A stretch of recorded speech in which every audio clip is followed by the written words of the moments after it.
This film is purely fictional. Please do not imitate it. Your like and subscribe are the motivation for me to update. Chapter 1. Arrow God, let's die together. Inside the rental house, a handsome young man roared, his eyes suddenly opening. He gasped for breath, veins bulging on his forehead, his eyes bloodshot, his whole body as ferocious as a beast released from its cage. But then, Qin Chuan was stunned. He had clearly perished together with the Arrow God, so how could he not be dead? Looking around again, forgotten memories gradually resurfaced. This was where he had lived when he first graduated, a small village in Jianhai City. But the problem was that long after the fusion of Apocalypse and Blue Star, Jianhai City had been occupied by a diamond-level boss and razed to the ground in the ensuing battle. Qin Chuan instinctively pulled his phone from his pocket. The date on it glaringly read October 11th, 2033, the day Apocalypse launched. I'd been reborn. And I'd been reborn 10 years ago, to the day Apocalypse launched. Qin Chuan instantly understood. Complex emotions surged within him, but he quickly suppressed them. Having experienced countless life-or-death battles, his mind had long been tempered and calm. While Rebirth was miraculous, after experiencing the Apocalypse fusion and the gods descending to wreak havoc on the world, Qin Chuan felt that Rebirth was nothing. Yes, Apocalypse will merge with Blue Star. This online game, claiming to 100% simulate reality, became a global sensation upon its launch, attracting countless players. The magic of Apocalypse lies not only in its groundbreaking technology, but also in the fact that players can, for a price, transfer their in-game abilities into reality. The age of transcendence had begun. But humanity's excitement didn't last long before monsters from the Apocalypse appeared across the blue planet. As time passed, even more powerful bosses began to wreak havoc. Finally, the gods descended. In his previous life, Qin Chuan had fought his way through the server launch, ultimately ranking among the world's top 10 masters thanks to his exceptional gaming awareness, integrating all his abilities within himself. But even so, facing the gods of another world, even with all his might, he could only fight one for one. The thought of the gods' power filled Qin Chuan's mouth with bitterness. Can humanity truly win? But soon, Qin Chuan regained his spirit. Now that he had been reborn, he must change the original outcome. Gathering his thoughts, Qin Chuan glanced to the side. In the small room stood a sci-fi-inspired gaming landing pod. Qin Chuan had spent all his savings on this purchase, hoping to earn more gold. Yes, Qin Chuan had originally joined Apocalypse solely to farm gold and improve his life, but his gaming talent was so incredibly high that he quickly became famous. Reborn, I must improve myself as quickly as possible, Qin Chuan thought to himself. In his previous life, although he had devoted himself to gaming, he was unaware of the apocalyptic crisis behind Apocalypse, and missed many opportunities. But in this life, Qin Chuan was determined to fight Apocalypse to the bitter end. He glanced at the time. There were still over 6 hours until the server launch, enough time to stock up on food and water. Just as he was thinking this, his phone started to buzz non-stop. It was the work chat room. His supervisor frantically had ING him. At Qin Chuan, I have a request, please come back and fix it. At Qin Chuan, what does it mean to read a message but not reply? Do you still want to work? At Qin Chuan, you have 3 minutes to get back to the company, or you're out. Before Qin Chuan could reply, his colleague Lu Daong sent him a private message. Sichuan, Manager Li is furious. If you can't make it, I cover for you. Qin Chuan replied, I handle it. He then opened the work group chat. Fatty, I've been putting up with you for a long time. If you want to change, you should change yourself. I'm officially notifying you now. I quit. With that, he immediately left the group. Then, Fatty Li sent a private message. Qin Chuan blocked him immediately. Lu Daong sent a message, advising Sichuan, I know Mr. Li is a bit over the top, but jobs are hard to find these days. Just bear with it, and it will pass. Lu Daong was known for being a nice guy. When Qin Chuan first joined the company, he was the one who helped him familiarize himself with the business. Qin Chuan replied, Brother Yong, I made up my mind. You don't need to persuade me. After a moment's thought, Qin Chuan sent another message. You should keep an eye on the newly released Apocalypse game. It's very popular right now. I'm planning to develop there. Lu Daong, are you talking about that online game that claims to be a 100% simulation of reality? Isn't that a bit unreliable? Qin Chuan understood Lu Daong's concerns. He had elderly parents and young children to support, a mortgage and car loan to pay, and he was already getting older. If he played games, he wouldn't be able to get past the family barrier. Qin Chuan, having been reborn, naturally understood the importance of Apocalypse, but he couldn't tell Lu Deong everything without reservation. He could only type his advice. Based on my experience, the returns from farming in Apocalypse are quite high. You might consider it. With that, he put down his phone. He had said what he needed to say. Whether Lu Deong could seize the opportunity depended on himself. The most urgent task now was to prepare some rations, and then wait for the server launch. By the time Qin Chuan finished shopping and returned to his rental apartment, it was already past 7 in the evening, less than 5 hours before the server launch. After a quick wash, Qin Chuan settled into the game cabin. Although he couldn't enter the game, he could make preparations. For example, he could draw talents and pre-select a class. In his previous life, Qin Chuan had drawn the Conqueror talent, which allowed him to stack attacks in combat. Paired with his heavy armor warrior class, he was both tanky and powerful. If nothing unexpected happens, it should still be the Conqueror talent. As for the class, I should probably choose warrior, since I'm so familiar with it. As he pondered, the game cabin began scanning his entire body. Player data collected, character creation in progress. Beep beep beep. Alarm. Fragments of divine will detected. Starting cleanup. Flatly, a hysterical roar echoed in Qin Chuan's mind. Mortal, you deserve to die. A thick layer of cold sweat formed on Qin Chuan's back. He would never forget that voice. It's the Arrow God.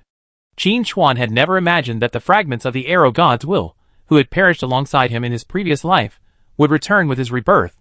As expected of a god, his methods were truly extraordinary and unpredictable. However, the subsequent twists and turns were something Qin Chuan hadn't anticipated. This game cabin had actually cleared the fragments of the Arrow God's will. What kind of advanced technology is this? Oh, it's from Apocalypse, so that's all. But then again, Apocalypse is backed by the gods, so how could they possibly target the fragments of the Arrow God's will? Qin Chuan vaguely sensed that the gods, collectively referred to by humans as the gods, didn't seem to be a single entity, but rather a complex network of factions within them. But regardless, the sudden turn of events still created a sense of urgency within Qin Chuan. He had to strengthen himself as quickly as possible, so that he could rewrite his destiny after the god's arrival. The normal preparations were to modify character details after the scan, then draw talents, select a class, and wait for the server launch. But with this interruption, Qin Chuan didn't know how to proceed, and could only wait patiently. Fortunately, the result arrived quickly, and the game cabin once again emitted a calm electronic synthesized sound. Clearance complete, talent extraction begins. Ding, you obtained an SSS level talent. Sniper God. Chapter 2. SSS level talent? Qin Chuan was somewhat shocked. Because, as far as he knew, in his previous life, the highest talent revealed globally was only SS level. Perhaps there had been SSS level talents, but they didn't live to see the gods descend. And the only person with SS level talent relied on that talent to reach the pinnacle of global players. Among the top 10 masters in the world, he could single-handedly defeat the other 9. This is the importance of talent.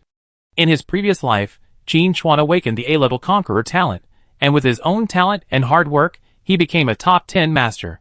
And now, he's awakened an SSS level talent. Not Conqueror? Qin Chuan thought rapidly.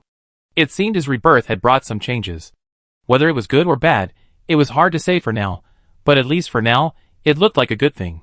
This was an SSS level talent. If SS level could make him the world's best, then to what heights could this SSS level talent take him? The mere thought made Qin Chuan's heart race. Is it because of the fragment of the Archer God's will? Qin Chuan pondered, checking the attributes of this SSS level talent called Sniper God. Sniper God level 1, SSS level. Effect 1, ranged attacks are guaranteed to hit, and the damage type is changed to true damage. Effect 2, damage increases by 10% for every meter of distance to the target. Even as a 10-year veteran of Apocalypse, and having experienced a rebirth, Qin Chuan couldn't help but breathe a little harder. At a glance, Qin Chuan realized just how terrifying this talent truly was. In the mid-game, after the player's attributes have improved, attacking from thousands of meters away will be no problem. If you unlock Divinity, you can even attack from thousands of kilometers away. And the sniper's damage boost reaches 100-fold at just 1,000 meters. Most importantly, ranged attacks are guaranteed to hit, and they deal true damage. This means that unless you activate invincibility, no matter how high your armor is, it's meaningless. Only by maintaining your health can you withstand damage. But even with high health, how many hits can you withstand? Invincibility. This talent is simply invincible. And this is just the sniper at level 1. If it continues to improve, the damage will skyrocket. Qin Chuan grew increasingly excited, and at the same time, a sudden realization dawned on him. The awakening of this talent was likely related to the archer. After all, the archer boasted upon his debut, claiming to be unrivaled in archery. If he had mastered the sniper's talent, then he wasn't exaggerating. Fortunately, I used my 7-stage leap and 3-stage charge to close the distance. Otherwise, it's hard to say who would have one. Qin Chuan couldn't help but feel a little apprehensive. Then he frowned again. A question occurred to him. Generally speaking, to obtain the sniper god talent, one would definitely choose the marksman class. But Qin Chuan had experience killing an archer god. While it was a 1-for-1 kill, it was still a kill, so he knew the limitations of this class. The damage was very high, but the survival ability was not strong. And Qin Chuan's creed was that only by staying alive could one deal damage, which was why he chose warrior in his previous life. But in this life, his talent had changed, and choosing warrior was definitely not suitable. But the marksman class also had some limitations. Qin Chuan was suddenly in a dilemma. At this moment, the game cabin spoke again. Dear player, we have detected that you have an SSS level talent. We recommend the most suitable class for you. Marksman. Ding! Based on your talent level, all hidden classes of the archer class have been unlocked. Qin Chuan wasn't surprised to see this prompt. After a player awakens a talent, Apocalypse will recommend related classes based on that talent. If the talent is high enough, hidden classes will even be unlocked. In his previous life, Qin Chuan had only awakened the A-level talent to obtain the Heavy Armor Warrior, a hidden class specializing in defense. Paired with the Conqueror talent, he became both tanky and capable of dealing damage. Now, Apocalypse suggested Qin Chuan's SSS level talent, and unlocked all related hidden classes. Such was the privilege of high-level talent. However, Qin Chuan wasn't going to follow Apocalypse's recommendation. He was well aware of the archer class's shortcomings, and even a hidden class couldn't fundamentally change them. At that moment, a flash of inspiration struck Qin Chuan. He knew which class to choose. Assassin.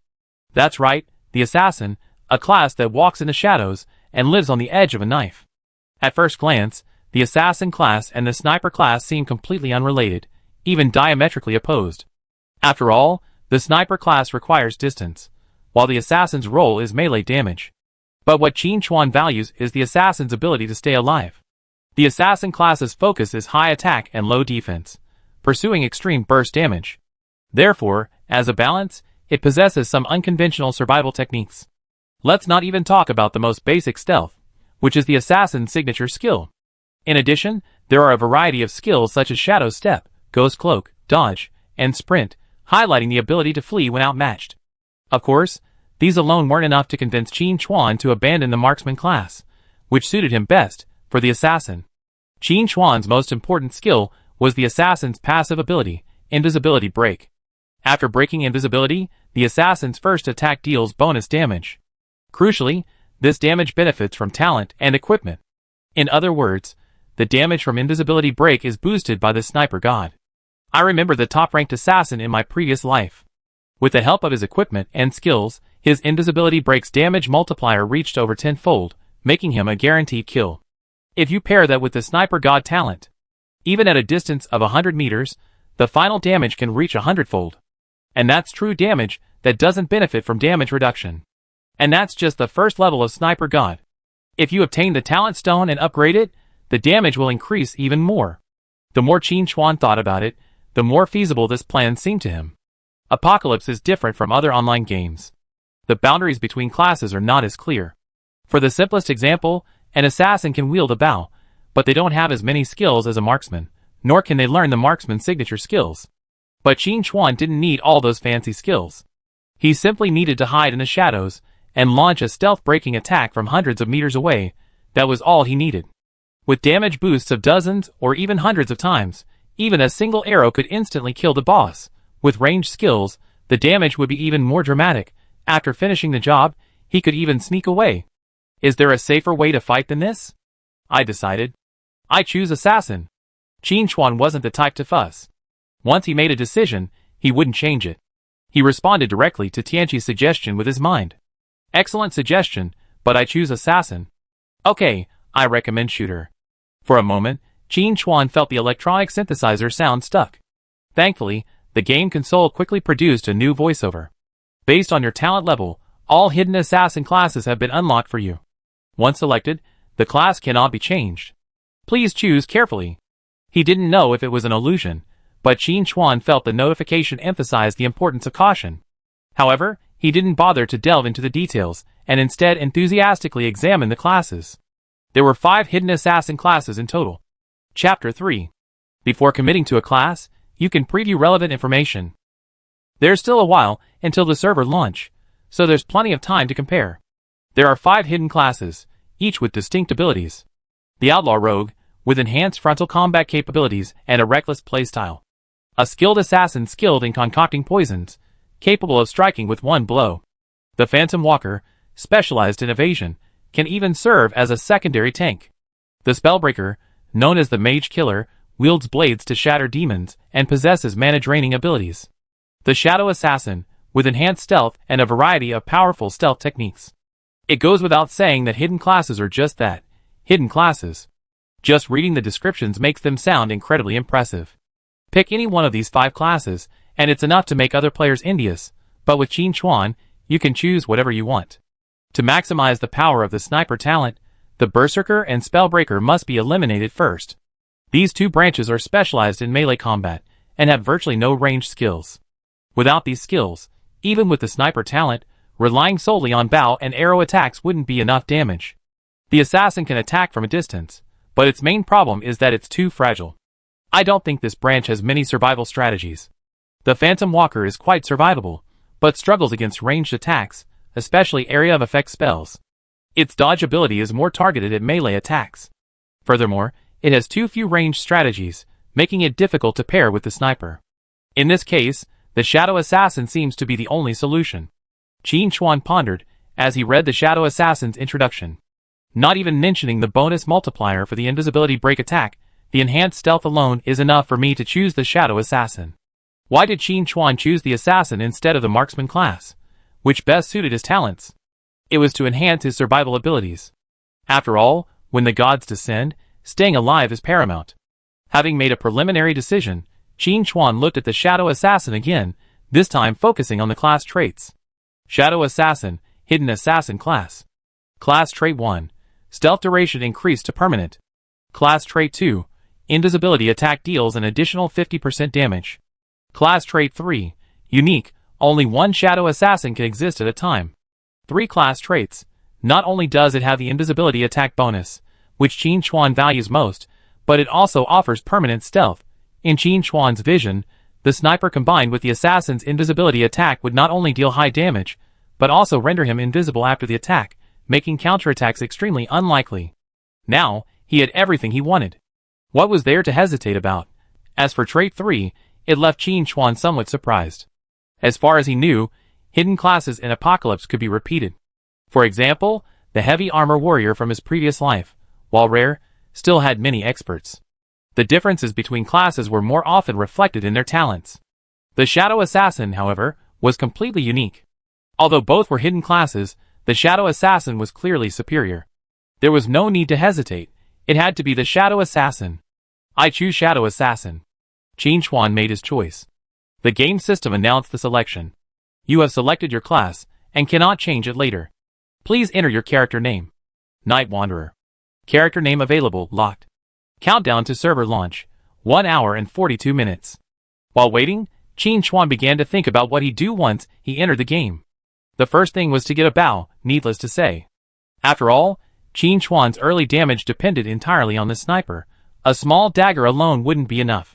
There was a blacksmith in the Novice village. If he sold all his Novice equipment, he could buy a minimum level bow. It wouldn't be a problem. Based on the character's initial stats, 30 meters should be the maximum range. Qin Chuan thought quickly. 30 meters, the damage bonus is 300%, plus the bonus damage from the invisibility attack. Based on the initial attack power of 10, the damage would be 45, which is already quite impressive. No, I overlooked something. Qin Chuan pondered.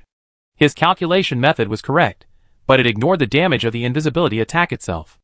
I remember that at level 1 stealth, the invisibility breaking attack deals a fixed 20 points of damage.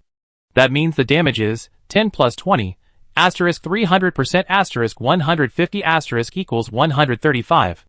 And that doesn't even include the bonuses for critical hits and weak point attacks. If the talent is upgraded, the damage multiplier will likely increase, and the damage will multiply even more. Qin Chuan made a quick estimate, and felt more and more that the Sniper God talent had limitless potential. And thanks to the invisibility breaking attack, he could deal even more damage than a marksman. Although everything was going as planned, Qin Chuan couldn't help but marvel at the sheer power of Apocalypse. An assassin's range damage was higher than a marksman's. Who would believe that? The key point was that, compared to regular marksmen, Qin Chuan not only had a 100% accuracy rate, but he could also hit and run. It was so easy. Invincible. This class and talent combination is invincible. Qin Chuan was increasingly eager for the server launch. He couldn't wait to get in and kill as much as he could. But before that, there were still some things he needed to prepare. Let me think about the opportunities in the Novice village. Qin Chuan's memory raced. Aside from anything else, Apocalypse itself was a world brimming with opportunity, and the Novice village, as a player's first stop, held countless secrets. In his previous life, Qin Chuan was solely focused on gold farming and didn't delve too deeply into the Novice village's secrets, discovering many things only later.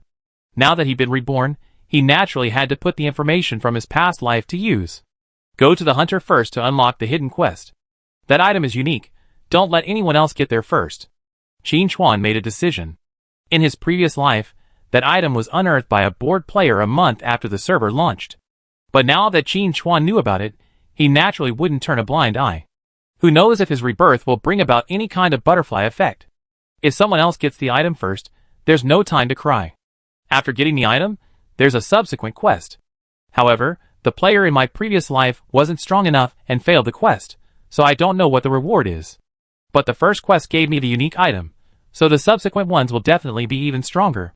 I have a hidden class and the SSS level talent, Sniper God. Even a one-on-one boss fight is no problem. It's just a matter of spending a little more time grinding down my health, and maybe I have a chance to push through the quest. Qin Chuan struggled to recall various information from his previous life, and time slipped by. Ding! The apocalypse is about to begin. Countdown 10, 9, 8. The beeping sound brought Qin Chuan back to his senses. When the countdown ended, the system gave a notification. Would you like to log into the game? Log in. Logging in. If you experience dizziness, nausea, shock, or seizures, these are all normal reactions. Please do not panic. Brave adventurer, may you forge a new future in the apocalypse. Chapter 4. A flash of white light passed, and Qin Chuan found himself in a completely new environment. At the same time, a system notification chimed in. Welcome to Apocalypse. You have been assigned to Novice Village number 9527. Happy gaming. Seeing the familiar yet unfamiliar Novice Village, Qin Chuan took a deep breath, his fighting spirit ignited. Let's take a look at the initial skills first. Qin Chuan brought up his character panel. Nickname, Night Wanderer. Class, Shadow Assassin, Unique, Level 1, 0/1000, Attributes, Strength 5, Constitution 5, Agility 8, Spirit 4. Attack 10. Defense 7. HP 100. Mana 50.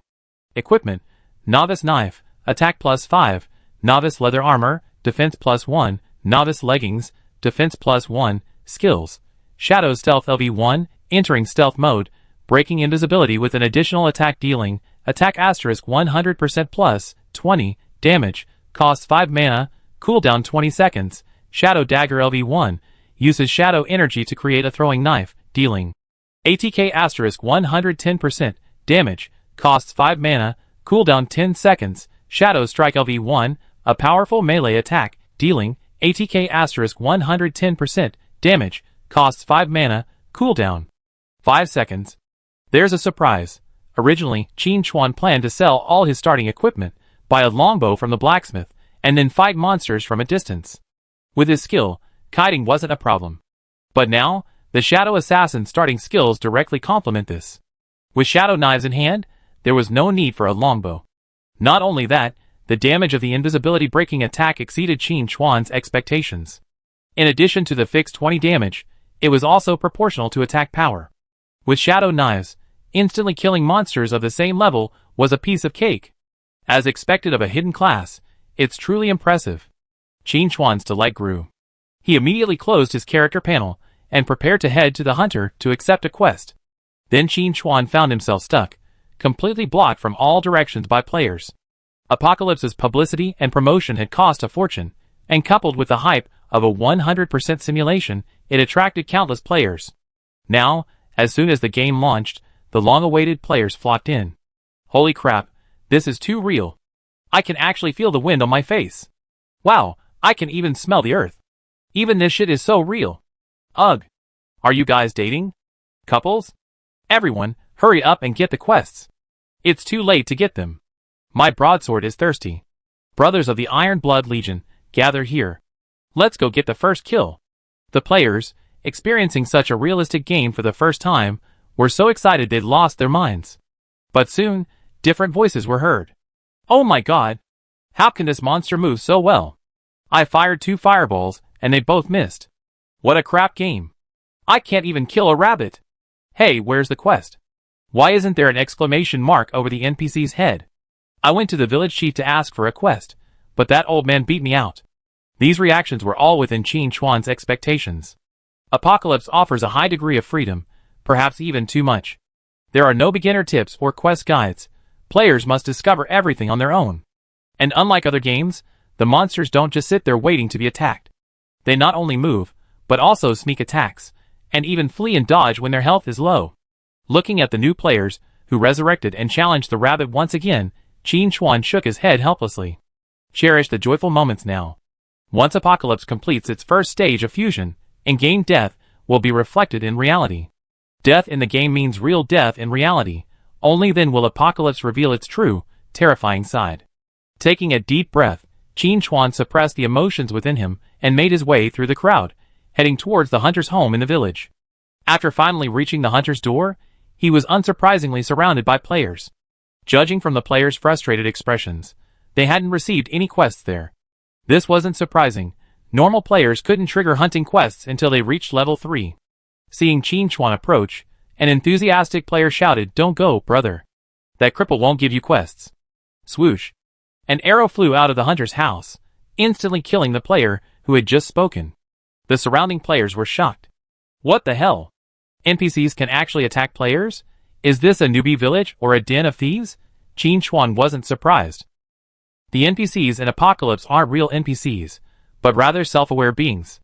They might even descend upon Blue Planet after the Apocalypse fusion, but due to the rules of Apocalypse, they can't show it.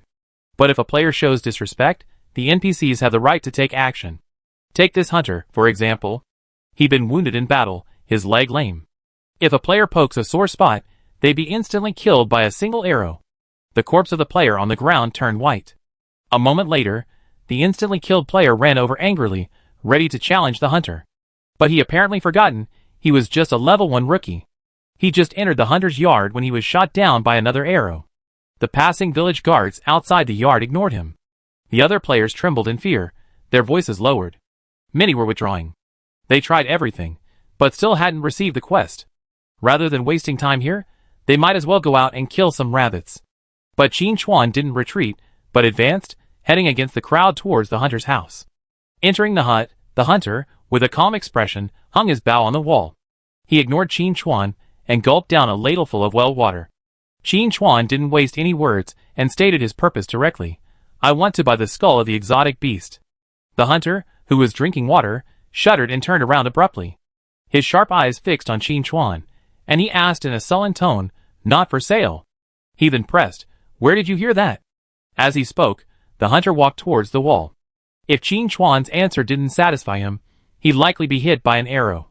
But Qin Chuan wasn't intimidated at all. He calmly said, "We can be resurrected. Even if you kill me now, it won't help." Hearing this, the hunter slowed his pace, a hint of sarcasm crossing his face. "So what? I don't want to sell it. What can you do to me?" Qin Chuan smiled. "I can't do anything to you, but don't you want to kill the Wolf King for revenge? I help you kill the Wolf King, and you give me the skull of the exotic beast." Qin Chuan knew that the hunter's limp was caused by the Wolf King's attack. Although Qin Chuan was somewhat puzzled as to how a hunter capable of obtaining a beast skull could be defeated by the Wolf King of the Novice village, it didn't matter. The quest was triggered. Qin Chuan's words clearly struck a chord with the hunter, and hesitation crossed his face. He sized Qin Chuan up and asked disdainfully, "With your abilities, you still think you can kill the Wolf King?" Qin Chuan replied calmly, "Don't worry about how I kill the Wolf King. 3 days. Within 3 days, I bring you the Wolf King's head. But in exchange, you must give me the beast's skull now." Chapter 5. Qin Chuan's words plunged the hunter into deep thought. He hesitated. He had obtained the exotic beast's skull after a near-death struggle, hoping to use it to reach a higher level of advancement, but he had stumbled upon it, and was ambushed by the Wolf King. Although he had saved his life, he had also lost a leg, leaving him completely crippled. Thinking of this, the hunter's heart burned with rage. He couldn't avenge himself, he had to rely on others. Besides, in his current state, holding on to the exotic beast's skull was useless. He might as well vent his anger. If he suffered, the Wolf King wouldn't survive either. As for Qin Chuan taking the mission reward in advance, the hunter didn't mind. He knew the rules of Apocalypse. After a moment's thought, the hunter slowly spoke, "I can give you the exotic beast's skull, but you must not forget your promise to bring me the Wolf King's head within 3 days." Qin Chuan's face lit up, and he quickly said, "It's a deal." Ding, accept the limited time mission. Hunt the Wolf King. Mission description. The Wolf King ambushed the hunter, leaving him crippled. The hunter is desperate to kill the Wolf King for revenge. Bring back the Wolf King's head, and you will receive a generous reward. Mission reward. 3,000 XP, 30 silver, 30 hunter favorability points. Mission countdown. 3 days. Please note, you have already received the mission reward in advance. If you fail to complete the mission on time, the reward will be forfeited, and 5 points will be deducted from all attributes as a penalty. Accompanied by the system prompt, the hunter also made a new move. He walked over to the bed, moved it aside, and pulled out a wooden box from under it, solemnly handing it to Qin Chuan. Ding, you have received a special item. The Exotic Beast Skull. Exotic Beast Skull, unique item. Effect 1, Exotic Blessing. Gain 5 additional free attribute points with each level up. Effect 2, Hunting Moment. Gain 1 evolution point for every 100 monsters/1 boss killed. Usable only on equipment or skills. The required evolution points for the same target will increase. Current evolution points. 1. Note, this is a prepaid quest reward locked. It cannot be traded, destroyed, or discarded until the quest is completed. It will not drop after death. Strong, Qin Chuan whistled. As expected of a unique item, these stats are truly impressive. Remember, in Apocalypse, leveling up adds 1 to a secondary attribute, 2 to a primary attribute, and 5 free attribute points, for a total of 10 stat points. Now, Exotic Blessing grants an additional 5 points. This means Qin Chuan gains 1 level more than others gain 1.5. Even considering the additional stat boost from Qin Chuan's hidden class, 5 free attribute points is still a significant amount. As the saying goes, one step faster leads to another. With Qin Chuan's memory, his early advantage will snowball rapidly, ultimately allowing him to reach unprecedented heights. And even in the later stages, the beast's skull will never become obsolete. It can even be said that the later stages are when this item truly shines. The beast's skull's power lies not in Effect 1, but in Effect 2. Evolution points are earned by killing monsters. While its scope is limited to equipment and skills, the key point is that Qin Chuan doesn't need to evolve anything else. Player strength comes from 3 sources. Talent, this is fixed upon entering the game and cannot be changed, except for enhancements. Second are equipment and skills. The core of the early game is skills. Shadow Stealth and Shadow Knife, in particular, are both excellent skills. The beast's skull also comes with some evolution points, a welcome bonus. Qin Chuan plans to find a place to use them to improve himself. Gathering his thoughts, Qin Chuan left the hunter's hut without looking back. Hunting the Wolf King isn't easy, at least wait until you level up a few times and improve your stats. This is a good time to accumulate evolution points for the beast's skull. Qin Chuan's performance had been observed by the surrounding players. In particular, his act of taking the wooden box from the hunter's hand surprised many players. What's going on? How could this guy even accept a quest? One player immediately protested. How could this guy even accept a quest? Cheating? This guy must be cheating. Not necessarily. I just heard him sound very assertive. Could it be that this cripple doesn't respond to pushback? Whoosh. Snap. The player who had spoken so arrogantly fell to the ground. Let me try. A player stepped forward, righteously demanding, "Old Ding, hand in your quest." Whoosh. Snap. More players rushed forward, attempting to obtain items from the hunter. Some players took a different approach, blocking Qin Chuan's path. Not wanting to waste time arguing with them, Qin Chuan immediately activated Shadow Stealth. Several players were stunned as Qin Chuan suddenly vanished. Where's he? How could he disappear? Is this a stealth skill? That's wrong. I'm an assassin too. How can I not use stealth? This guy must be going for VIP. Show me the top-up slot. I need to swipe my card. It must be a conspiracy. Walking in the shadows, Qin Chuan glanced at his skills. Shadow Stealth has actually started its cooldown. Qin Chuan discovered another surprising discovery. In his previous life, he had been a warrior, but he also knew the characteristics of assassin skills. That is, the cooldown for stealth skills only starts after breaking invisibility, but shadow assassins break this limitation and start counting directly while in stealth. Qin Chuan knew exactly what this meant. He could wait for his skills to cool down while in stealth, then immediately stealth out after launching a stealth-breaking attack. He didn't have to resort to forced stealth after breaking invisibility like ordinary assassins, or roam around and engage for a while before disengaging from stealth. Safety was instantly maximized. The only drawback was that Shadow Stealth's cooldown was a bit long, a full 20 seconds. I guess I need to upgrade Shadow Stealth first to shorten the cooldown. Or maybe get some cooldown gear, Qin Chuan thought to himself. Thinking, Qin Chuan made his way through the crowd. He once again felt the power of the Shadow Assassin. That's permanent stealth. For regular assassins, stealth is time limited. Even if you max out your stealth skill, it still has a time limit, and the drawback of not starting to cool down until you break invisibility means there will inevitably be gaps in your stealth. These gaps are when the assassin is most vulnerable, but Qin Chuan is different. He can maintain infinite stealth whenever he wants, and there's another thing that sets him apart from regular assassins. He doesn't need to look for opportunities close up. He can simply fling a flying knife from a distance. Conventional stealth detection methods are difficult to find. No matter how hard the enemy tries, they can't imagine an assassin appearing dozens of meters away.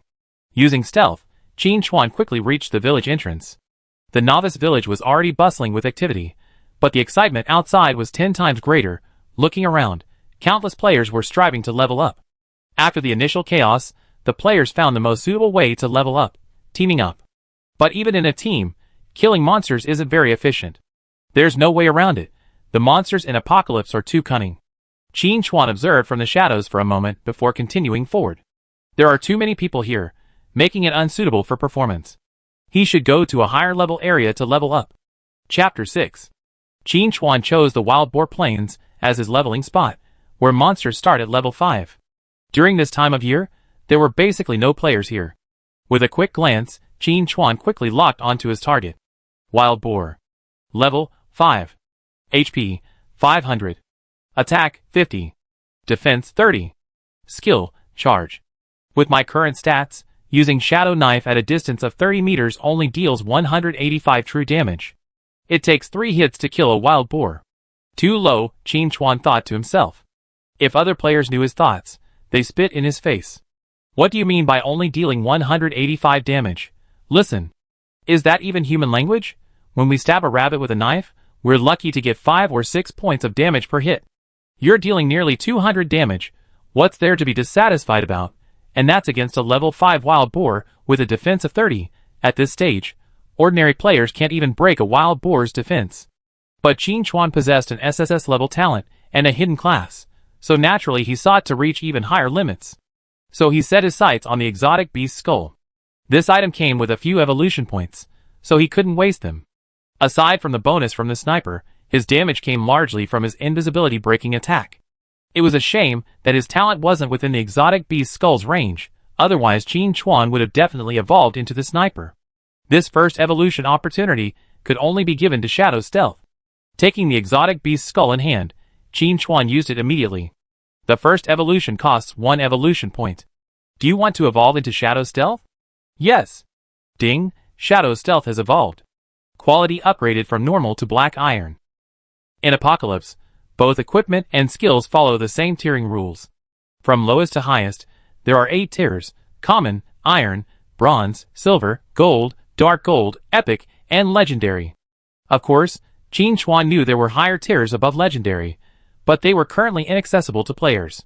In fact, if possible, Qin Chuan would have liked to evolve the beast skull.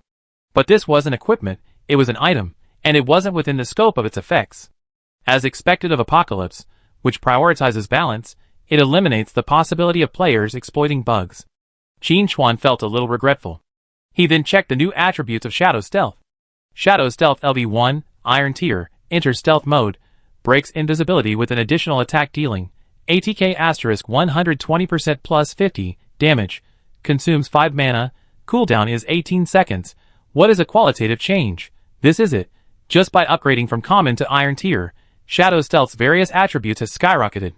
A 20% increase in attack multiplier might not be noticeable in the early stages, but in the later stages, when a player's attack power reaches 10,000 or even higher, this 20% becomes quite significant. Of course, that's in the mid to late stages. In the early stages, fixed damage is what matters. This evolution more than doubles fixed damage. This instantly boosts Qin Chuan's damage output. It even reduces the cooldown by 2 seconds. Perfect, absolutely perfect. Qin Chuan looked at the slightly dim beast's skull in his hand, his heart filled with joy. No wonder that player in his previous life, despite joining the game a month later, was able to catch up and ultimately become one of the top 10 masters. This beast's skull played a crucial role. Honestly, if that player's talent wasn't so lacking, and he were just an ordinary class, perhaps his achievements would have been even greater. I have SSS level talent, and it's the only hidden class. With the help of the beast's skull, surpassing my past life is a piece of cake. I'm determined to reach even greater heights. Qin Chuan grew increasingly excited. Then he looked back at the wild boar in the distance and, without hesitation, swung out the shadow-throwing knife. Dark energy condensed in Qin Chuan's hand, transforming into a sharp blade that flew out at high speed. Qin Chuan could clearly feel an invisible force correcting his form the moment he struck, making his throw faster and more accurate. It's the hidden effect of the sniper god. It seems 30 meters isn't my limit, Qin Chuan thought to himself. He had initially set the range at 30 meters based on his past life's experience. After all, a level 1 player's attributes weren't high, and their abilities were limited. However, it seemed that the sniper god's effect wasn't just for show, it had other benefits. Even as Qin Chuan pondered, the shadowy flying knife had already crossed the 30-meter mark and accurately struck the wild boar's abdomen. -329. The huge damage number floated up, instantly dropping a significant portion of the wild boar's health bar. Qin Chuan felt a pity that he didn't land a critical hit, otherwise he would have been killed instantly. Maybe next time, I can aim for a vital spot like the eyes. With the sniper's correction, I have a higher chance of hitting. Qin Chuan pondered silently. The wild boar in the distance, caught off guard by the sudden attack, instantly became furious. It quickly locked onto Qin Chuan, lowering its head and preparing to charge. But the next second, the wild boar lost its target and became bewildered. What happened? Wasn't there someone just now? Where did they go? Could it have seen it wrong? So was there a person there? If so, the wild boar was a little confused, but then it didn't bother to think any more and prepared to continue nibbling grass. For some reason, it felt hungry, as if its body was being drained. In the distant shadows, Qin Chuan pondered for a moment, then stood still, waiting for his skill to cool down. 10 seconds later, the shadow blade's cooldown was complete, and Qin Chuan launched a dagger. But this time, he deliberately aimed for the wild boar's eyes. -494. Weak point attack. A huge damage number floated above the wild boar's head, and the boar, which was nibbling grass to recover its health, fell to the ground without a sound. Ding! Kill a level 5 wild boar, and gain 50 experience points. Kill a boar 4 levels higher, and gain an additional 20 experience points. A total of 70 experience points were earned. Qin Chuan felt a little embarrassed. You have to remember, in his previous life, he possessed an A-level talent, coupled with the superior defense of the heavy armor warrior class, but he could only kill monsters 1 or 2 levels faster, and very slowly. That was already considered good. Ordinary players had to team up to kill monsters, and experience was already scarce, and it had to be shared among several people, so leveling up was incredibly slow. But compared to the high experience, Qin Chuan was more concerned with the idea he had just verified. Emerging from the shadows, Qin Chuan fell into deep thought. Sure enough, the sniper god talent modifies his movements, allowing him to hit anything he pointed. Now, I'm at least a top-tier knife-throwing expert, if not a top-tier one. With this discovery, Qin Chuan immediately revised his leveling plan. At a distance of 30 meters, a weak point attack wouldn't be enough to instantly kill a level 5 boar, it still lacked the damage. But it wasn't a big deal. After those 2 shadow knife shots, Qin Chuan had made a new discovery. That is, 30 meters wasn't his current limit at all. Qin Chuan couldn't increase his attack power, but he could take 2 steps back, increasing his range to 35 or even 50 meters. It's no exaggeration to say that Qin Chuan felt he could accurately hit a wild boar from 100 meters away. This was the confidence his sniper god talent gave him. And at a distance of 100 meters, with a 10-fold damage increase, coupled with the high base stats of the invisibility break attack, Qin Chuan couldn't even imagine the amount of damage he could inflict. An assassin plus a sniper god, even a god would be hard to defend against. Chapter 7. After Shadow Stealth's cooldown was complete, Qin Chuan immediately entered stealth mode while searching for his next target. It was still a level 5 wild boar, but this time, Qin Chuan stood 40 meters away. Although Qin Chuan was confident he could hit the wild boar from 100 meters away, there was no need. If it dropped equipment, he'd have to run over to pick it up, which would be a hassle. Anyway, 40 meters away, combined with a weak attack, was enough to instantly kill a level 5 wild boar. Why bother? While thinking, Qin Chuan had already taken aim. With a flick of his wrist, the black shadow knife flew out silently. The wild boar, grazing with its head lowered, was completely unaware that the shadow of death had already enveloped it. Minus 657. Weak attack, the wild boar's health bar was immediately emptied, contributing a generous 70 experience points. Qin Chuan glanced at it. As expected, not even a hair had fallen. Qin Chuan remained calm about this. He'd been grinding in Apocalypse for 10 years, and knew the game's nature well. It was incredibly difficult, and the drop rate was incredibly low. However, Qin Chuan didn't expect these monsters to drop any goodies. If they did, he'd have to kill the boss. His main goal was to level up. A wild boar gave 70 experience points, so a dozen or so were enough to level up. He was currently killing a boar every 18 seconds, which only took a few minutes. When he calculated this, Qin Chuan couldn't help but smack his lips. It was too fast. This leveling speed was too fast. The first player to reach level 10 gets a bonus. I missed it in my previous life, but I can definitely make a run for it this time. With a clear goal in mind, the next step was to grind. Qin Chuan transformed into a wild boar killer, appearing and disappearing in the wild grass like a ghost, his strike a one-hit kill, with absolutely no second thoughts. Immersed in the thrill of instant kills, Qin Chuan soon received the desired notification. You have reached level 2. You gain 5 free attribute points. The power of shadows is gathering. You gain an additional 5 free attribute points. The blessing of the beast has activated. You gain an additional 5 free attribute points.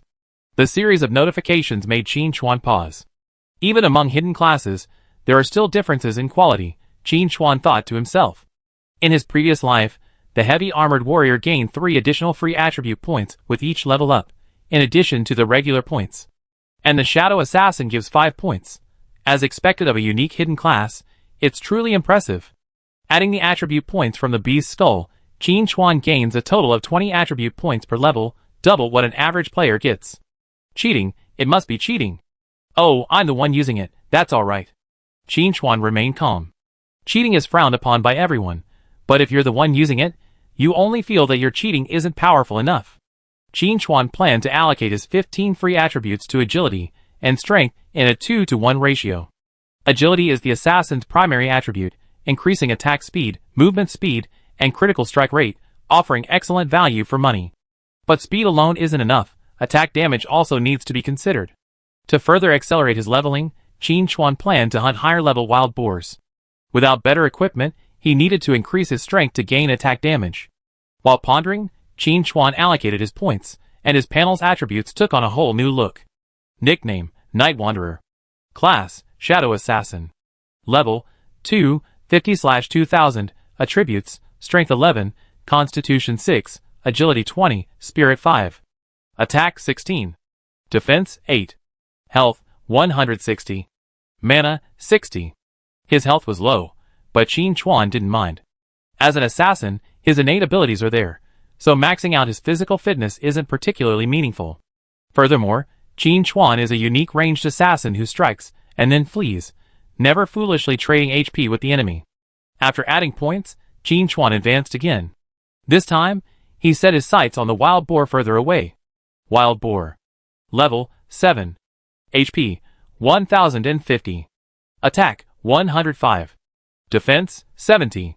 Skill, Charge. The stats are significantly higher than those of a level 5 wild boar. This is also one of the hidden features of Apocalypse. Monster levels are based on a 5-level range, and the higher the level, the greater the stat gap. However, players also have their own means of improvement, equipment, and skills. There's also class advancement, commonly known as the first and second levels. A level 7 wild boar, even though it has over 1000 HP, it's worth a try. Qin Chuan gathered the shadow flying knife in his hand and swung it out. 782 damage reduction. Weak point attack, the damage has increased significantly, but against the wild boar's rapidly increasing health, it's not a one-hit kill. The attacked wild boar howled in anger, lowered its head, and charged. Qin Chuan frowned slightly, activated Shadow Stealth, and disappeared from the spot. The wild boar, however, ignored him and charged forward. However, Qin Chuan had already begun moving while stealthed. By the time the wild boar reached his original position, Qin Chuan was already more than 10 meters away. When the shadow blade cooled, the low-health wild boar died instantly. Ding! Kill a level 7 wild boar, gaining 70 experience points. Killing a level 5 wild boar above it gains an additional 35 experience points. A total of 105 experience points, and the experience bar could be seen to jump forward a little. But Qin Chuan wasn't satisfied with this result.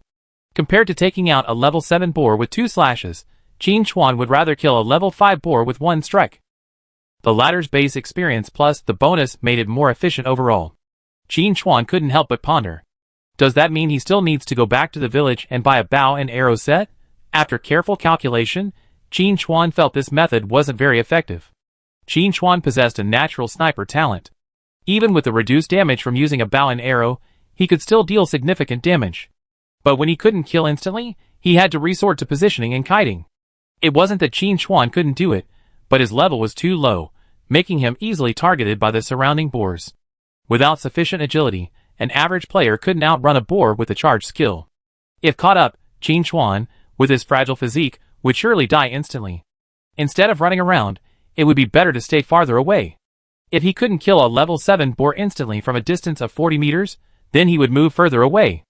Qin Chuan refused to believe that even at 80 meters, with double the damage, he still couldn't instantly kill the wild boar. Can the shadow flying knife fly that far? A question loomed in his mind. To verify his suspicions, Qin Chuan decisively aimed at the wild boar 80 meters away. At this distance, the wild boar was just a tiny speck. But Qin Chuan could see it clearly. At the same time, he had a feeling that if he struck, he would definitely hit. Swish. The black flying knife flew straight out. As Qin Chuan watched, the blade continuously dissipated, eventually transforming into shadow energy at a distance of 50 meters before returning to the world. Qin Chuan frowned, then relaxed. He had found the root of the problem. It was his own attributes. The current panel wasn't enough to support his skills reaching dozens, or even hundreds of meters. With my current damage, at a distance of 50 meters, assuming no critical hits, including weak spot attacks, Shadow Knife can only deal 976 true damage, which isn't enough to instantly kill a level 7 boar. Unless I can achieve 100% critical hits, but that's impossible with my current stats. Qin Chuan turned his gaze to the level 6 boar beside him. HP, 900. Very good, it's you. Chapter 8. Minus 976. Weak point attack, the level 6 wild boar, leisurely grazing, was instantly killed. Ding! Kill a level 6 wild boar, and gain 60 experience points. Killing a boar 4 levels higher than the level above it gains an additional 24 experience points. Qin Chuan nodded in satisfaction. A one-hit kill, the experience points are reasonable. The leveling efficiency isn't bad, it still takes only a dozen wild boars to level up. Perhaps I should allocate more attribute points to strength after leveling up? While waiting for Shadow Stealth to cool down, Qin Chuan continued to ponder. What's currently holding him back is attack power. But after repeated consideration, Qin Chuan abandoned this idea. Not only that, he even considered revising his previous plan and focusing all his free attributes on agility. The damage increase from increasing strength is limited. Shadow Stealth's invisibility breaking damage accounts for the vast majority of Qin Chuan's current output. The fixed damage contribution of the invisibility breaking attack is of paramount importance. In that case, I might as well skip adding strength and focus solely on agility. Instead of adding a few points to strength, I'd rather kill more monsters to accumulate evolution points. Iron level Shadow Stealth has such high base stats, if I could evolve it to bronze, it would at least double. But the second evolution requires at least 2 points, or even more, And there's also shadow daggers to evolve. I guess I have to keep working hard. Qin Chuan decisively threw himself into leveling. At his current rate of experience gain, he could level up in 10 minutes at most, which wasn't too slow. As Qin Chuan continued to slay wild boars, a team also headed towards the wild boar plains. The group chatted as they walked. Boss Longting, can we defeat wild boars at our level? The lowest level there is 5. Are you trying to teach me how to do things? No, absolutely not. Don't worry. Boss, you're a hidden class heavy armor warrior with over 3 times the defense of the average player. Shushua is a holy fire priest, so our attacks will inflict additional holy damage, enough to break through the wild boar's defense. That seems to be the case. I was overthinking it. It's just that Apocalypse is so popular. The lower level areas are completely overcrowded with players, and it's hard to get monsters. The rabbits that spawn don't even survive 2 seconds before being hacked to death. If we stay in the lower level areas, our leveling will be slower. We might as well try here. That's right. With our configuration, we can definitely defeat monsters of higher levels. Plus, with the extra experience bonus, it's faster than struggling to get monsters. Brilliant, boss. The group chatted as they moved forward, and soon made a new discovery. A player in the team, armed with a longbow, pointed at a wild boar carcass in the distance and exclaimed in surprise, "Someone got here before us." The leading heavy armored warrior looked around, puzzled. Why don't we see any other teams? That's right. To kill the wild boar, at least a small team is needed. More than that, ordinary players coming here are just waiting to be slaughtered. They're probably all hidden classes like us. Apocalypse is truly a place of hidden talents. This small newbie village has so many hidden classes. I didn't see anyone. Could they have been sent to the respawn point by the wild boars? That's possible. Look at those wild boars. Their stats skyrocket starting at level 6. They shouldn't be underestimated. The leading heavy armored warrior waved his hand, interrupting the discussion, and said gravely, "Everyone, be careful. Try to find level 5 wild boars." Before he could finish his words, he saw a level 6 wild boar in the distance suddenly die with a thud. Not only that, a ball of light fell nearby. From the icon, it looked like equipment had been dropped. The team's archer was immediately excited and shouted that wild boar committed suicide. He was about to step forward to pick up the equipment. But before he could take a step, he was stopped by the captain.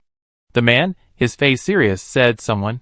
The archer looked up and saw a figure slowly emerging.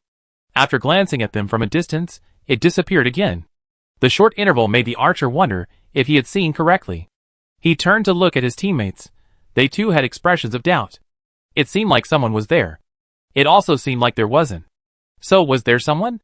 The heavily armored warrior looked at the assassin in the team and said, "This is the assassin's stealth skill, right?"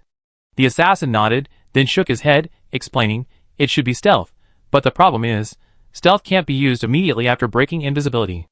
It needs a cooldown." The heavily armored warrior pressed, "Could it be forced stealth?"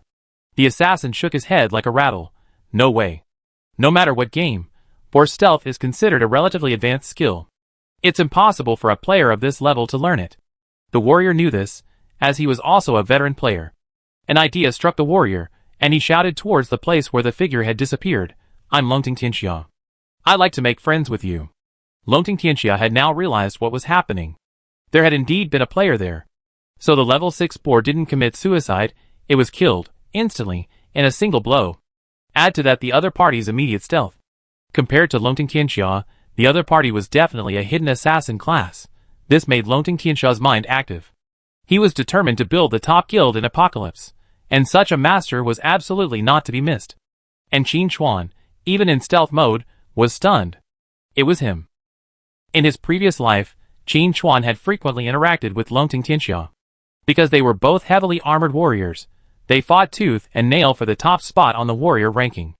In the end, Qin Chuan, with his more suitable talents, emerged victorious, firmly securing the top spot on the warrior ranking. Meeting Longting Tianxia now, and looking at the heavy armor on his back, Qin Chuan felt a sense of change. Naturally, Qin Chuan would not accept Longting Tianxia's offer. He would never submit to being inferior to someone else. But Longting Tianxia was a person worth making friends with. With this in mind, Qin Chuan left stealth and emerged boldly, saying, "So it's Longting Tianxia. I long heard of you."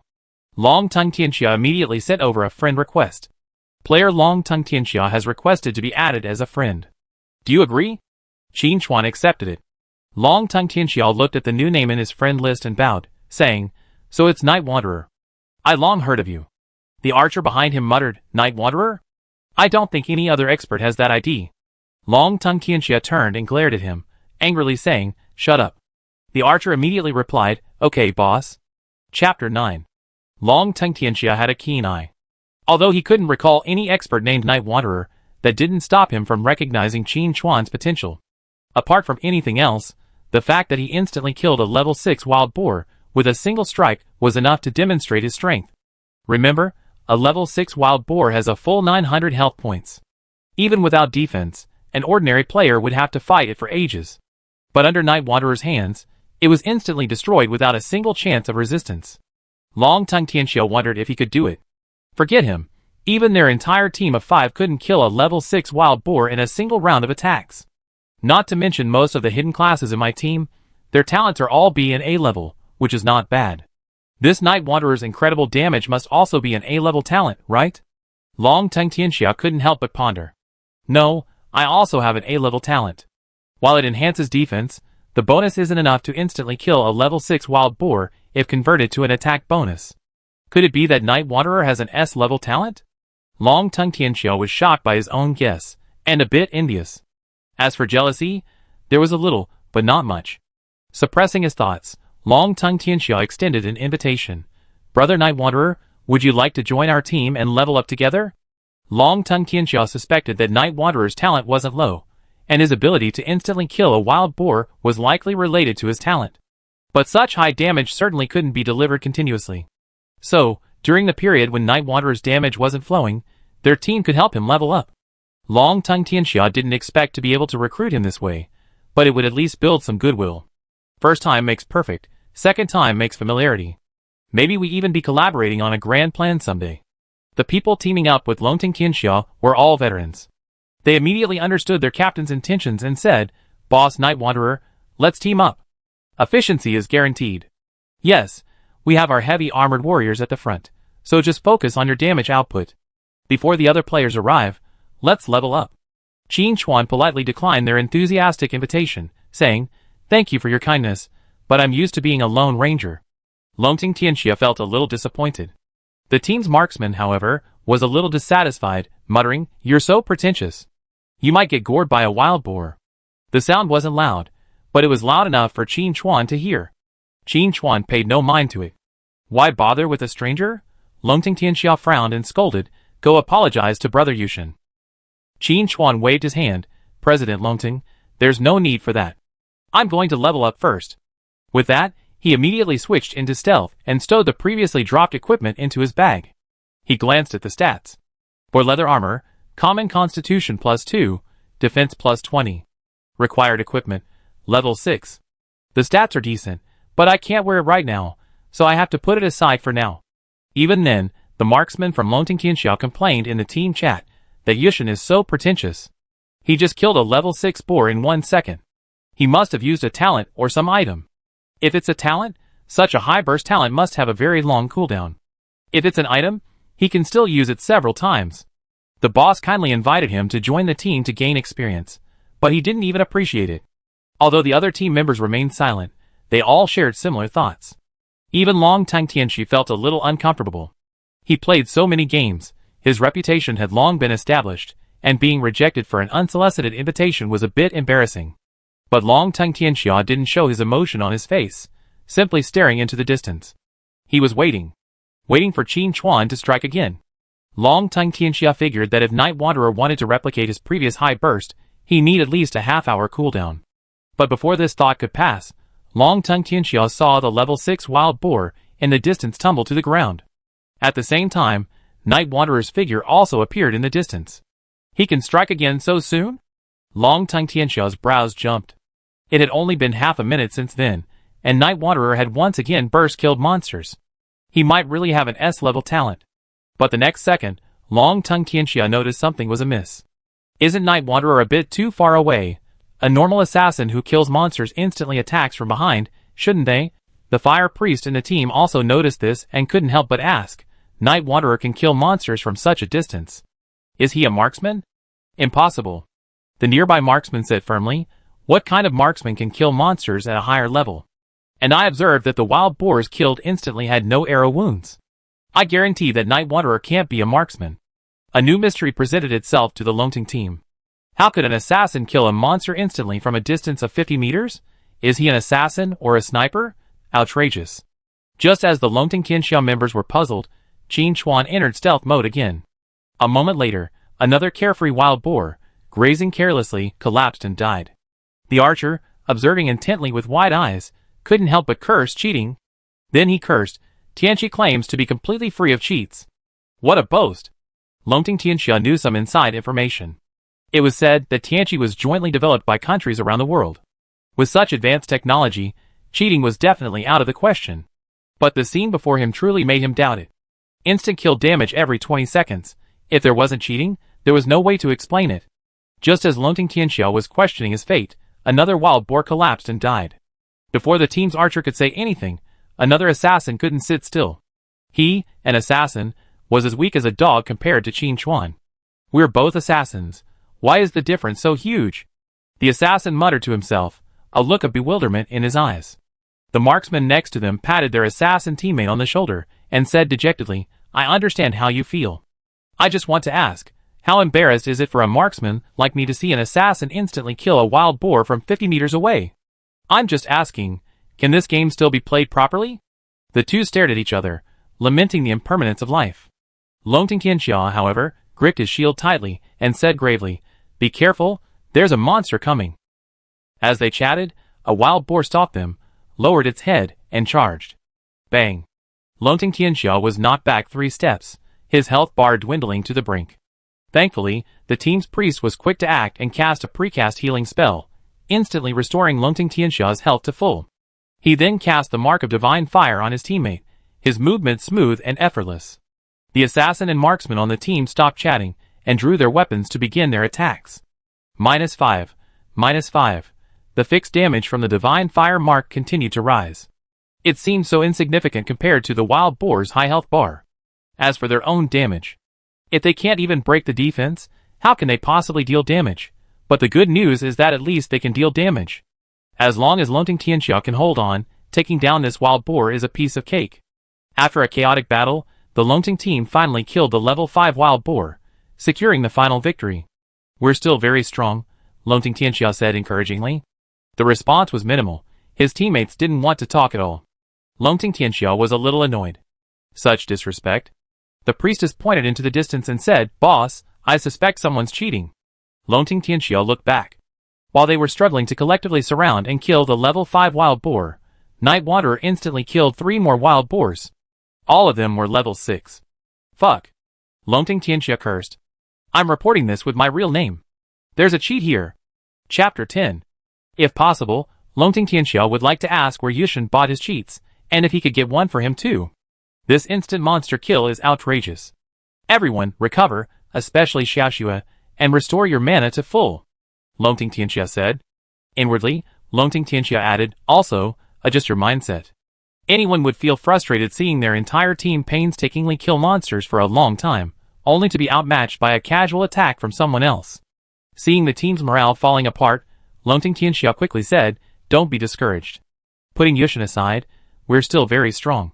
Can other players farm a level 5 boar at this point? They can't. This statement was unanimously agreed with by everyone. Yes, they were powerful players. As long as they didn't compare themselves to Yushin. The assassin in the team kept saying, I guess Night Wanderer's talent might be related to ranged combat. In other words, he's definitely not strong in melee.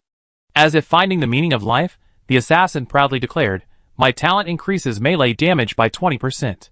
I have immense potential in the later stages, and I'm definitely not inferior to Night Wanderer. So Night Wanderer and I are evenly matched. I can't match his ranged skills, and he can't match my melee skills. The archer next to him was frustrated.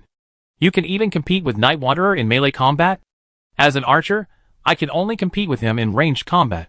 However, the archer quickly found his own strengths and continued, Night Wanderer's ranged skills are probably his professional skills. He definitely can't shoot. When it comes to archery, I'm better than Night Wanderer. Boss, you know I'm a professional shooter in the real world. The assassin and the archer smiled at each other, their confidence restored. But Long-Tongue Tianxia's eyes twitched. Can't you two have a little more ambition? But on second thought, Long-Tongue Tianxia also regained his confidence. In terms of defense, he was even better than Night Wanderer. The Long-Tongue team rallied, confidently searching for their next target. Qin Chuan, of course, was unaware of the mental journey of Long-Tongue Tianxia and the others. He was still leveling up. After a few attempts, Qin Chuan had become adept at the 50-meter range.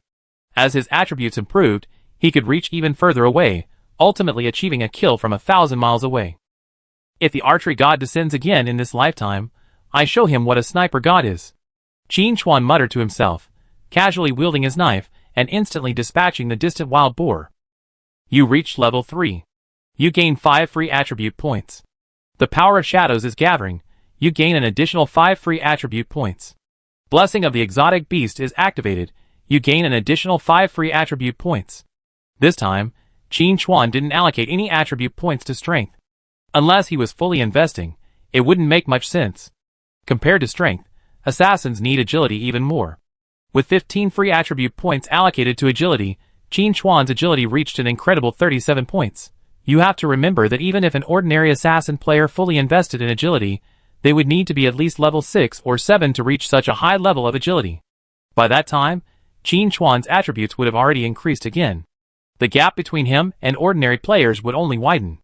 Getting the exotic beast's skull immediately was a wise decision indeed. Qin Chuan thought happily. Kill another 60 or so wild boars, and I gain 1 evolution point. I don't think I'd be able to evolve Shadow Steel again, unless a boss appears. Yeah, how could I have forgotten that? Qin Chuan's eyes lit up. In Apocalypse, there's a setting where players repeatedly kill a large number of certain monsters at once, which will lead to the appearance of the corresponding boss. In fact, this is also the easiest way for players in the Novice Village to encounter a boss. Qin Chuan turned and looked towards the Novice Village. If nothing unexpected happened, after all the players' frenzied slaughter, the hare boss should be activating and spawning soon. While pondering, Qin Chuan saw the Long-Tongue Tianxia team abandon the wild boar, which had only 1/3 of its health left, and run towards the Novice Village without looking back. He knew immediately that the boss had spawned. Without hesitation, Qin Chuan followed them towards the Novice Village. At this moment, his 37 points of agility began to show their effectiveness. Not only did he quickly catch up with the Long-Tongue team, he easily surpassed them. Even outside the Novice Village, countless players were rushing forward excitedly. Get out of the way! This boss is mine. You say it's yours, so it's yours. Did you write your name on it? We, the Rakshasa Palace, have reserved this place for you. Get out of here if you don't want to die. What a lousy guild. You want to reserve this place for yourself? Take your grandfather's sword. Outside the Novice Village, an exceptionally large rabbit was hopping back and forth, savaging players one by one. But this couldn't dampen the players' enthusiasm. This was the first boss in the Novice Village. It was sure to drop something valuable. With Apocalypse so popular right now, any piece of equipment could fetch a high price. With the dream of getting rich within reach, players flocked to it. If someone stood in their way, a hot-tempered player might even slash them directly. But soon, one player noticed something was amiss. It was a good thing the boss had been spawned. But why couldn't they deal any damage at all? Looking again, the boss's defense was a whopping 250 points. One player immediately roared, "Get out, planner go." Is this a boss even a novice player could possibly be tempted to defeat? Geneva, give me your money back. Fuck whoosh. Miss, resist. 5 fireballs, total damage, 0. The hare boss shook itself, unscathed, and continued to chase the players like carrots. However, there were many players with hidden classes, leveraging their class advantages to deal some damage. Thus, little by little, they managed to chip away at the hare boss's health. Seeing such a remarkable victory, the players grew increasingly excited. Even the players whose defense wasn't broken had no intention of retreating, enthusiastically chasing the boss. It didn't matter if they weren't broken, since no one else could anyway. Apocalypse has a rule. In a wild boss fight, if no player or team inflicts more than 50% decisive damage, the ownership of the dropped items will be randomly selected from all participating players. In other words, everyone has a chance to touch the legendary gear. What could be more exciting than this? Nothing. Plus, this place is just outside the Novice Village, making it easy for players to revive corpses, further unfettered. Seeing the boss's health already down by 5%, several guild leaders grew anxious. They were determined to get the first kill of the server launch, but if they didn't accumulate enough damage, everything would be in vain. Thankfully, their competitors were helpless, giving them some peace of mind.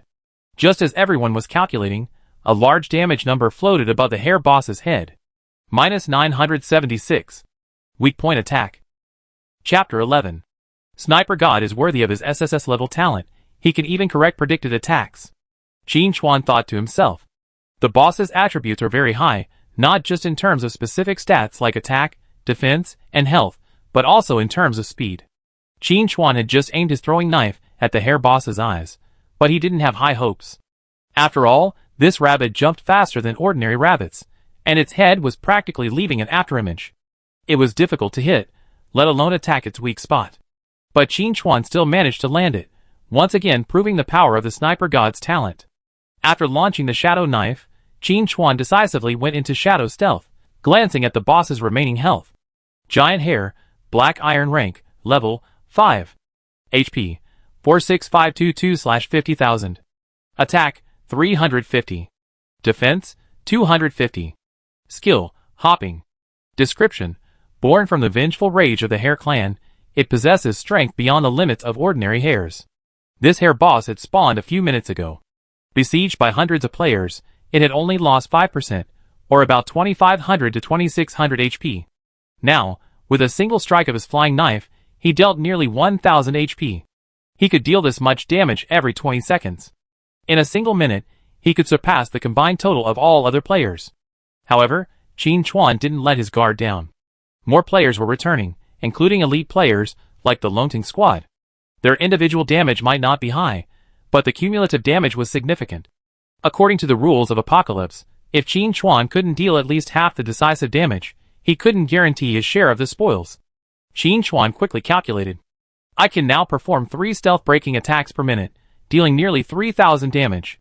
To deal more than half of that damage, I need 8 minutes. But the number of players is increasing, and 8 minutes presents too many uncertainties. What if I don't wait for Shadow Stealth to cool down and replenish Shadow Knives?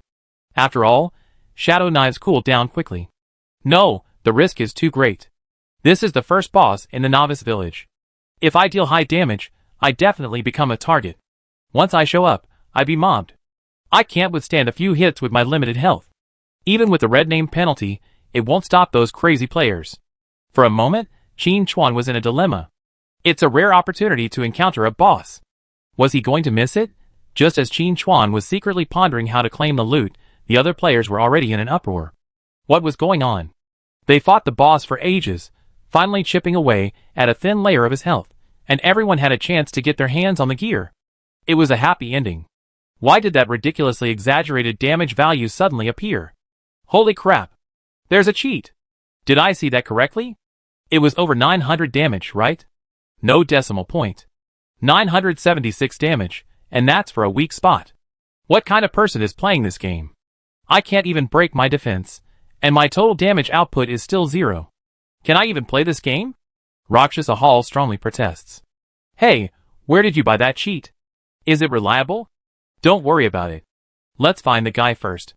We can't let him continue dealing damage, or we lose ownership of this boss's loot. That's right, brothers, keep your eyes open. If you spot a suspicious individual, attack them immediately. We must eliminate him. The players were buzzing with discussion. Even though they were being attacked by the hair boss, it didn't dampen their determination to find the mysterious individual. Some players even launched a barrage of skills at the location Qin Chuan had previously appeared, attempting to kill him while in stealth. Qin Chuan, trapped in the shadows, was still terrified. Good thing he could stealth seamlessly, otherwise he would have been killed by those crazy players. This only made Qin Chuan feel even more confident in his choice. If he had followed Tianqi's recommendation and chosen the archer class, he would have been able to deal more range damage, but he would definitely not have claimed the loot. Because as soon as he got close to the boss, countless players would have rushed to attack him. In that situation, unless he could knock down at least half of the boss's health with a single arrow, it would be useless. As for scattering the other players, the feasibility was practically 0. Although his current stats were high, they didn't create a decisive gap between him and the other players. I killed this boss too early. If I waited a little longer, I have accumulated evolution points and leveled up, and I wouldn't have been so passive. Never mind. I just wait for Shadow Stealth to cool down, Qin Chuan thought to himself. At the same time, the Longting team came running back. After hearing what had just happened, they couldn't help but exchange a glance. The assassin in the team said, "It's Night Wanderer." The Holy Fire Priest Xiaoxiu echoed, "At this stage, I can't think of another player besides Night Wanderer who can deal nearly 1,000 damage."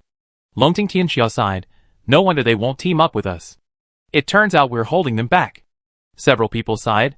The team's marksman raised a key question. "Boss, the Night Wanderer has attacked. Are we still going to fight for this boss?" The other teammates immediately understood his meaning. "At this stage, we can't form a team. We can only form a 6-man team at most. Even with Xiaoxiu, we can't deal more than half the decisive damage. It's a pity that the Novice village is randomly assigned. Otherwise, if we all came together, we in the Dragon Dynasty would definitely be able to monopolize this boss. This is the same for other teams. If it weren't for the Night Wanderer, we just have to rely on chance. The problem lies with the Night Wanderer. I observed before. His attack frequency is about 20 seconds. It takes at most 8 minutes for him to deal enough decisive damage. In 8 minutes, even if all the players in the Novice village came, I'm afraid their combined damage wouldn't match the Night Wanderer's." Longting Tianxia was stunned. The excitement of discovering the boss gradually faded, replaced by consideration. He was weighing the pros and cons. Just as Longting Tianxia was pondering, 20 or 30 people rushed over, shouting, "Guild leader, we're here!" The character names above their heads were remarkably consistent. Longting Guapi. Longting Night Raid on the Widow's Gate. Longting I don't eat beef. Longting. While players couldn't form guilds at this stage without guild orders, choosing a character name with the same format wasn't a problem. Seeing his minions rushing to his aid, Longting Tianxia was filled with satisfaction. But the previous problem remained. Just as Longting Tianxia was pondering, Qin Chuan attacked again. -976. Weak point attack. The high damage was so intense that the hair boss's health bar visibly dropped. The surrounding players stared, trying to spot the suspicious target. But they failed.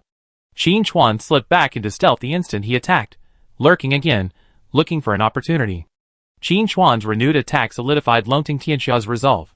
He summoned his subordinates, gave them a few instructions, and led them away from the hair boss. The other guilds were bewildered. What was going on?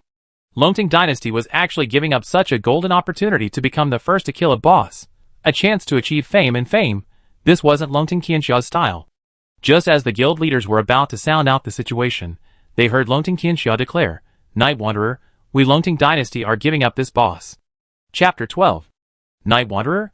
The name left several guild leaders stunned. I never heard of such a master before. Judging from the ID format, he wasn't a member of any particular guild. So where did he come from? When the other players heard Longting Tianxia's words, they were immediately excited. Okay, so it's called Night Wanderer. Don't let me catch you, kid.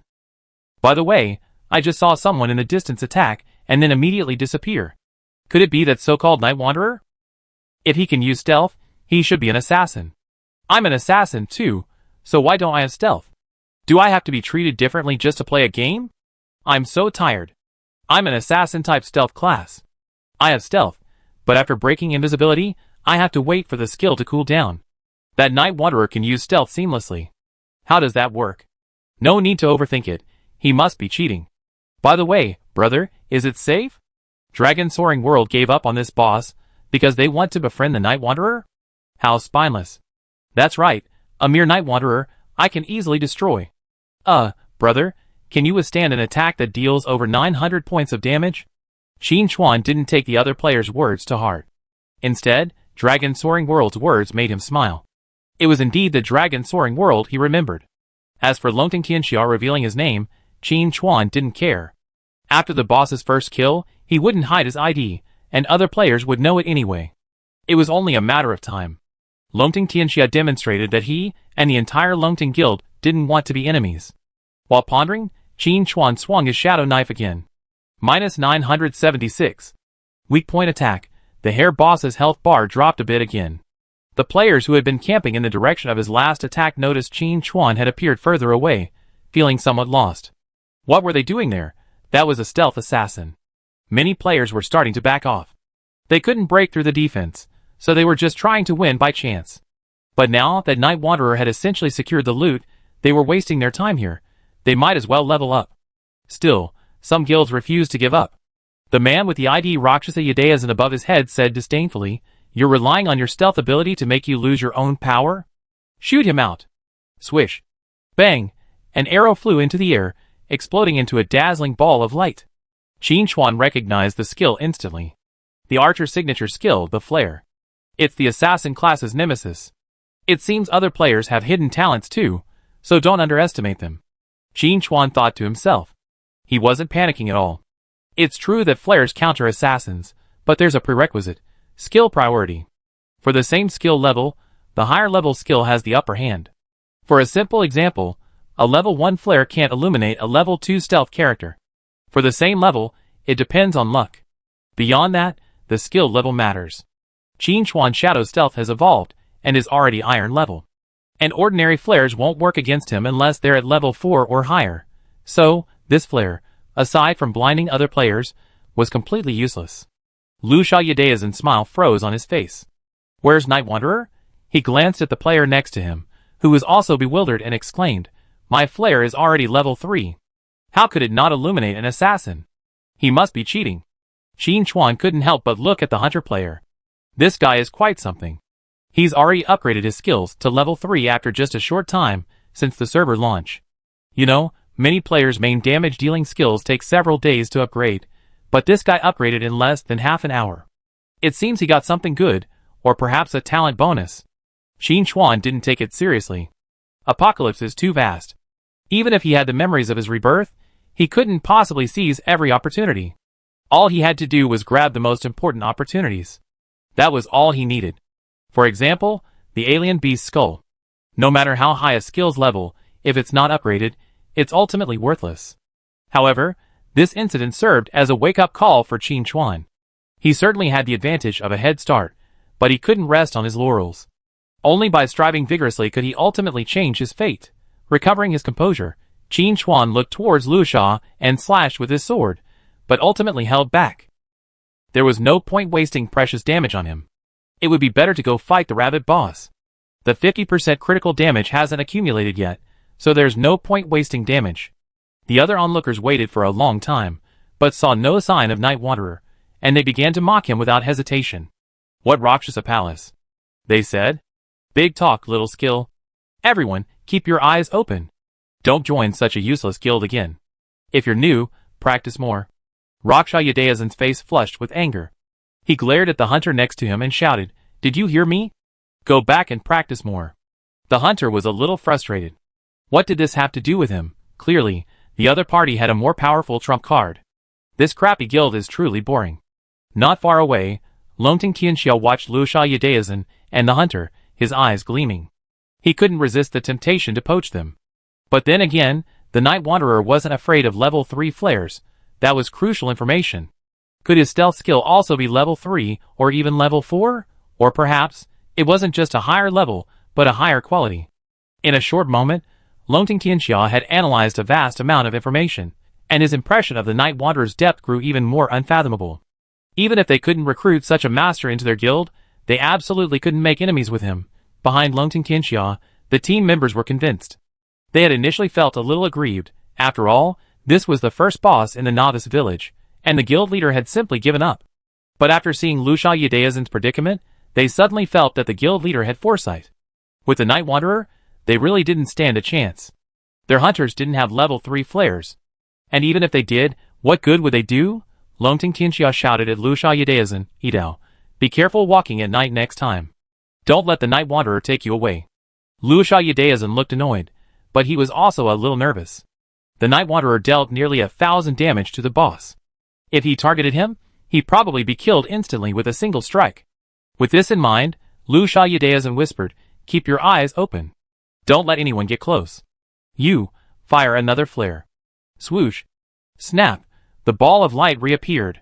But after waiting for a long time, Lu Xiaoyade's didn't receive a fatal attack. Instead, the hair boss in the distance saw its health bar drop another notch.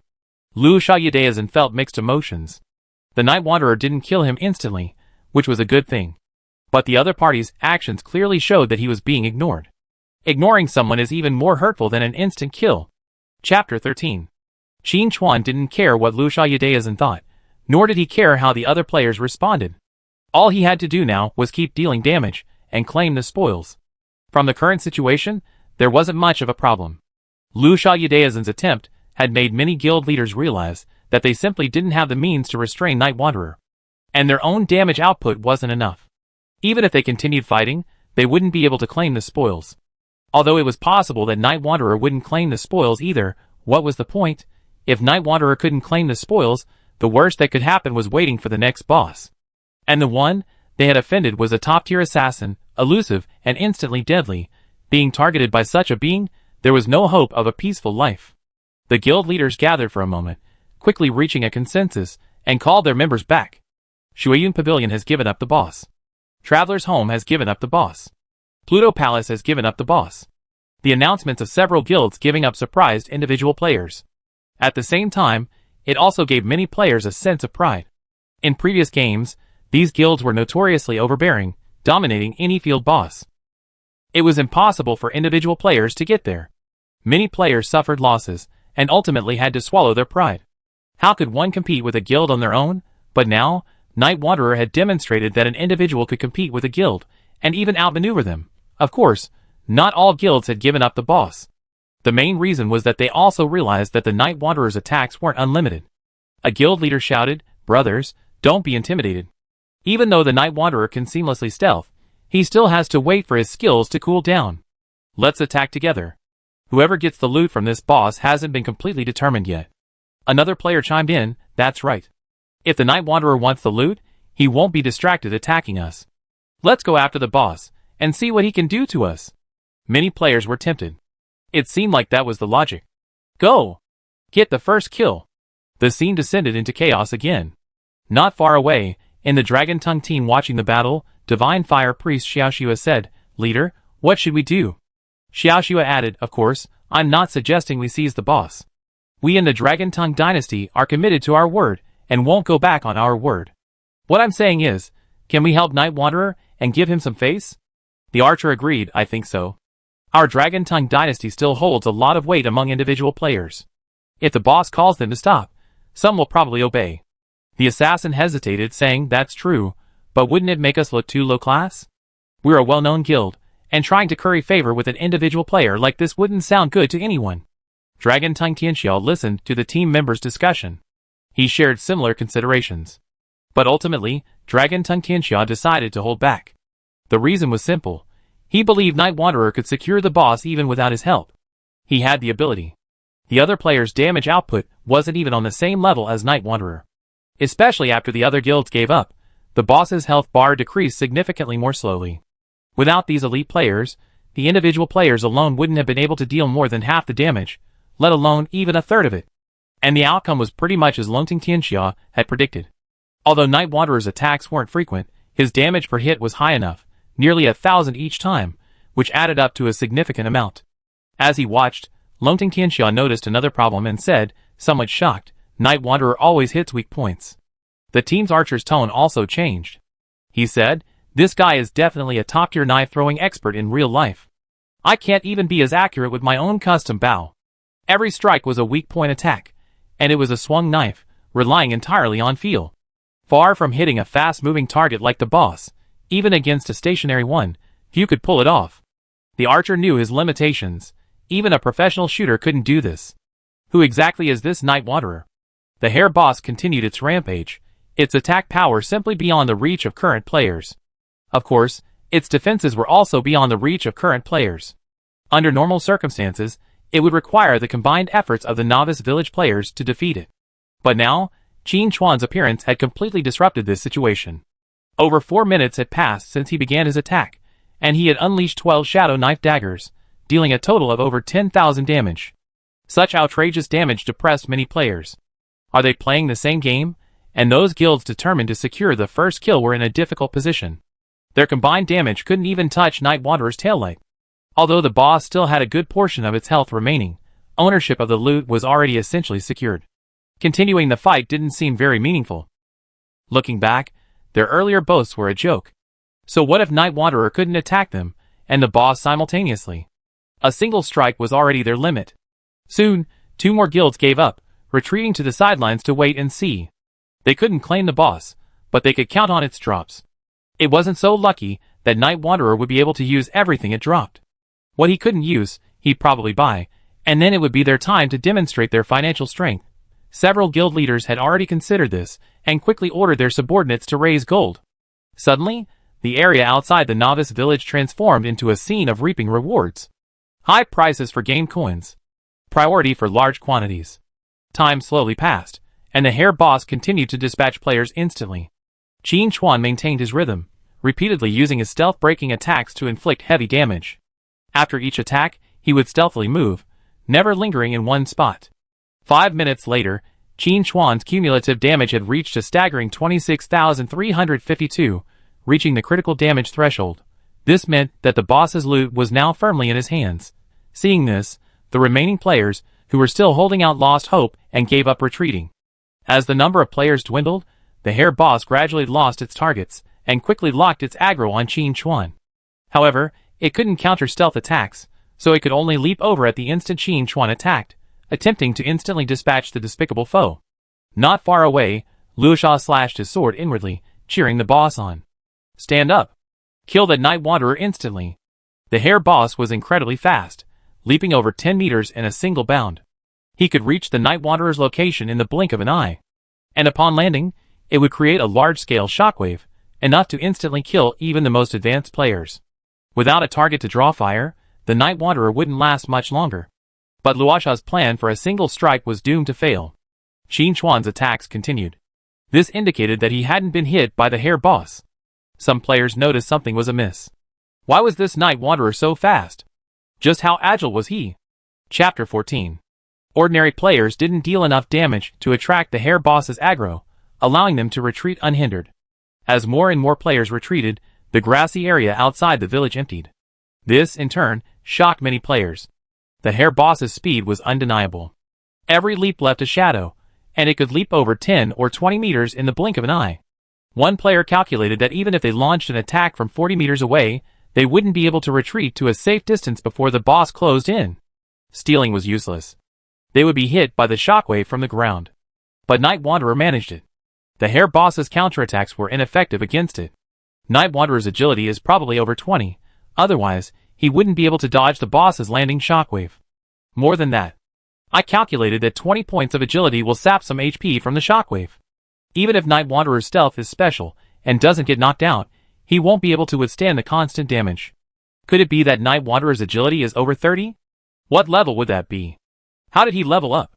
Didn't you see how he deals nearly 1,000 damage with one strike?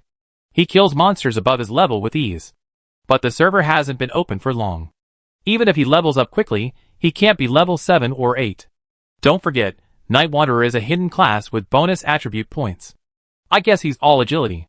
Protest. Why does Night Wanderer get all the good stuff? The players were furious.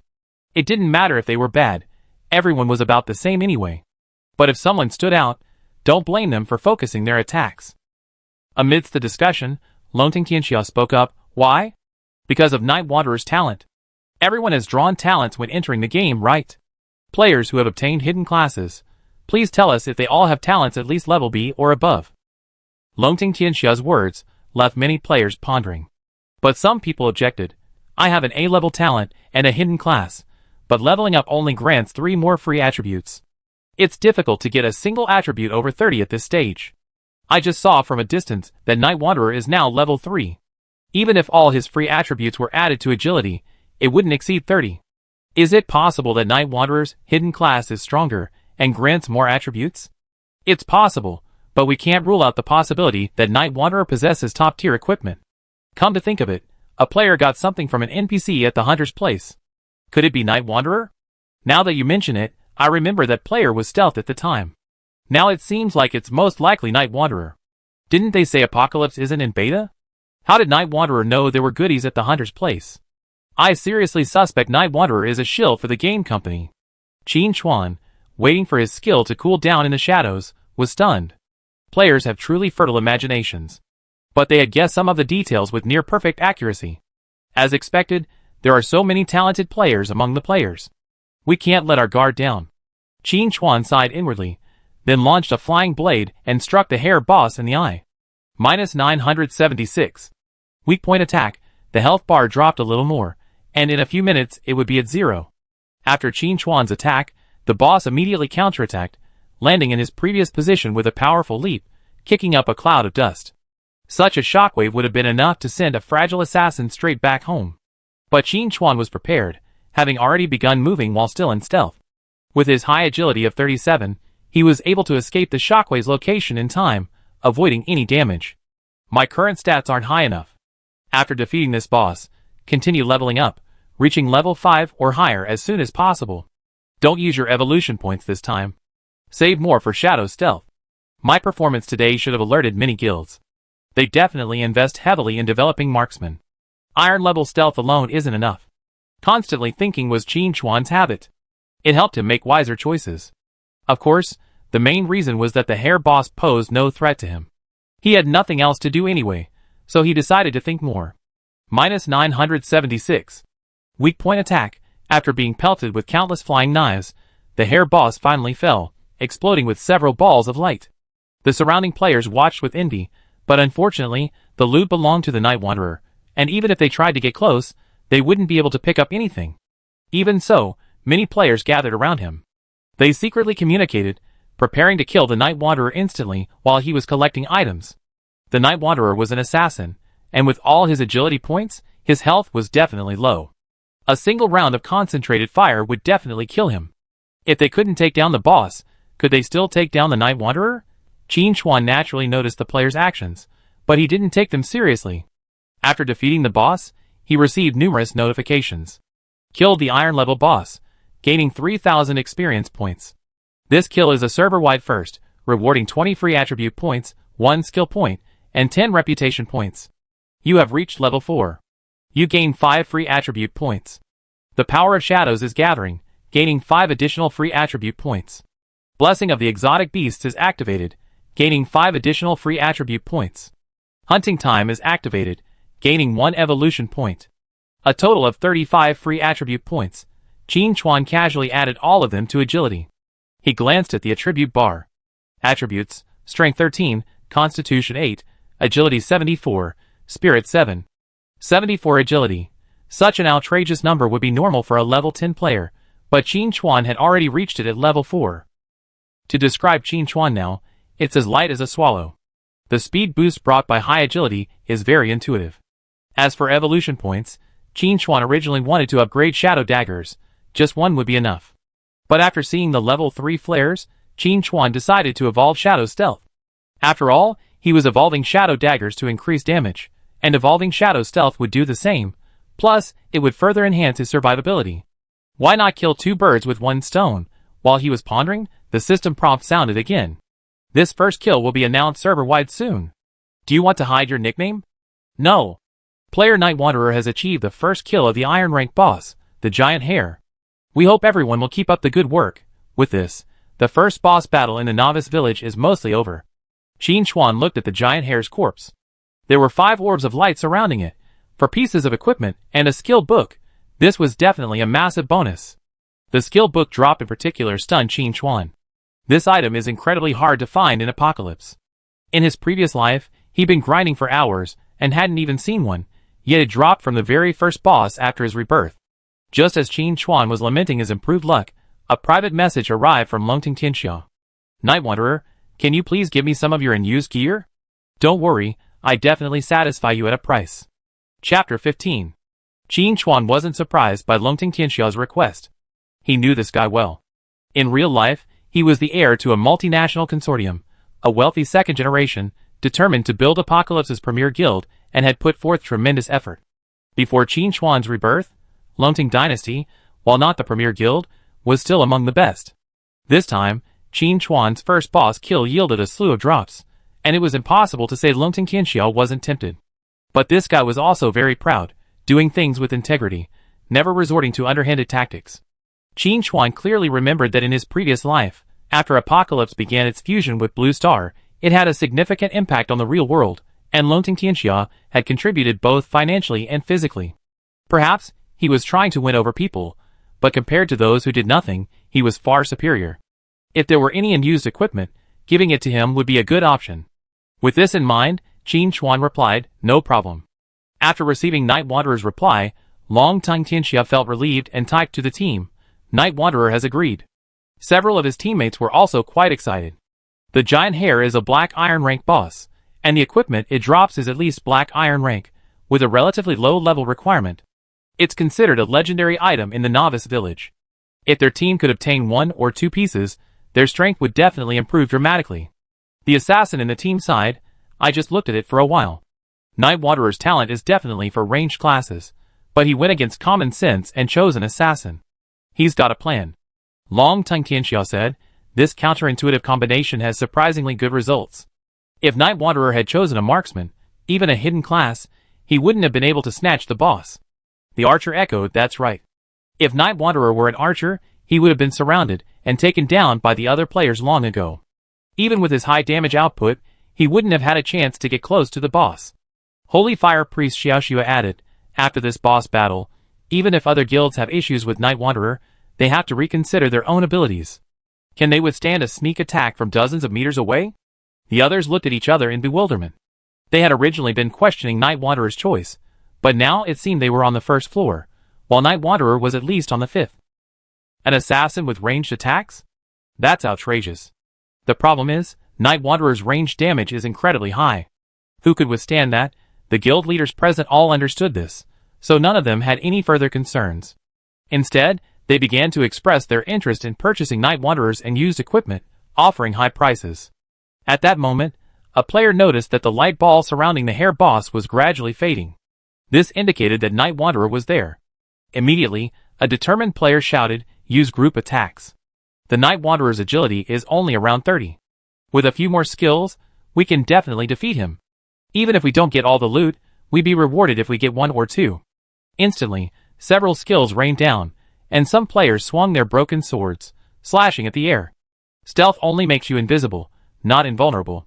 If it had been Qin Chuan before defeating the boss, he might not have been able to dodge so many skills. Even if his awareness had kept up, his attributes limited his ability. But now, with 74 points of agility, Qin Chuan had already run over 10 meters the moment he picked up the dropped items. By the time the players began their chaotic attacks, he had already run 40 or 50 meters. It seems I'm too easy to talk to, Qin Chuan thought to himself. With a casual flick of his shadowy flying knife, he instantly killed the player who had led the shouting. Thump. The player suddenly collapsed to the ground, startling those around him. It's Night Wanderer. He's attacking. Wasn't he just picking up gear? How did he get so far again? Who said Night Wanderer's agility is only in the early 30s? I calculated it. He couldn't have achieved such a fast speed without 50 agility points. It must have been the bonus attribute points for first killing the boss. I miscalculated. I know the guy who was just killed instantly. He's an elite member of the Rakshasa Hall. It seems Raksha Yadayasan is still determined to fight Night Wanderer to the bitter end. He's really not afraid of being targeted. The surrounding players' chatter made Raksha Yadayasan pale. He quickly shouted, I don't know this guy. He's not from our guild. No one responded. Raksha Yadayasan thought he was safe.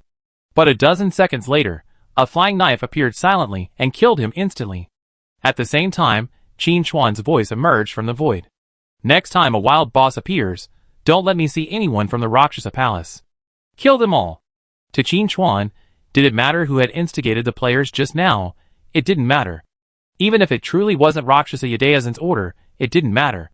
For Qin Chuan, the important thing was establishing his authority. Another point, Rakshasa Yadayasan wasn't a good guy. Qin Chuan didn't feel any psychological burden after killing him instantly. Even if Apocalypse and Blue Star merged, and the Death Seal became reality, he wouldn't regret instantly dispatching Lu Sha Yishazhen. Lu Sha Yishazhen's death also revealed a problem to the surrounding players. The Night Wanderer's instantaneous attack was impossible to defend against. This also made Longting Tianxiao's judgment even more clear. The Night Wanderer must be friendly, not hostile. Qin Chuan lurked in the shadows, waiting for his skill to cool down, before striking again and instantly dispatching several members of Lu Sha Hall, making his stance clear. He kept his word. With this, the remaining players completely lost hope. Qin Chuan also had time to examine his loot. First, the skill book he cared about most. Rip, Iron, a passive skill that deals damage while tearing wounds, dealing, attack power * 20% plus 20, damage per second for 3 seconds. Only physical classes can learn it. Since the giant hare is an iron level boss, its drops are of this lowest rank. This saved a few evolution points, a bonus. For physical classes, Rend is a must-have skill. It requires no additional manipulation. It triggers as soon as damage is dealt. It's essentially uninterrupted during combat, significantly increasing sustained damage. The only drawback is that Rend doesn't stack. Even with an attack speed as fast as 10 hits per second, it still only deals one layer of damage. This isn't a big deal. What Qin Chuan cares about is whether this sustained damage can benefit from the Sniper God's bonus. With my current attack power, plus the fixed damage from Rend, it's about 24 points per second, or 72 points in 3 seconds. If it benefits from the Sniper God's bonus, at a distance of 50 meters, it'd be a 5-fold increase, reaching 360 points. Even if Qin Chuan can currently deal nearly 1,000 points of damage with a single flying knife, over 300 or nearly 400 points of damage is nothing to be sniffed at. Of course, that assumes Rend benefits from the Sniper God's bonus. Qin Chuan wanted to verify his hypothesis, but with a few drops left to see, there was no rush. It wouldn't be too late to go after he finished dealing with his equipment. However, in his heart, Qin Chuan was basically certain that Tyr was enjoying the bonus of Sniper God. Chapter 16.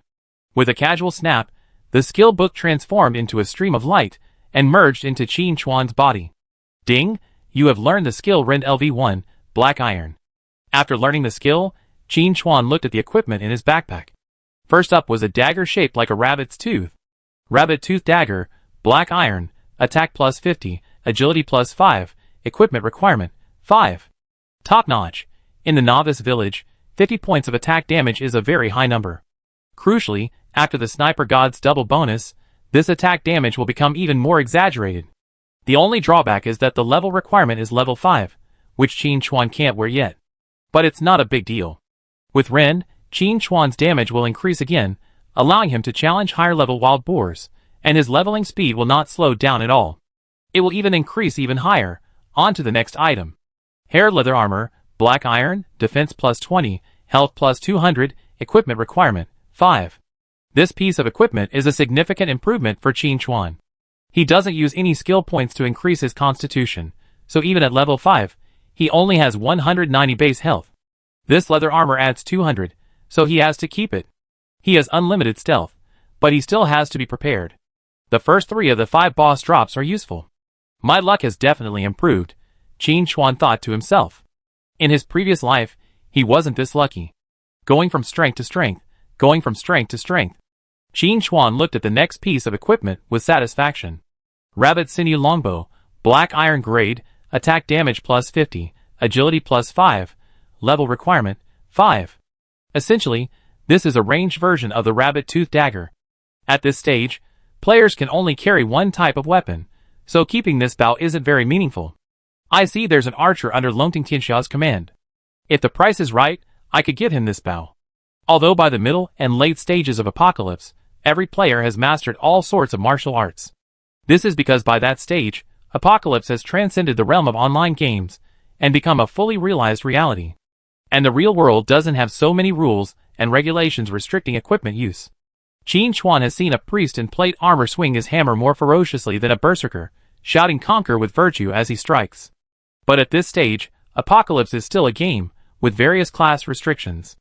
If possible, Qin Chuan would like to equip both the Rabbit Tooth Dagger and the Rabbit Sinew Longbow. That way, his attack power would be incredibly exaggerated, with explosive damage. Unfortunately, this isn't possible for the time being, so he's forced to give up. Of course, Qin Chuan could also keep the longbow and sell the dagger. But again, it doesn't mean much. It's not time for him to kite. Wouldn't it be nice to just hide and throw throwing knives? Recovering his composure, Qin Chuan looked at the last piece of equipment. Rabbit Bone Shield, Black Iron Grade, Defense plus 50, Health plus 100, Strength plus 5, Level requirement, 5. Qin Chuan directly sent the Rabbit Bone Shield's attributes to Longting Tianxia. The next second. Boss, name a price. Just name it, and I give it. Boss, say something. Brother, you're my brother. You must leave this equipment to me. Qin Chuan chuckled to himself. It was still the Longting Tianxia of his memories, with integrity, but not much. He casually replied, I need gold coins. How many do you have? Tianxi can link a bank card and receive cash directly, without worrying about the flow of funds being traced, ensuring maximum security. But Qin Chuan didn't need that much cash right now. He needed gold coins more. because there was a quest that required a certain amount of gold coins to begin.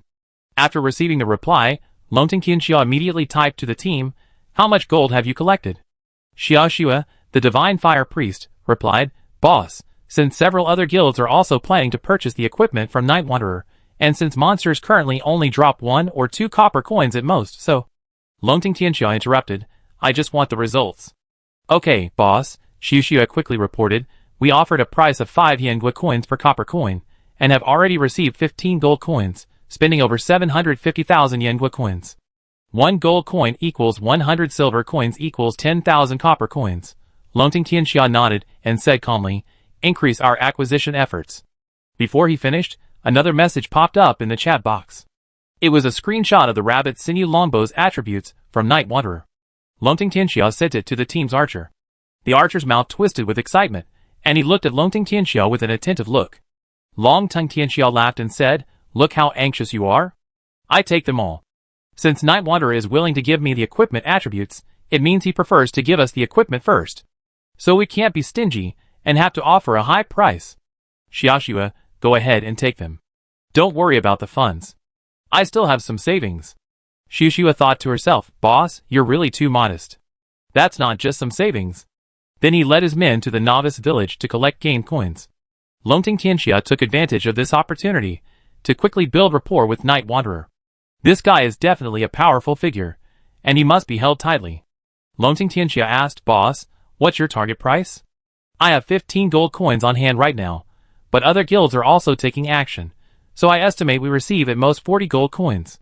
Qin Chuan calculated that, based on the current market price, 1 gold coin would cost 50,000 Yuangua coins. 40 gold coins would be nearly 2 million, or even more. Because player output is currently so low, and with several guilds collecting at the same time, the price is bound to rise. Qin Chuan thought for a moment and replied, "I won't ask for more. Just one price, 30 gold coins for 2 pieces of equipment." Longting Qianxia agreed without blinking. He didn't mind spending money. If this million or so could buy his team strength and the friendship of Night Wanderer, it would be a truly worthwhile deal. Longting Qianxia had a keen eye, knowing that Apocalypse was destined to become a global leader in the gaming industry. His initial investment would reap a 10-fold or even a 100-fold return in the future. Of course, in Longting Qianxia's mind, none of these returns could compare to his connection with Night Wanderer. There was no doubt that Night Wanderer would pursue solo boss-killing strategies, and he had the skills to do so. He would have more and more high-end equipment. As long as he cultivated a good relationship with Night Wanderer, wouldn't that mean his equipment would also increase? With Night Wanderer's help, Longting Dynasty will surely become the top guild in Apocalypse. Longting Qianxia was brimming with pride. But this made the other guild leaders restless. They had applied to become friends with Night Wanderer, but were rejected. They couldn't contact Night Wanderer, and had no idea what equipment he had. But judging by Longting Qianxia's reaction, he definitely had some extra equipment. Knowing there was top-tier equipment, but simply not being able to get it, it was incredibly frustrating. One guild leader wanted to sound out the situation. But Longting Qianxia was too clever to reveal his true colors. He put on a distressed expression and said, "Oh, I can't contact Night Wanderer either. What should I do?" Then he turned around and raised the price for the game coins, clearly determined to get them. In the shadows, Qin Chuan nearly laughed out loud. This guy is such a dramatic character. Chapter 17.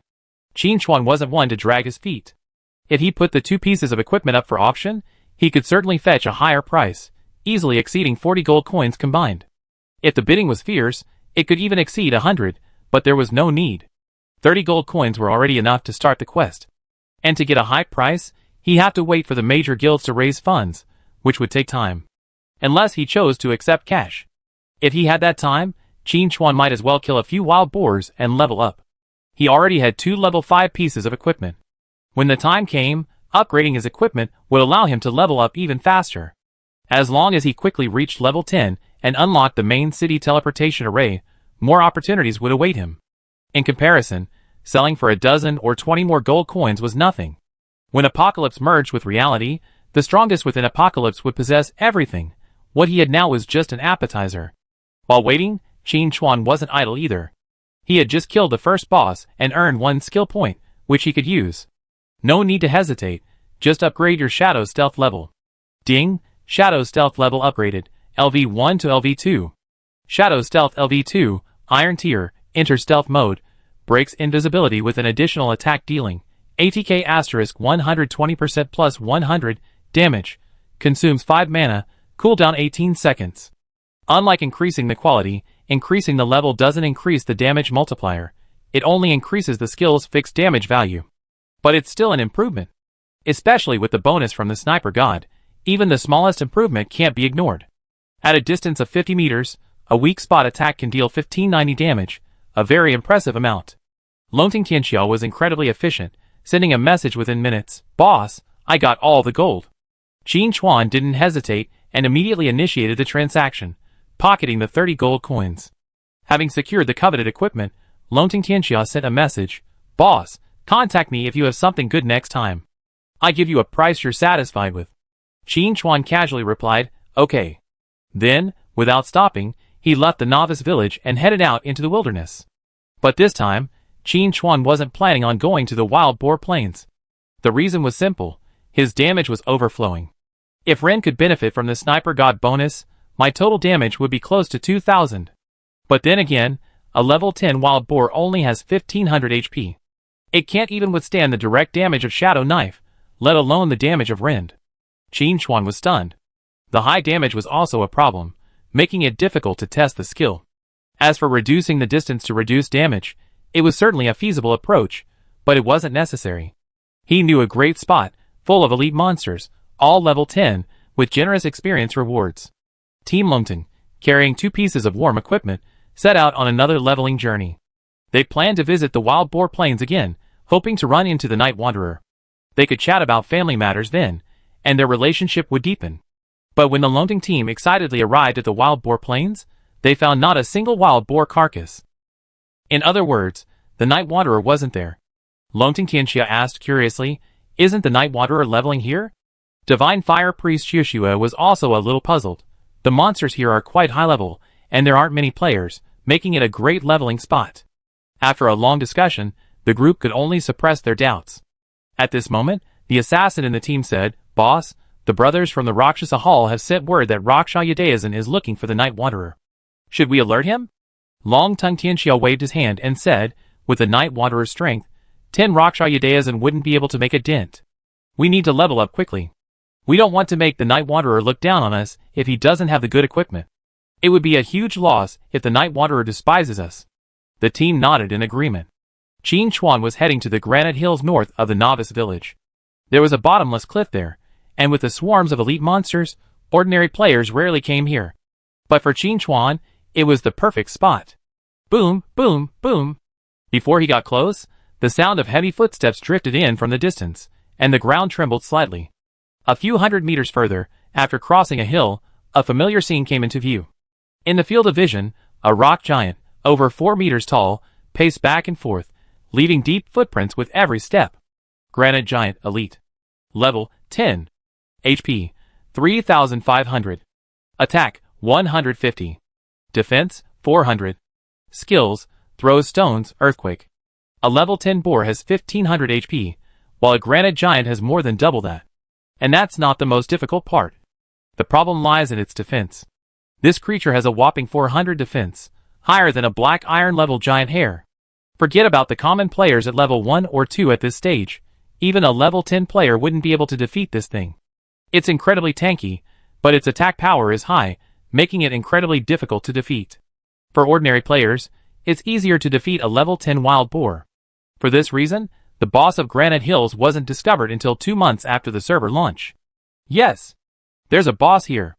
And it's very high level, even silver level. However, the triggering conditions are very demanding. You need to kill 100 elite granite giants, and you must do it alone.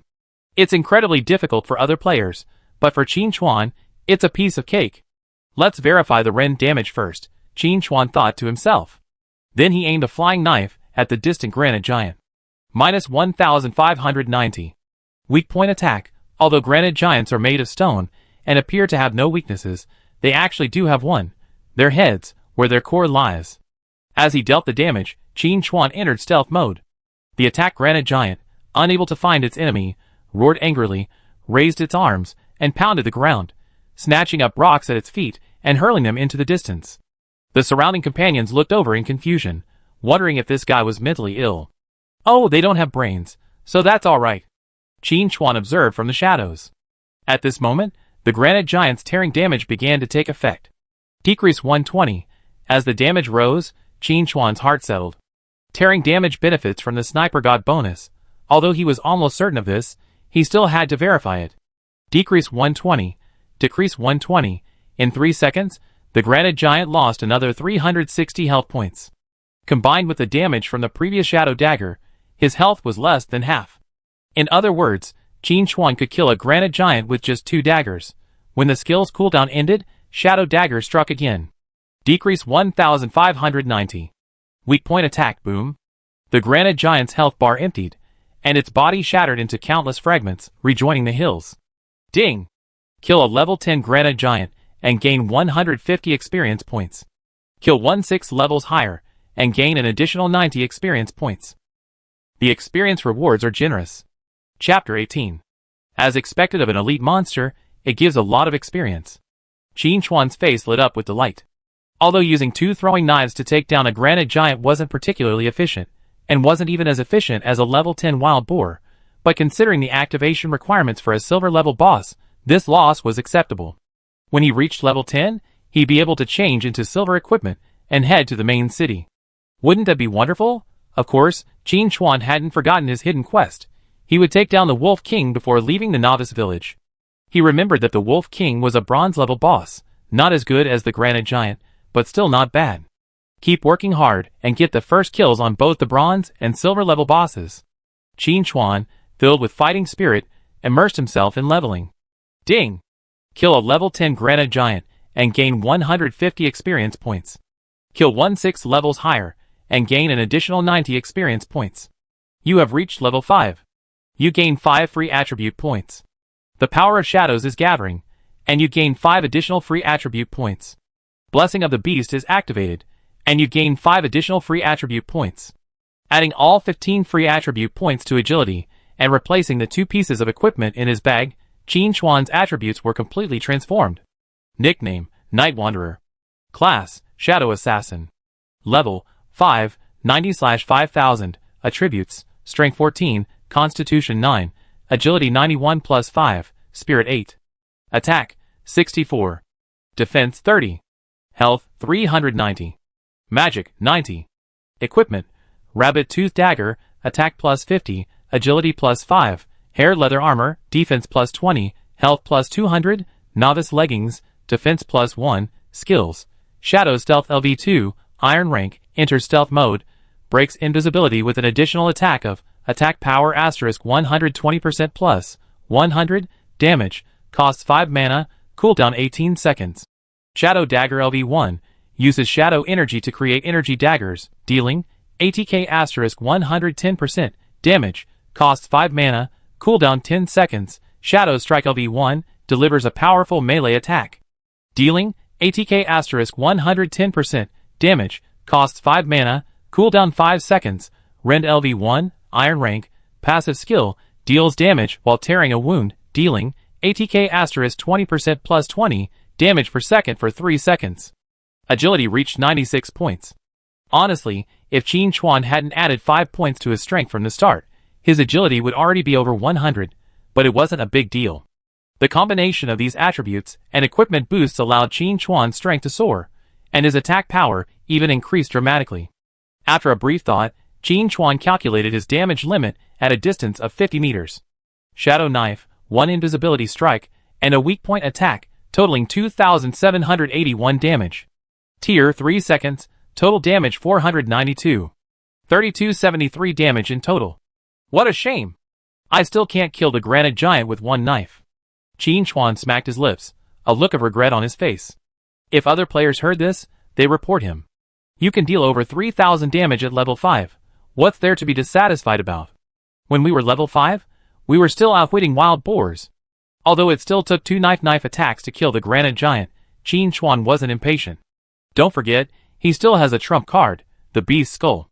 The evolution points he gained from killing giant hares have been sitting around unused, waiting to gain more evolution points after killing enough monsters, unlocking Shadow Steel's second evolution.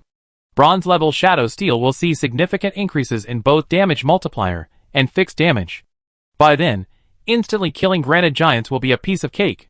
You won't even need to wait for Ren to take effect. Ding! Kill a level 10 granite giant and gain 150 experience points. Killing 5 levels higher will earn you an additional 75 experience points. Another granite giant fell. Qin Chuan's next level up is getting closer. At this rate, by the time Qin Chuan activates the granite giant lord, he'd be almost level 10. The total time was probably less than half a day. That's fast, Qin Chuan exclaimed. He clearly remembered that in his previous life, he reached level 10 on the 3rd day after the server was launched. Even that was considered fast. It couldn't be helped. On the one hand, there were too many players, making it difficult to snatch monsters. On the other hand, it was because the monsters were too slow to kill. If you couldn't kill monsters higher than your level, the base experience wasn't much. If you killed lower level monsters, you incur a certain level of experience reduction penalty. Overall, leveling up in Apocalypse was a painful process. Except for Qin Chuan. Ding! Kill a level 10 granite giant and gain 150 experience points. Killing a level 5 higher than your level will gain an additional 75 experience points. You reached level 6. You gain 5 free attribute points. The power of shadows is gathering, and you gain 5 additional free attribute points. The blessing of the beast has activated, and you gain 5 additional free attribute points. Another level up. Qin Chuan casually added attribute points to his agility, feeling no wavering. His leveling was all stealth, throwing knife, stealth, throwing knife. No control at all. It was incredibly boring. Thankfully, amidst the boredom, there was still hope. In a little while, I have enough monster kills to evolve Shadow Steel again. Having bronze-level skills in the Novice village, I guess no one would believe it if I told them. Qin Chuan felt a sense of complacency. In this life, his development speed was far faster than in his previous one. But even so, Qin Chuan didn't let his guard down. As Qin Chuan slaughtered his way through the granite hills, the number of granite giants there steadily decreased. Whenever a granite giant was shattered into pieces, its remains quickly melted into the ground by some unknown force. Qin Chuan knew this was activating the granite giant lord. The increasingly obvious formation patterns on the ground were evidence of this. According to data unearthed by players, this boss was sealed here. However, over time, the sealing array gradually lost its effectiveness, allowing the boss's energy to escape and react with the granite, creating a large number of unconscious granite giants. For other players, this was just a story for fun. But Qin Chuan was different. He had been reborn and knew the true nature of Apocalypse. This boss is very likely from another world absorbed by Apocalypse. Qin Chuan had a bold guess. And intuitively, it seemed very likely to come true. So, if Blue Star is ultimately unable to resist the gods, will it also be absorbed into Apocalypse, become part of the game, and descend into another world? This thought surfaced in Qin Chuan's mind, and he shuddered. The secrets behind Apocalypse are too many and too profound. In this life, I must change my destiny. Qin Chuan took a deep breath, and shadow energy condensed in his hand into a flying knife, accurately striking the distant granite giant's head. Ding! Kill a level 10 granite giant, and gain 150 experience points. Kill 4 levels higher, and gain an additional 60 experience points. You have reached level 7. You gain 5 free attribute points. The power of shadows is gathering, and you gain an additional 5 free attribute points. Blessing of the exotic beast is activated, and you gain an additional 5 free attribute points. Hunting time is activated, and you gain 1 evolution point. Chapter 19. Qin Chuan got what he wanted. Adding the few evolution points he had on hand, he had enough to complete the second evolution of Shadow Steel. This evolution costs 2 evolution points. Do you want to evolve Shadow Steel? Yes. Ding, Shadow Steel has evolved. Quality upgraded, black iron to bronze. Shadow Steel LV2, bronze level, enters stealth mode, breaks invisibility with an additional attack dealing, ATK asterisk 140% plus 400, damage, consumes 5 mana, cooldown 16 seconds. The damage is skyrocketing. In a sense, Apocalypse is still very ethical. He wouldn't reset a skill's original level, just because its quality has been upgraded. Skill quality and level are 2 interdependent systems that don't interfere with each other. Bronze Shadow Steel's base fixed damage is 200, and I upgraded before, so the fixed damage for 2 levels is 400, Qin Chuan thought to himself. Next, let me test the damage. Qin Chuan fixed his gaze on the granite giant swaying in the distance. The granite giant trembled twice, but couldn't understand why. It stood there blankly, looking up at the sky, and began to think. If there were no external interference, perhaps in tens of thousands of years, it would evolve to the initial stage of intelligence. But for now, it could only serve as a stepping stone for Qin Chuan to level up. Minus 6,356. Weak point attack. Before, Qin Chuan's flying knife could deal nearly 2,800 direct damage, plus nearly 500 rendition damage, for a total of 3,300 damage, which was already an exaggeration. But now, after Shadow Stealth evolved to bronze level, the direct damage exceeded 6,300. You don't even need rend damage to instantly kill a granite giant. Qin Chuan emerged from the shadows, thoughtful. He was being hasty. He should have sold the rend skill book to Longting Tianxia. 5 million Yanguo coins wouldn't be a problem. But that was all he thought. Qin Chuan knew that his current high damage was due to the high fixed damage of Shadow Stealth's invisibility breaking attack. But fixed damage has a drawback. Even in later stages, even if a character's attack power exceeds 10,000, the fixed value remains the same. In future battles, rend damage must not be underestimated. One more level should be enough to activate the boss. Qin Chuan was quite excited. He could have soloed a silver level boss in his previous life, but it certainly wasn't at the Novice Village stage. Even the player who unearthed the Granite Lord in his previous life ultimately had to summon a team to defeat him. And the battle was brutal, with players relying on endless corpse resurrection to wear him down. But now, Qin Chuan felt he could do it alone. Elsewhere, Longting Tianxia sat on a rock, posing as a thinker. Or perhaps there weren't any cigarettes in the game, otherwise he'd definitely have lit one. He couldn't figure it out. The Divine Fire Priest Xiaoxua asked with concern, "Boss, are you alright?" Longting Tianxia waved his hand, looked up at the sky, and said calmly, "Tell me, where did Night Wanderer level up? How come he's already level 7 in the blink of an eye?" Their teammates quipped. A silence fell, no one responding. This elite team of hidden classes, after a long day of slashing wild boars, was only at level 2, still a bit short of level 3. "I was thinking I was leveling up pretty fast, but the captain says Night Wanderer is already level 7. The team's assassin grumbled, "I have a feeling Night Wanderer will solo the boss before we even get those 2 pieces of equipment and get even better gear." The archer excitedly said, hopefully, he'd drop another longbow. Then he reiterated, "I always said Night Wanderer doesn't know archery, otherwise he'd definitely have the rabbit tendon longbow. So, I'm still even with Night Wanderer." Longting Tianxia was too exhausted to complain. Xiaoxua pondered for a moment and said, "Is it possible that Night Wanderer got a dagger earlier and couldn't bring a longbow due to the game rules, so he resorted to attacking? Whether he's an archer or not is still unclear." The archer's face fell. Though he didn't want to admit it, it seemed to be the case.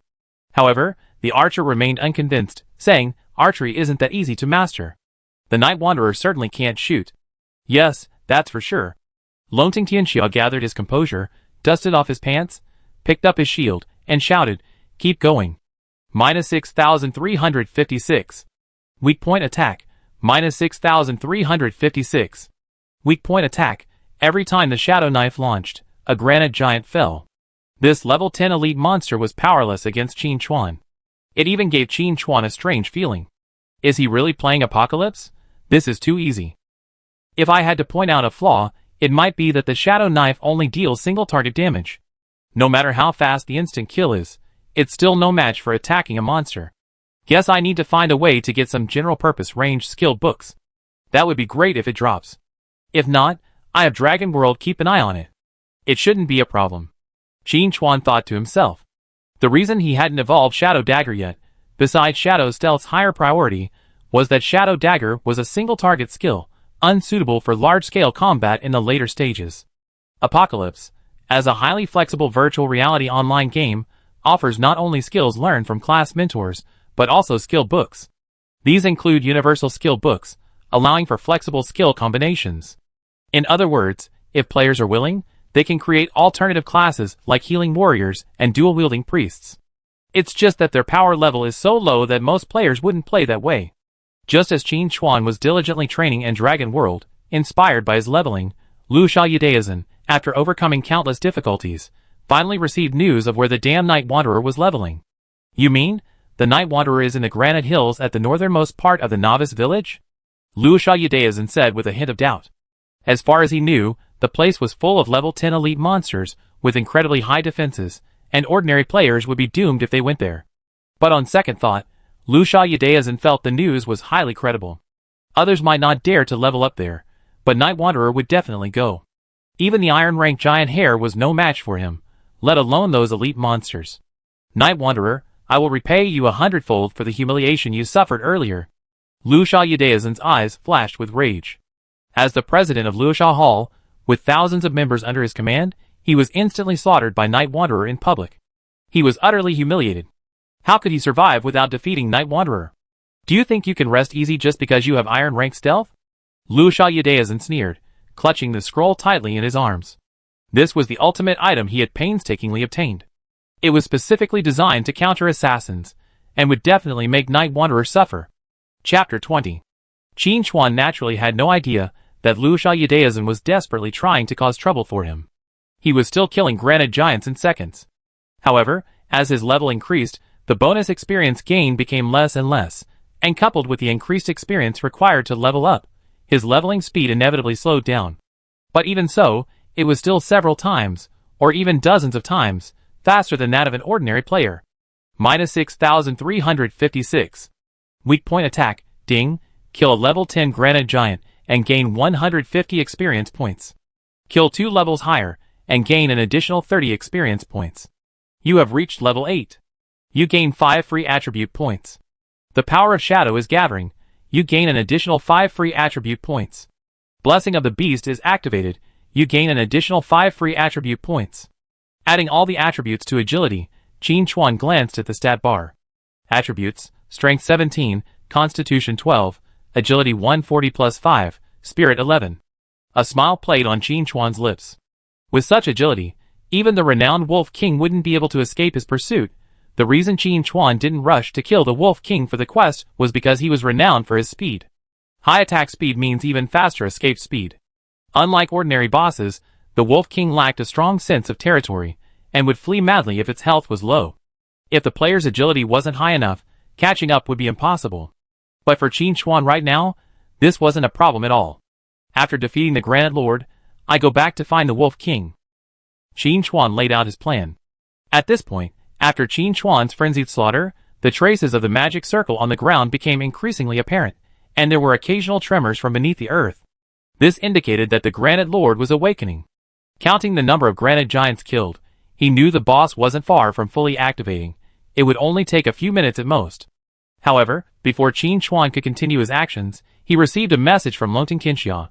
Night Wanderer, are you in Granite Hills? Lu Xiaodaozhen and his men went there. Qin Chuan wasn't surprised. Lu Xiaodaozhen was a petty man. If he killed him instantly, he'd definitely come back for revenge. As for how Lu Xiaodaozhen knew he was in Granite Hills, it was actually quite simple. Luosha Hall was a large guild with numerous members.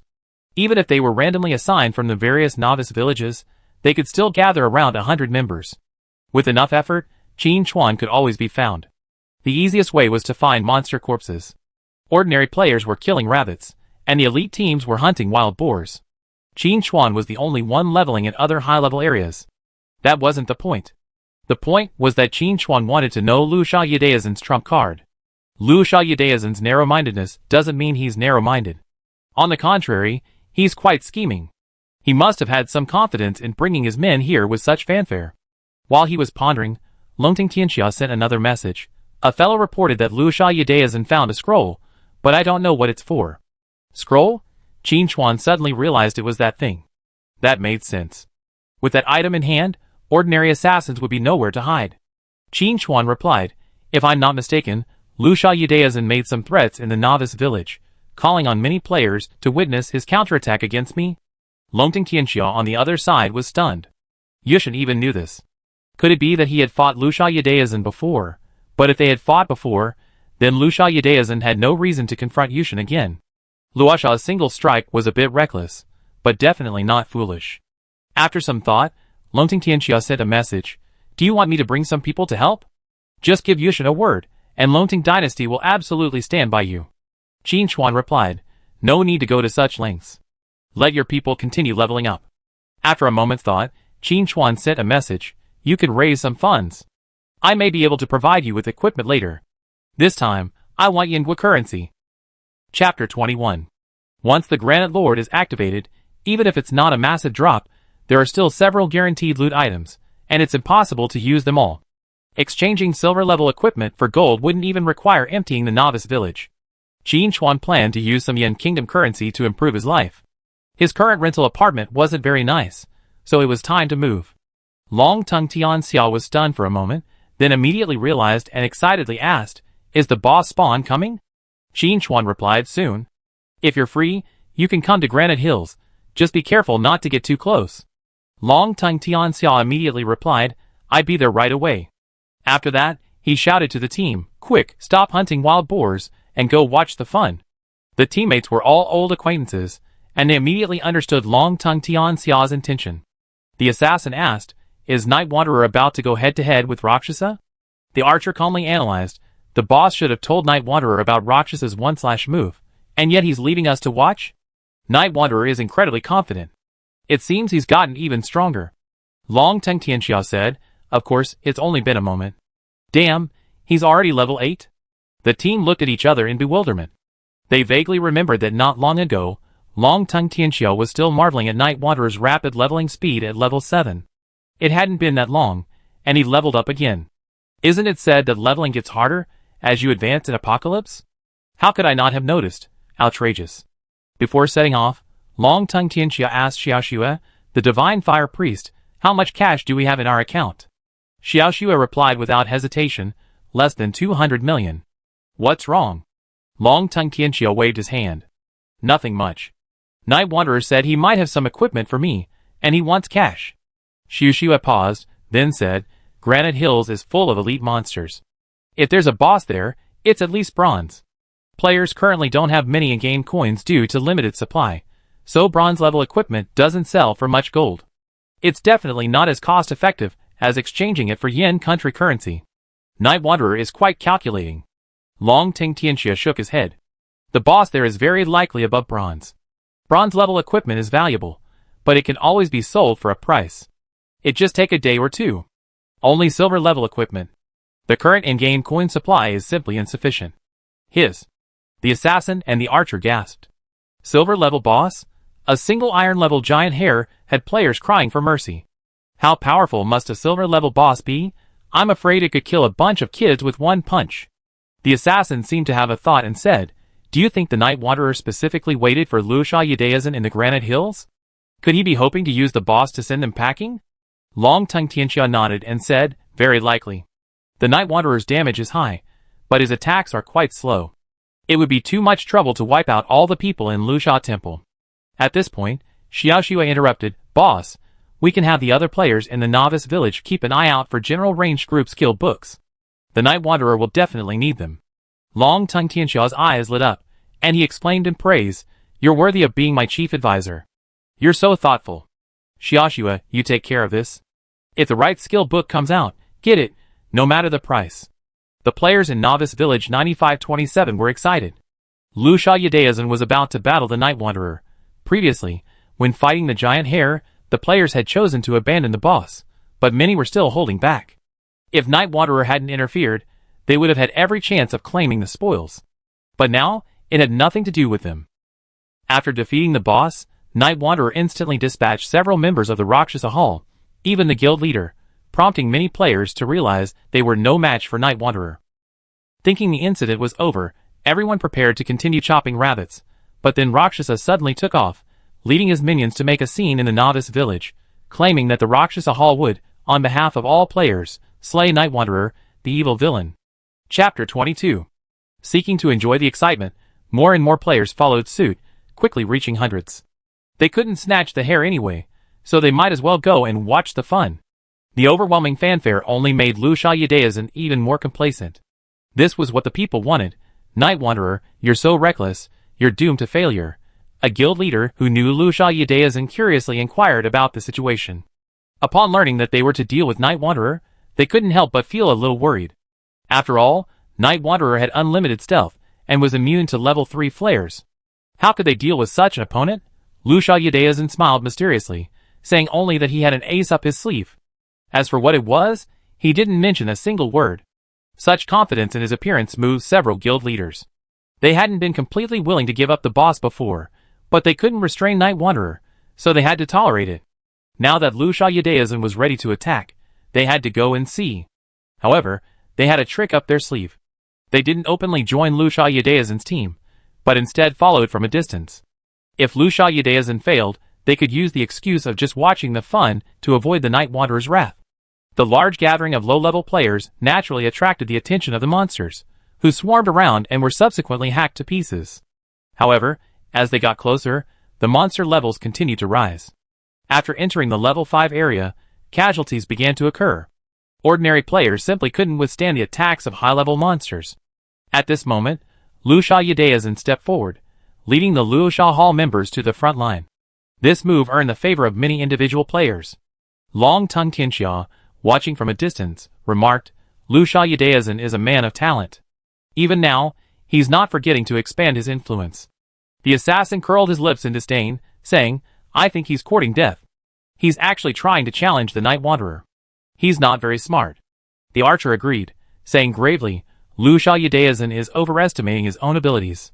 He dared to challenge my nemesis. He's already doomed. Long Tongue Tianxia, bewildered, asked, You still have a nemesis? Who?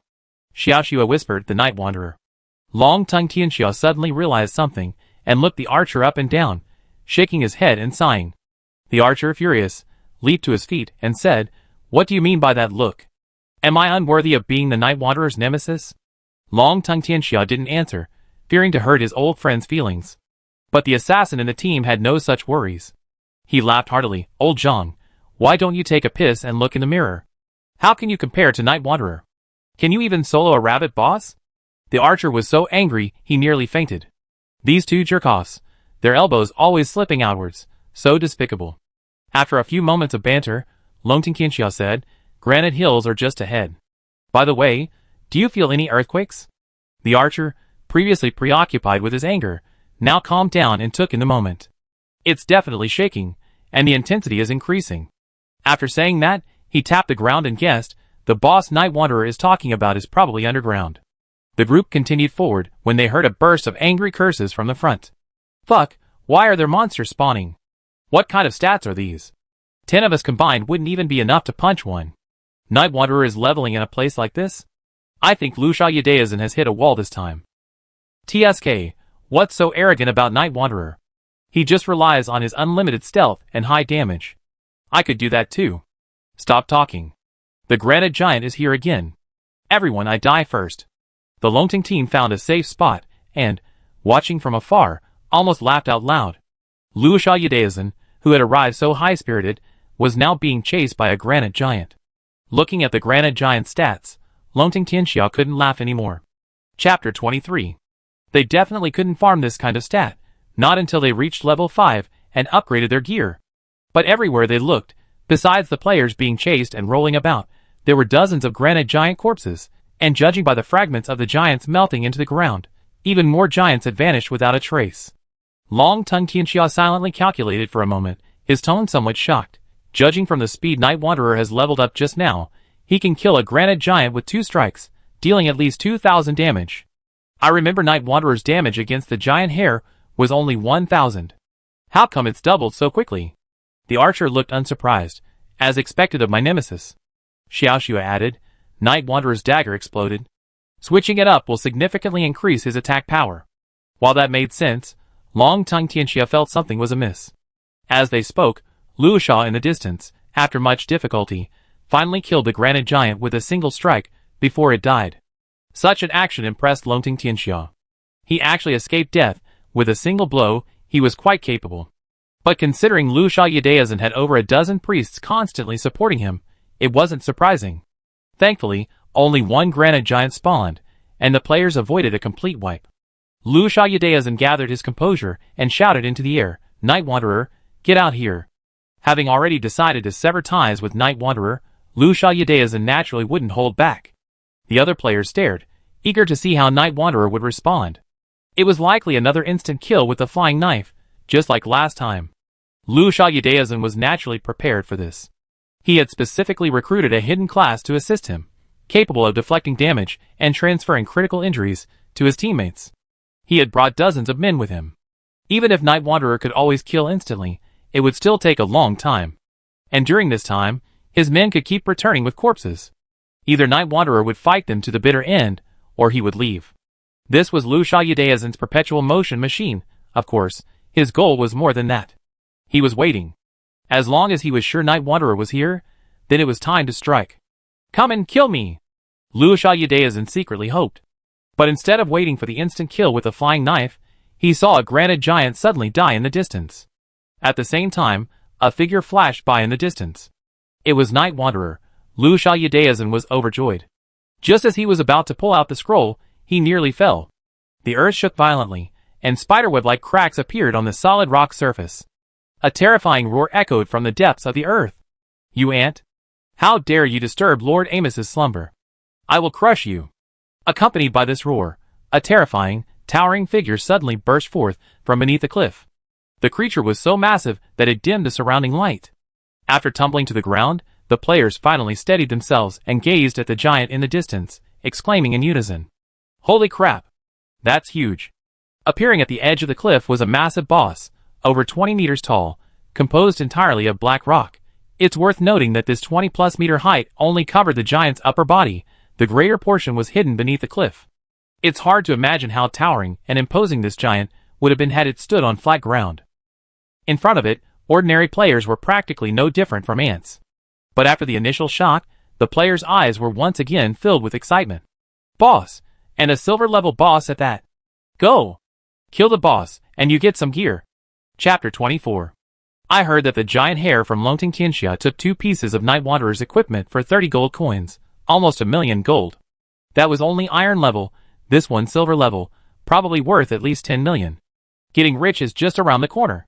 The players had no time to scrutinize the boss's stats. They simply rushed forward with their weapons. Longting Tianxia had received Qin Chuan's message long ago and had been staying away. Now that they had the time to check the boss's stats, they gasped. Is it reasonable for this thing to appear in the Novice village? Amos Obsidian Lord. Silver level 10. Health, 400, 000/400, 000. Attack, 2,000. Defense, 3,000. Skills, Rock Smash, Boulder Throw, Hardened Skin, Crushing Punch. Description, the Sealed Giant Lord. Its long seal has robbed it of its original power. Even so, once it is freed, it will still bring endless rage and destruction. Hiss. Long-tongued Tianxia clenched his teeth, feeling a headache. This thing, I'm afraid even his level 10 gear can't withstand it. Its stats are too exaggerated. The rest of the team shared the same thought. The archer glanced at the rabbit-tinted longbow in his bag, then at the boss's defense, and finally came to a conclusion. Unless something unexpected happened, he probably wouldn't be able to break through the defense. Priest Shishua's focus was rather unique. After a moment's hesitation, she said, Boss, this boss should drop defensive gear. Longting Tianxia also realized this and said, I hope Night Wanderer can solo this guy. Then we can get some new gear. The assassin worried, this boss is different from the giant hare. It's likely to have ranged abilities. Can the Night Wanderer avoid its area of effect attacks? Long-tongued Tianxia waved his hand. Let's wait and see. They could see the boss's stats, but the form of its abilities was currently unknown. But it didn't matter. Liu Sha Temple would help them avoid any potential damage. Qin Chuan had planned to activate the boss before Liu Sha Temple arrived. His current situation had both advantages and disadvantages. The advantage was his unlimited stealth and incredible damage, instantly killing ordinary players. But the disadvantage was also obvious. His attack frequency was too low. The Shadow Flying Knife had a slightly faster cooldown, but it was useless. He had to wait until Shadow Stealth was cooldown before using it, otherwise the stealth gap would be very dangerous. This time, Liu Xiaodazin brought dozens of his minions with him. Even if he could kill them one by one, it would take him nearly half an hour. If Liu Sha Temple started using the zombie running strategy, it would be endless. Rather than this, it would be better to let the boss send them back. With Amos's skill damage, a few hits would clear the area. Located in the shadows, Qin Chuan raised his hand and launched a shadowy flying knife. Unlike the granite giant, Amos's weak point is in its abdomen, covered by rock, and only briefly exposed when Amos is active. Of course, with Qin Chuan's damage, even without attacking the weak point, he could still single out Amos. It was just a matter of time. To avoid further complications, Qin Chuan decided to strike at the weak point. It's not like he doesn't have the ability.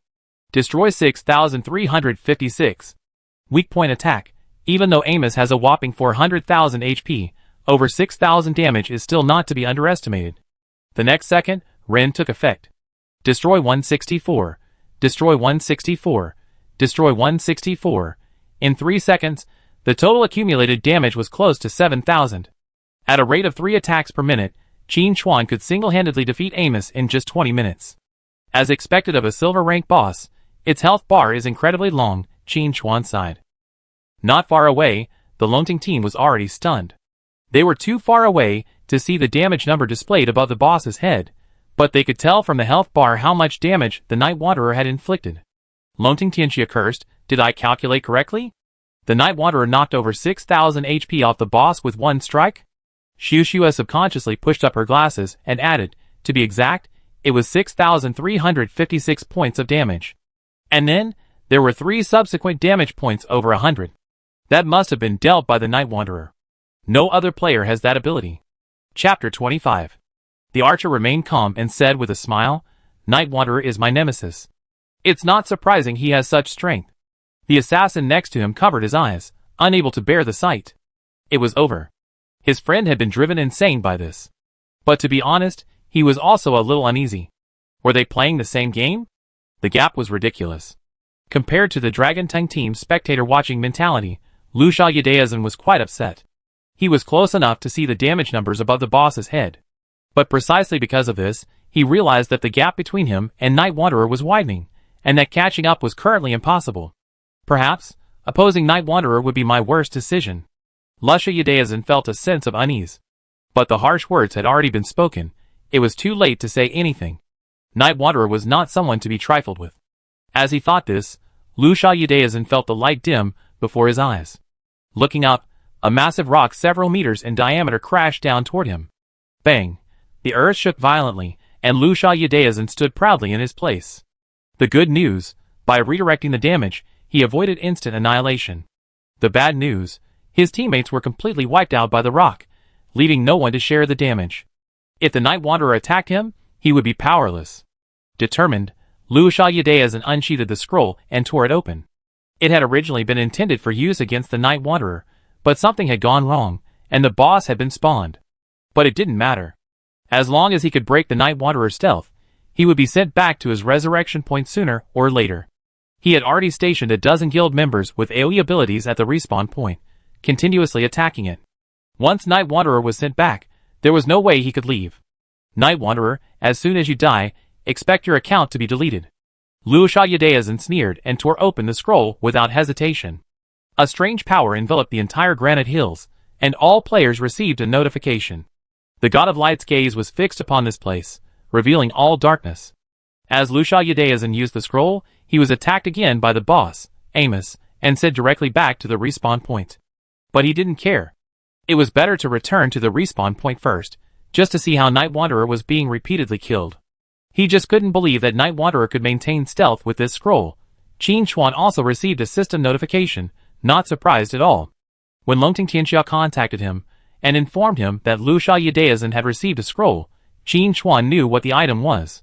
The Gaze of the God of Light, Iron Grade. Also known as the Scroll of Development. Judging from the name, this scroll is definitely high-end and classy. It's connected to the God of Light, so how could it not be impressive? But in truth, Qin Chuan really wanted to tell Lu Xiaoyadeizhen that he bought a fake. In Apocalypse, even during the game phase, the lowest grade items related to the gods are dark gold. An iron grade scroll trying to connect with the God of Light? What a pipe dream. This thing was just some unscrupulous NPC using to trick new players. Of course, this doesn't mean the scroll is useless. On the contrary, it's quite useful, capable of piercing all stealth effects below bronze. Note, this only works against players below bronze, not bronze. When fighting the giant rabbit earlier, Lu Xiaoyadeizhen deduced that the Night Wanderer possessed iron grade stealth. So, using this scroll as a trump card is perfectly acceptable. But the problem was that Qin Chuan possessed the skull of a strange beast, having already evolved Shadow Stealth to bronze level. And the thought of a black iron level scroll revealing bronze stealth was simply wishful thinking. If this was Lu Xiaoyadeizhen's trump card, Qin Chuan could only express disappointment. Chapter 26. He thought there might be something good. But that was all. Qin Chuan remained calm in the shadows, while Longting Tianxia, in the distance, felt a sense of unease. If Night Wanderer's stealth was broken, he would definitely not be able to solo the boss, and might even be killed instantly. He had received word that the Rakshasa Palace had surrounded the respawn point, and was preparing an indiscriminate attack. If Night Wanderer returned to the respawn point, he would be doomed. Of course, at that point, he would surely gather his comrades from the Lonting dynasty to break through the Rakshasa Palace blockade and rescue Night Wanderer. Lonting Tianxia relayed all the information to Qin Chuan, advising him, "Night Wanderer, leave before anything happens. The boss is here anyway, and it's not too late to return after the scroll's effects wear off." While sending the message, Lonting Tianxia also looked around, trying to see where Night Wanderer was. But what he didn't expect was that even after straining his eyes, he still couldn't find anyone. He couldn't help but ask his teammates, "Have you seen Night Wanderer?" "No. No." The answers were surprisingly consistent. Lonting Tianxia felt certain. It seemed Night Wanderer was still quite steady, and had already left. That was right. As the saying goes, as long as the mountains remain, there will be no shortage of firewood. At this moment, Xiaoxue expressed her speculation. "Boss, is it possible that Night Wanderer's stealth has reached bronze level?" Lonting Tianxia instinctively wanted to say impossible, but the words faltered on the tip of his tongue. This scroll of visualization could break iron-level stealth, but until now, Night Wanderer hadn't revealed himself. Either he truly had bronze-level stealth, or he had already secretly left this place. Lonting Tianxia personally hoped for the latter. But then, he saw the boss's health bar drop a little. Over 6,000 damage was particularly noticeable. It was Night Wanderer. He didn't leave. The answer was obvious then. Night Wanderer's stealth skill had truly reached bronze rank, completely ignoring the iron-level appearance scroll. Lonting Tianxia didn't know what to say. He was also a stealth class, and the leader of the Dragon Dynasty, yet he didn't even have an iron-level skill, while Night Wanderer was already bronze. After a long silence, Lonting Tianxia sighed to the heavens. It's a shame to spend 2 million on Luosha's single strike. Compared to his teammate's shock, the marksman remained remarkably calm. As expected of his nemesis, he was quite capable. The obsidian giant Lord Amos's attacks continued. It was furious. An ant repeatedly launched sneak attacks from the shadows, yet it couldn't do anything to it. Damn it! Wasn't the power of shadow purified by the god of light? Why did it reappear? Amos's rage grew, and he repeatedly grabbed nearby rocks and hurled them, trying to crush the annoying creature to death. Even an unlucky granite giant was snatched up, flown dozens of meters into the air, and then crashed to the ground, knocking the hapless players around him unconscious. From the moment the boss activated to now, in just half a minute, hundreds of players had been instantly killed and sent back to their resurrection points. And the damage the players inflicted on the boss was uniformly zero, completely failing to penetrate its defense. Occasionally, a player would deal single-digit damage, only to be slapped into a pulp the next second. Rakshas's slashing blows were mighty, attracting hundreds of players, but they were completely vulnerable to Amos's blow. But this had no effect on Qin Chuan. He maintained his rhythm, repeatedly using shadow knives to deal heavy damage. It looked simple, but the process was actually incredibly thrilling. As a silver-level boss, Amos had a very strong sense of perception. The moment Qin Chuan attacked, Amos would counterattack. In its hands, it swung boulders weighing several tons, like toys, effortlessly flinging them at speeds that could even cause sonic booms. Chapter 27. Honestly, if Qin Chuan hadn't had his agility reach 145, he wouldn't have been able to dodge such a fierce attack. The boulder flew so fast, appearing before his eyes in the blink of an eye. A slower reaction would have resulted in death on the spot. Qin Chuan was in stealth mode, otherwise Lonting Tianxia would have seen a leaping figure, which would have shattered his image of the Night Wanderer as tall and mighty. Amos attacked for a long time, but he could sense that the insect was still alive and hadn't been killed. This surprised Amos. Such a weak ant, surprisingly, could still survive. After being hit by several more flying knives, Amos's mentality shifted slightly. "Ant, you deserve to die." Amos was furious. To vent his anger, he turned his gaze on the remaining players. After a loud rumbling sound, the players who had come to watch the excitement were completely wiped out. Lonting Tianxia watched from afar, sweat dripping from his face. He thanked himself. Thank goodness Night Wanderer warned us. Otherwise, even if we were that close, we'd probably be sent back. He had just seen a player run nearly 200 meters only to be killed by a single stone from Amos. The accuracy rivaled that of a guided missile. Just as the entire granite hill was about to be crushed into a basin by Amos, Lonting Tianxia received a message from Night Wanderer. "How much money have you prepared?" Long-Tongue Tianxiao was impressed. Brother, this is a silver-level boss. Can you please be more serious? You're so relaxed. It's really discouraging. Okay.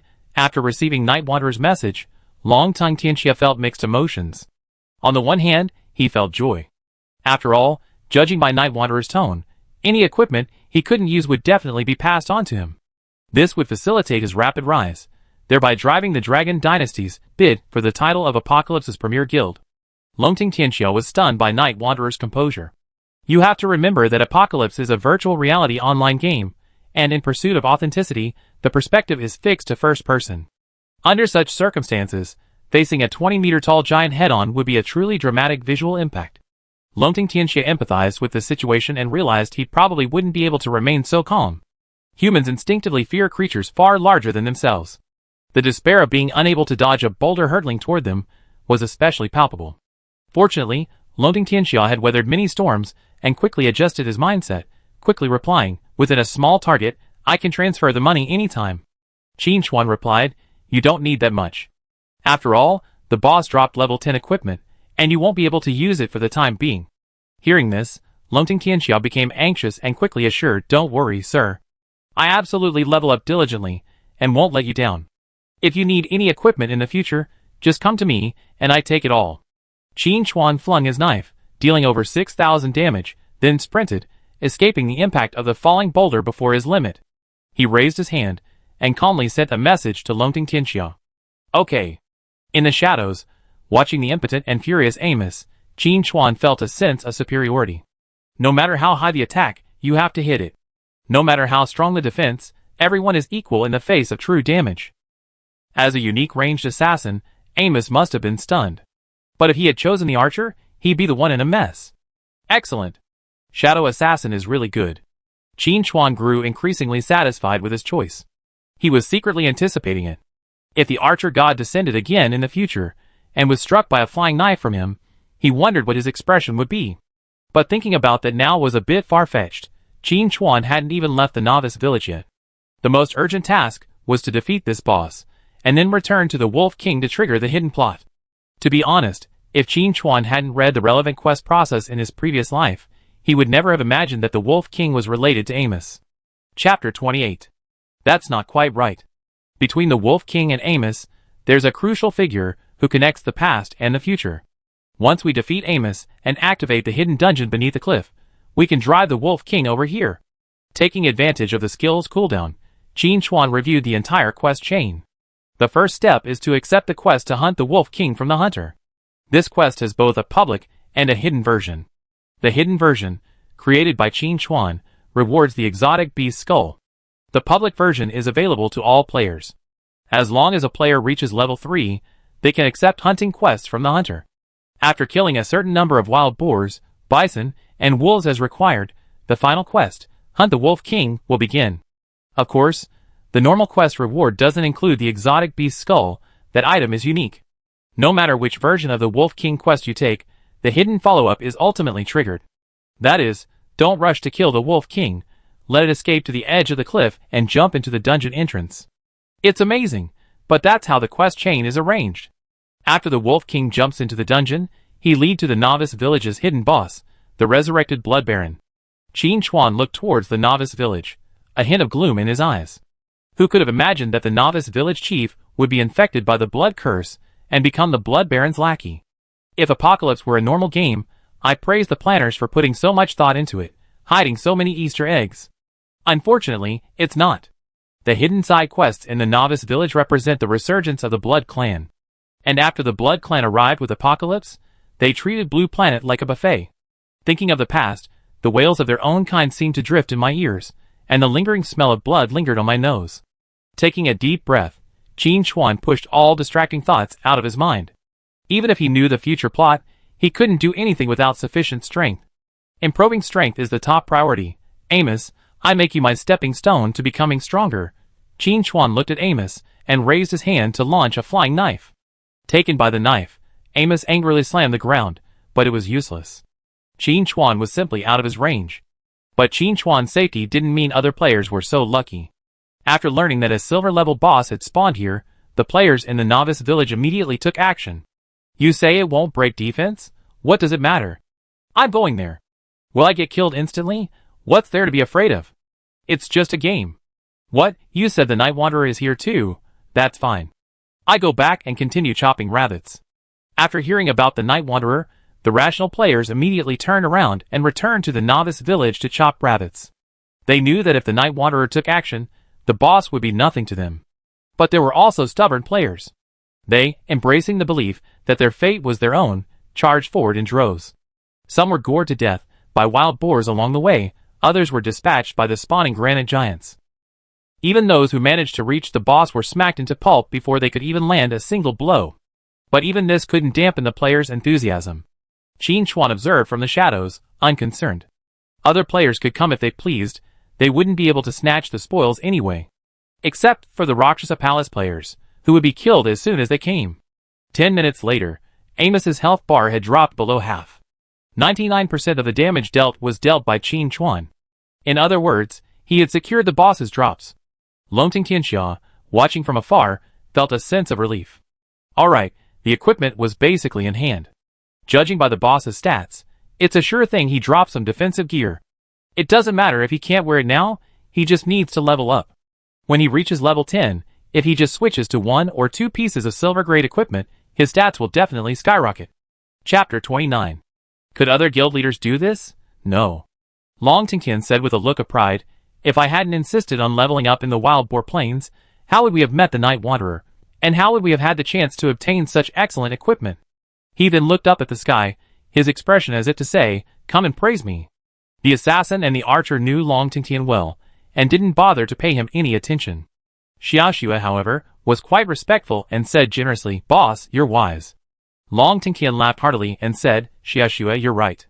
I asked the finance department for 2 months' salary as a bonus. The assassin and the archer exchanged glances and said in unison, boss, you're wise. Amos had no special mechanics or second stage. After being struck by countless flying knives, this silver-level boss, capable of dominating the Novice village, collapsed in anger and frustration. The black rock body lost its luster and soon cracked, crumbling into scattered rubble. Several silver glints could be faintly seen in the dust. And a glint of golden light hidden within.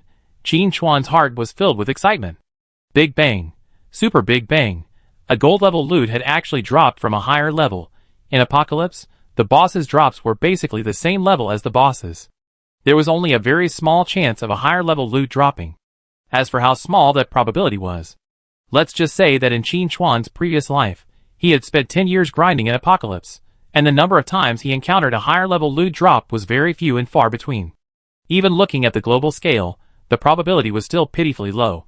Of course, there were many truly lucky players, and they would encounter higher-level loot much more often. The price he paid was that the European Emperor had an extremely short lifespan, disappearing quickly after Apocalypse merged with Blue Star. While pondering, a system notification rang in his ears. Killed a silver-level boss, and gained 20,000 experience points. This kill is a server-wide first, and rewards 50 free attribute points, 5 skill points, and 50 reputation points. You have reached level 9. You gain 5 free attribute points. The power of shadows is gathering, and you gain 5 additional free attribute points. Blessing of the exotic beasts is activated, and you gain 5 additional free attribute points. Hunting time is activated, and you gain 1 evolution point. You have reached level 10. You gain 5 free attribute points. The power of shadows is gathering, and you gain 5 additional free attribute points. Blessing of the exotic beasts is activated, and you gain 5 additional free attribute points. This first kill will be announced server-wide soon. Do you want to hide your nickname? No.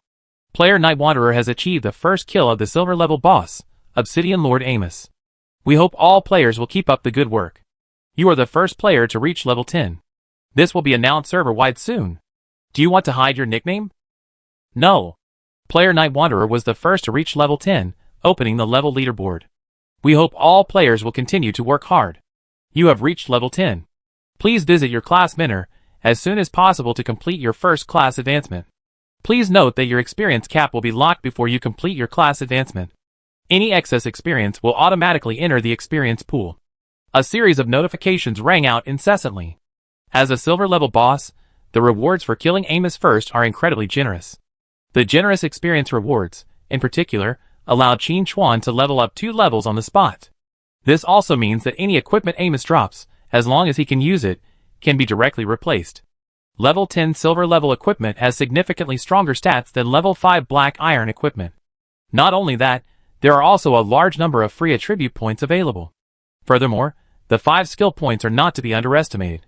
This was enough for Qin Chuan to upgrade all of his remaining skills by 2 levels, or even just Shadow Stealth. Both were significant improvements. As for evolution points, they were of paramount importance. However, Shadow Stealth would require 4 evolution points to evolve, which wasn't enough at the moment. As for the other skills, Qin Chuan wasn't sure whether to evolve them. But that didn't matter, he had plenty of time to plan. He added all 80 free attributes to agility, and took a quick look at his current stats. Chapter 30. Attributes: Strength 19, Constitution 14, Agility 224 plus 5, Spirit 13. Over 200 agility. What a concept! If this were reflected in the real world, it would make him the world's best runner, breaking human limits. A man like the wind is the best description for him. A bit biased, Qin Chuan thought to himself. Hopefully, there's some equipment that increases strength and constitution. Qin Chuan opened his backpack and began to examine his loot. The first thing he had to look at was the gold level loot. That was what Qin Chuan cared about most. Standalone Scarecrow, gold level item takes fatal damage on behalf of its owner and teleports the owner to a designated safe area. Activation is optional. Uses: 1/1. Qin Chuan was shocked. It was this item. During the Apocalypse stage, the standalone Scarecrow was considered one of the more useless gold level items. The general mentality among players was to just run the corpse after death. It was just a waste of time. But the problem was, Qin Chuan knew the apocalypse would come true. Death at that time would be truly death. The value of the straw mannequins continued to rise from that point on. An extra life. Who wouldn't want that? As a ranged assassin with unlimited stealth, Qin Chuan's safety was already maxed out, but he was still quite surprised when he saw the straw mannequin. It was such a good thing, he wouldn't sell it for any price. This straw mannequin alone was enough for Qin Chuan to remember Amos's name. What a good man. Gleefully putting the straw mannequin away, Qin Chuan looked at his other trophy.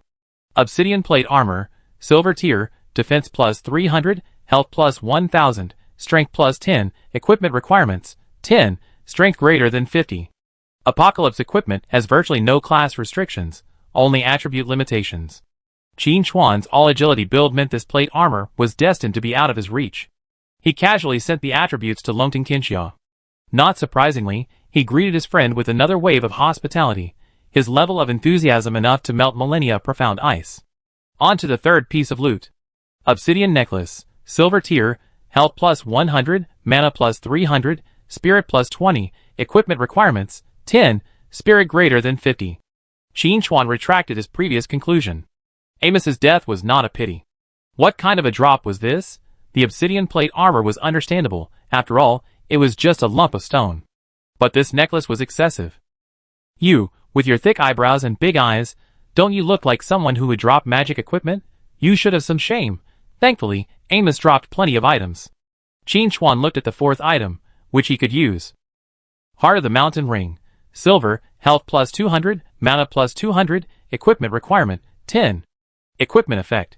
Creates a shield that absorbs 3000 damage, lasts 30 seconds, cooldown 10 minutes.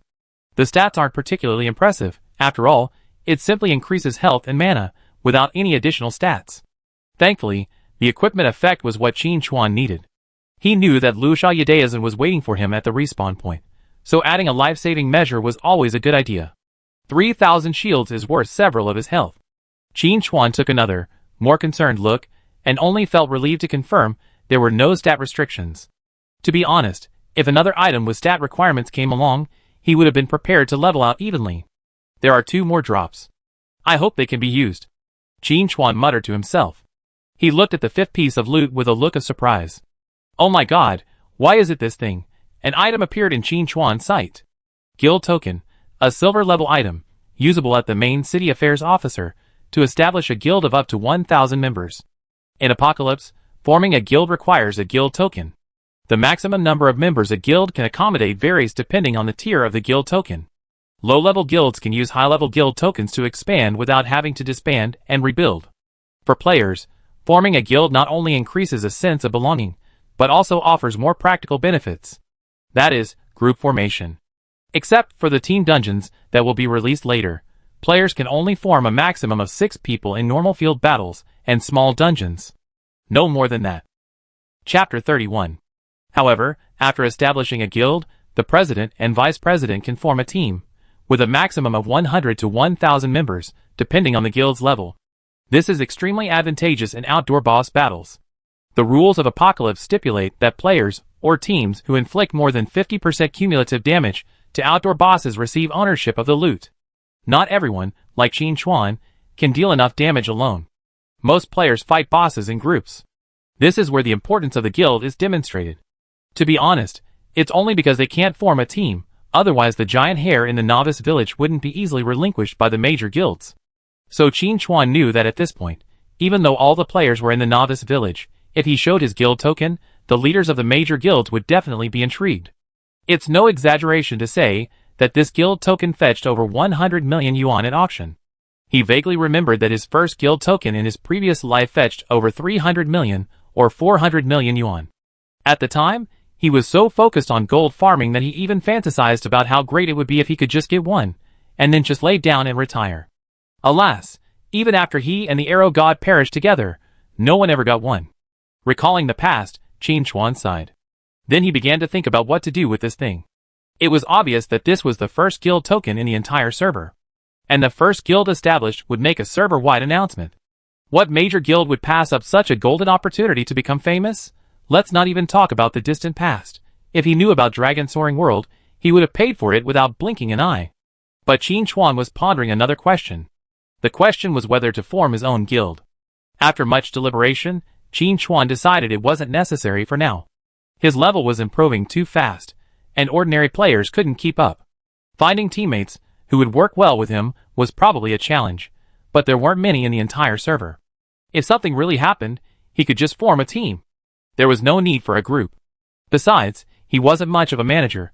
Dealing with the guild's trivialities all day would be exhausting. Thinking of this, Qin Chuan felt a sense of clarity, and he looked at the guild token calmly. Use it to improve my life, Qin Chuan muttered. However, now wasn't the right time to use the guild token. Qin Chuan was waiting for an opportunity to trick Rakshasa Yadayasan into giving him a good fight. After putting the guild token away, Qin Chuan looked at the last item it had dropped. Stone of Strength. A silver-level item that permanently increases strength by 20 upon use. No need to say anything, just use it. Only after all the spoils were processed did Qin Chuan finally feel like checking his private chats. Following the chat logs, he saw Long Tongue Tianxia's journey, from initial excitement to subsequent trepidation and finally to despair. A little embarrassed, Qin Chuan sent a message. I was busy with something else. In the distance, Long Tongue Tianxia, once again assuming his thinker form, suddenly leaped to his feet, raising his head to the heavens and howling, "Ah! Good! I got it!" The assassin kicked him. You're possessed. Long Tongue Tianxia, unfazed, said. Night Wanderer replied, saying he has 2 pieces of equipment for me. He then posted the attributes of the obsidian plate armor and obsidian necklace in the team chat. The assassin and the archer sighed in unison. There's nothing they can use. But they also knew that any equipment they could use could also be used by Night Wanderer, and the chances of him giving it to them were very low. Unless it was a ranged weapon, like a bow or crossbow. Forget about the other parts. Long Tongue Tianxia said, Night Wanderer hasn't given me a quote yet. Xiaoxua, analyze it, and decide what's a reasonable price. Xiaoxua calculated for a moment and said, 5 million. Huh? Long Tongue Tianxia was stunned. It wasn't that he thought it was too much, but rather too little. He previously spent over 1 million on 2 pieces of black iron-grade equipment. How could these 2 silver-grade pieces be worth only 5 million? Chapter 32. Before Long Tongue Tianxia could speak, Xiaoxua continued, although I haven't spoken directly with Yushin, judging from previous events, for some reason, Yushin seems to be quite kind to you, boss. Long Tongue Tianxia frowned, dissatisfied. So you're trying to use this goodwill to lower the price? That's not my way. Xiaoxua said, boss, listen to me. What I mean is, in addition to the 5 million, we also give you a 20% stake in Longting Dynasty. For ease of management, Longting Tianxia had already registered Longting Dynasty as a club. After years of hard work, it now boasts a large number of elite players across multiple fields. It's no mere gaming guild. It's no exaggeration to call it a comprehensive group. A 20% stake is no small sum. Hearing Shishua's words, The assassin and the shooter were shocked. As veterans of Longting Dynasty, their combined stake was only 15%. Xiuxia actually wanted to give Night Wanderer 20%. Even though they knew Night Wanderer's power, they still felt a little uneasy. Why? Just because he could solo a boss, he could do whatever he wanted. It seems. The two of them fell into deep thought. Longting Tianxia also seemed thoughtful. He said, "This is indeed a good idea, but the final decision rests with Night Wanderer. If he doesn't want to be involved with us, he probably won't accept the shares, so we need to prepare a second plan." Xiaoxue nodded. The second plan is still 5 million, plus 2 general-purpose range skill books of at least Black Iron rank. Longting Tianxia praised, "Xiuxia's proposal is very much to my liking." He then opened his friend list, and sent the first proposal. In Longting Tianxia's heart, he truly hoped Yi Yushin would accept the shares. That would mean Yi Yushin had officially joined the Longting Dynasty. Together, they could definitely establish the premier guild of Apocalypse. After sending the message, there was no response. Longting Tianxia grew uneasy again, muttering to himself, "Will Yi Yushin think I'm testing his true identity by offering shares? What if he gets angry and deletes me as a friend? Xiaoxue, give me some advice." Xiaoxue felt helpless. So her boss wasn't like that. However, considering Yi Yushin's demonstrated potential, he certainly deserved such attention. Just as Longting Tianxia was getting restless, he finally received Yi Yushin's reply. "Your chief advisor gave me 2 proposals. I'm choosing the second one." Longting Tianxia was shocked. He and Yi Yushin had never met before, yet the other party acted as if he knew him inside and out. Longting Tianxia even suspected Yi Yushin was a SMF account owned by an acquaintance. Otherwise, how could even the chief advisor know about this? He could even directly state that there were 2 options and choose the second one without hesitation. The archer and Longting Tianxia had known each other for many years, and seeing his expression, something struck him. He asked, "Is there a problem?" Longting Tianxia pondered for a moment, organizing his words, before saying, "I feel like the Night Wanderer knows me well, but I don't know anyone who can match the Night Wanderer." The archer's face was also thoughtful. Longting Tianxia's intuition was sharp, and when he said this, he was almost 100%, or even 90%, certain. Then the question arose. Who exactly was the Night Wanderer, and why did he know about Longting Tianxia? But no matter how hard the archer thought, he couldn't find a reasonable explanation. Longting Tianxia waved his hand and said, "Forget it, don't dwell on it. Perhaps Night Wanderer has learned about me through other channels." After all, the Longting Dynasty he founded was considered one of the top gaming guilds in China, having been interviewed by numerous media outlets. Perhaps Night Wanderer had read a few of those reports and thought he was a decent person, hence his friendly gesture. Chapter 33. Xiuxia nodded in agreement. From the looks of it, Night Wanderer is a friend, not an enemy. There's no need to be too defensive, lest we affect our cooperation. The few of them exchanged glances, agreeing that this was indeed the case.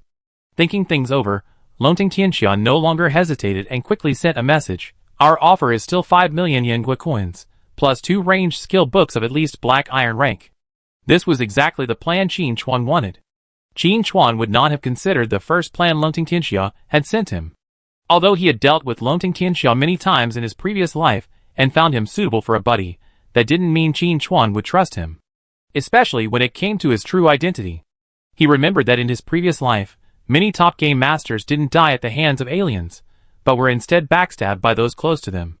Why, among the top 10 masters of Earth in his previous life, there were no SSS level talents? The reason is self-explanatory. 20% of the Dragon Dynasty's shares was undoubtedly valuable, even allowing Qin Chuan to retire comfortably. But he knew full well that when despair descended, wealth without power would only make him a fat piece of meat on the chopping block. At that point, he might even lack wealth. When the apocalypse began to merge, the real-world economic system would collapse in a very short time. Recovering his composure, Qin Chuan sent a string of characters to Dragon World. Dragon World was also very generous, not even asking when to receive the equipment, and simply had Xiaoxue transfer the funds. "Dear player, your virtual account has received 5 million Yuanhua currency, which can be withdrawn to your bank card at any time." Qin Chuan felt comfortable accepting cash, because linking a bank card to Apocalypse would create a virtual account simultaneously. He could withdraw the 5 million in cash in installments. If Longting Tianxia tried to trace the cash flow, it would be impossible. After the transfer was completed, Qin Chuan also initiated a trade with Longting Tianxia, trading the 2 pieces of equipment. Longting Tianxia was deeply moved. Unable to locate Qin Chuan, he could only say to the air, Don't worry, Night Wanderer. I mobilized the entire guild to collect those 2 skill books and deliver them to you as soon as possible. Qin Chuan didn't respond directly, but instead sent a message to a friend. No rush. I trust in Guild President Longting's credibility. Needless to say, Longting Tianxia was a smart man and wouldn't cheat on the 2 skill books. Even if Longting Tianxia had a brain malfunction and really wanted to default on the debt, Qin Chuan had plenty of ways to teach him the true meaning of kill every time you see him. Longting Tianxia shuddered for no apparent reason, but without giving it much thought, he excitedly glanced at the gear in his backpack and said, "Let's go, let's level up. By the way, Xiaoxue, keep an eye on the skill books for me." "Okay, boss." At the Novice Village respawn point, Lusha Temple's squatting behavior angered many players, especially innocent bystanders.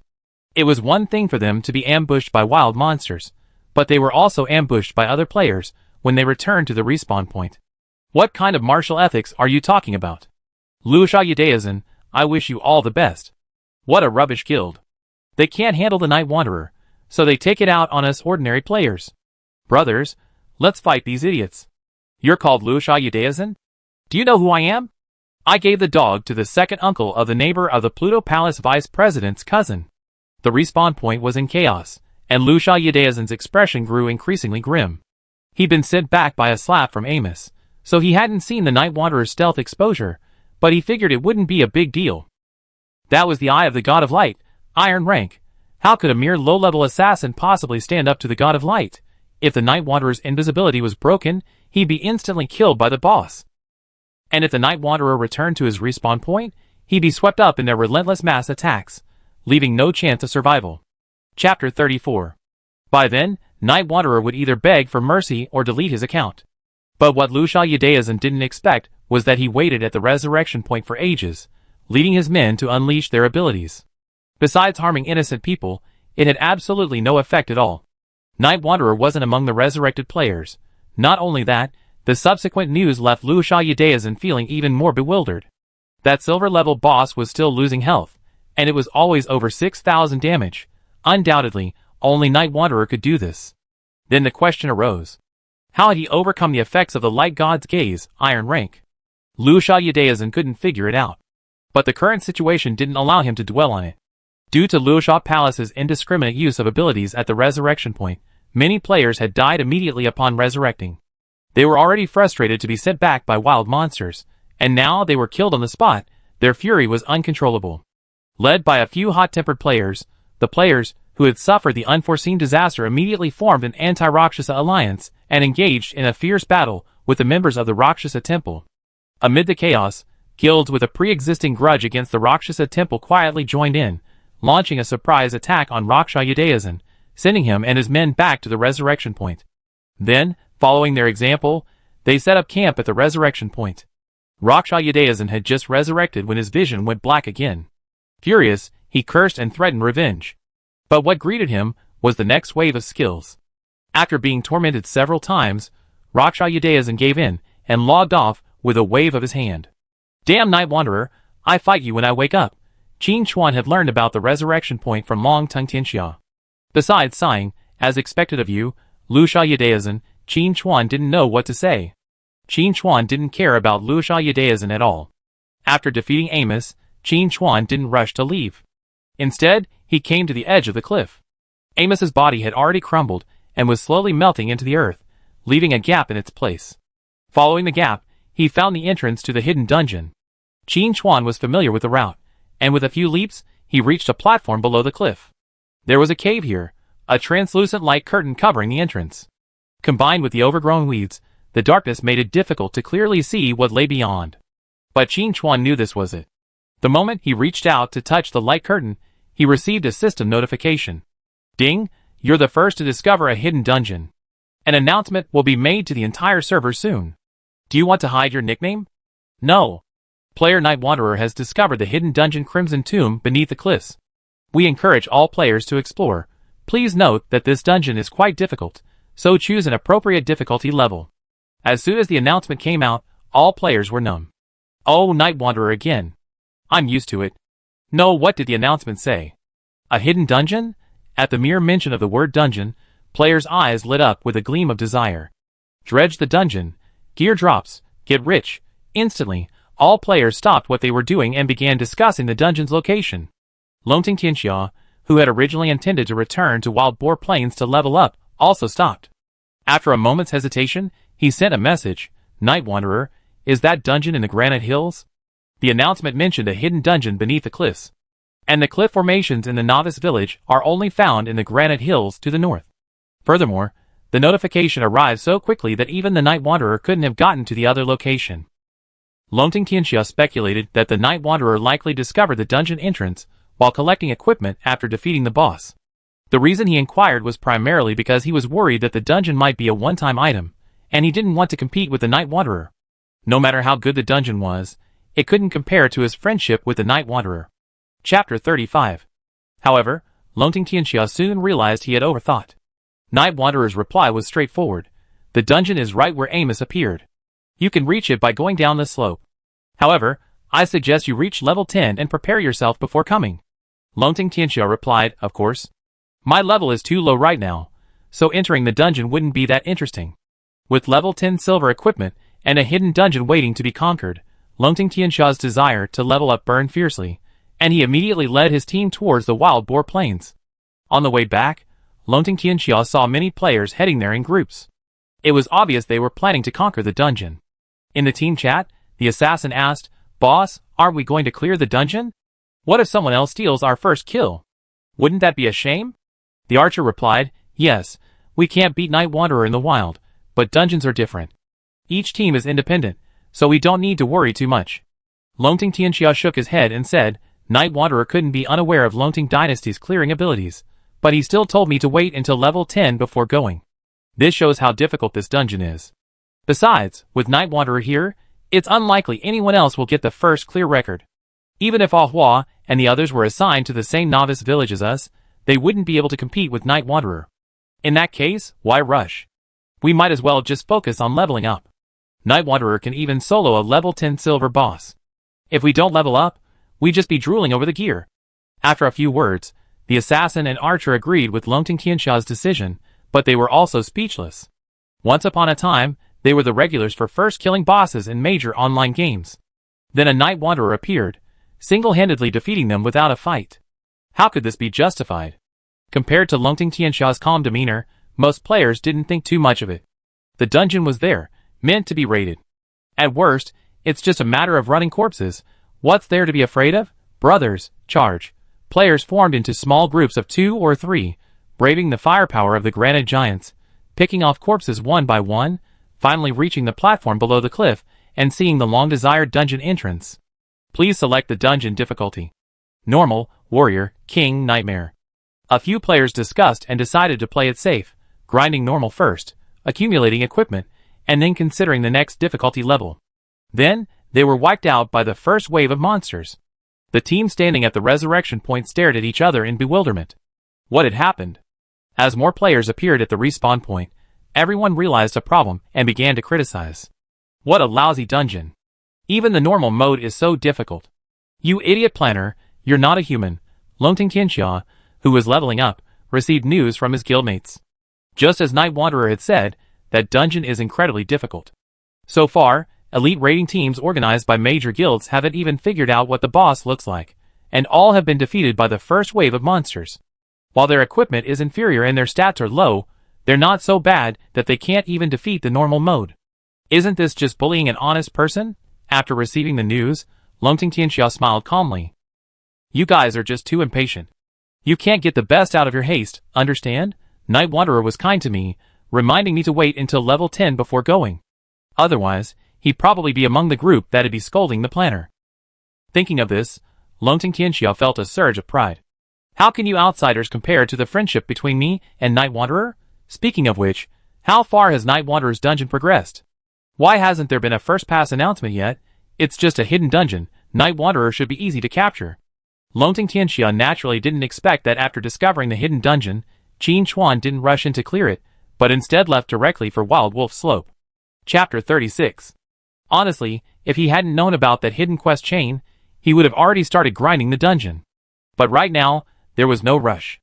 Qin Chuan knew that with the current player level and equipment, completing normal difficulty was already the limit, and the next 3 difficulty levels were getting increasingly more extreme. Of course, even Nightmare difficulty pales in comparison to the special mode activated after the Wolf King jumped into the dungeon. Special mode wasn't anything special, its overall difficulty was comparable to Nightmare difficulty. The only difference was the final hidden boss, the resurrected Blood Clan Baron, who was incredibly powerful and a real pain to fight.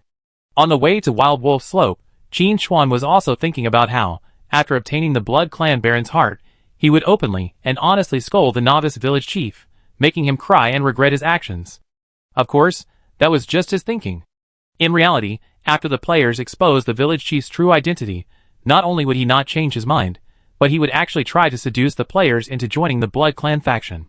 If a player chooses to join, they will one day, whether sincerely or involuntarily, submit to the descending vampires, becoming their complete lackeys, taking pleasure in slaughtering their own kind.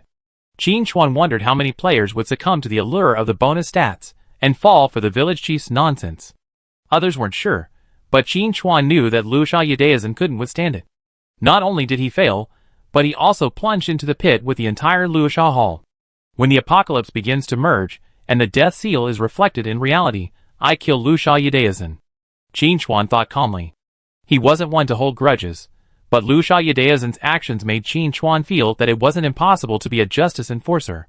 Thanks to his high agility, Qin Xuan's movement speed far surpassed that of ordinary players, and he quickly reached his destination, Wild Wolf Slope. Before he even approached, he could hear the intermittent howling of wolves in the weeds. Add to that the stench in the air, and it was enough to make players' mouths dry and their palms sweat, constantly fearing a wolf might jump out from around the corner. However, no matter how ingenious a wolf's ambush was, it couldn't compare to Qin Xuan's stealth. On his way to find the Wolf King, he would casually dispatch any wolf he saw with a flying knife. The experience point cap was locked, but it didn't matter, as long as he completed the class advancement, the experience points would be immediately awarded. Besides, he needed to continue accumulating evolution points, so naturally, he would kill any wild monsters he saw, never wasting them. I'm going to play the special mode later, so I use my skill points first, Qin Xuan thought to himself. He had gained 5 skill points when he killed Amos, but he hadn't used them.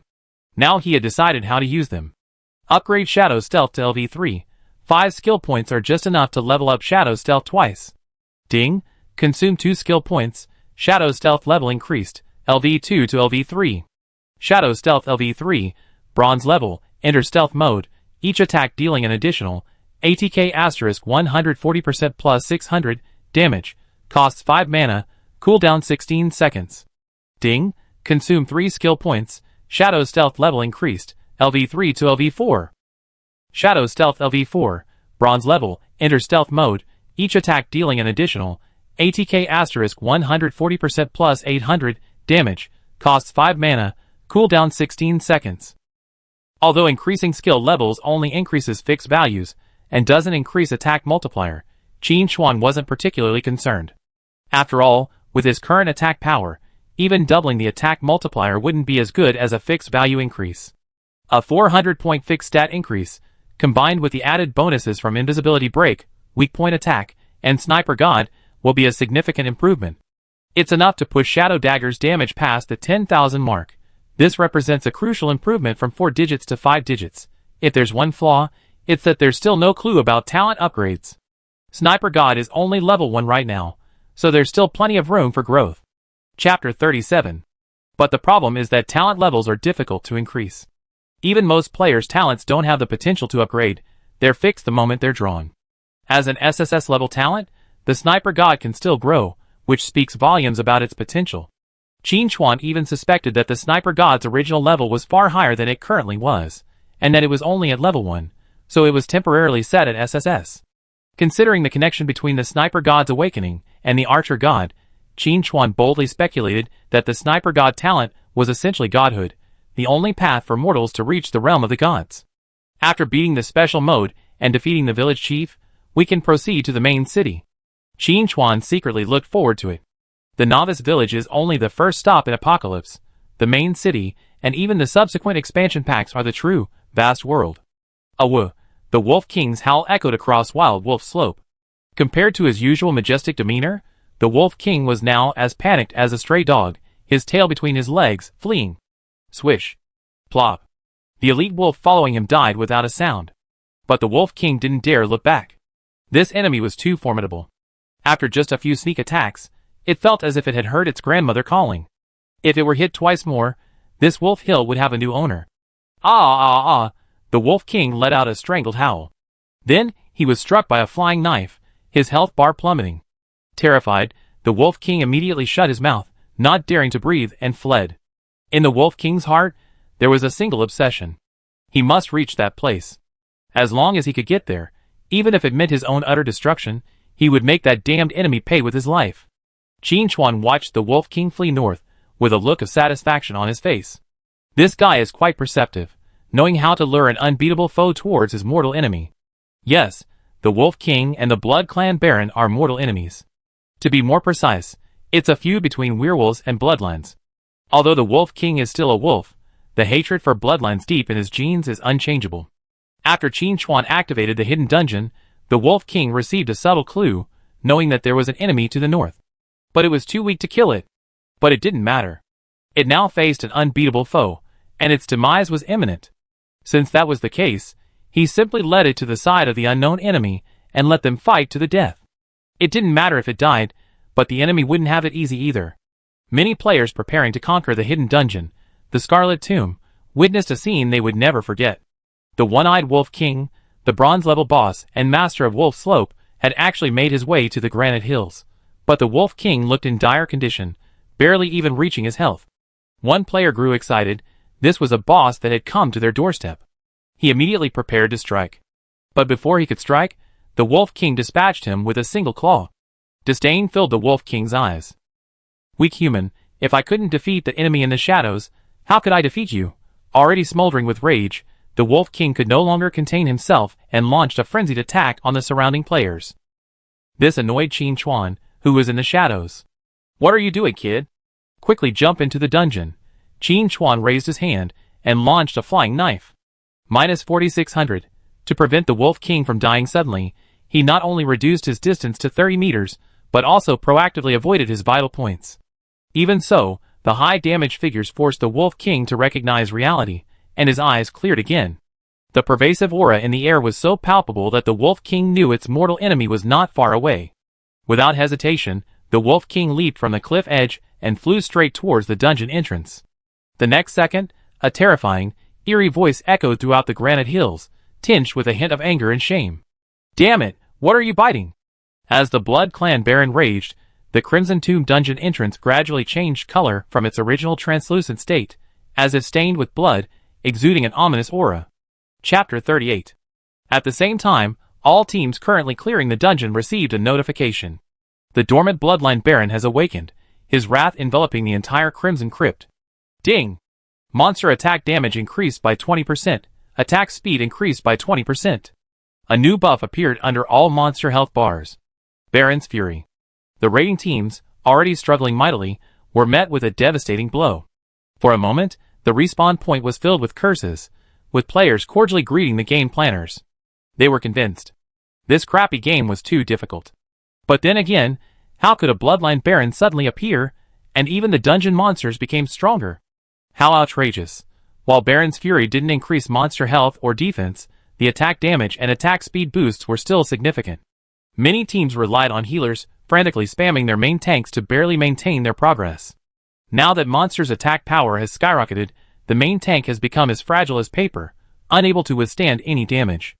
Without a tank to draw aggro, the remaining team members are just lambs to the slaughter.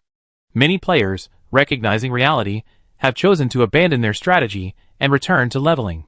They simply don't believe they still be unable to defeat the enemy once they reach level 10. Longting Qinxia, who was leveling up, heard the report from his subordinates and decided to have several elite teams suspend their strategy and focus on leveling. For the time being, the first clear of the Crimson Crypt is out of the question. As for the sudden increase in the dungeon's difficulty, Longting Qinxia speculated that it was most likely the Night Wanderer's intervention. Thinking of this, Longting Qinxia couldn't help but feel excited. He was curious to know how long it would take the Night Wanderer to clear the dungeon. And what difficulty would he choose? If nothing unexpected happens, it'd definitely be the highest, nightmare difficulty. Longting Qinxia thought to himself. A fighting spirit glittered in his eyes. The appearance of the Night Wanderer had reignited the long-unseen passion of his internet-addicted youth. He must make a name for himself in Apocalypse, and show it to the Night Wanderer. Qin Chuan, the instigator of all this, was currently selecting the dungeon difficulty. Apocalypse had one relatively user-friendly feature: dungeons could be directly selected at different difficulty levels, without having to complete each one. It wasn't that it was impossible to beat, but that it was too time-consuming. Clearing the first 3 difficulties would certainly earn first clear rewards and a good amount of equipment. But it wouldn't be very meaningful. Qin Chuan had already made a plan. After defeating the Vampire Baron, he would return to expose the village chief's true identity, then activate the main city teleportation array, and visit the class instructor to complete his first class advancement. Gathering his thoughts, Qin Chuan chose Nightmare difficulty. Ding, you selected Nightmare difficulty. Please note, this difficulty has undergone an unknown change, so please choose with caution. Are you sure you want Nightmare difficulty? Confirmed. As he confirmed, the dungeon entrance shimmered with starlight. Qin Chuan smiled faintly and stepped inside. As soon as he entered the dungeon, he heard the howling of wolves from the depths. But unlike before, this howl was hoarse. Qin Chuan knew this was because the Wolf King had been transformed into a necromancer, its body decaying, and the sound had changed. Also, the low chuckle of the Blood Clan Baron rang out.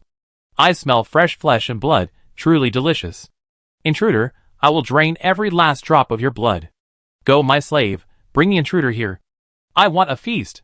Accompanying the Blood Clan Baron's command, the entire Crimson Tomb was filled with excited roars. This was the sound of the Blood Clan slaves. Thump, thump, thump. A chaotic clatter of footsteps echoed from all directions. In the dim light, terrifying creatures scrambled swiftly along the walls, swarming toward the dungeon's exit. Qin Chuan glanced, and the monster's attributes emerged before his eyes. Awakened Vampire Servant. Level 10.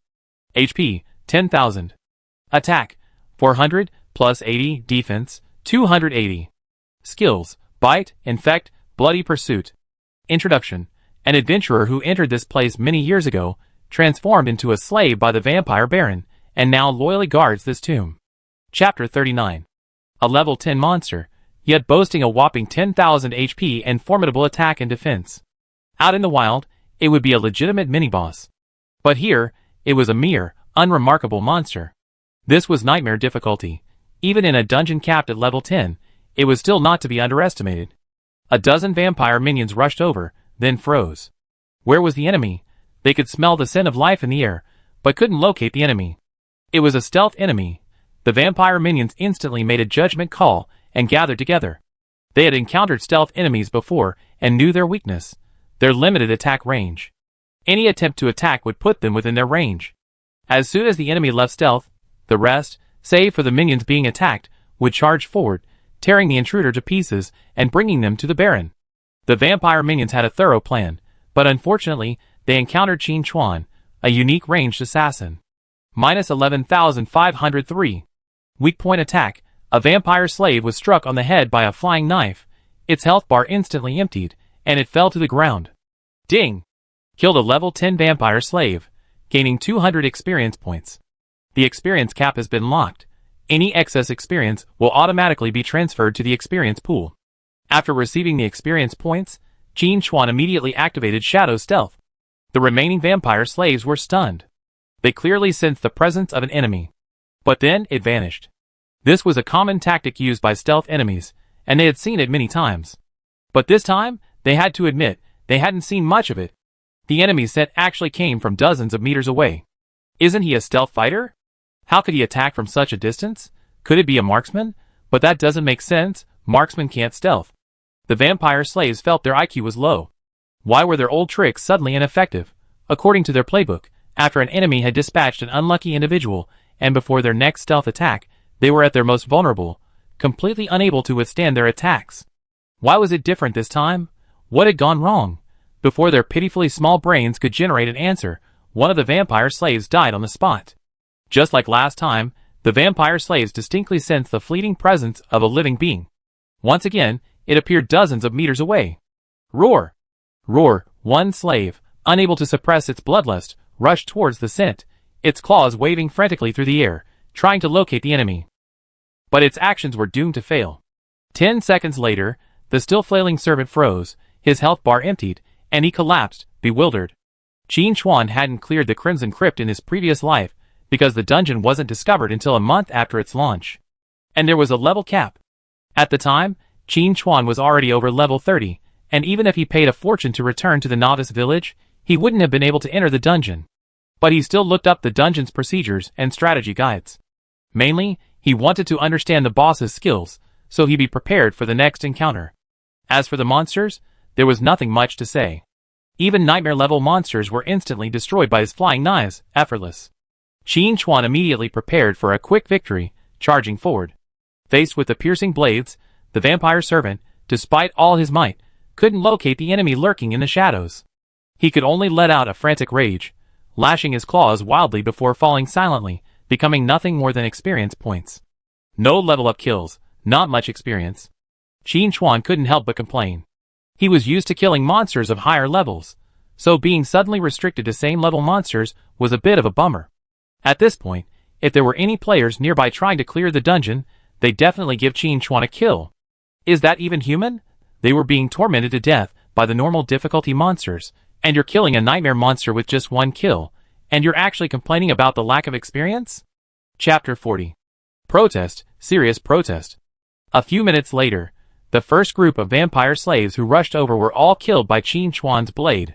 In addition to contributing a considerable amount of experience points, they also received 2 pieces of ordinary level 10 equipment. The stats are average, so I dispose of them later. They won't fetch a high price, but they can improve our food supply. Even in a nightmare level dungeon, no matter how high the monster stats are, without upgrading their quality, they will only drop ordinary level equipment. So, hoping to obtain high quality equipment by killing monsters in high difficulty dungeons is a failure. In his previous life, Qin Chuan had complained about this more than once. In his previous life, he was a heavy armored warrior with the A-level conqueror talent. After upgrading his equipment, he could easily solo monsters. However, the ordinary equipment was simply unsellable, which severely dampened Qin Chuan's enthusiasm for gold farming. Forget it, I wasn't expecting the monsters to drop anything good anyway. I just have to hope for the boss. Qin Chuan perked up again. Although the Crimson Crypt specifications weren't high due to the dungeon's level, it was, after all, nightmare difficulty. The regular bosses were all silver level, and the hidden boss, the Bloodline Baron, reached a terrifying gold level. Furthermore, after activating the special mode, the transformed Wolf King also surpassed his original limit, reaching silver level. In other words, the final boss battle would involve facing both a gold level and a silver level boss simultaneously. This was incredibly stressful for ordinary players. Even the elite teams of the major guilds would find it difficult to handle. But Qin Chuan didn't care. As long as the boss had no means of countering stealth, he could solo it. Clearing and killing his way through, Qin Chuan, after collecting a backpack full of ordinary equipment, arrived at the first boss. A giant bat hung upside down from the tomb ceiling. Vampire Bat, Silver Rank. Level 10. HP 350 000/350 000. Attack 1500 plus 300, defense 800. Skills: Screaming Sound Waves, Rapid Swoop, Summon Bat Swarm, Life Drain. Description: the Vampire Baron's pet prefers to feed on human brains. These attributes are somewhat inferior to Amos's. But that's not surprising, as Amos's origins are far superior to this ragtag bat. After countless years of sealing, he still maintains a silver rank. It's hard to measure how powerful Amos was at his peak. Looking at the seemingly peacefully sleeping vampire bat, Qin Chuan took a deep breath, threw his throwing knife, and then slipped back into stealth, simultaneously sprinting. Boom! A black shadow swooped down from the area where he had been standing, cracking the solid stone floor. Amidst the flying dust, the vampire bat shook its head and let out a disgruntled hiss. It was already fast enough, yet it hadn't been able to catch the enemy. This battle wouldn't be easy. Qin Chuan knew that he was only stealth, not escaping into the void, and the enemy's attacks would still cause damage. The vampire bat's characteristic was speed, very speed. If he hadn't run away immediately, he would have been crushed like the floor. But dodging the attack didn't mean he was safe. The vampire bat's attack failed, and it immediately changed its tactics. Its abdomen bulged, and it opened its mouth and let out a sharp cry. An invisible shockwave spread out in a fan-shaped pattern, shattering the rocks in front of the vampire bat into dust. One could imagine that taking this blow head-on would be difficult for even a fully armored main tank, let alone Qin Chuan's smaller frame. The vampire bat gazed at the ruins before it, but didn't spot the intruder's body. Immediately realizing the enemy wasn't there, it flapped its wings and returned to the tomb ceiling, its red eyes darting back and forth. Qin Chuan's expression was grim in the shadows. As expected of a nightmare-level boss, his series of counterattacks were flawless. An ordinary assassin wouldn't survive the first round of attacks. Chapter 41. Unfortunately, you ran into me. Qin Chuan smiled faintly, waited for Shadow Stealth to cool down, attacked again, and then sprinted again. Boom! The vampire bat swooped down, followed by a shrill sonic wave. Several more boulders shattered into pieces, while Qin Chuan remained unscathed, waiting for his skill to cool down in another corner. Even a silver-level boss wouldn't be able to find Qin Chuan without the ability to break his sonic boom. Of course, this was also related to Qin Chuan's Shadow Stealth evolution to bronze. If it had been at the normal level at the beginning, the vampire bats, with their keen perception, would have been able to roughly locate him and take precautions. But now, Qin Chuan could only say, sorry, wait for death. After being hit by several more flying knives, the vampire bat's health dropped below half. The enraged vampire bat screamed, and countless bats rushed out from the surrounding tombs, circling continuously. The vampire bat's second stage summoned a large number of bats to attack the player at once. Most importantly, these bats' attacks have a life-sucking effect. If the player fails to quickly clear the small bats, they might even find themselves in an awkward situation where they're not as effective as the boss's health. But for Qin Chuan, this phase was no different from the previous one. These small bats weren't as fast as the vampire bats, making it impossible for them to reach him, let alone restore the boss' health. 3 of the boss's 4 skills were ineffective against him, and the same went for the final life-sucking attack. If the vampire bats couldn't even lock onto Qin Chuan, how could they unleash their skills? So, his demise was inevitable. Boom! The vampire bat's health bar emptied, and it fell from the ceiling. Ding! Kill the level 10 silver-ranked vampire bat boss, gaining 20,000 experience points. The experience cap has been locked. Any excess experience will be automatically transferred to the experience pool. Hunting time has begun, and you gain 1 evolution point. Current point, 2. The summoned bats immediately scattered. Qin Chuan stepped forward and picked up the dropped equipment. Blood Drain Blade, silver ranked, attack power plus 300, agility plus 15, equipment requirement, 10. Immediately after putting it on, his attack power skyrocketed, reaching 300, instantly increasing Qin Chuan's damage. Now, he was even more confident in defeating the Blood Clan Baron. After putting on the Blood Drain Blade, Qin Chuan's attack power reached 339, a significant increase. This upgrade differs from the previous Shadow Stealth upgrade. It not only increases the damage of the invisibility breaking attack, but also significantly increases the damage of Shadow Knife and Rend. It's no exaggeration to say that if Qin Chuan were to kill the vampire bats again, it would take much less time. I didn't expect the first boss to drop the weapon I needed most. I hope the next 2 bosses will have something better. Qin Chuan couldn't help but feel excited. Without activating the special mode, the Crimson Crypt has 3 bosses. Even if each boss only drops 1 piece of equipment, Qin Chuan can still harvest 2 silver-level items. Equipped with his new gear, Qin Chuan couldn't wait to test his skills. Just then, a vampire thrall came over to die, and he raised his hand and launched a flying knife. Minus 18,535. Weak point attack. Before Rend could take effect, the vampire thrall turned into a corpse again, rolling on the ground and lying motionless in a corner. Nearly 20,000 damage was simply too much for these monsters to withstand. After more than 10 minutes of instant kills, Qin Chuan reached the second boss. In the empty room stood 2 towering, sinister stone statues.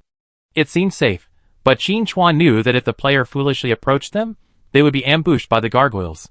2 silver-level gargoyles attacking simultaneously would be enough to put the player in a difficult position. Qin Chuan had a strategy in mind, so he wouldn't make a foolish mistake. He aimed his flying knife at the statues. Minus 9,268. Weak point attack. Chapter 42. Minus 9,268. Weak point attack. 2 damage numbers floated simultaneously from the heads of the 2 stone statues. At the same time, the statues' eyes suddenly opened, and their wings flapped rapidly, attacking Qin Chuan from the left and right. A familiar scene reappeared. The 2 gargoyles' attacks, apart from smashing the ground, did no damage to Qin Chuan.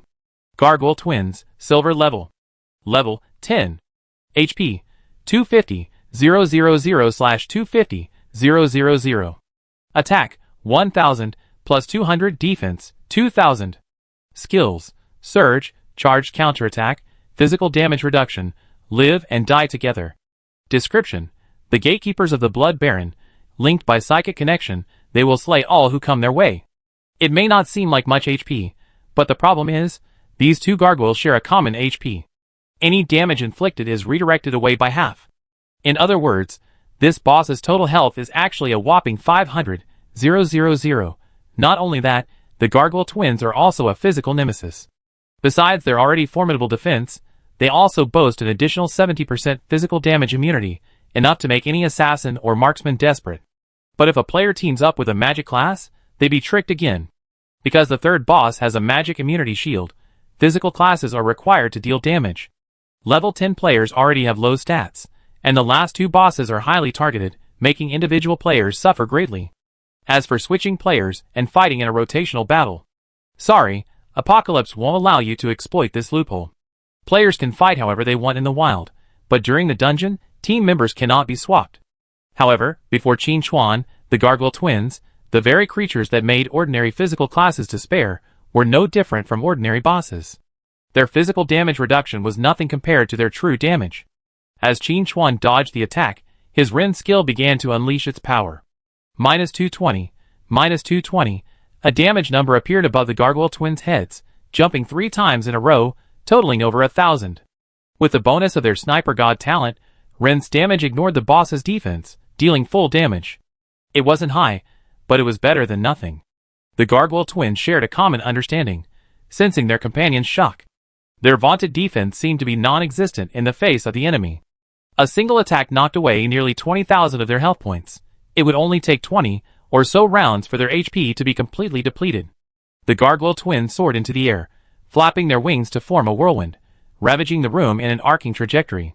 This was the boss skill, Surge Wind, which created a tornado that dealt continuous damage. And since it was a twin, there would always be 2 of them, challenging the player's positioning. Qin Chuan had no such concerns. He was incredibly fast, so even 10 or 20 tornadoes, let alone 2, would be nothing. As for the twins' charged counterattack skill, it was designed for melee classes, so what relevance did it have for him, a ranged assassin? Finally, after being struck by dozens of flying knives, the gargoyle twins transformed back into stone statues, shattering into countless small and large pieces. Ding! Kill the level 10 silver boss, the gargoyle twins, and gain 20,000 experience points. The experience cap has been locked. Any excess experience will be automatically transferred to the experience pool. Hunting time has activated. You gain 1 evolution point. Current point, 3. Hunting time has activated. You gain 1 evolution point. Current point, 4. Although the gargoyle twins are difficult to kill, due to their unique nature as 2 bosses, the evolution point yield is very generous. 1 is worth 2. Qin Chuan stepped forward and picked up the equipment. Gargoyle arm guards, silver, defense plus 100, health plus 800, strength plus 20, equipment requirements, 10, strength greater than 60. Shit, Qin Chuan felt a little helpless. He had previously used the Stone of Strength to increase strength by 20, but there was still a gap to equip this arm guard. Unless he put the attribute points from his next upgrade into strength, or found a strength boosting item that didn't have a strength requirement. Chapter 43. Forget it, I keep it for now, Qin Chuan thought to himself. He wasn't going to give this piece of equipment to Longting Tianxia, but keep it for himself. Not to wear it, but to pave the way for future plans. After collecting his equipment, Qin Chuan continued on his way. As soon as he defeated the third boss, he would encounter the hidden boss, the Vampire Baron. But the Baron was clearly even more anxious than he was, shrieking again, urging his vampire servants to come and die. At the same time, the Baron's voice echoed throughout the tomb. Very good, invader, your strength has me excited. Come to my side, and I will grant you eternal life. Qin Chuan knew this was about to trigger a side quest. Under normal circumstances, the Vampire Baron would be absolutely hostile to players who disturbed his slumber. But there were exceptions, such as those with exceptional combat power like Qin Chuan. The Baron would offer a choice, using eternal life as bait to lure players into the vampire camp. Not only can he obtain a hidden blood-related class, but he also gains an extremely long lifespan. In terms of conditions, these are far better than what the village chief offered. Qin Chuan seriously suspected that the village chief had taken kickbacks and acted as a middleman.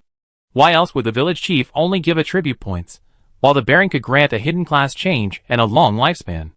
I have a sworn vengeance against unscrupulous middlemen. Qin Chuan was filled with righteous indignation, and decided to expose the village chief once and for all. After clearing out the monsters along the way, and obtaining a few ordinary pieces of equipment, Qin Chuan arrived at the deepest part of the Crimson Tomb, a chamber with exquisite murals. The chamber was enormous, over 100 meters long and wide, and eerily empty. The treasure piled in the corner was draped with cobwebs, clearly untouched for a long time. In the center of the tomb, dozens of chains extended from the corners of the ceiling, suspending a massive bronze coffin in midair. Boom! The moment Qin Chuan stepped into the tomb, a heavy stone door descended from the passageway behind him, blocking his escape. At the same time, the bronze coffin began to tremble, and a scratching sound emanated from within, sounding particularly eerie. Wow! With a sharp metallic scraping sound, the lid of the bronze coffin was lifted, and the stench of decay filled the tomb. Within the coffin, a figure in an exquisite formal attire slowly sat up. The resurrected Moros, silver rank. Level 10. Health 600, 000/600, 000. Attack 1600, plus 320, defense 1600. Skills: Frenzy Blade, Magic Shield, Teleport, Dinner Time. Description: You awaken the master of this tomb. Are you prepared to face his wrath? What a misleading description. Qin Chuan curled his lips. Others might not know, but he knew that this Moros was merely the steward of the vampire baron. His sleeping in the bronze coffin was a deception tactic, intended to conceal the baron's presence. Otherwise, with Moros' status, he couldn't afford such a high-end vampire coffin. While pondering, Moros fully awoke, leaped from the coffin, and landed steadily on the ground, his eyes scanning the tomb with a sinister gaze. His awakening indicated an intruder had arrived. But there were no enemies in sight. It's a stealth. Qin Chuan waited in the shadows, not rushing to attack. Unlike the previous two bosses, Moros possessed extremely sharp perceptions. And thanks to his teleportation, he could instantly appear in another location and seamlessly connect with Frenzy Blade, dealing wide-area AoE damage. Defeating such a boss required a certain amount of skill. And Qin Chuan happened to know it. The answer lay in the surrounding pillars. Players trying to solo Moros needed to make effective use of this circle of pillars, ducking behind them while attacking. This way, even if Moros teleported in to attack, he would be blocked by the pillars, giving the player some breathing room. Of course, this was easier said than done. It was primarily due to his attributes. Moros was too fast, and players without an agility of at least 150 would have been unable to dodge his deadly combo. Chapter 44. But Qin Chuan had no such concerns. His agility was over 200, making dodging attacks a breeze. Sneaking up to the side of a pillar, Qin Chuan raised his hand and unleashed a flying knife. Minus 18,535. Weakness attack, minus 440, minus 440, minus 440. Even after transforming into an undead creature, Moros still had a weakness. However, this weakness wasn't in his head, but in the blood core within his chest. That was the core weakness of all vampires. In a battle with a vampire, unless the blood core was destroyed, there was no way to completely kill them. Under attack, Moros showed no sign of panic. He immediately activated his skill, rushing towards Qin Chuan at a speed unseen by the naked eye. Two bone daggers appeared in his hands, and he swung them frantically. In an instant, gravel flew. The 1-meter diameter stone pillar was immediately chipped. 2 more hits would have shattered it instantly. This is also the difficulty of soloing Moros. The tomb chamber contains 12 pillars, each capable of withstanding 3 frenzy blades. Once all the pillars are shattered, the player will be completely exposed to Moros' blades. With a level 10 player stats, even top-tier equipment wouldn't withstand more than a few hits. Fragile classes are even more vulnerable to a single hit. Thankfully, Moros' Phantasm and Frenzy Blade combo has a built-in cooldown of approximately 10 seconds, preventing it from being used indefinitely. Players simply need to seize these openings and maintain their distance to deal damage from a distance. But for Qin Chuan, does he need to kite and steal damage? No. All he needs to do is move to another pillar, and wait for Shadow Stealth to cool down. 16 seconds later, Qin Chuan attacked again. Moros also unleashed a double combo, slicing the stone pillar into shattered pieces. After sneaking up to a new stone pillar, Qin Chuan looked at the 2 daggers in Moros' hands with a hint of envy. This was a set of dual blade equipment. Not only did it have a high panel, but it also had set stats. Its overall rating was even comparable to gold tier equipment. It was just that the drop rate was too low. Qin Chuan knew that in his previous life, a marksman player spent a month farming Moros and still couldn't collect both weapons. This shows how difficult it is to farm. If only I could get both at once, Qin Chuan thought to himself. After completing the first class advancement, players begin to relax their class restrictions. Take the assassin, for example. After reaching level 10, they can dual wield. Although the secondary weapon only has a 70% bonus to its stats, it's still significant. And after learning dual wielding, it's not just daggers, any one-handed weapon, like a sword or axe, can be used. In other words, Qin Chuan could use Moros as twin blades. Try to get them.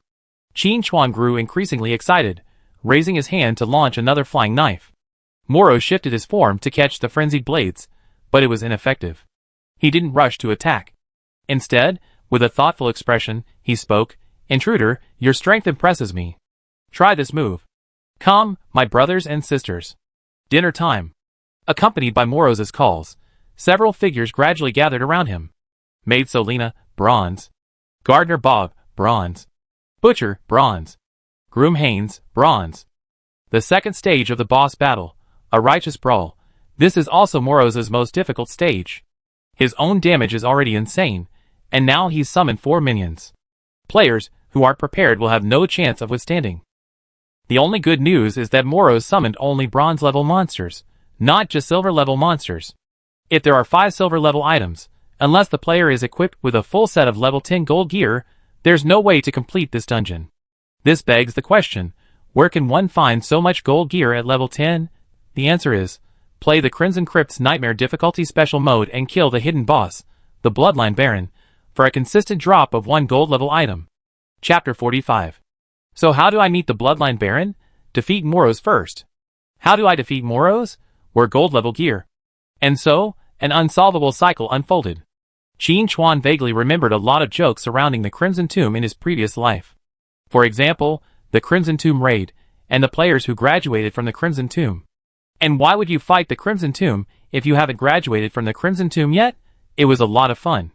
While thinking, Shadow Stealth's cooldown ended, and Qin Chuan aimed a flying knife at Moros. Capture the boss first. Kill Moros, and the remaining 4 mini-bosses will disappear. There's no need to waste damage on them. These guys won't drop gear anyway, so there's no need to deal with them specifically. Of course, a normal team going to Moros would definitely prioritize clearing out the minions, otherwise the main tank wouldn't be able to handle it. But for Qin Chuan, that was completely unnecessary. Minus 18,535. Weak point attack. As the damage number jumped, Moros had already closed in. 4 of his men also rushed forward. They unleashed various abilities, completely enveloping Qin Chuan's previous position.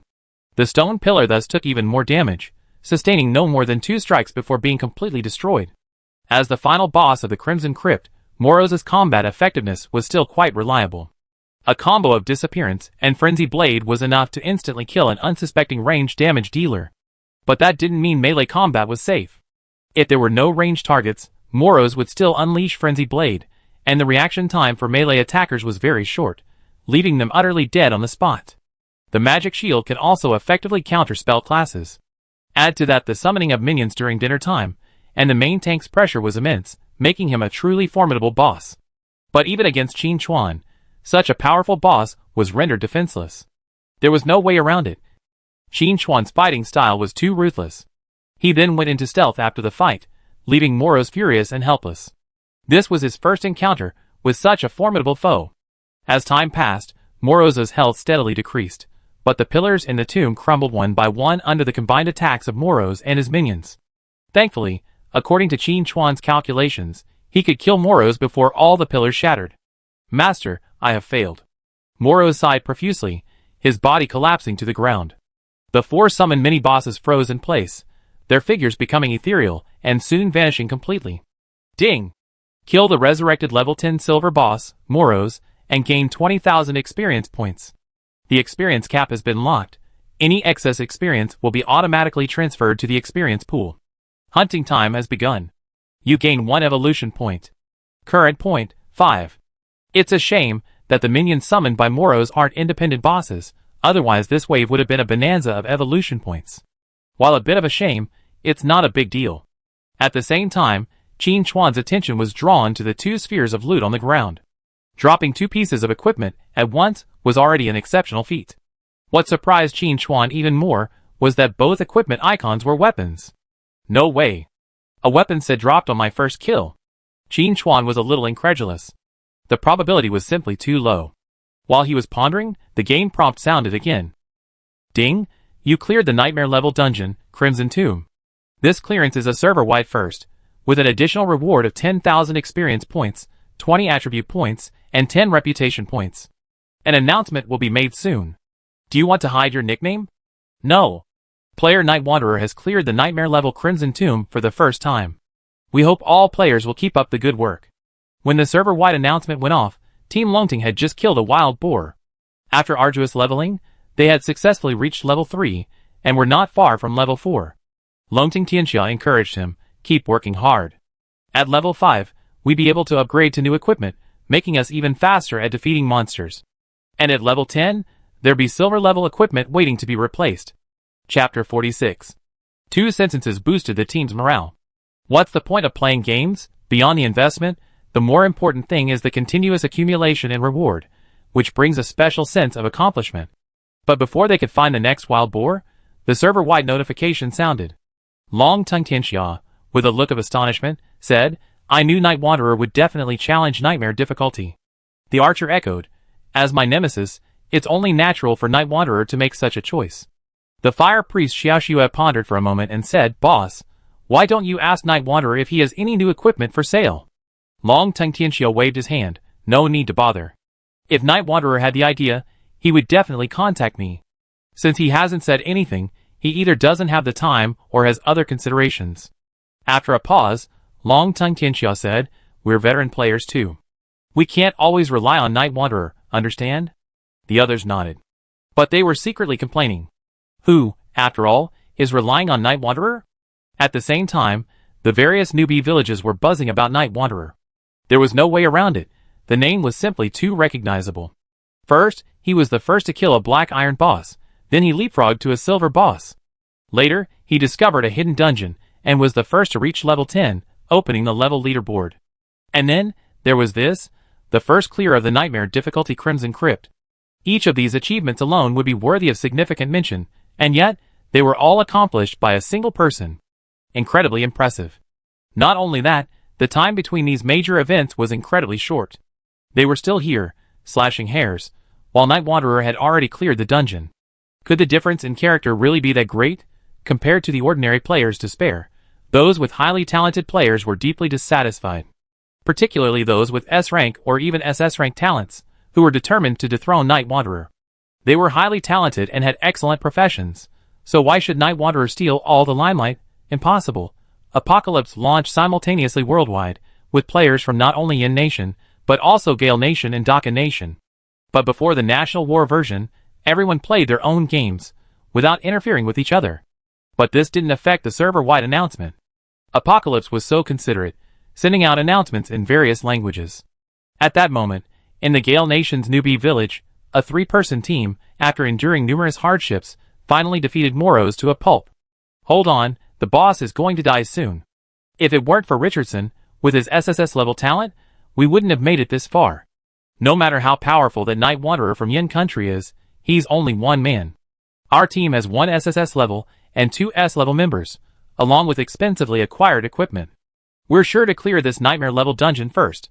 Hearing his 2 teammates praise, Richardson, robed and staff in hand, looked smug. He possessed the SSS level talent Heart of Winter, along with a hidden class Winter Mage, combining damage and control. Even bosses couldn't move in his face, and he was confident he could become the strongest in Apocalypse. But before he could even begin to exert his strength, all the first kills were snatched away by a Yin-born man named Night Wanderer. This made Richardson very unhappy. What right did he have? Yin Country has developed rapidly over the years, and their people have become more confident. But I'm going to show them who truly rules this world. A sneer curled around Richardson's lips, and he raised his staff, ready to strike Moros down. Before he could even finish reading his skills, a server-wide announcement sounded. Player Night Wanderer has cleared the Crimson Crypt on Nightmare difficulty for the first time. We hope all players will keep up the good work. This is impossible. Richardson's mind was shaken, and he misfired his skills. Moros, uncontrolled, burst forward, instantly killing his two teammates. Chapter 47.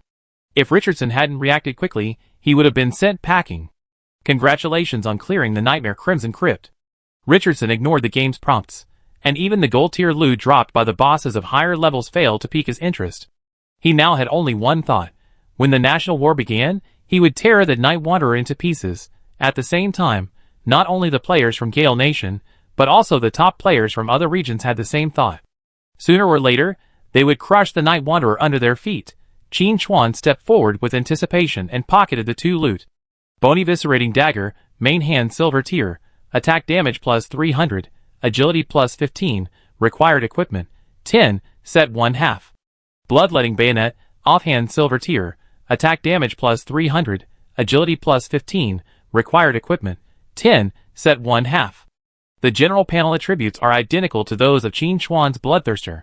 This is normal, as both are level 10 silver grade equipment. The only difference is the additional set attribute. This is the true strength of the Eviscerator Blades, the reason they rival gold grade equipment. Set 2/2, attack damage plus 200.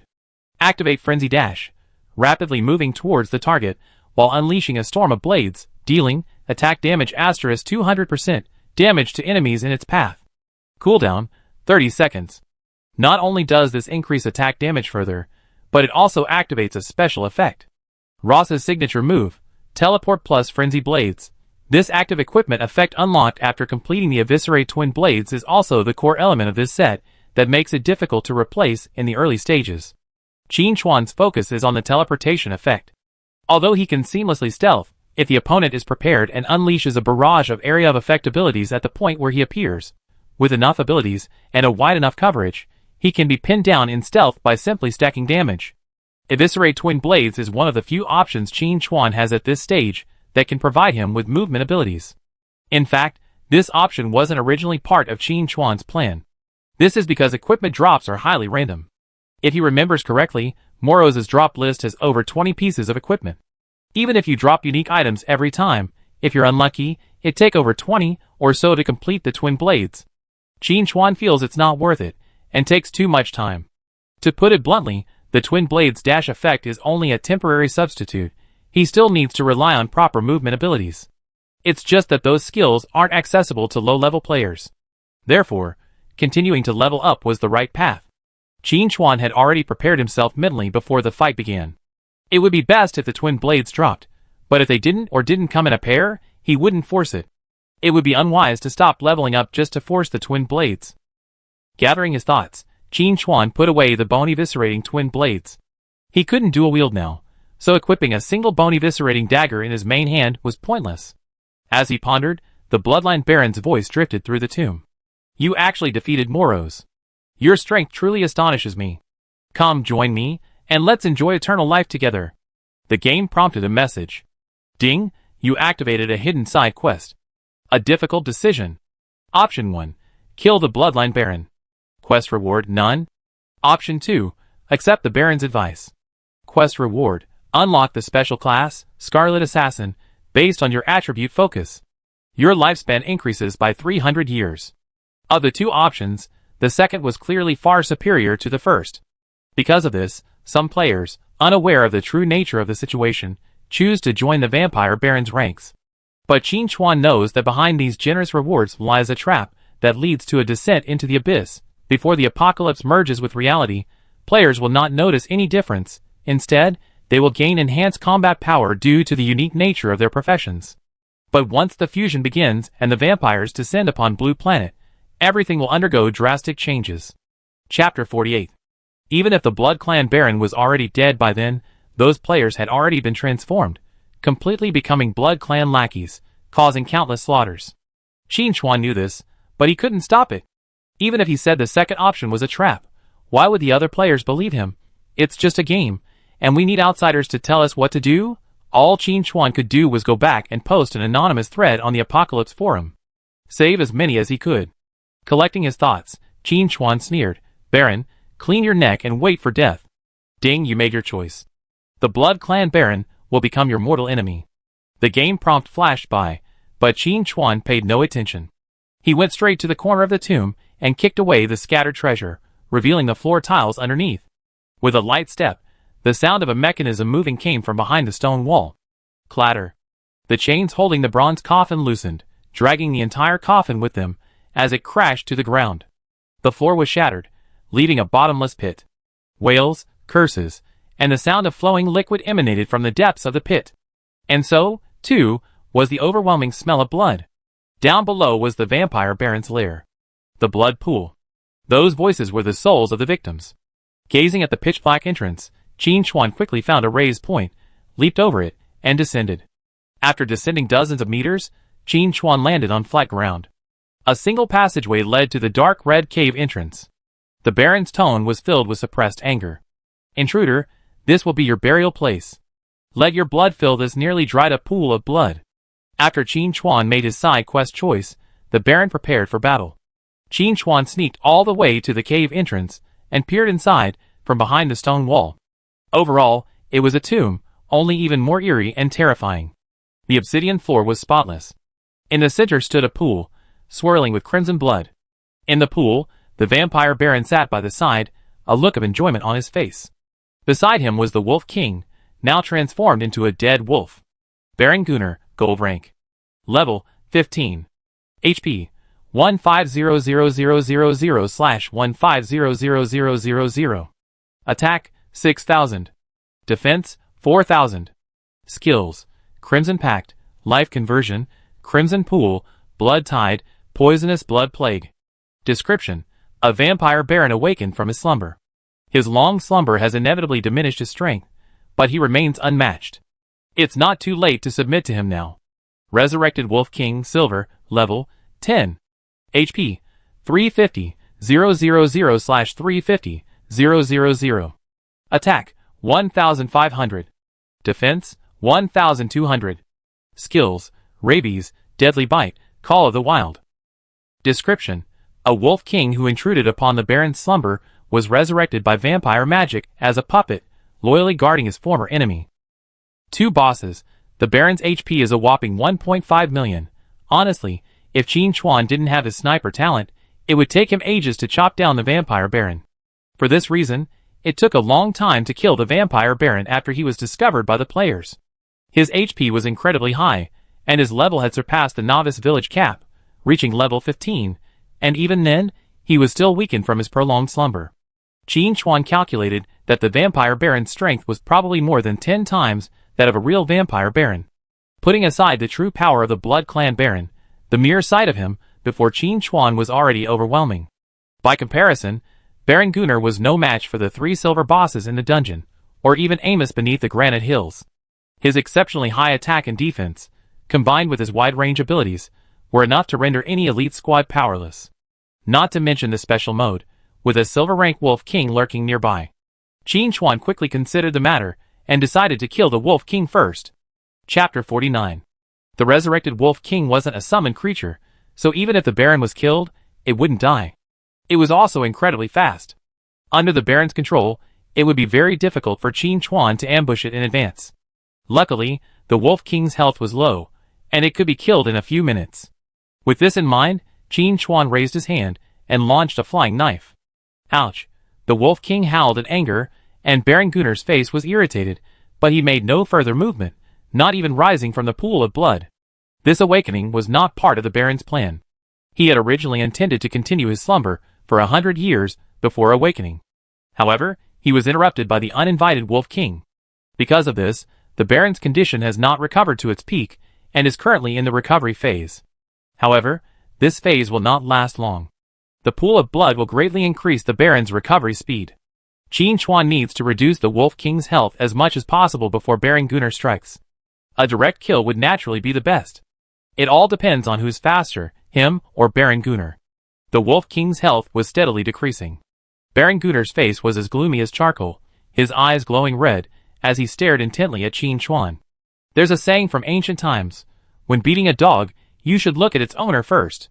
He had resurrected the Wolf King, and now, beaten helplessly by an outsider, it was a bit embarrassing for him, its owner. The Baron had decided to kill the intruder himself, skinning him to make a carpet and his skull into a wine glass. He wanted this human to atone for his actions today, Qin Chuan didn't care how terrifying the Baron's expression was. He just wanted to kill the Wolf King, and then the Baron. When the Wolf King's health dropped below half, the Baron roared. Enough. He raised his arm, and slapped the pool of blood. Countless drops of blood flew up, then scattered around like bullets. The cave wall was instantly shattered by the impact. The moment the Baron raised his hand, Qin Chuan had already sneaked to the cave entrance, using the wall to avoid the blow. The Wolf King, having a moment to breathe, came to the Baron's side, growling and lowering his head. The Baron flicked his finger, and a crimson ball of light sank into the Wolf King's body. Ah! The Wolf King roared in excitement, instantly recovering 20% of his health. Qin Chuan mentally denounced the cheating, but he could only watch. This was the Baron's skill, life conversion. All he could do was continue attacking. The Baron's skills weren't unlimited. As long as his damage output was high enough, he could effectively overwhelm the resurrected Wolf King. The Wolf King lost his self-awareness after his resurrection, but the familiarity of the flying knives made him restless. This damn déjà vu, even after death, he couldn't rest in peace. When his health dropped to 15%, the Wolf King ran back to the Baron. The Baron angrily cursed him for being useless, but he still cast Life Transformation again, restoring the Wolf King to 20%. But it was in vain. The Wolf King wouldn't last a third time to recover health. But the bad news was that Baron Gunner's body had become full and strong again. He was leaving the blood pool. Boom! The blood pool erupted with a violent wave. The Baron transformed into a scarlet phantom, leaping from the pool and hovering in midair. He surveyed his surroundings from above, a cruel smile on his face. My turn. Blood tide. With the Baron at the center, more than a dozen crimson torrents erupted in all directions, slicing through walls and obsidian floors like butter under a hot knife. Although he couldn't see the damage figures, Qin Chuan knew that this skill dealt no less than 10,000 damage. Any ordinary player without adequate means of survival would be wiped out by the Baron's first attack. Qin Chuan could only temporarily avoid the attack, hiding outside the tomb, waiting for his chance to strike. When Shadow's stealth cooled down, Qin Chuan slipped in and unleashed a flying knife. Chapter 50. Then he immediately used Shadow's stealth to retreat. The Wolf King let out a death howl, and the Baron averted his gaze, sneering, I got you. As he spoke, the Baron raised his hand and unleashed a blood-curdling arrow, which struck the ground, stirring up puffs of white smoke and corroding deep pits in the obsidian ground. Had it struck Qin Chuan, he would have been dead instantly. Even if he activated the shield of the Mountain Heart Ring, it would have been of no use. The attacks of a gold-tier boss were so unpredictable, hitting a squishy target was an instant kill. Thanks to his high agility, Qin Chuan dodged the attack. This, in turn, made the Baron frown. You actually dodged it. The Baron was a bit stunned, then casually complimented, You're very strong, with boundless potential. You definitely become a formidable threat to our clan in the future. Unfortunately, you must die here today. Dark Deathmatch. Inky black energy emanated from the Baron's cloak, quickly enveloping the entire crypt and extending outward. A game prompt popped up. Ding! Baron Gunner activates his special skill, Dark Deathmatch, blocking all means of retreat. This skill can only be terminated by the death of one player. Please note, if you die in Dark Deathmatch, your character will be forcibly deleted. The prompt startled Qin Chuan. There's actually this trick? In his previous life, he had never heard of Baron Gunner having the Dark Deathmatch skill. It could actually force players to delete their accounts. This was outrageous. What went wrong? Qin Chuan's mind raced. Is it the butterfly effect of his rebirth that caused this change? Or is this a hidden rule of Apocalypse? Or perhaps his sniper talent had alerted the gods to this world in advance? Qin Chuan quickly cast aside his distracting thoughts. Dark Deathmatch had already begun, and it was spreading rapidly, enveloping him. It was too late to retreat now. Only by killing the Baron could he find a glimmer of hope. Taking a deep breath, Qin Chuan became calmer than ever before.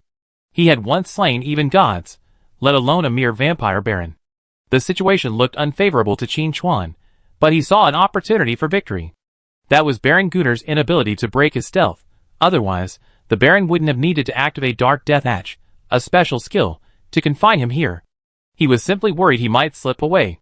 In the shadows, a confident smile played on Qin Chuan's lips.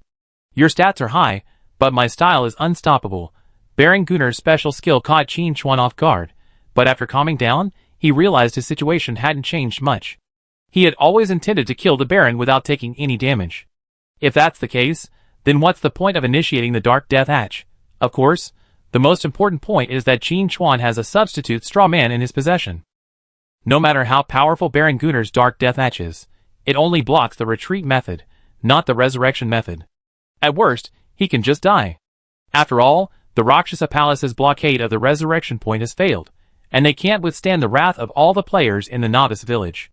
In that case, what does Qin Chuan have to worry about? Having a way out is so arrogant.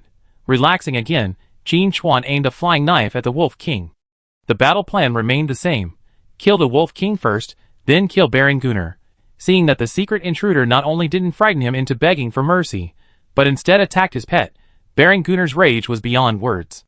If anything, he was almost furious. He had never seen anyone so audacious. The Wolf King felt wronged. Why only attack it?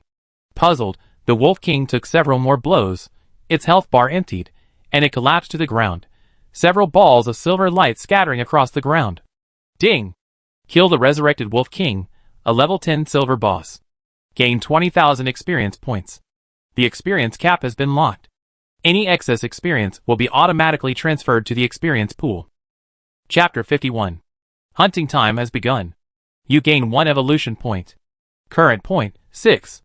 Qin Chuan had no time to collect the spoils, because the Baron's blood arrows were coming again. The Baron's perception was sharp, and even without Qin Chuan attacking, he would release blood arrows in the general direction. It had been less than a few minutes since the Baron left the blood pool, and the once smooth obsidian floor had already corroded into pits and craters. The pungent odor made Qin Chuan feel suffocated. Disable olfactory perception. Qin Chuan directly issued the in-game command, blocking out the unpleasant smell, and finally felt more alert. That was to say, he could only do this during the early stages of the apocalypse. In the later stages, there would be no need to adjust perception. It would be a real fight. After defeating the Wolf King, Qin Chuan turned his attention to Baron Gunnar. He focused his gaze on his fingers. Qin Chuan remembered that Baron Gunnar's dropped list had a storage ring, which could greatly alleviate the problem of a small backpack. Hopefully it pop up, Qin Chuan thought to himself. No, it's definitely going to pop up. Having previously gotten the bone eviscerating twin blades at once, Qin Chuan felt his luck was pretty good. How could a ring pop up? Although Baron Gunnar couldn't see Qin Chuan, he could sense his gaze. He raised his right hand and sneered, "Greedy fellow. You want my heirloom? Then pay with your life." Blood tide. A surge of energy surged, and blood arrows blasted the surroundings once again, sending a shower of debris raining down from overhead. Qin Chuan looked up at the ceiling. If the Baron continued to blast, the crypt would collapse. The flying knife struck decisively, dealing nearly 20,000 damage to the Baron. Baron Gunnar's expression was clearly filled with shock, and he couldn't help but exclaim, "How could a mortal possess such power?" The Baron wasn't referring to sniper talent, but actual damage. Even among the various alien races, only a handful could master such power. For vampires, one would have to be a count or above to achieve this. Baron Gunnar couldn't help being so shocked. After all, the gap between him and a vampire count was enormous. Baron Gunnar became increasingly certain that he had to eliminate this intruder, otherwise the vampire's conquest plan would be significantly hindered. Fortunately, there's the Dark Deathmatch, otherwise this intruder would most likely have escaped. Baron Gunnar's face was grim as he pondered how to find the intruder. But then again, this invader was so low level, so why was it that he couldn't find a flaw with such advanced stealth skills? Suddenly, a flash of inspiration struck the Baron. Shadow power. After a brief moment of shock, the Baron grew increasingly excited. He hadn't expected a surprise. If he could kill this invader and devour his flesh and blood, he would surely gain shadow power, and he would become the new master of the vampire race. Minus 18,535. Weak point attack. The high damage dealt interrupted the Baron's reverie. He suddenly realized something. He seemed to have oversimplified this battle. Could an invader, who wielded true damage and shadow power, really die at his hands? The Baron grew unsure, even hesitating to use his skills. Although Qin Chuan didn't know the Baron's inner thoughts, he knew that a reduction in attack frequency was always a good thing. When his health dropped to 75%, the Baron remained calm, dismissing it as a minor incident. When his health dropped to 50%, the Baron entered his second phase, significantly increasing his speed and having the intervals between skill casts. When his health dropped to 30%, the Baron panicked, but felt he was still under control. When his health dropped to 10%, his expression faltered, his gaze darting around, searching for a way out. Unfortunately, The dark deathmatch he had initiated hadn't yet concluded, limiting his retreat. I was too hasty. The Baron regretted his decision. After reflecting on his mistake, he said, "Intruder, your strength has earned my approval. I am willing to share the secret of immortality with you." Chapter 52. Ding, you activated a hidden side quest. A cornered beast still fights. Option 1. Kill the Blood Clan Baron. Quest reward, none. Option 2. Accept the Baron's advice. Quest reward. Receive the Baron title and the Scarlet Knight title. 500 years of additional lifespan. Unsurprisingly, Qin Chuan insisted on his choice, puncturing the Baron's reverie with a flying knife. Still trying to beg for mercy at this point. Too late. Rejected again, the Baron, enraged, screamed, "Just wait. My people will flatten your world." Qin Chuan didn't bother to reply. He waited until his skill cooldown and unleashed a flying knife, reducing the Baron's health to just over 30,000. Just 2 more slashes, and the Baron's health bar would be depleted, becoming his stepping stone. This long and arduous dungeon exploration was finally coming to an end. I really want to live another 500 years. Baron Gunnar uttered his final words, collapsing to the ground in a state of resentment and doubt. With the Baron's death, a pile of gleaming golden loot exploded, dazzling Qin Chuan's eyes. Explosion. Get rich. This is the loot dropped by a gold level boss, starting at gold quality. Both the items and the equipment will fetch a fortune. The only drawback might be the rather high equipment requirement at level 15. But it doesn't matter. Leveling up isn't a difficult task for Qin Chuan. As long as he reaches the main city, high-level monsters abound in the wild, and the experience rewards for killing them above their level are very generous. Before that, it's better to pick up the loot and see what's there. As Baron Gunnar died, game notifications continued to blare. Killed a level 15 gold level boss, gaining 50,000 experience points. The experience cap has been locked. Any excess experience will be automatically transferred to the experience pool. Hunting time has begun, and you gain 1 evolution point. Current point, 7. This kill is a server-wide first, rewarding an additional 100 free attribute points, 10 skill points, and 50 reputation points. A server-wide announcement will be made soon. Do you want to hide your nickname? No. Player Night Wanderer has been the first to kill the gold level boss Baron Gunnar. We encourage all players to keep up the good work. Ding! Your reputation has reached 100, unlocking the fame list. Do you want to hide your nickname for the announcement? No. Player Night Wanderer has been the first to reach 100 reputation points, unlocking the fame list. We encourage all players to keep up the good work.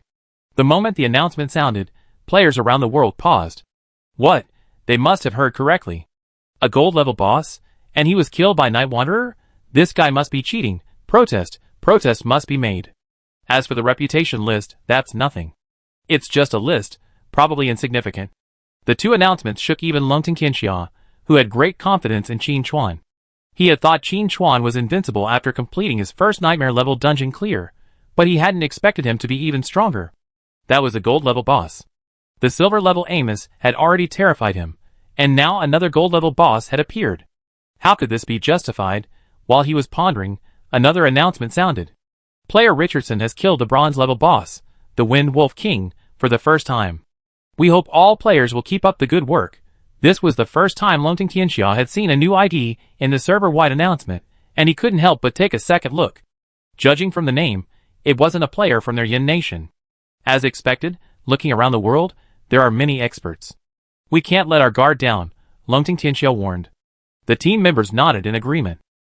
Indeed, as a groundbreaking online game released simultaneously around the world, Apocalypse's competition is bound to be countless times more intense than in previous games. This was evident from Richardson's first kill of a bronze-level boss. The Yin Kingdom has its Night Wanderer, and the other regions shouldn't be underestimated either. In the 9527 Novice village, Lu Xiaoyudeazin saw this news upon returning online, feeling rather irritated. To think that while he'd been offline for a while, that damn Night Wanderer had grown even stronger. Chapter 53. Not only has he cleared a nightmare dungeon for the first time, but now he's even soloed a gold-level boss.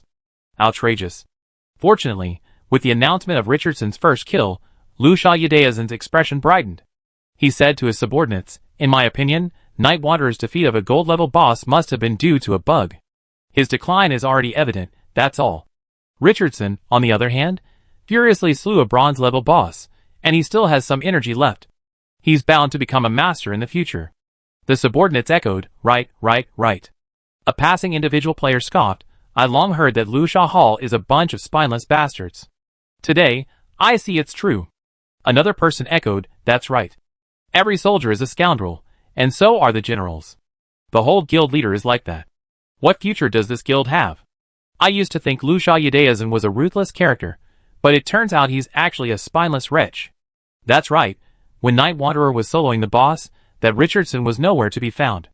Is it really necessary to exaggerate so much? I guess Richardson couldn't defeat the bronze level boss without help, unlike Night Wanderer, who relied entirely on soloing. I support Night Wanderer. Night Wanderer is the best. Me too. When the news spread, many players had a very negative impression of Luxia Temple, especially Lu Yudaeazan. Later, some players brought up old issues, mentioning Luxia Temple's previous behavior of squatting at the respawn point. This immediately resonated with many, and they gathered to cause trouble for Lu Yudaeazan. Outside the Novice village, hundreds of players engaged in a frenzied battle. Ultimately, Lu Yudaeazan, outnumbered, was forced back to the respawn point. Lu Xia was so angry after being slashed with a single blow that he went offline in a rage. He continued to sleep. Qin Chuan was still unaware of the outside world's turmoil. At this point, he had already added the attribute points he had earned to his agility, bringing it to 350. Attributes: Strength 39, Constitution 14, Agility 344 plus 5, Spirit 13. Honestly, Qin Chuan felt that he was too biased. But on second thought, adding other attributes didn't make much sense.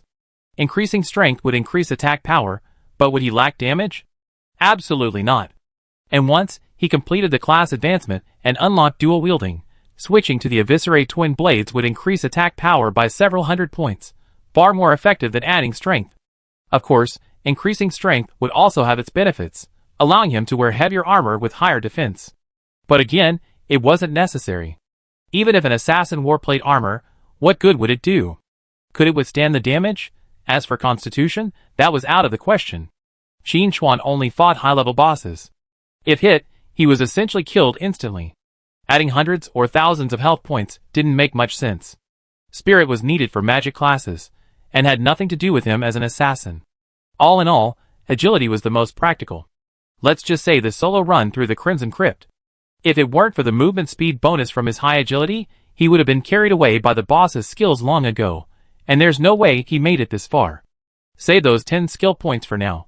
My Shadow Stealth stats are already very high, so there's no rush to increase them. It's better to save them for emergencies. Qin Chuan quickly began to plan. He was about to return to the Novice village to turn in his quests, then head to the main city for class advancement. After completing class advancement, he would gain new skills. If there were suitable ones, he could use the skill points to upgrade them. Qin Chuan also heard the announcement of Richardson's first bronze-level boss kill. He recalled that in his previous life, there had indeed been such a player. He had dominated the scene in the early stages, poised to become the strongest player in Apocalypse. However, after Apocalypse began merging with reality, Richardson disappeared without a trace. Unless something unexpected happened, he was likely killed by a solo kill offline. As for Richardson's first kill of a bronze-level boss, it was most likely due to his awakening an SSS-level talent. However, Qin Chuan wasn't worried. After all, there were still differences between SSS-level players. Chapter 54. His sniper talent is undoubtedly superior to any talent of the same level. Confidently, Qin Chuan approached the Wolf King's corpse and collected all the spoils. Afterward, Qin Chuan cut off the wolf's head and held it before his eyes, examining it. He wondered if this slightly deformed head would win the hunter's approval. If he failed to complete the mission, that would be a real problem. I figured it shouldn't be a problem. Equally important, we couldn't forget Baron Gunnar's blood core. This was a necessary tool to uncover the village chief's true identity. By the time these tasks were completed, the blood pool had dried up, revealing the magic circle at its bottom. This was the teleportation circle for leaving, allowing players to teleport directly back to an abandoned hut in the Novice village. But there was no rush to return. Qin Chuan remembered that if a player teleported back through this circle without the vampire aura on their body, they would trigger the village chief's trap and be attacked by ghosts. If they could exchange a few pieces of equipment to increase their health, it would be even safer. If all else failed, Qin Chuan prepared to shield himself and stealthily retreat. After finally taking out the Baron, he couldn't afford to be killed by the village chief by a sudden setback. Unfortunately, the Baron was only level 15, and the equipment he dropped wouldn't fit him. With this in mind, Qin Chuan decisively looked at the Wolf King's spoils. First, a gray cloak. Wolf King Cloak, silver level, defense plus 50, health plus 800, agility plus 20, equipment requirement, 10. The Wolf King Cloak stats focused on increasing agility, which was a bonus for Qin Chuan. But it was better than nothing, so he put it on right away. A gray cloak appeared on Qin Chuan's shoulders, offering excellent warmth. This is also a hidden benefit of the Wolf King Cloak. It provides much greater comfort during combat in snowy environments. After inspecting the cloak, Qin Chuan continued to examine his loot.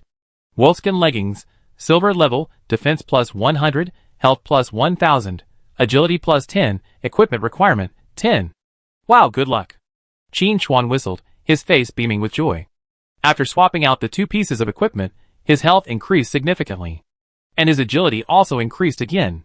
Great, returning to the village is much easier.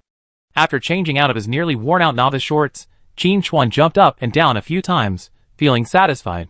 The wolfskin leggings were the perfect size, unlike the novice shorts, which were a bit tight and restricted his second brother's movement. The third piece of equipment was a great sword. Armor-breaking heavy sword, silver level, two-handed weapon, attack damage plus 600, strength plus 15, equipment requirements, 10, strength greater than 120. This is a warrior's weapon, so Qin Chuan won't need it, so he simply put it in his backpack and will deal with it later. The fourth piece of loot isn't equipment, but an item. Wolf King's Horn, a silver level item. Upon use, it summons a level 10 giant wolf to fight for you, lasting 20 minutes with a 1-hour cooldown. This item isn't necessary for Qin Chuan. The giant wolf stats are slightly higher than those of monsters of the same level, but they're limited. You can't count on it for solo bosses. However, it's a good option for leveling, especially for those struggling to level. Gathering a bunch of summoning items will greatly improve leveling efficiency. In short, it can fetch a high price. We deal with it later. The Wolf King dropped 5 pieces of loot, the last of which is also an item. Blood of the Wolf King, silver rank, permanently increases agility by 15 upon use. Qin Chuan's favorite item was the item that increased stats, and he immediately clapped his hands to use it. It must be said that the quality of the Wolf King's loot has improved significantly since Baron Gunnar promoted it to silver rank. If it were originally bronze rank, it wouldn't have dropped so many goodies. Of course, with high returns come high risks. Without a certain level of skill, it's impossible to kill this silver rank Wolf King. After viewing the Wolf King's loot, Qin Chuan looked at the several golden items in his backpack. The previous items were just appetizers, the Baron's drops were the real deal. The first item made Qin Chuan's eyes widen. How could his luck be this good? Gunnar family emblem.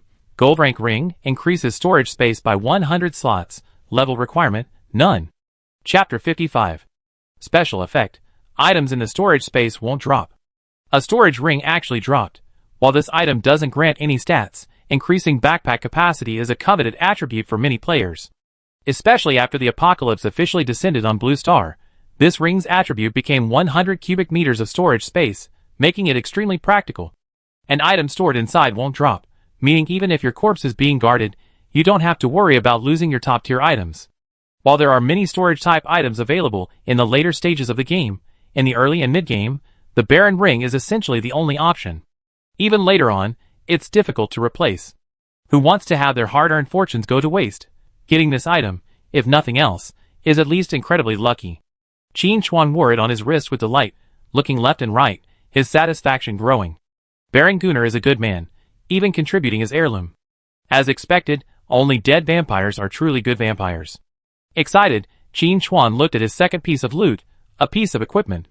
Scarlet Robe, Gold Grade, Defense plus 100, Health plus 1500, Mana plus 2000, Spirit plus 50, Level Requirement, 15, Spirit greater than 150. Special effect. Increases casting speed by 15%. A top-tier magic item. Not only does it increase spirit, it also speeds up casting. If this item were released to the public, it would be enough to make all magic classes scramble for it. The only downside is the high level requirement. Level 15 isn't easy to reach. Even for top-tier players, it takes about a week. There was no way around it. After level 10, monster stats increased, and the experience required to level up increased, making leveling a real pain. Qin Chuan estimated that he had soloed a nightmare difficulty dungeon and earned all the experience. Even so, He couldn't level up directly after advancing his class. This shows how difficult subsequent upgrades were. Qin Chuan didn't really care. What did it matter to him if others leveled up slowly? As long as he left the novice village, he could level up again and kill monsters of higher levels, and his leveling efficiency would skyrocket. Putting the scarlet robe into his storage ring, Qin Chuan looked at his next piece of loot. A skill book. Blood Tide, gold active skill. After a short charge, it fires blood arrows in all directions, dealing magic damage asterisk 180% plus 800 damage, consuming 10% of maximum health, and has a cooldown of 30 seconds. Required to learn. Spirit greater than 300. Good news. A skill book has been released, and it's gold level. Bad news. It's not a universal skill book, but rather one limited to magic classes. Only mages could achieve 300 spirit. Of course, Qin Chuan could have achieved the requirement by simply adding it, but it wouldn't have been very meaningful. Blood Tide deals area damage centered on the player, with a limited range, making it incompatible with the sniper god talent. Qin Chuan's evaluation was that it was inferior to a ranged basic attack. But just because Qin Chuan despised it didn't mean other players didn't. On the contrary, if this thing were released to the outside world, those wealthy mages would definitely rush to give Qin Chuan money. Qin Chuan felt somewhat helpless. The previous equipment plus Blood Tide was definitely a huge hit, its value no less than platinum level equipment. After all, equipment will eventually become obsolete, but skills, especially those that were gold level from the start, could definitely be used until the late game. But the problem was, none of them were useful to Qin Chuan. It hit, but it also seemed like it didn't. Why does it feel like I'm benefiting the mages by killing the Baron? Qin Chuan fell into deep thought. He didn't dwell on it too much though. The Baron was a natural target for magic bosses, and his drops were primarily magic gear. This situation was within Qin Chuan's expectations. If he didn't need this skill book, he could easily trade it for a physical or ranged skill book of the same rank. Or perhaps another item of similar value. Apocalypse is so vast, players are constantly discovering new opportunities. Among them, there's bound to be something Qin Chuan needs. Putting the skill book in his storage ring, Qin Chuan continued to browse through his loot. Chapter 56.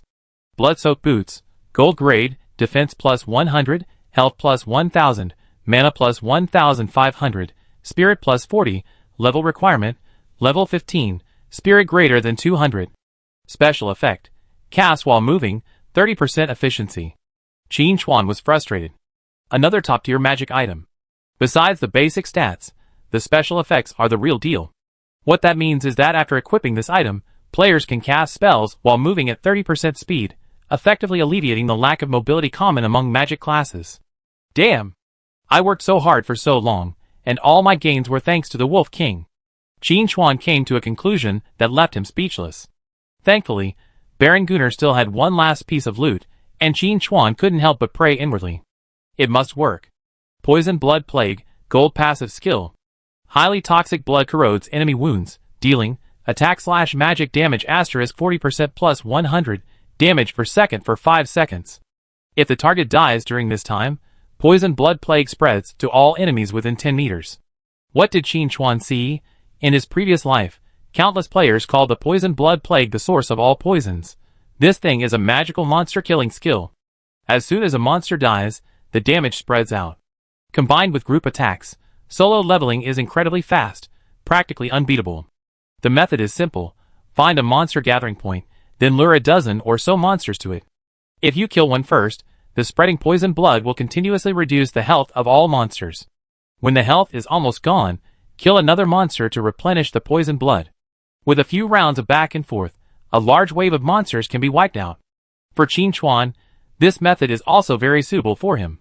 Use Shadow Dagger to instantly kill monsters, and then spread Poison Blood Plague. With the help of Sniper God, even if you can't kill the monsters, you can still take down a lot of health. Throw the dagger twice more, and you can kill more than 10 times that number of monsters. Your leveling efficiency will definitely skyrocket. Qin Chuan was very excited. Just learn Poison Blood Plague. It doesn't matter that he doesn't have an area of effect skill right now. Shadow Dagger will be enough for now. And Longting Dynasty is already helping him search for relevant skill books. Given Longting Dynasty's strength, we should have news in 3 days at most. When that happens, Qin Chuan will transform from a ranged assassin into a ranged magic assassin. He can just find a monster and throw a skill at it. Experience points will definitely increase rapidly. Just thinking about that scene is exciting. A copy of Poison Blood Plague completely wiped out Qin Chuan's previous frustration at getting a bunch of magic equipment. What else do you want? At this point, all of Baron Gunner's drops had been reviewed. Qin Chuan not only obtained an extremely rare storage ring, but also a brand new gold level skill. You have to remember, he had worked so hard before, but he had only managed to evolve Shadow Steel to bronze. But now, a gold level skill had suddenly appeared. Fortunately, Qin Chuan maintained a calm attitude. Poison Blood Plague, while beneficial, could not shake Shadow Steel's position. That was his foundation. After all, as the old saying goes, only when you're alive can you damage. He had also collected 7 evolution points. He could earn a few more points by killing a few more monsters, which would allow him to start the next round of Shadow Steel's evolution. Once Shadow Steel evolved to silver, Qin Chuan's stealth would be unstoppable. Even if the archers under Lu Xiaodaizhen practiced flares until their hands cramped, they wouldn't be able to break his stealth. Furthermore, if Shadow Steel evolved further, its base damage would be further increased. Combined with the class advancement Qin Chuan was about to complete and unlocking dual wielding, the damage would be explosive. You're hunting rabbits, he's hunting boars, and I'm going for the first kill. We all have a bright future. Qin Chuan muttered, turning to look at the teleportation circle in the blood pool. Having reviewed all the drops, it was time to return. However, to avoid being killed by the village chief's trap, Qin Chuan activated the ring shield effect while maintaining stealth. Chapter 57. After acquiring 2 pieces of Wolf King equipment, his health had already reached 2540. Adding to that his shield 3000 HP, he doubted he would fail in the novice village. With this in mind, Qin Chuan decisively stepped onto the teleportation array. Ding! Found the dusty teleportation array.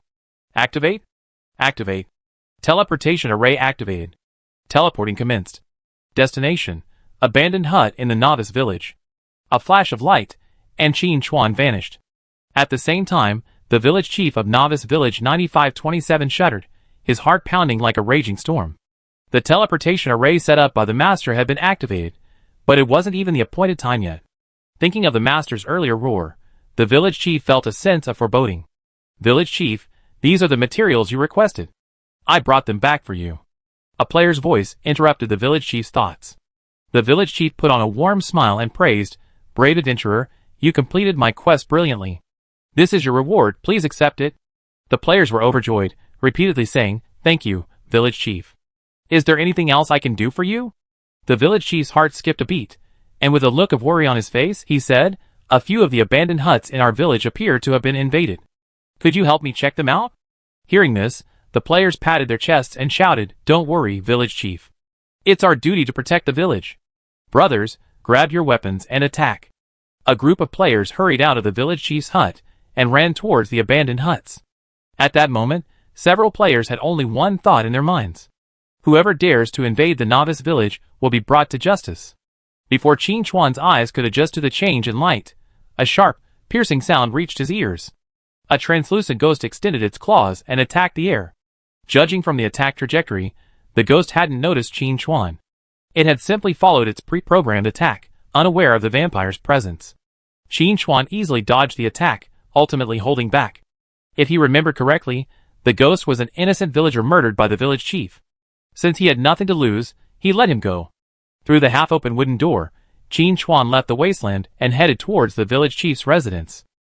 After making sure he was out of the ghost's range, Qin Chuan released his stealth mode and walked forward confidently.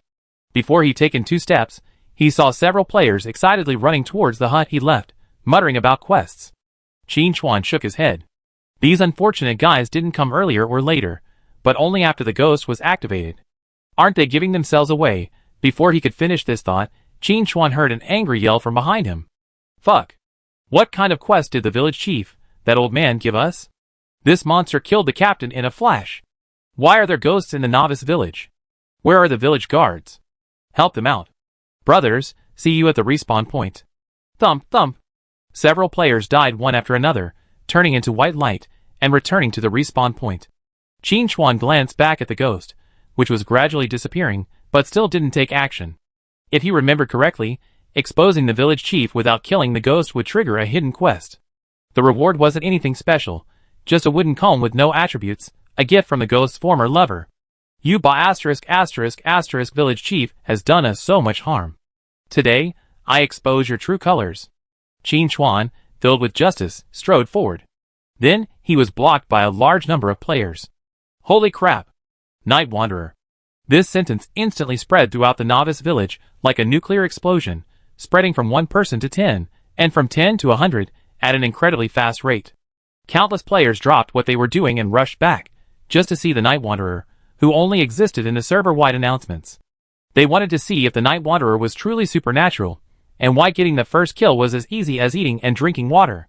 Seeing more and more players gathering, Qin Chuan's heart moved, and he shouted, I know you're anxious, but don't worry. Are you interested in joining me on a hidden quest? Chapter 58. If anyone else had said this, the players present would have scoffed. Who do you think you are? You say there's a hidden quest, and it's true, but it was Night Wanderer who said this, and that was different. Who is Night Wanderer? He's the first to kill every major boss, the first to clear Nightmare difficulty solo, and the fastest legend leveler. Is there any point in joking with someone like him? So, when Night Wanderer said there was a hidden quest, it must be true. With this in mind, an anxious player pressed, Night Wanderer, where is the quest you mentioned? Can we take it now? What if we go and get nothing? Wouldn't that be a loss? It's not that we don't trust you, we just want to broaden our horizons. I don't mind. We're tired of leveling anyway, so we just treat it as a sightseeing trip. By the way, Night Wanderer, you cleared the Crimson Crypt on Nightmare difficulty. Do you have any good gear? Night Wanderer, where did you get your cheat? Tell us about it. The players chatted a lot, and when it was almost over, Qin Chuan waved his hand and said, too many questions, I can't answer them. I have to go on a quest now. Anyone who wants to come can come. With that, he pushed through the crowd and headed towards the village chief. The players wanted to ask more, but seeing no opportunity, they followed. When they arrived, the village chief was already waiting at the door, flanked by a guard of eager villagers. The moment he saw Qin Chuan, the village chief smelled his scent. It was his master's dying vengeance. Instantly, the village chief knew his master had been killed by this otherworldly inhabitant. This man exudes an evil aura. Capture him. The village chief pointed at Qin Chuan and gave orders to the village guards. The guards, unconcerned with the player's identity, immediately charged forward, swords and shields drawn, attempting to surround Qin Chuan. The surrounding players, seeing this, nearly jumped in shock. Oh my god, this is the hidden quest Night Wanderer had mentioned. This is leading them straight into a fire pit. One player immediately cursed, Night Wanderer, you're not human. You're using our brothers as a scapegoat. This single statement ignited a wave of criticism, and more players immediately joined in the verbal attack. Many recounted Night Wanderer's crimes, some even wiping away tears when they were moved. Do you know how difficult it was for him? First, he encountered a giant hare. He finally managed to inflict some damage, but then Night Wanderer arrived, leaving him with nothing to lose. Then, when the silver-level boss, Giant Amos, spawned, he went again. He was gored to death 5 times by wild monsters along the way, relying solely on incredible willpower to reach his destination. But before he could even launch a move, a single stone from the boss sent him back to his respawn point. Thinking back on this string of misfortunes, wasn't it all because of the Night Wanderer? This time, while on a so-called hidden quest, he was targeted by the village guard, leaving this player with no choice but to burst his anger. Night Wanderer, I take your life. Other players didn't have such tragic experiences, but as they saw the village guard approaching, they all retreated 3 steps, allowing Qin Chuan to move in front of them. Qin Chuan remained calm. He pulled the Baron's heart from his backpack, displayed it before the guards, and exclaimed, "This is a vampire heart. I eliminated a major threat to the village, and this is how you treat your fellow warriors." The guard captain waved his hand, telling his men to remain where they were. He then cautiously stepped forward, observing it for a moment. With a look of shock on his face, he said, "It truly is a vampire heart, and it's very fresh, clearly recently unearthed." The captain hesitated and asked, "Where did you get this? We haven't heard of any vampires around the village." Qin Chuan smiled and said, "That's something you have to ask your village chief." The captain's confusion grew even more pronounced. What does that mean? What does this have to do with the village chief? Seeing the guard captain's actions, the village chief said anxiously, "Baru, what are you talking about?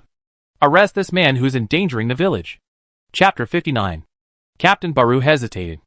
If it was really the young man before him, who had killed the vampire and ripped out his heart, then he wouldn't pose a threat to the village at all, he would be a village hero. But he had to obey the village chief's orders.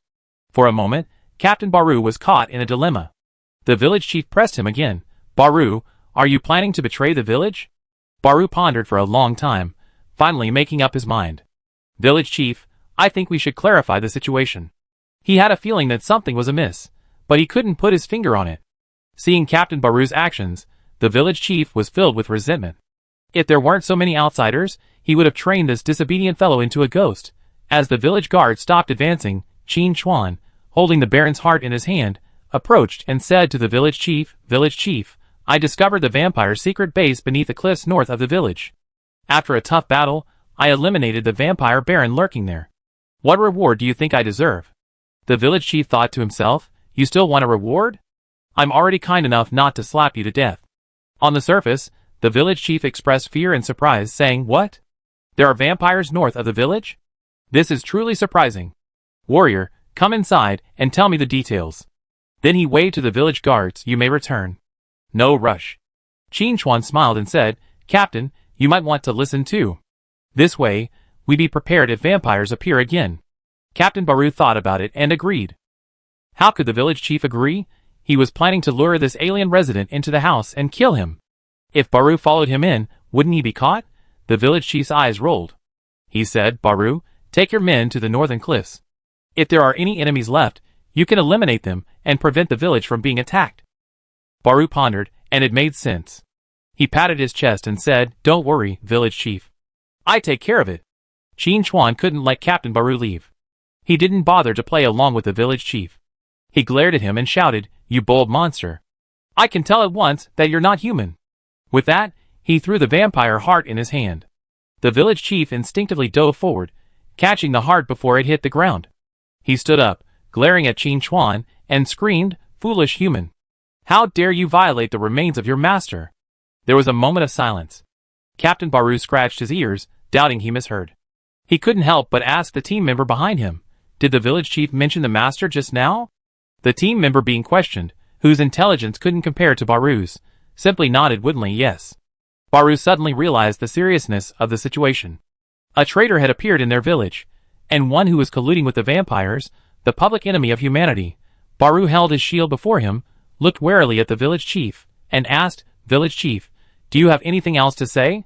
The confrontation between the village chief and Baru stunned the surrounding players. What's going on?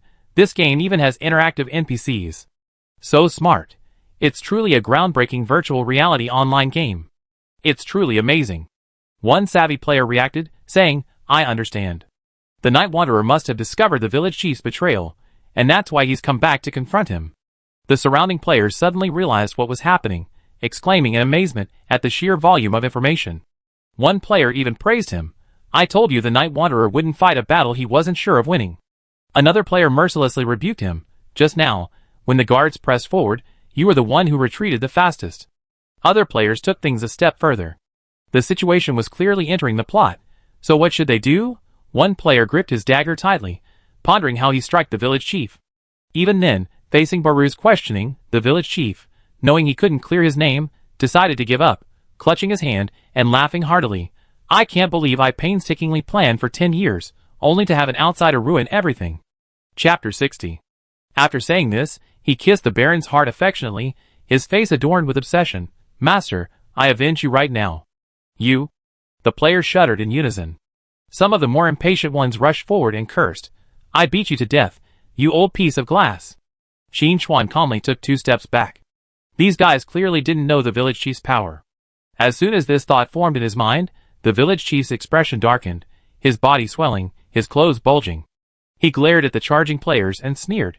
You want to die so badly? I grant you your wish. Blood arrow. Puff. A scarlet arrow flew from the village chief's palm, easily piercing the player's head. Plop. The player fell to the ground, dissolving into a white light, and heading for the respawn point. The village chief's face was filled with fanaticism, and he laughed loudly. With such a powerful force, what can you possibly resist? Huh? A figure rushed forward. It was the guard captain Baru. The next second, Baru spurted blood and flew backward.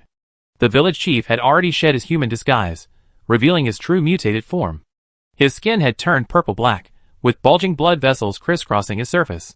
Not only that, the village chief had undergone a second growth spurt, transforming from a diminutive old man, less than 1.7 meters tall, into a giant nearly 3 meters tall.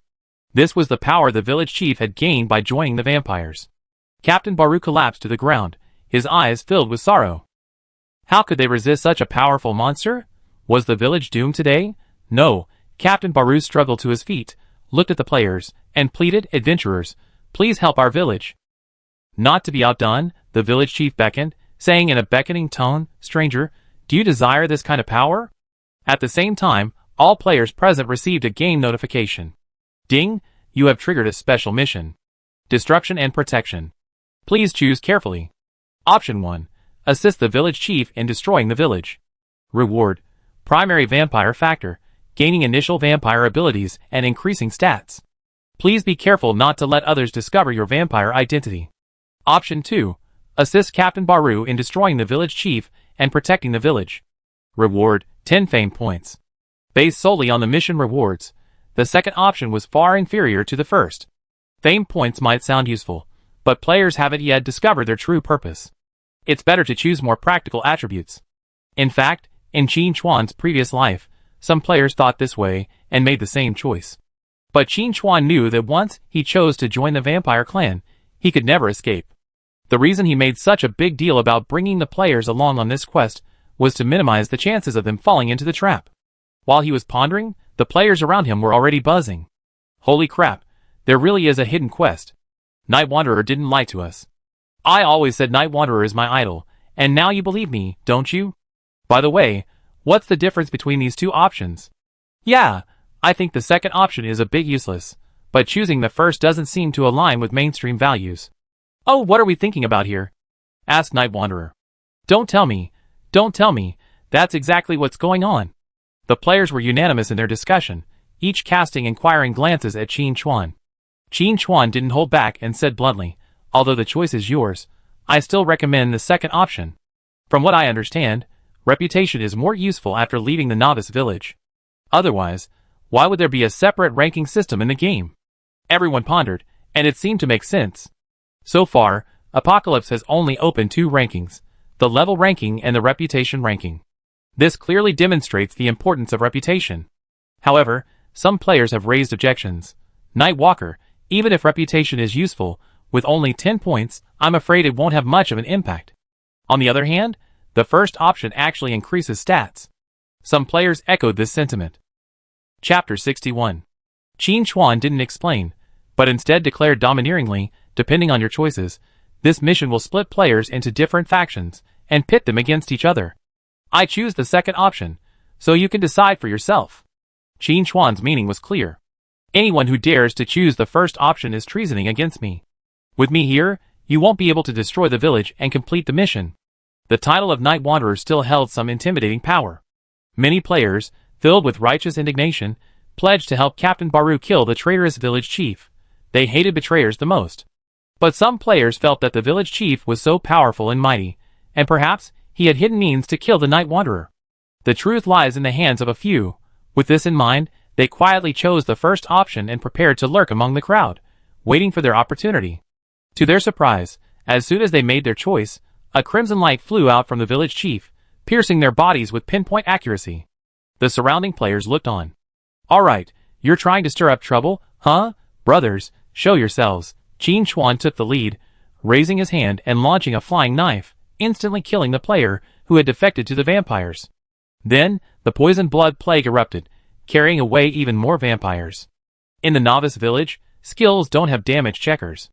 Only in special circumstances like this one does a distinction between friend and foe become apparent. Qin Chuan didn't have to worry about the poison blood plague harming innocents. Even without the sniper god bonus, with Qin Chuan's attributes, the poison blood plague could still deal 1180 points of damage, no small amount. Players at this stage generally have around 200 to 300 health points, making them unable to withstand it. In an instant, poisonous blood flowed everywhere, slaughtering the vampires, and leaving them crying and regretting their actions. This crappy game is so rigged. How could they even clearly mark their choices? Is there any privacy left? And this was actually all part of Qin Chuan's plan. Option 1 specifically states a warning: don't let others discover your vampire identity.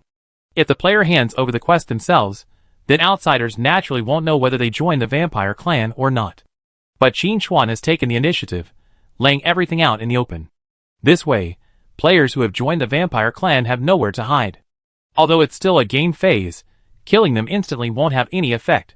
But their identities have been exposed, and if they team up with other players later, others will be notified. Please note, vampire lurkers have joined the team. This way, normal players won't want to play with these people, effectively discouraging vampire players. Qin Chuan doesn't expect to completely eliminate vampire infiltration, but he can still mitigate some of the future damage.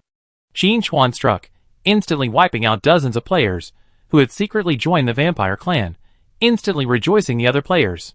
Luckily, they hadn't opposed the Night Wanderer, or they would have been the ones killed instantly. But then again, what skill had the Night Wanderer just used? How could he have killed so many with just one flying knife? Besides the player who was initially attacked, the others were quite far away from the Night Wanderer and didn't see them attacked. As expected of a Nightmare Dungeon soloist, the Night Wanderer's methods were truly mysterious. Some players, who were still hesitant, immediately realized the situation and wisely chose to help Captain Baru. Once the majority of players had made their choices, Baru excitedly shouted, "Adventurers, destroy this monster." The mutated village chief also howled in anger, waving his massive arms and charging forward, ready to kill. The players were instantly excited. Let's get started. Quick, tanks, take the lead, damage dealers, watch your positioning, and healers, preemptively heal. Let go of that quest monster, let me take over. I long disliked that old village chief. Today, I show him why the flowers are so red. Chapter 62. Defend our village. It's on fire. I feel it on fire. This is our bond. Holy crap. Accompanied by an exclamation, the players, rubbing their hands in anticipation, all shared expressions of astonishment. Before them lay the village chief's corpse. Just now, before the village chief could even run 2 meters, he was struck by a flying knife, his health bar instantly emptied, and he died on the spot. This left the players, ready for a fierce battle, feeling rather distressed. We done all the foreplay, and now you tell me it's over.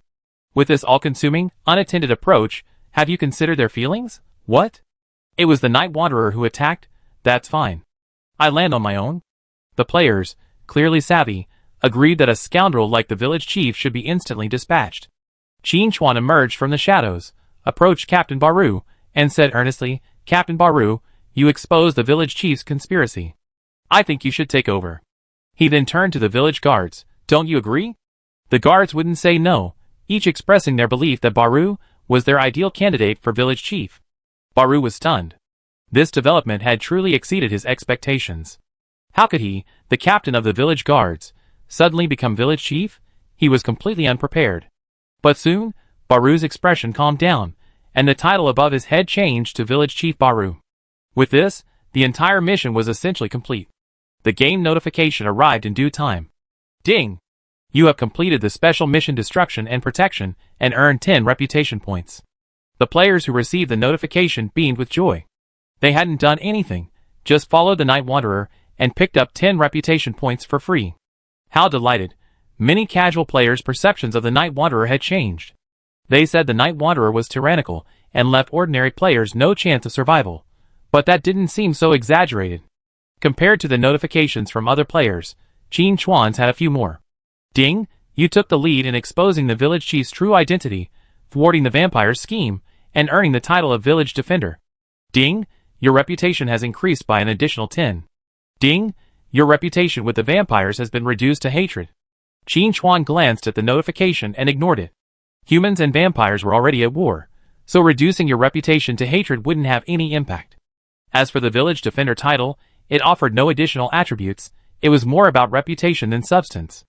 To put it bluntly, after the apocalypse merges with reality, and the game content arrives on Blue Planet, he'd be able to receive additional assistance from alien gathering places around the world. This assumes the aliens in those gathering places are friendly to humans. But that's a matter for the future and won't be of much use now. With that, the entire Novice Village Bloodline quest chain has concluded. Qin Chuan prepared to complete the Hunter quest, then returned to Baru to activate the teleportation array, head to the main city, and begin a new journey. While the players were still discussing, Qin Chuan vanished from the spot with a shadow stealth, heading towards the Hunter's residence. Arriving at the Hunter's residence, Qin Chuan saw a player standing outside the courtyard and cursed, "Cripple, If you have the guts, come out. Qin Chuan thought the guy looked familiar. Recalling this, he realized it was the same guy who had been instantly killed twice in the hunter's courtyard. Clearly, he was a vengeful and clever individual. He knew how to stand outside the courtyard and curse. However, he had clearly forgotten that the hunter was a ranged player. Whoosh. Plop. The player, still craving something, headed for the respawn point. Qin Chuan shook his head helplessly, but ignored him, disengaging his stealth and entering the courtyard. When he entered the house, the hunter was hanging bows and arrows on the wall. Seeing Qin Chuan, he didn't rush to inquire about the Wolf King's condition. Instead, he asked about what had just happened. Is the village chief dead? Qin Chuan nodded, yes. The hunter sat in a chair, lost in thought for a moment, then slowly said, Hand was once full of passion, determined to bring prosperity to the village. Chapter 63. Qin Chuan didn't respond. He knew the hunter was reminiscing about the past. According to the game's information, a dozen years ago, the village chief was quite competent, and the village prospered under his leadership. But 10 years ago, after the village chief went out, everything changed. After accidentally entering the Crimson Tomb, the village chief was transformed into a slave by the vampire Baron, lurking in the village as a pawn, secretly committing many heinous acts. Where did the blood in the Baron's blood pool come from? It was all the village chief's work. The hunter knew this, and quickly stopped reminiscing. Instead, he asked, Did you bring back what I wanted?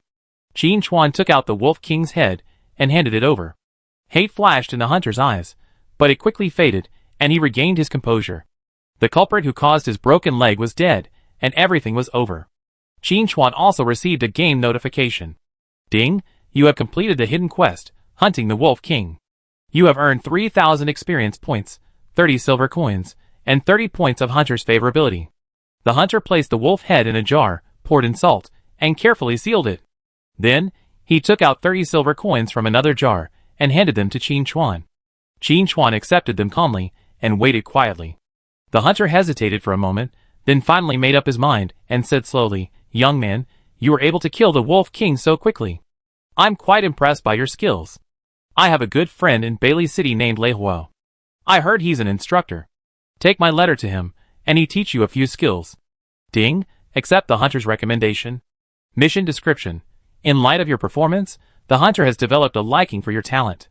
Please go to Bailey City, and give the letter to your friend Lei Huo. Quest reward. Random range skill book. Wow, an unexpected bonus. Qin Chuan hadn't completed the hunter's hidden quest in his previous life, so he wasn't sure if there was a follow-up. Mainly, the player from his previous life hadn't mentioned it. He didn't know if it was hidden, or if the triggering conditions hadn't been met. Qin Chuan didn't bother to investigate. He took the hunter's gift and put it in his ring, saying thank you. I go. With that, he turned and walked out of the hunter's hut, returning to find the new village chief, Baru. Time to go to the main city. Before he went to find Baru, Qin Chuan remembered something and turned back to the abandoned hut with a teleportation array. The former village chief was dead, and the villagers he had transformed into ghosts should have been liberated and ascended to heaven. When Qin Chuan arrived at the abandoned hut, he saw a group of players approaching, their expressions cautious. The monsters here are tough, guys, be careful. I wasn't prepared last time, otherwise it wouldn't have been over so quickly. Then again, the village chief is dead. Even if we kill this ghost, who should we turn in the quest to? The new village chief. We're from the same village. He'd be grateful to us now that we killed the lurking ghost. That makes sense.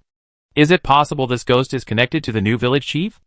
Let's take the ghost's head back and expose his true identity like the Night Wanderer. Watson, you found a blind spot. Just as they were discussing the next steps, a voice rang out from the side. Don't even think about it. The ghost here is gone. A player turned around with an impatient look on his face and shouted, Who are you? Are you trying to rob? Before he finished speaking, his expression became quite dramatic. The teammates, noticing something was wrong, also turned around, stunned. It's the Night Wanderer. The player who had spoken earlier stammered, his legs shaking like a sieve. Night Wanderer, don't get me wrong, I'm not scolding you. The teammate stepped aside to avoid getting blood splattered on his face. Qin Chuan waved his hand, saying, It's okay, I didn't mean anything else. I just wanted to tell you that the ghost has disappeared. A nearby player asked curiously, That's impossible. No other players have come over.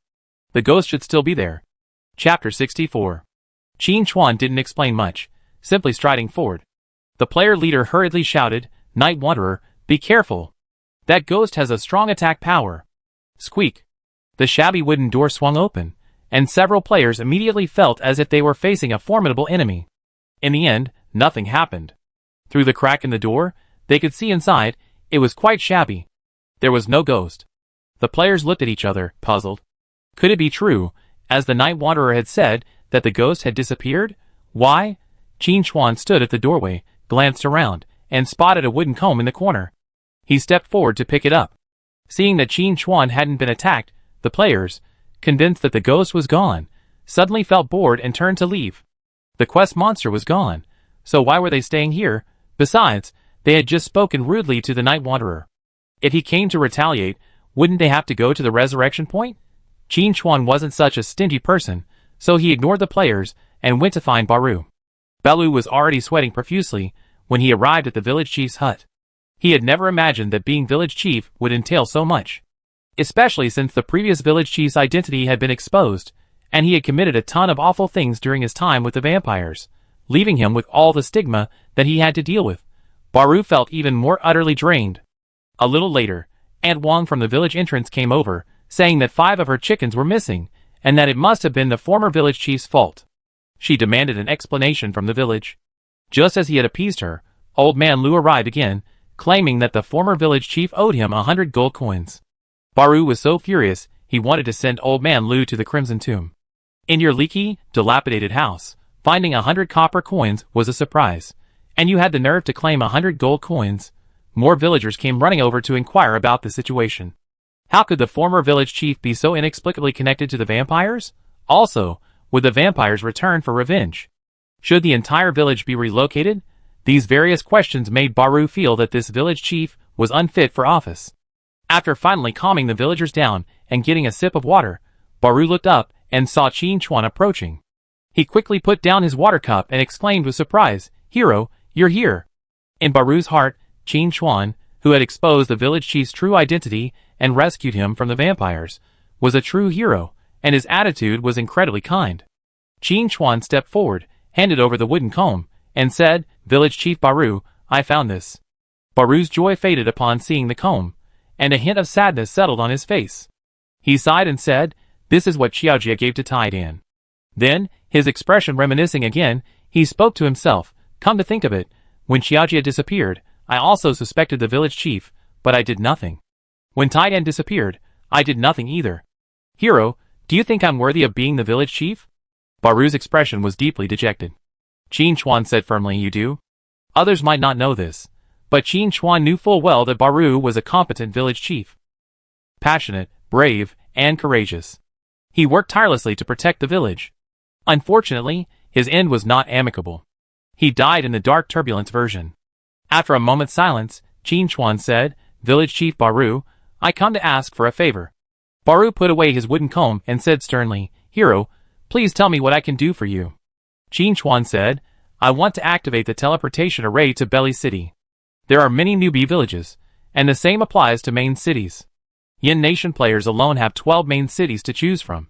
Of course, the NPCs in each main city function similarly, and you can advance your class anywhere." Qin Chuan wanted to go to Belly City because of the Hunter souvenir. He was very interested in that random range skill book. If it was a universal skill book, that would be even better. Even if it was limited to the archer class, the ability to sell or exchange skill books of the same level would be beneficial. Chapter 65.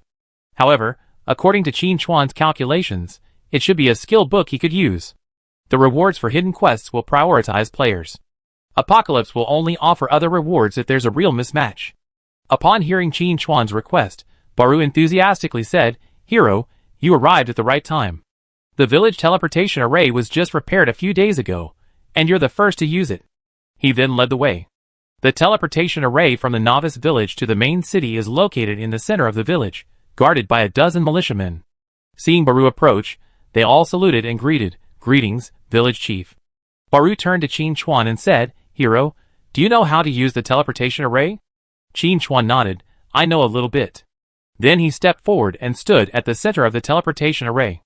Ding, please select the main city you wish to visit. Xinlu City, Linyong City, Lingang City, Bailey City, Bailey City. Are you sure you want to travel? Please note, the first teleport is free, subsequent transfers will incur a fee based on distance. Confirmed. Teleporting. The magic circle beneath his feet glowed white, gradually enveloping Qin Chuan. When the light faded, Qin Chuan had vanished from the spot. Baru stared at the empty teleportation array and silently prayed, "Brave stranger, may the blessings of the great god Haruka be upon you." When Qin Chuan adjusted to the light, he was already in a completely new area. The central teleportation array in Bailey City. Under his feet were smooth, flat marble tiles, each 3 meters long and wide, stretching out in a remarkably neat and imposing pattern. To the front, back, left, and right were 4 broad main roads wide enough for 10 carriages to pass side by side. These 4 main roads also divide the entire city of Bailey into 4 areas. The north is the administrative district, where the city lord's mansion and other official buildings are located. The south is the commercial district, lined with shops and offering all sorts of unique and unusual items. Qin Chuan once heard that a player had found a broken semi-artifact at a street stall there. Although its power was less than 1% of its peak, it was still incredibly powerful. However, this item depends heavily on luck, and Qin Chuan can't force it. The east is Bailey City's aristocratic district, inaccessible without a certain status. The final western area is the civilian district. And outside the city, there are a series of areas for players to explore, including the slums and black market. Standing in the teleportation array, Qin Chuan noticed that many NPCs cast curious glances at him, while some, even those in finery, looked at him with disdain, as if they were country bumpkins. Qin Chuan was not surprised. The NPCs in the Novice village weren't very intelligent yet, but those in the main city were different, they were more humane. Or rather, they retained more self-awareness. Organize my thoughts. Qin Chuan's mind raced. First, he had to find Lei Huao to complete the Hunter Souvenir quest and obtain the skill book. After that, he would find a class mentor to complete his first class advancement. Rewards varied according to the difficulty of the advancement quest. Qin Chuan naturally chose the highest difficulty for the best rewards. After these 2 tasks were completed, he would go buy a shop. Of course, a shop in Apocalypse. This was also part of Qin Chuan's plan. After Apocalypse merged with reality, the main city in the game would eventually descend to Blue Star and be protected by Apocalypse's rules. Even gods wouldn't attack a main city easily, unless the deity worshipped by that main city fell. However, in Qin Chuan's memory, until he and the Arrow God perished together, the 12 main cities that descended upon Yan Nation remained intact. Setting up a final defense point here was a precaution. To secure a place to stay after the main city's arrival, you must plan ahead during the game phase and acquire businesses within it. Buying a shop is the most cost-effective option. Qin Chuan can solo bosses and possesses a wealth of valuable items. Once he lists his shop, it's bound to be flooded with customers. Chapter 66. Not only will it generate more revenue, it will also lay the groundwork for future plans. But not everyone can buy a shop, there's a certain threshold. Luckily, Qin Chuan had made preparations. I'd be busy with these things, Qin Chuan thought to himself. Then he exited the teleportation array and headed north toward the municipal district. Horse's friend Lei Huao is the instructor. And in all of Bailey City, there's only one place with instructors, the city lord's guard. Arriving at the edge of the administrative district, a guard immediately approached and asked, "What do you want?" It must be that Qin Chuan's reputation value had already exceeded 100, otherwise the guard would have said, "Stop! I think you're a spy." Qin Chuan knew that with his current status, he couldn't enter the city lord's mansion. He decisively pulled 2 silver coins from his pocket and handed them over, lowering his voice. "I've been asked to find instructor Lei Huao." The guard unnoticeably pocketed the silver coins and softened his tone. "The instructor is here, but he's very busy. I can't guarantee he'd be willing to see you." Qin Chuan was prepared. "Please tell me a hunter sent me here." The guard nodded. "Wait here." He turned and entered the administrative district. Qin Chuan didn't have to wait long. A burly figure emerged from behind the city gate, strode quickly to Qin Chuan, and held out a large hand. "Where's the thing?" The man's name was Instructor Lei Huao, the very person Qin Chuan was looking for. Qin Chuan handed the letter over, and Lei Huao examined it on the spot, his expression softening slightly. After a moment's pause, Lei Huao said, "I didn't expect my old friend to be living in seclusion in a remote village. No wonder I couldn't find him. He's a proud fellow, and I'm afraid he wouldn't want me to see him like that." Qin Chuan felt helpless. The NPCs in Apocalypse all had a common quirk. They loved reminiscing about the past. Qin Chuan waited quietly. Lei Huao didn't let his sadness last long. He adjusted his composure and said seriously, "Since it's an old friend's request, I naturally won't refuse.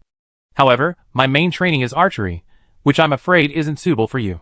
Lei Huao paced back and forth in circles, his eyes soon lighting up. He said, "There's a limit to what I can teach you, but I know someone who can definitely teach you." Lei Huao summoned his guards, had them bring pen and paper, and quickly wrote a letter to Qin Chuan. "Take my letter to Edith, she knows what to do." At the same time, Qin Chuan received a game notification. Ding, mission changed. Mission description: give Lei Huao's letter to Edith. Mission reward: random universal range skill book. Qin Chuan had been complaining about the NPC's complex tactics, even subcontracting tasks. But after seeing the reward, Qin Chuan wholeheartedly agreed. Instructor Lei Huao, despite his busy schedule, still found time to consider him. He was truly a rare and kind person. Although it was still a random skill book, the addition of the word universal made it completely different. It was 100% certain that Qin Chuan could use it. The only uncertainty was the skill form. Qin Chuan wasn't worried about that, however, because he knew who Edith was. The assassin mentor. Originally, Qin Chuan had planned to return to Edith to complete his class advancement after delivering the hunter's letter, but now Lei Huao had even written a letter for him. According to the rules of Apocalypse, the skill book granted by this quest would most likely be tailor-made for him, perfectly suited to his class and talents. I never thought the Hunter quest chain would have such a high-quality follow-up quest. What a steal! Qin Chuan was delighted. In his previous life, he only knew of hidden quests from the Hunter that could yield exotic beast skulls. But I haven't heard anything about the follow-up. It seems likely that the player didn't receive any follow-up information. Otherwise, given the show-off nature of Apocalypse players, they would have spread the news all over the world. Many hidden quests in Apocalypse are unique anyway. Even if the details were shared, no one else would be able to complete them. Chapter 67. Collecting his thoughts, Qin Chuan bowed and said goodbye to Lei Huao.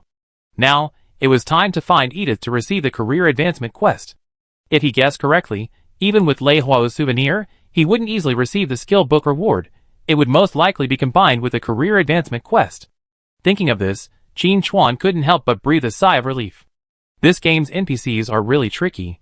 Finding the assassin mentor Edith requires some skill. Because he's not in the city, but in the underground black market outside. This actually fits the assassin style. However, it will put many players, who are used to looking for functional NPCs in the main city, at a disadvantage. Additionally, Apocalypse lacks quest guidance, nor are there friendly guards, who will unconditionally tell you where to find someone. So, many new players, after excitedly leaving the Novice village, find themselves in an awkward situation. Where can they find a career mentor? Fortunately, players were highly receptive, and it didn't take long to find all the class instructors, even uncovering a fair bit of inside information. For example, Edith, the assassin instructor in Belly City, was a masked figure whose gender was unclear. In secret, she was the city lord's daughter, and for unknown reasons, she became an assassin, specializing in murderous acts. Because of her exceptional skill, she was eventually recognized by Apocalypse, and became an assassin instructor. NPCs with multiple identities, like this are countless in Apocalypse. Thinking, Qin Chuan walked out of the west gate and headed towards the Rift Valley outside. The Rift Valley stretched west of Belly City, spanning hundreds of meters, stretching as far as the eye could see, seemingly splitting the earth in two. According to rumors circulating among NPCs, this rift was carved by a god with a single stroke. Under the rift, countless branching caves and intricate environments eventually gave rise to an underground black market. City Lord Belly once tried to clear it out, but ended up losing his own troops. Since the refugees needed a place to stay, they simply left it alone. Qin Chuan had just reached the mouth of the rift when two NPCs, one with thugs A and B on their heads, emerged from a corner, blocking Qin Chuan's path. They said in a sinister tone, "Young man, you taken the wrong path." If it were an unfamiliar native NPC, they would likely be dragged into a corner and killed by the black market thugs. Players, on the other hand, don't have this concern. As long as they don't attack, they won't be in danger. In this respect, Apocalypse is very considerate of Blue Star players. Qin Chuan didn't waste any time, saying directly, "I'm here to see Edith." The two NPCs froze, but didn't move out of the way. They pressed, "Who are you, and what do you want with Edith?" Qin Chuan waved Lei Huao's handwritten note. Instructor Lei Hua's sent me here. Although the underground black market was lawless, Lei Hua's reputation was effective. The two NPCs didn't hesitate, making way and returning to their post. Qin Chuan put away the handwritten note and began to walk underground. The entire Rift Valley was actually divided into two parts. Closer to the surface lay the slums, where NPCs who couldn't make it in Bailey City roamed. Further down from the slums lay the real black market. Qin Chuan prioritized taking on career advancement quests and had little time for exploring them in the slums. From what he knew, the slums also held many opportunities. Once I complete my career advancement and buy a shop, I come back here to complete 2 quests, Qin Chuan thought to himself. He then turned the corner and immediately engaged shadow stealth. The slums weren't as disciplined as the city of Bailey. At his level, wandering around there could easily lead to trouble. To avoid further complications, he simply sneaked over to Edith's place. Shortly after Qin Chuan sneaked in, several NPCs with flabby faces stood at the entrance of the alley, staring at each other in bewilderment. Chapter 68. Where's that outsider? Why did he suddenly disappear? I was about to give that country bumpkin a beating, but it seems there's no chance. Qin Chuan watched the NPC leave with regret, but didn't attack.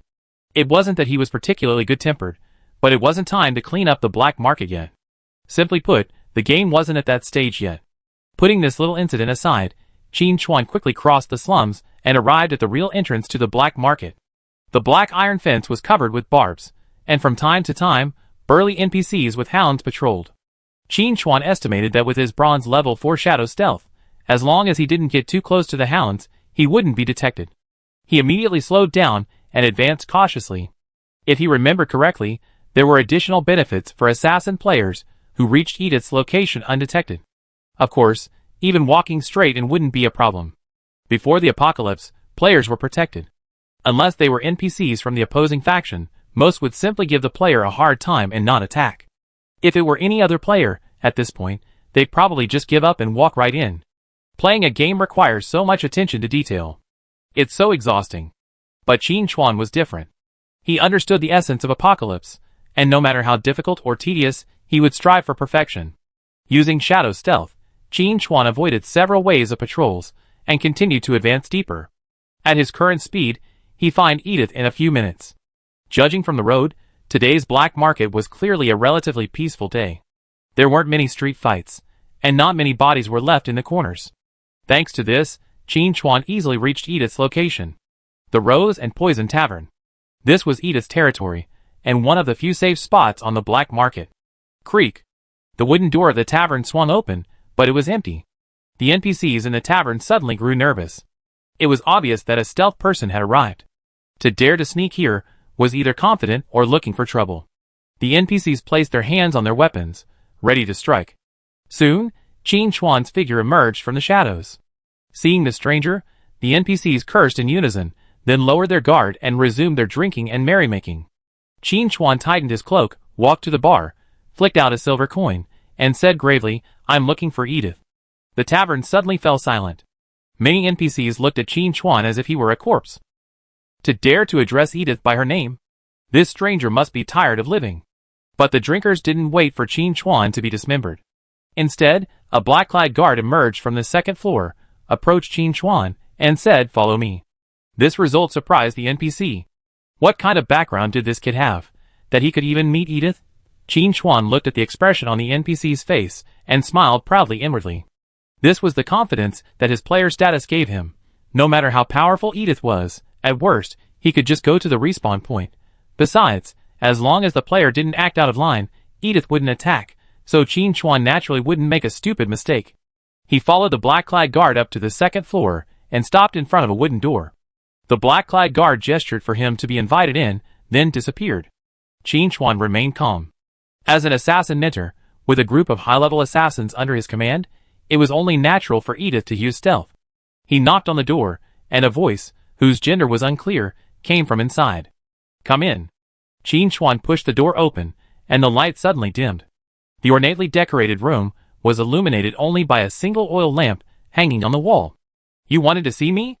A voice came from behind the table. A cloaked figure lay half reclining in a chair, feet propped up on the table, staring intently at Qin Chuan. Chapter 69. Qin Chuan didn't answer. Instead, he looked at the shadow beneath the oil lamp and said, "Edith, is this how you treat guests?"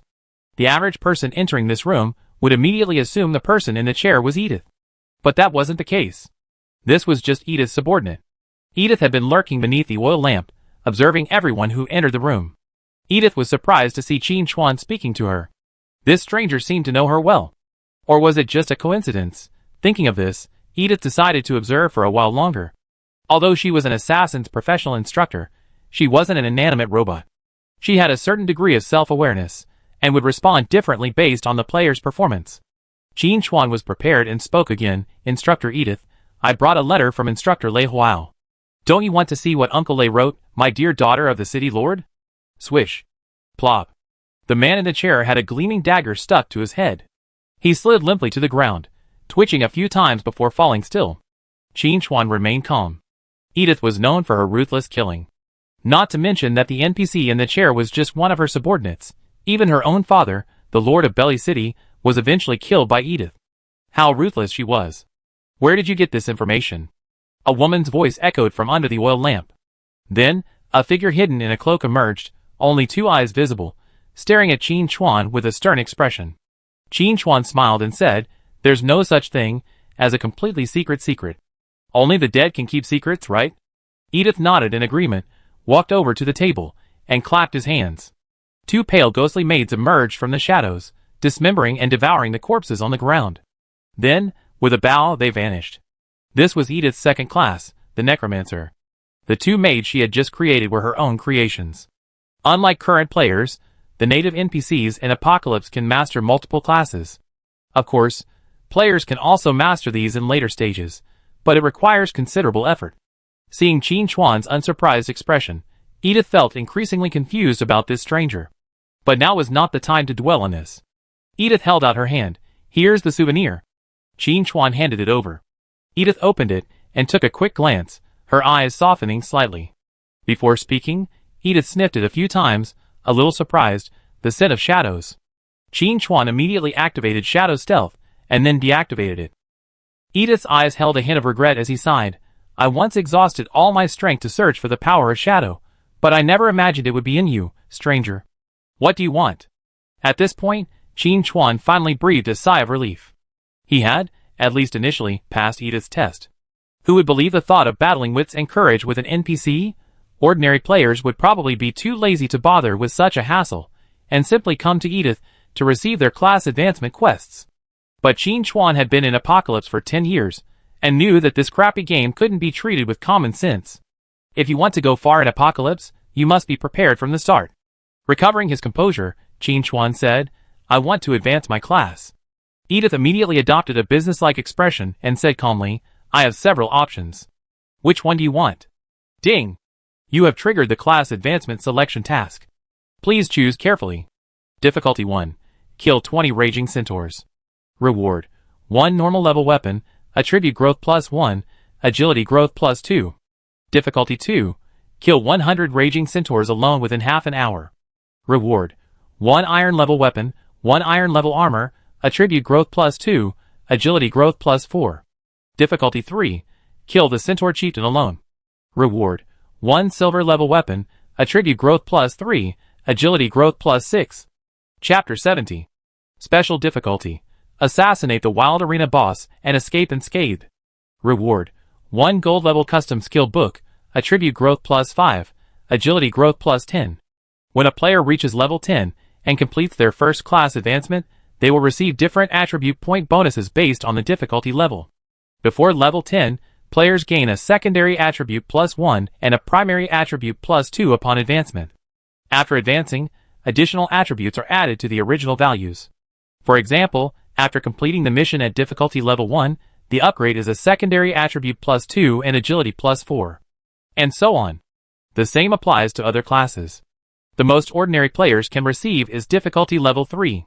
However, Qin Chuan is different. He can trigger hidden difficulty levels. This is not only due to his Shadow Assassin class, but also because he passed Edith's test. Qin Chuan replied calmly, "I always enjoyed challenging challenges. I chosen to take down Hook Jack. The owner of the Wild Arena was once a pirate. He lost his hand in battle, and had a hook welded to it, earning him the nickname Hook Jack. The special mission to take him down stems from a dispute between him and Edith. It was a kind of personal revenge in a special sense. Please note that once you receive the special difficulty quest, you can't abandon it. Do you confirm your choice? Yes. Ding, you received the special difficulty class advancement quest. Please complete it as soon as possible to reach the level cap. At this point, Edith returned to normal and praised, I knew the inheritor of the power of shadow wouldn't let me down. Well, I'd be waiting for your good news. After saying this, he made a gesture as if to see the guest off. Ding, quest changed. Lei Hua's souvenir quest has been merged and synchronized with the advanced quest. Qin Chuan thought to himself, as expected. Just now, after reading the souvenir, Edith crushed it into powder, and then said nothing more, clearly not planning to give a higher reward. Thankfully, this was already within Qin Chuan's expectations. Otherwise, the advanced quests of exceptional difficulty wouldn't have given gold-level skill books. At most, they would have given silver-level ones. Combining the two quests into one increased the rewards. But it also increased the difficulty. As the owner of the Wild Arena, Hook Jack not only had countless thugs under his command, but his own strength was also not to be underestimated, otherwise, he wouldn't have been able to control the arena. If Qin Chuan remembered correctly, it was a level 20 gold-level boss. Thinking of this, Qin Chuan glanced at the message above Edith's head. Edith, Assassin Instructor, Level, ? As expected of a professional instructor recognized by Apocalypse, this woman was truly unfathomable. That was because she had no intention of attacking, otherwise Qin Chuan would have been sent to the respawn point the moment he entered the room. After accepting the mission, Qin Chuan didn't rush to leave. Instead, he asked, I want to learn dual wielding. Where should I go? Edith replied, there's a weapons master in the tavern. You can learn from him. After a pause, Edith produced a seal. Take my seal and go. He teach you for free. This was the benefit of being recognized. Learning dual wielding normally would cost at least 50 silver coins. Save money. Qin Chuan took the seal, walked down the stairs, and found the so-called weapons master. But the disheveled beggar before him, hiding in a corner picking his toes, seemed a world away from the image of a weapons master he had imagined.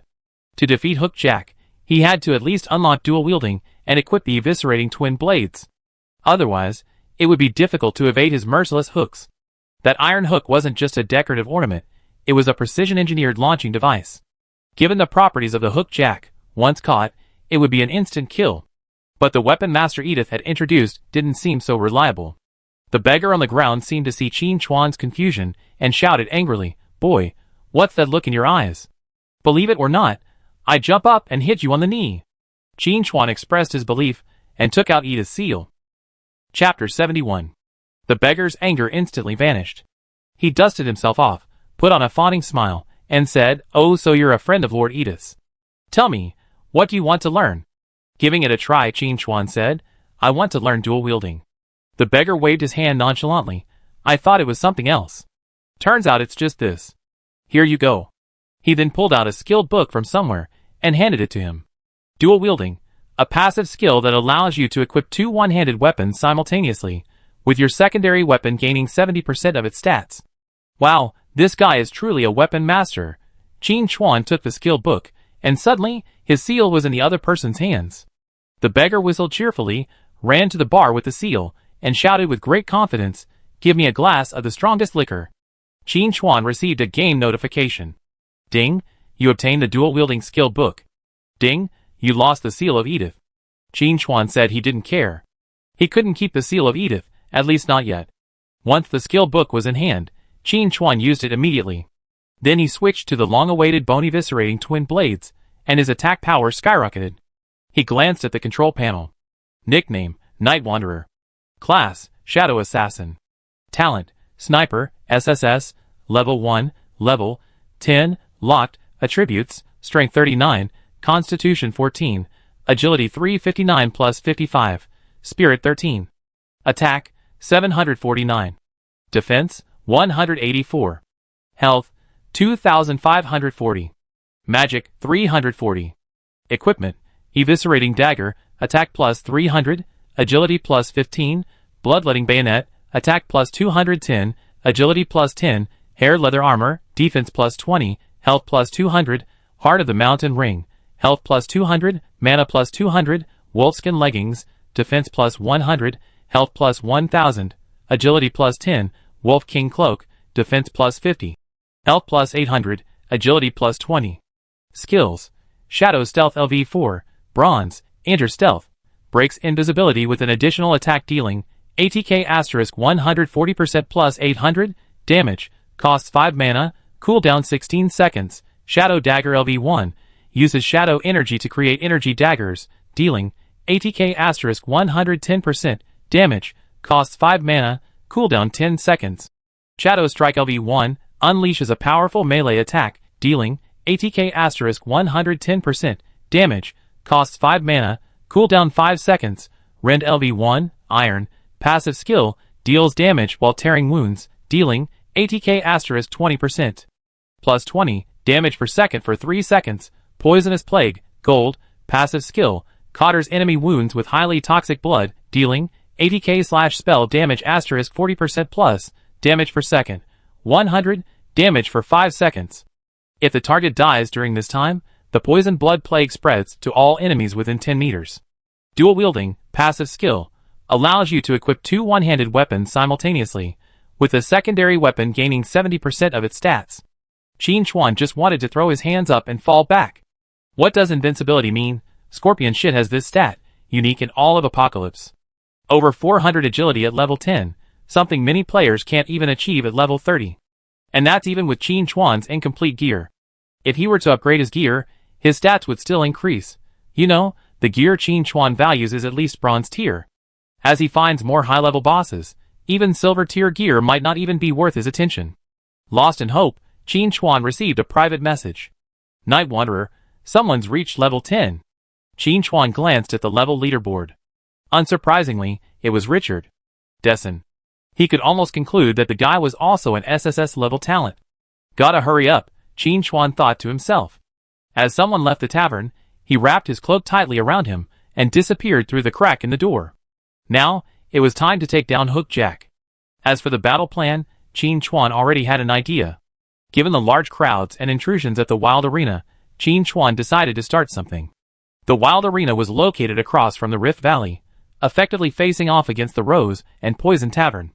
Qin Chuan sneaked his way to the outskirts of the Wild Arena. From within came a variety of shouts. There were sounds of excitement, spitting, and even the wails of the dying. This place was a paradise for battle fanatics, and the last resort for desperate individuals.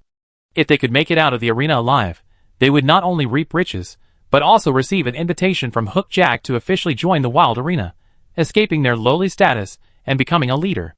Chapter 72. Even if someone was once in serious trouble, Hook Jack would take action to resolve it. However, this was precisely what led to the conflict between him and Edith. Once, someone went on a rampage in the Rose and Poison Tavern, murdered someone, then fled into the arena and emerged alive. Edith demanded that Hook Jack hand over the murderer, but was refused. Thus began the accumulation of tension between the two. Coincidentally, Qin Chuan appeared, still hoping to complete his career advancement, so Edith took the opportunity to have him take down Hook Jack. The entire process was seamless, impeccable. This is what distinguishes Apocalypse from traditional online games. Quests aren't set in stone, they have different modes and rewards based on player behavior. The reason for this is that Apocalypse isn't an online game, but a real world. Qin Chuan frowned slightly as he watched the thugs moving around the arena. Add to that the shouting within. He was certain that if he attacked Hook Jack, he would be attacked by countless thugs. Even with stealth and the dual blades of Eviscerate, there was no guarantee of success. So, he needed to create some chaos first to distract the thugs in the arena. As for the method, Qin Chuan had already prepared.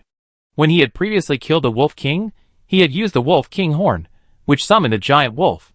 If a wolf suddenly appeared in the audience and attacked recklessly, do you think the arena would be in chaos? After reviewing his plan, Qin Chuan decisively avoided the patrols and sneaked into the arena.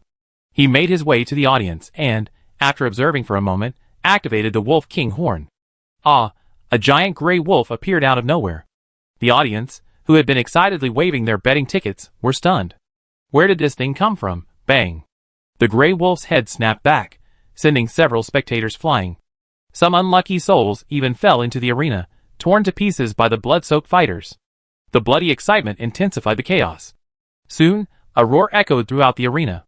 Who dares to disrupt my territory? The roar naturally came from Hook Jack.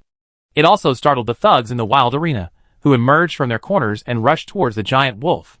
Qin Chuan glanced around, seeing over 30 of them in his field of vision. They were around level 15. With Qin Chuan's skill level, it would have been no problem to instantly dispatch them, but he couldn't make a move just yet, to avoid exposing himself too soon. With a thought, the giant wolf rampaged through the audience, knocking spectators flying and further escalating the chaos. Many spectators, no longer interested in watching the ferocious fighting, scrambled to find a way out. The thugs pushed forward against the tide, their progress exceedingly difficult. Finally, they almost reached the spot, and with a few bounds, the giant wolf appeared on the other side of the auditorium. Another flurry of activity ensued. Hook Jack's furious roar rang out again. "What the hell are you doing, you idiots? Bring me this beast's head, or yours." The black market has no respect for human rights, and in Hook Jack's eyes, the arena's thugs are merely expendable. Hearing the boss's words, the thugs immediately perked up. If they encountered an audience member blocking their way, they lost their patience and simply picked them up and tossed them aside. After all, those in the auditorium were relatively unconnected. The truly distinguished guests had their own private rooms, so they felt free to act aggressively. Even if they had offended a prominent figure, it would have been the boss's responsibility. Adhering to the core principle of the boss's troubles are not my troubles, the thugs suddenly realized their purpose and grabbed their weapons to carve a path. But the giant wolf wouldn't just stand there and wait for the thugs to approach. Under Qin Chuan's command, it fully utilized its speed advantage, leaping back and forth around the audience. Then, seizing the perfect opportunity, it made a quick escape. Chapter 73. Iron Hook Jack's furious voice echoed through the arena. "Chase!" The thugs immediately obeyed the order and began to run wildly on 2, 3, and 4 legs. A vast crowd rushed out of the arena, causing chaos outside. Amid the chaos, Qin Chuan sneaked up, passing through 3 floors and reaching the top floor of the arena. A huge domed room, decorated with transparent crystal pieces, offered a panoramic view of the entire arena. Here, Qin Chuan spotted the target of the mission, Iron Hook Jack. Iron Hook Jack, gold level 20. HP, 1800000/1800000. Attack, 5000. Defense, 3000. Skills, Deadly Hook, Cunning, Bargaining with Gunfire, Call for Bombing. Description: a former pirate leader who abandoned his ship for unknown reasons and now runs a wild arena on the black market. Based solely on his stats, he's on par with Baron Gunnar of the Scarlet Tomb. This is still due to his level advantage. At the same level, Iron Hook Jack can't defeat the Baron. But this is understandable. Iron Hook Jack is an ordinary human, with starting stats and growth potential far inferior to Gunnar, a true vampire Baron. In fact, in Apocalypse, the differences between races are enormous.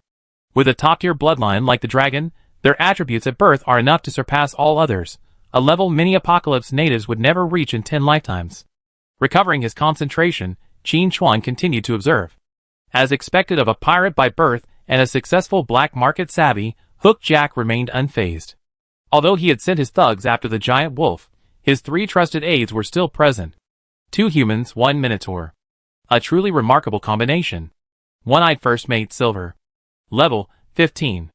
HP, 500, 000/500, 000. Attack, 2500. Defense, 2200. Skills: Blackwater Swordsmanship, Throwing Expertise, Enhanced Vision, Nimble Footwork. Description: Hook Jack's first mate, with considerable ambition. Redbird's second mate, Bronze. Level, 15. HP, 250, 000/250, 000. Attack, 2200. Defense, 2000. Skills: Fire Brew, Scurvy, Trip, Confinement Net. Description: the younger brother of the one-eyed first mate, though this fact seems unknown to the outside world. Heavy Fist third mate, Bronze. Level, 15. Health, 400, 000/400, 000. Attack, 2800. Defense, 3500. Skills: Thick Skin, Toughness, Great Strength, Charge Hammer. Description: a wandering Tauren, who by chance finds himself in the wild arena, desperate to return home, but doesn't know the way. A terrifying combination of a gold-level boss, a silver-level boss, and 2 bronze-level bosses. This scene is even more oppressive than when Qin Chuan cleared the Crimson Crypt. Not only are there more bosses, but they're also higher in level. Qin Chuan saw an opportunity. The first mate is ambitious, and the second mate is his hidden younger brother? Isn't that a clear sign of rebellion? If a real fight breaks out later, these two guys will definitely not fight tooth and nail. If Hook Jack falls into a disadvantage, they might even launch a surprise attack and take over. As for the third Tauren mate, based on Qin Chuan's understanding of the Tauren race, he was most likely tricked by Hook Jack with food. Tauren aren't particularly fond of fighting and slaughter, so their appearance in the wild arena was likely a coincidence. There's not enough wilderness around Bailey City for Tauren to hunt, and since this is a human habitat, it's difficult for Heavy Punch to fill his stomach. Hook Jack likely saw this and managed to keep Heavy Punch in the wild arena.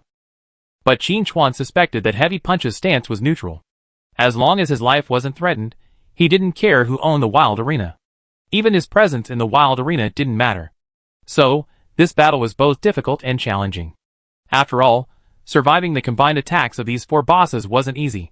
But it was also easy. These four bosses weren't on the same page. As long as Hook Jack was defeated, the remaining three would definitely not fight Qin Chuan to the death. Chapter 74. With this in mind, Qin Chuan formed a plan. As Qin Chuan observed the situation and pondered a countermeasure, Hook Jack also sensed a strange presence in the air.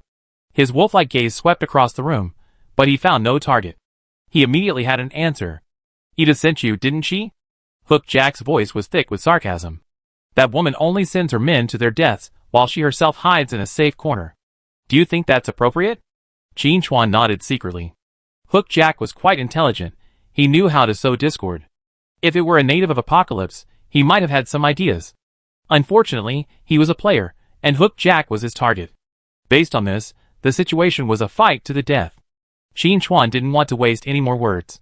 The arena thugs had all gone after the giant wolf. Now was the perfect time to strike. Shadow energy gathered in his hand, and a shadow-flying knife pierced the air. As he attacked, Qin Chuan shouted, "Hook Jack, your first and second mates are brothers. Did you know that? You're the only one who tried to sow discord. I do the same." The effect of Qin Chuan's shout was palpable.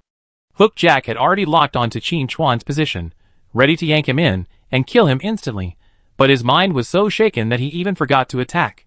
The first and second mates' faces paled. This secret of theirs was unknown to anyone, save their long-dead parents. How could this person, lurking in the shadows, have known this?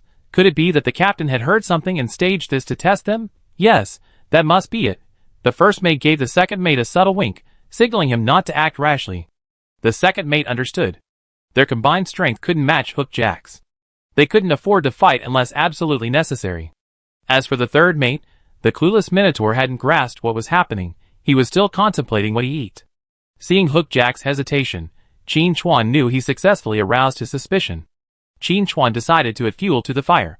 Activating Shadow Stealth, he moved around, hiding behind a pillar and shouting, "First mate, haven't you always wanted to kill Hook Jack and become the arena owner? I help you."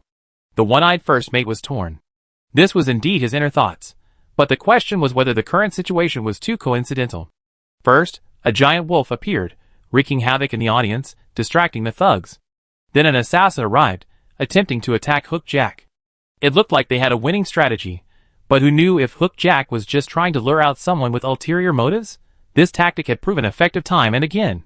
Previously, back on the ship, Hook Jack had used it to eliminate the then first and second mates. The brothers had only become first and second mates after that incident. It was hard to say whether Hook Jack would resort to the same tactics again to eliminate dissidents. Thinking of this, the one-eyed first mate displayed an angry expression and shouted, "My loyalty to the captain is unquestionable. Don't try to sow discord here." The red-bearded second mate also pledged his loyalty. "Me too." The third mate, the Minotaur, scratched his head with a heavy fist. What had happened? Qin Chuan observed the reactions of the various bosses and felt reassured. Things had unfolded just as predicted. The seeds of suspicion had been planted in Hook Jack's mind. Regardless of whether the first and second mates were brothers, he would remain wary of these two men. This significantly reduced Qin Chuan's pressure. On the other hand, Hook Jack knew now was not the time for internal strife. He wasn't bad, and the candles hanging from the ceiling had a stealth-breaking effect, but until now, he hadn't been able to truly lock onto the intruder. The other party's stealth skills were truly superb. Chapter 75. I'm afraid he's even worse than Edith. When did such a troublesome guy appear in the black market?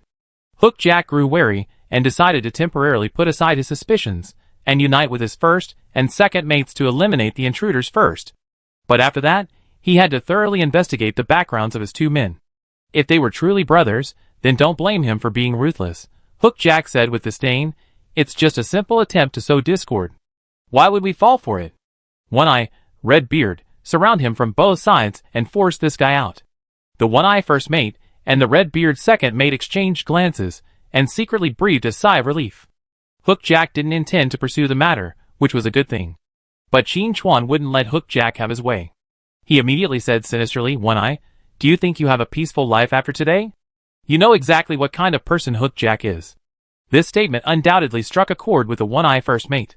Yes, despite Hookjack's sweet talk now, if they truly eliminated the invaders and the thugs returned, the situation would be completely under Hookjack's control.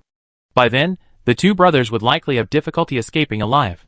Many things, if investigated with all due diligence, cannot be concealed. If the fact that he and Redbeard were brothers were exposed, Hookjack would never tolerate them. No, there wouldn't even be any need for a definitive proof. Knowing Hookjack well, the seeds of suspicion in his heart would surely take root, grow, and eventually consume them. Thinking of this, the One-Eyed first mate had a different idea. Perhaps, they should seize this opportunity to kill Hookjack. The One-Eyed first mate gave Redbeard a look, and Redbeard understood, slowing his pace and hesitating to try to block Qin Chuan. Qin Chuan, seeing the opportunity, added, This wild arena is truly a great place. The daily ticket sales alone are endless. I heard that Hookjack's bedroom is made entirely of gold. He must have made a killing. Mr. One-Eye, my employer is willing to support you brothers in taking control of the wild arena after Hookjack's death. Whether Edith said this or not was irrelevant. The One-Eyed first mate wouldn't actually confront Edith anyway. Even if One-Eye did go, Edith would probably give a veiled affirmative. From Edith's perspective, Hookjack was difficult to deal with, but One-Eye and Redbeard were much easier. One-Eye grew increasingly hesitant. Seeing this, Hookjack couldn't help but sneer, You're such an ungrateful idiot. He raised his hand and aimed at One-Eye, his curved hook whizzing out, aiming directly at One-Eye's only remaining eye. The One-Eye first mate dodged the attack with a shrug, a thought in his mind. If you're unkind, don't blame me for being unjust. Brother, attack! One-Eye roared, snatched up the barrel at his feet, and hurled it at Hookjack. Redbeard's second mate grabbed a nearby wine glass and gulped it down. With a flick of his finger, he ignited a flame and blasted a multi-meter-long tongue of fire at Hookjack. The betrayal of the two bosses instantly reversed the situation. However, Hookjack was a gold rank, with superior stats across the board. He easily dodged the combined attacks of One-Eye and Redbeard, then pulled out a musket from his back and fired at the first mate. Blood splattered everywhere, and the One-Eye first mate's health bar visibly dropped. This made One-Eye regret a bit. He hadn't expected Hookjack to be so strong. How careless, One-Eye shouted, Hidden Man, why don't you take action? Just now, he saw Hookjack's expression clearly showing pain after being hit by a flying knife, which proved that the intruder in the shadows was quite powerful. If he wanted to eliminate Hookjack, he would need his help. As the saying goes, once the arrow is shot, there's no turning back. Now that he's decided to break off relations, he has no choice but to go all the way. Chapter 76. Qin Chuan naturally wouldn't sit idly by and watch One-Eye and Redbeard get killed. He was counting on these two guys to hold Hookjack back. Just as Shadow's stealth was cooling down, Qin Chuan decisively swung out his shadow knife. Decreased 30,065. Weak point attack. The terrifying damage number floated above Hookjack's head, causing the pirate leader's face to change drastically. The next second, Rend and Poisonous Blood Plague took effect simultaneously. Decrease 850. Decrease 2,000. When the damage from Rend and Poisonous Blood Plague completely wore off, the cumulative damage was over 10,000. All told, Qin Chuan could deal over 40,000 damage per attack. Almost double the damage he received in the Scarlet Tomb. This was the benefit of upgrading equipment. The damage increase was noticeable. And this was even before Qin Chuan's equipment was complete, and he had no means of increasing his attack power.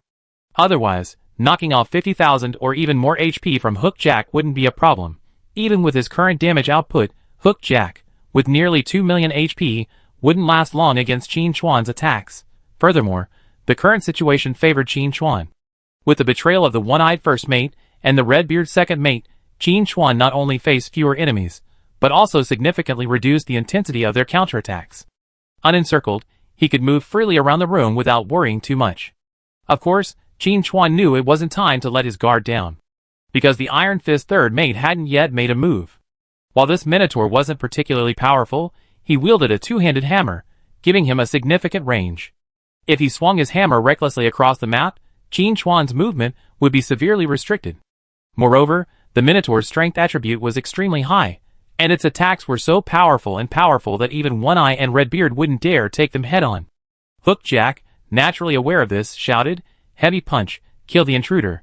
Heavy Punch initially didn't want to fight, but remembering the food Hookjack had provided, he couldn't just sit back and watch Hookjack die. He decisively grabbed his weapon and joined the fray. Bang! Heavy Punch charged, then struck with his hammer, sending Redbeard flying against the wall. One Eye tried to help, but was grabbed by Hookjack's hook and beaten, leaving him unable to care for himself or his brother. After sending Redbeard flying, Heavy Punch strode across the room, his hammer gripped tightly, his nose twitching as he tried to locate Qin Chuan. After a moment, Heavy Punch scratched his head in confusion. He could clearly smell the intruder, but he couldn't pinpoint his location. This was strange. Hookjack's heart sank. He had thought he could rely on the Minotaur's perception to locate the assassin, but he never expected it to fail. This was outrageous. Could this enemy possess stealth techniques even more advanced than Edith's? I had never heard of such a master. Suddenly, Iron Hookjack remembered something and shouted, "Stranger, I pay you double for every benefit Edith gave you. From now on, you take the one-eye position." Iron Hookjack understood. The opponent was a stranger, that's why he had such incredible stealth abilities. To the Apocalypse natives, all Blue Star players who had just entered the game were strangers. As a level 20 gold rank boss, Iron Hookjack possessed greater intelligence and was aware of more in-game news. It was no surprise that he could reveal Qin Chuan's identity so easily. After Iron Hookjack's call, Qin Chuan also received a game notification. Ding, quest selection triggered. Please choose carefully. Option 1, kill Hookjack. Reward, class advancement. Option 2, spare Hookjack. Reward, 2 random skill books, Wild Arena Manager position. To be honest, if killing Hookjack wasn't a matter of class advancement, Qin Chuan would have been willing to accept the settlement. Wouldn't it be wonderful to get 2 skill books? Unfortunately, he couldn't do it. Chapter 77. If he truly let Hookjack go, he would never be able to complete his class advancement, and would remain stuck at level 10 forever. Even if he gathered a full set of level 10 equipment and a plethora of skills, what good would it do? The upper limit had already been locked. So, Qin Chuan swung out his shadow knife, answering with action. Hookjack knew the opponent wouldn't give up on the assassination just because of a few words, and he was constantly preparing for both scenarios. At this moment, Qin Chuan attacked, and Hookjack immediately locked onto his position, the hook on his arm flying straight out, leaving a trail of afterimages. At the same time, the Minotaur snorted with a heavy fist, lowered his head, and began to charge. The combined attacks of the 2 bosses immediately put Qin Chuan in a critical position. However, he was prepared, activating the special effect of his bone eviscerating twin blades equipment, a storm of sharp blades swirling around him, and he moved sideways more than 10 meters. Where Qin Chuan had stood, the pillar was pierced by the hook, and wood chips flew everywhere. Heavy Punch also rushed forward, hammering down hard, denting the floor. This lateral movement caught Hookjack off guard, causing his attack to miss. The one-eyed first mate seized the opportunity and launched a fierce attack. Redbeard also climbed from the ground and engaged Heavy Punch. Qin Chuan, having re-entered stealth, felt a sense of dread. To be honest, if it weren't for his bone eviscerating twin blades, he would have been at his wit's end. Dodging Hookjack's hook, he wouldn't have been able to dodge Heavy Punch's pursuit. Even with over 2,000 health points and the shield from his ring, he still couldn't stop Heavy Punch's onslaught. That charge and hammer combo had already taken down numerous players, including some with heavy armor. Given the previous situation, Qin Chuan decided to wait until the eviscerate blades were cooled down free before using them. I still need to get the displacement skill book as soon as possible, Qin Chuan thought to himself. The eviscerate blades were certainly useful, but they took up the weapon slots for both the main and offhand weapons. As levels increased, these 2 items would eventually become obsolete. Even if Qin Chuan had the Sniper God, that would be no exception. Furthermore, the eviscerate blade's displacement effect had a drawback. It broke stealth. Qin Chuan could only activate the equipment's special effects while using the weapon. These 2 drawbacks made the eviscerate blades merely a transitional piece of equipment. If he truly wanted to be safe, he still needed a displacement skill. or a displacement skill that wouldn't break invisibility. Thankfully, as far as Qin Chuan knew, such a skill existed. As for how to learn it, it would require some thought. If he remembered correctly, he needed to raise his class mentor's favorability to above 80. Or, he could try his luck and kill bosses for a skill book drop. Thinking of this, Qin Chuan remembered something else. I wonder how the skill book I asked Longting Tianxia to collect is progressing. Considering the server has only been open for less than half a day, I don't expect much progress. Fortunately, the career advancement quest will grant a custom skill book, which should enhance his range damage capabilities. While Qin Chuan was pondering, the bone eviscerating dual blade special effect cooled down, and he decisively attacked again. Hook Jack, while fighting One Eye, had been waiting for Qin Chuan to attack. Both sides attacked simultaneously. Hook Jack flung his hook while simultaneously swinging his flying blade. Given Qin Chuan's previously demonstrated mobility, Hook Jack was prepared this time, drawing his rifle and firing a shot towards Qin Chuan's left. The Minotaur, meanwhile, charged towards Qin Chuan's right with a powerful punch. The two bosses once again joined forces, blocking Qin Chuan's escape routes in 3 directions. With their offensive power, if Qin Chuan were hit by one, he would be instantly killed. High-level hunters always appear as prey. Hook Jack had been a resilient figure in the black market for so many years, he couldn't be eliminated in a few strokes. Although he couldn't see through Qin Chuan's stealth, his extensive combat experience gave him a countermeasure. Especially after Qin Chuan's teleportation, Hook Jack felt even more confident. Chapter 78. If he guessed correctly, this stranger's movement wasn't perfect, and he couldn't control his distance at will. In other words, as long as he used attacks to restrict his movement, his opponent's retreat route could be calculated. Hook Jack alone couldn't stop him, but what if he added the Minotaur's punch? Flanked from both sides, this stranger would surely be killed instantly. It must be said that Hook Jack's judgment was extremely accurate, and his coordination with punch was seamless. But Qin Chuan wasn't fighting alone. One Eye and Red Beard also realized that this battle depended on this stranger. The two brothers couldn't defeat Hook Jack alone.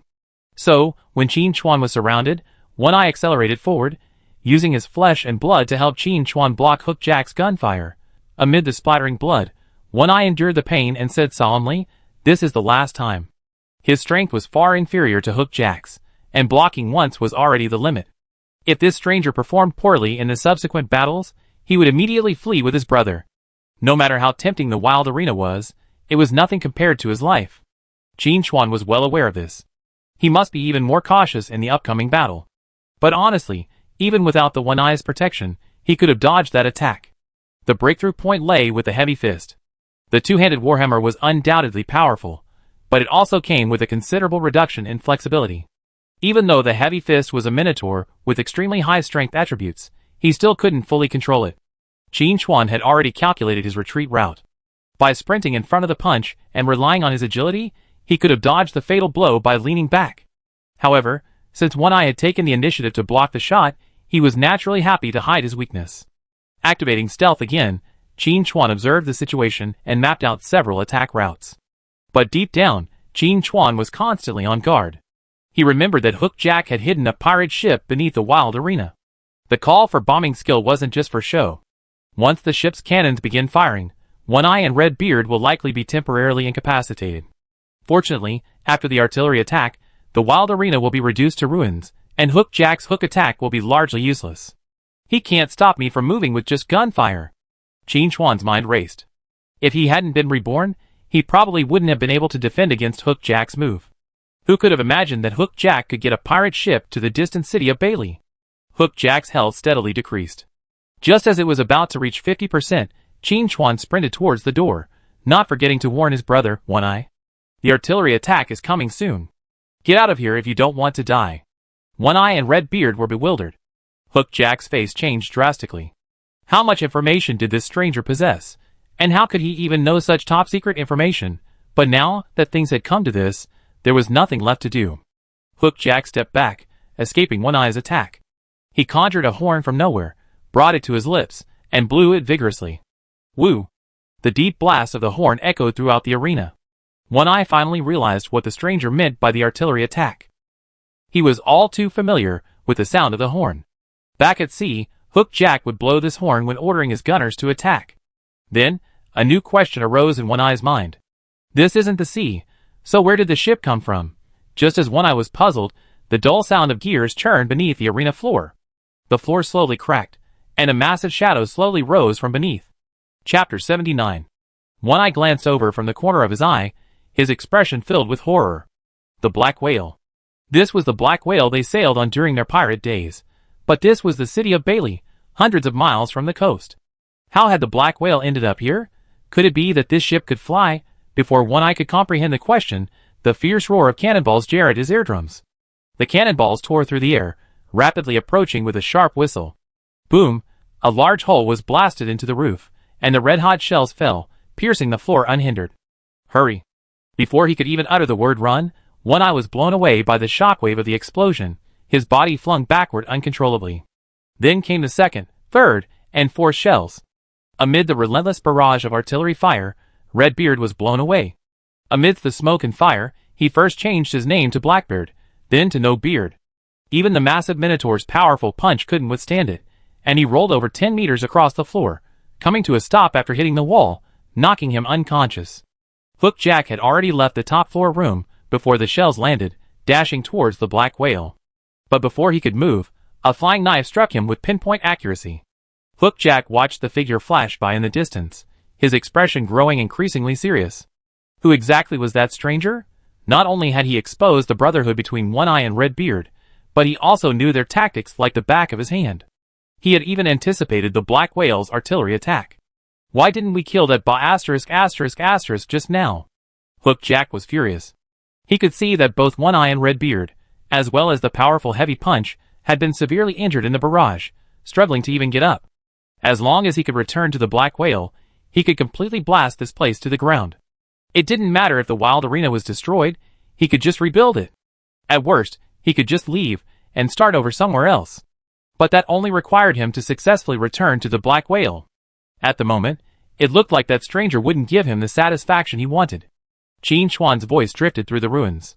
Captain Jack, why rush off? Why not chat a little longer? Hook-Jack sneered and replied, let's talk on the ship. Qin Chuan wasn't fooled and directly exposed Hook-Jack's plan. I don't want to be attacked by the ship's undead sailors. Hook-Jack couldn't hold back any longer and shouted, who are you, and how do you know so many secrets? The Black Whale, transformed into a ghost ship, and the dozens of undead sailors aboard were Hook-Jack's last resort. But in front of this stranger, they were completely transparent, with no secrets left. Could there be a traitor? Hook-Jack speculated. But something didn't seem right. He had orchestrated the Black Whale's transformation. Anyone who knew about it would either be slaughtered and fed to the fish or transformed into a ghost sailor. Neither of these could possibly leak the secret. He was the only person left with the secret. So I leaked the secret? Hook-Jack concluded. Hook-Jack quickly dismissed all distractions. The battle wasn't over yet, distraction would be suicidal. But deep down, Hook-Jack had a sinister premonition. From the start of the battle until now, he'd been constantly being beaten, never launching an effective counterattack. Even his best chance had been blocked by One Eye. The thought startled Hook-Jack. This stranger must have come specifically to deal with him, otherwise, why was he being so controlled? For now, the best thing to do was to run. Hook-Jack made up his mind to run, taking advantage of the moment when the enemy waited to attack. As a gold-level boss, Hook-Jack's basic stats were extremely high. He raced hundreds of meters in a matter of seconds, closing in on the Black Whale. Qin Chuan wanted to intercept him, but he was powerless. Although Hook-Jack's run was awkward, if he dared to attempt a direct interception, he would have to wait until he returned to his resurrection point. Chapter 80. Looks like I have to go aboard the ghost ship after all. Qin Chuan muttered to himself, quickening his pace to catch up. Although the ghost ship was Hook-Jack's home turf, he was willing to brave even the most formidable terrain to complete his mission. Overall, the course of this battle was within Qin Chuan's expectations.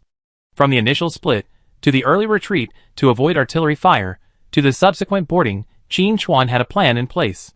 In the ruins, Hook-Jack and Qin Chuan advanced rapidly, one in front and one behind. Both men knew full well that the final decisive battle would be at the ghost ship. While pursuing, Qin Chuan didn't forget to wield his shadow knife to reduce Hook-Jack's health. But plans often fail to keep up with changes. Boss, we're coming! A loud shouting sounded from afar. It was the thugs from the arena. They hadn't been able to catch up with the giant wolf, and were worried they'd be killed by the boss if they returned. Then, a rumbling explosion suddenly occurred. One of the smaller leaders immediately realized they'd been tricked and hurried back. The thug's return filled Hook Jack with ecstasy. He shouted arrogantly, "Stranger, you didn't cherish the chance I gave you before. Now, even if you beg me on your knees, you won't survive. I definitely skin you alive." Qin Chuan, however, remained calm. The giant wolf was a timed summon. It was impossible to delay the thugs indefinitely. The thug's return had been part of Qin Chuan's plan. The time was almost up. Qin Chuan decided to respond to Hook Jack's threats with action. Glancing at the thug's attributes, a smile played on his face. The shadow-flying knife launched a direct strike, instantly killing the leading thug. Hook Jack's smile widened. He had noticed earlier that the stranger's attacks weren't frequent, likely to complement his stealth abilities. Now, distracted by the thugs, he naturally had no time to spare for him. Even if you kill all these thugs, so what? There aren't many other things in this black market, but there are desperados everywhere. While you're distracted, I be safe. When I return to the Black Whale, you be dead. Hook Jack's eyes were grim. But what followed was something he would never forget. Poisonous green blood flowed from the instantly killed thug's body, flying towards the nearby thugs, instantly sending up a cloud of damage numbers. The thug's health points plummeted at a visible rate. Diving down wouldn't be an exaggeration. 2 seconds later, another thug's health was depleted, and he fell motionless to the ground. A familiar scene played out. Green poisonous blood once again flew towards the surrounding thugs. If it had only been one round of damage, many thugs could have withstood it. But the second outbreak of the poisonous blood plague refreshed the duration, extending it back to the full 5 seconds. 3 seconds later, another thug succumbed, dying and spreading the poisonous blood to the surrounding area. This was the final straw that broke the camel's back. The third and fourth thugs fell, further increasing the damage. The most devastating thing was that the thugs, as they ran back, gathered together, all within the range of the poisonous blood plague. The thugs' faces were stained green, and their health was rapidly decreasing. On Qin Chuan's side, game notifications continued to appear. Ding! Kill a level 13 arena thug and gain 1300 experience points. Kill 3 levels higher, and gain an additional 390 experience points. The experience cap has been locked. Any excess experience points will automatically be transferred to the experience pool. Ding! Kill a level 14 arena thug and gain 1400 experience points. Kill 4 levels higher, and gain an additional 560 experience points. The experience cap has been locked. Any excess experience points will automatically be transferred to the experience pool. Ding! At first, the notifications weren't very fast. After the poison blood plague had refreshed a few times, the notifications began to increase exponentially.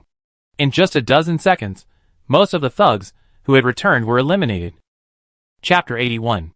The rest were also at low health, unable to withstand the subsequent damage from the poisonous blood plague, and their demise was imminent.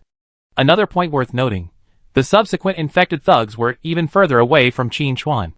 With the added bonus of the sniper god, they took far greater damage than their earlier comrades, making them unable to withstand it.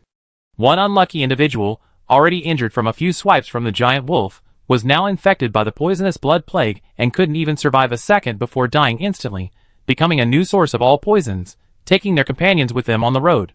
The situation had suddenly reversed. Hook Jack had originally intended to return to the Black Whale to watch the battle in peace and heal his wounds. If the thugs could kill the stranger, that would be great. If not, he would mobilize the artillery and blow the arena to the ground, absolutely annihilating the enemy. Unexpectedly, the thugs' return brought no good news. Instead, they fell headfirst into the stranger's death trap. The splattering poisonous blood, while sending the thugs to their graves, also made Hook Jack's heart sink. Most importantly, he smelled a different scent. Poisonous blood of this power couldn't be produced by ordinary poisons. It held a cold, obscure energy. Hook Jack's eyes widened. Vampires. This was clearly the power of the vampires. Hook Jack felt a little confused about the situation. Vampires had appeared on the black market, but then he thought again. Something seemed off. Belly City was protected by a barrier. Vampires couldn't enter. Where did the stranger acquire his vampire abilities? Thinking of the stranger's strangeness, Hook Jack came to his senses and nearly gnashed his teeth. These damned fellows, relying on special treatment, can learn vampire abilities without becoming vampires themselves. Is there still justice? Is there still law? If Qin Chuan knew what was going on in Hook Jack's mind, he would definitely apologize. As long as the apocalypse hasn't officially arrived on Blue Planet, as a player, he can do whatever he wants. After dispatching the thugs, Qin Chuan turned his attention to Hook Jack. Now, it was time to end this battle. Hook Jack couldn't locate Qin Chuan, but he could sense his gaze. It was a gaze that saw him as prey. Hook Jack felt insulted, his face flushed red, and he ran towards the black whale without looking back. He who knows the situation is a hero. Without the thugs to hold him back, the other party would be free to attack him again. He wouldn't foolishly stay here and get beaten. And even if he had to die, he would die on his own ship. A pirate ship can't lose its captain, just like in the West. Seeing Hook Jack somewhat panic back, Qin Chuan felt calm. In his previous life, he traded 1-for-1 with the Arrow God, having experienced such grand occasions. How could he be troubled by the current battle? Come to think of it, I seem to be the first person on Blue Star to replace a god. Could this have triggered my rebirth? Qin Chuan pondered, his hands moving without pause. A single shadow flying knife knocked away over 30,000 HP from Iron Hook Jack. Adding the subsequent tear and poisonous blood plague, the total damage exceeded 40,000. Iron Hook Jack ran even faster. Damn it! How could this stranger be so strong? Edith had found a good helper. Iron Hook Jack had a vague feeling that the landscape of the black market might be undergoing a drastic change. Phew, whether he could see that day was still a question. Swish. Another flying knife struck, further reducing Iron Hook Jack's HP. But after running for a while, Iron Hook Jack had already reached the bottom of the black whale. Grabbing the fallen rope, Hook Jack leaped onto the deck in a few leaps. Hook Jack's demeanor suddenly changed upon returning to the black whale, as if he had transformed back into the pirate leader who dominated the seas. Behind him, a pile of white bones emerged from the shadows with a clanging sound. Chapter 82. Undead figures in tattered sailor uniforms appeared in every corner of the deck, their eyes blazing with blue flames. Furthermore, after Hook Jack boarded, the black whale seemed to find its backbone. The side gun swung and unleashed a barrage of fire towards the ground. The shells rained down like raindrops, shattering the hard stone floor. Qin Chuan was grazed by several pieces of rubble, losing hundreds of health points. With such a dense mass of rubble, it was impossible to dodge, so he could only minimize the damage. If it weren't for a few changes in equipment, this round of scrapes alone would have killed Qin Chuan. Qin Chuan knew he had to get on deck as quickly as possible, otherwise he would be annihilated by the artillery fire. Taking a deep breath, Qin Chuan swung out the shadow knife, activated the bone eviscerating twin blades, and rushed forward again. Based on the distance, he could reach the blind spot of the artillery with at most 3 salvos. This mission truly isn't for the average person, Qin Chuan muttered inwardly. Braving the flying debris, he rushed under the ship, his health still mostly halfway down. And that was thanks to his ringed shield. Otherwise, he would have collapsed mid-flight. The main problem was that Hook Jack had a hidden trick up his sleeve, secretly developing a few more cannons. Fortunately, the most dangerous part of the journey was over. Next up was facing Hook Jack and his undead sailors. This wasn't difficult, actually. Just as Qin Chuan had dealt with the thugs before, he could do the same to the sailors on the ship. The problem was that these sailors would resurrect. They had become one with the black whale, and unless the ship could be destroyed, there was no way to prevent their resurrection. Qin Chuan needed to attack Hook Jack while constantly dealing with the resurrected sailors. The process was even more difficult than before. The only good news was that the sailors' resurrection had a cooldown and wasn't continuous. As for One Eye and Red Beard, they couldn't be counted on now. Those two guys were probably hiding in the corner, watching the show, awaiting the final outcome. If Qin Chuan won, they jump out and reap the rewards. If Hook Jack won, there was nothing to say, just run away. Poisonous Blood Plague was the undisputed MVP of this battle. A single shadow dagger shot out, instantly slaying the leading undead sailor. Then, the poisonous Blood Plague erupted, carrying off the remaining sailors. Although Hook Jack hadn't expected the undead sailors to hold out for much longer, wasn't it a bit too much to be carried away in a single encounter? A minute and a half later, the undead sailors stood up again. A shadow dagger swung out, clearing the field once more. Hook Jack saw the drawback of the poison Blood Plague, its limited range. But the problem was, even if he saw it, it was useless. The sailors were all melee fighters, so they had no choice but to surround the stranger. That would put them within the range of the poison Blood Plague. If they didn't surround him, they would just stand there as spectators, unable to disrupt the attack. The situation wasn't what Hook Jack had expected.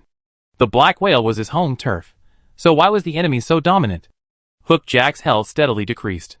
When it reached 600,000, he again offered a peace request, hoping Qin Chuan would reconsider. When it reached 400,000, Hook Jack lowered his stance, hoping Qin Chuan would spare him, offering all his treasures he had treasured for years. When it reached 200,000, Hook Jack began to reminisce, feeling that he shouldn't have opposed Edith. When his health reached 0, the battle was completely over. Without its captain, the black whale began to tremble, its hull peeling away from its keel. The undead sailors on the deck collapsed, their bodies decaying into ash before dissipating into the air. Boom! A black mist erupted from the ship's underside, rapidly sweeping towards the deck. A warning flashed through Qin Chuan's mind, and he didn't bother to pick up any fallen items. He immediately activated his bony viscerating blades, sprinting to the edge of the deck and leaping into a free fall. Chapter 83. After landing safely, Qin Chuan turned around to look. A crack in the void appeared beneath the black whale, completely enveloping it in a chilling aura. Just standing nearby made his hands and feet feel cold. If he stayed inside, he'd be back to life in the blink of an eye. From the black fog came a chilling laugh and low moan. Now you're mine. Qin Chuan could see a translucent figure being dragged out from Hook Jack's corpse by an invisible force. It was Hook Jack's soul. The former pirate leader, the owner of a fighting arena that dominated the black market, was now terrified and struggling to escape, but to no avail. He could only watch himself being swallowed by the black fog. A delicious soul. A contented sigh echoed from the black fog. Then, the fog began to dissipate.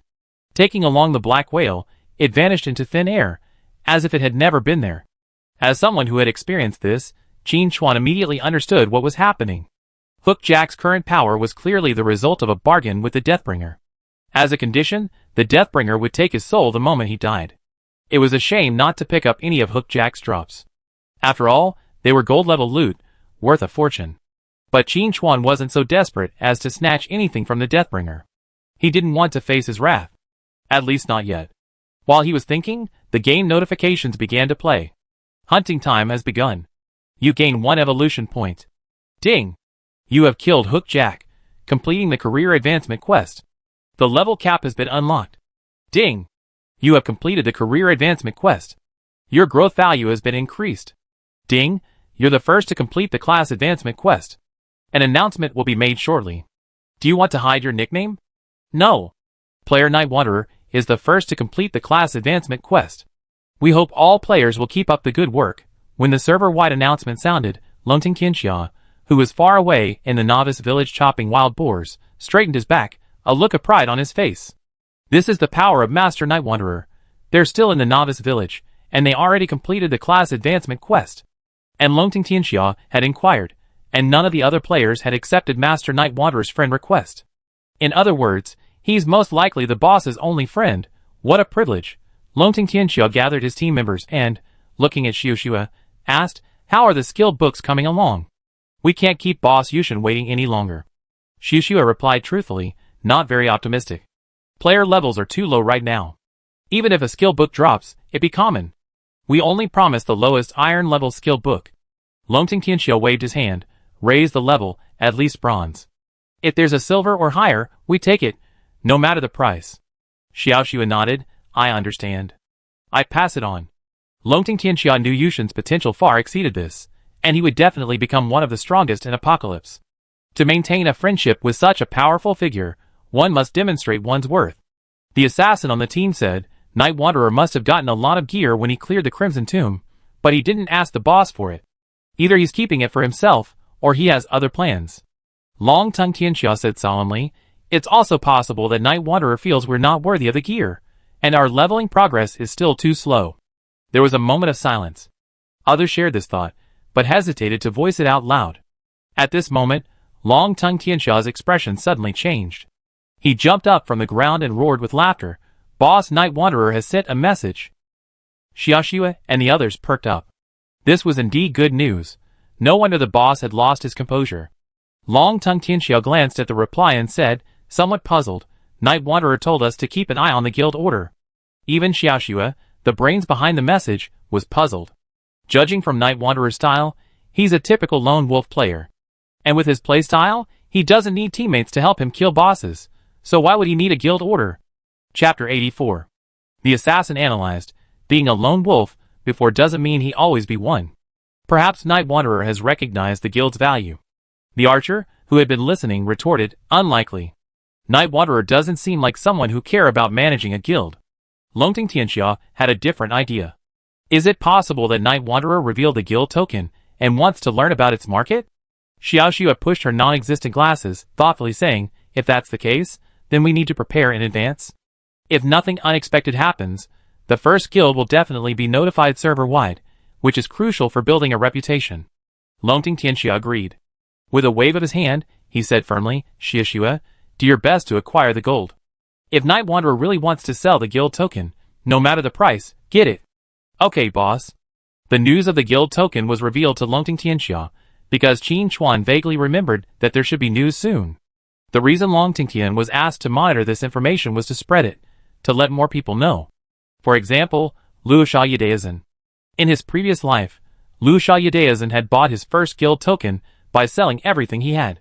He used server-wide announcements to build his reputation, rapidly expanding his operations, and making Liu Xiaohao one of the top guilds. But in this life, Qin Chuan wouldn't let Liu Xiaoyedaizhen have such an easy time. He had specifically saved the guild token as a surprise for him. But the time wasn't right yet. Go back and hand in the quest.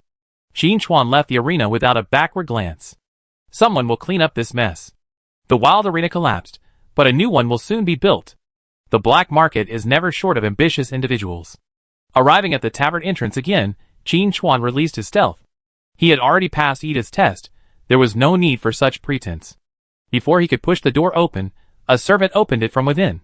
With a fawning smile on his face, he said respectfully, Lord Edith has instructed you to go directly to the second floor to see him. Qin Chuan nodded and strode into the tavern. The NPCs in the tavern looked over, their eyes flickering. They weren't fools. The noise from the wild arena was so loud that anyone with a hearing impairment could hear it. This stranger had single-handedly destroyed the wild arena, which had dominated the black market for years. It was simply astonishing. How had he done it? Not to mention Hook Jack's strength. The hundreds of thugs under his command alone were no easy task. The NPCs present knew they couldn't do this, so their looks toward Qin Chuan had shifted from previous contempt to recognition and admiration. There are no laws in the black market. The only rule is that the strong prevail. Qin Chuan ignored the others and ascended the stairs. Entering the room again, this time, no unlucky person was sitting in the chair. Edith leaned against the table, looking at Qin Chuan with interest, and asked, How did you know that One Eye and Red Beard are brothers? Qin Chuan said meaningfully, Everyone has their own sources, don't they? Asking him how he knew. Just kidding, of course Tianxi told him. The boss's attributes clearly stated. But he definitely wouldn't tell Edith this. Edith didn't ask any more questions, but took out a skill book and handed it over, saying, I got this during my early adventures. I originally wanted to master the power of shadow before researching it, but I didn't expect it to end up being a wedding dress for you. The shadow assassin is unique, and Edith has no chance. In addition, Qin Chuan completed the seemingly impossible task and proved his strength, so she finally made up her mind to take out this skill book. Qin Chuan reached out and took it. Dark Eclipse Rain, gold level active skill, summons dark eclipses in the target area, condensing a rain of arrows to attack the enemy, up to 15 times, each time dealing attack power asterisk 50% plus 100 damage. Cost 50 mana, cooldown time 30 seconds. Learning requirements, exclusive to Shadow Assassin. Chapter 85. Feature, casting skills does not break stealth. The moment Qin Chuan saw the stats, he had only one thought. Awesome. If all 15 hits are applied, the total damage of Dark Rain will reach a terrifying attack power asterisk 750% plus 1500. With his current attack, even if he lands the skill right at the enemy, the damage will easily exceed 7,000. At a distance, with the help of the Sniper God, the damage will be even more dramatic. Furthermore, Dark Rain has no upper limit on the number of times it can damage a single target, meaning that if there's only one target, it will take the full damage, most likely resulting in instant death. You have to remember that Blood Tide, also a gold level skill, only deals magic damage asterisk 180% plus 800 damage per hit, a significant difference. However, Blood Tide does have its advantages. The damage per hit is low, but it can damage all enemies within the skill's range. If the enemy is densely packed, the total damage can even surpass Dark Rain. The two skills each have their own strengths and weaknesses, focusing on different areas. Dark Rain offers both area of effect damage and single target burst, while Blood Tide only has AoE. Comparatively, Qin Chuan prefers Dark Rain. Furthermore, Dark Rain has one thing Blood Tide can never match. It can't break invisibility, This has both advantages and disadvantages. The disadvantage is that Dark Rain loses the damage bonus of a stealth-breaking attack. But in Qin Chuan's view, this isn't a disadvantage at all, it's actually an advantage. Because, compared to damage, Qin Chuan cares more about staying alive. After all, he still has Shadow Knives. He can always deliver a stealth-breaking attack if he wants. The Dark Rain's invisibility-proof nature ensures absolute safety. Just imagine, if Dark Rain had been available during the fight against Hook Jack, Qin Chuan wouldn't have needed to resort to such a divisive tactics. He could have simply hidden in a corner and thrown his skills at Hook Jack's head. A great skill, absolutely a great skill. The reborn Qin Chuan knew one thing: only by staying alive could he deliver damage. The bosses he faced now lacked stealth counters, but that didn't mean future bosses would be the same. Even if the indigenous bosses were weak, they were still the gods.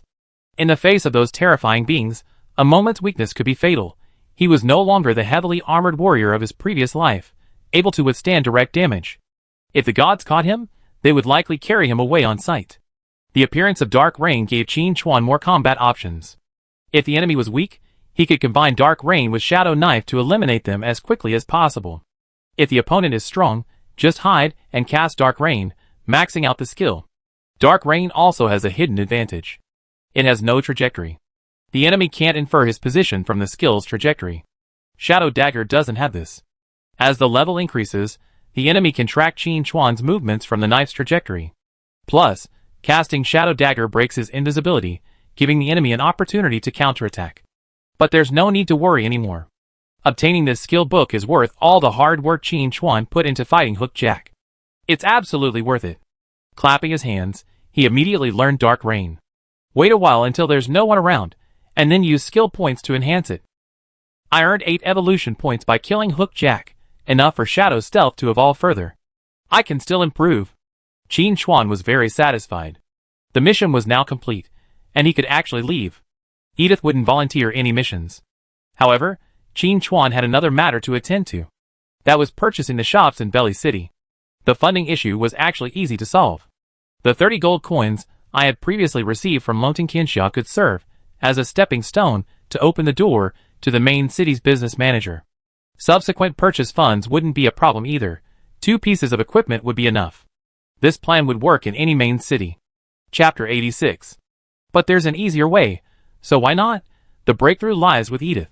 Don't forget, she has another identity, the daughter of Lord Belly.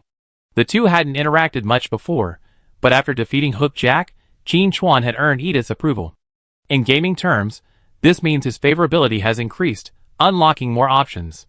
Seeing Qin Chuan didn't leave, Edith asked, "Anything else?" Thinking for a moment, Edith said in surprise, "Are you planning to take over the Wild Arena?" "With all due respect, even if you defeat Hook Jack, it won't be that easy." Qin Chuan waved his hand. "I'm not interested in the arena. I have another business deal I'd like to discuss with Miss Edith." Edith was interested, and few dared to do business with her. Edith said, "Are you planning to kill someone?"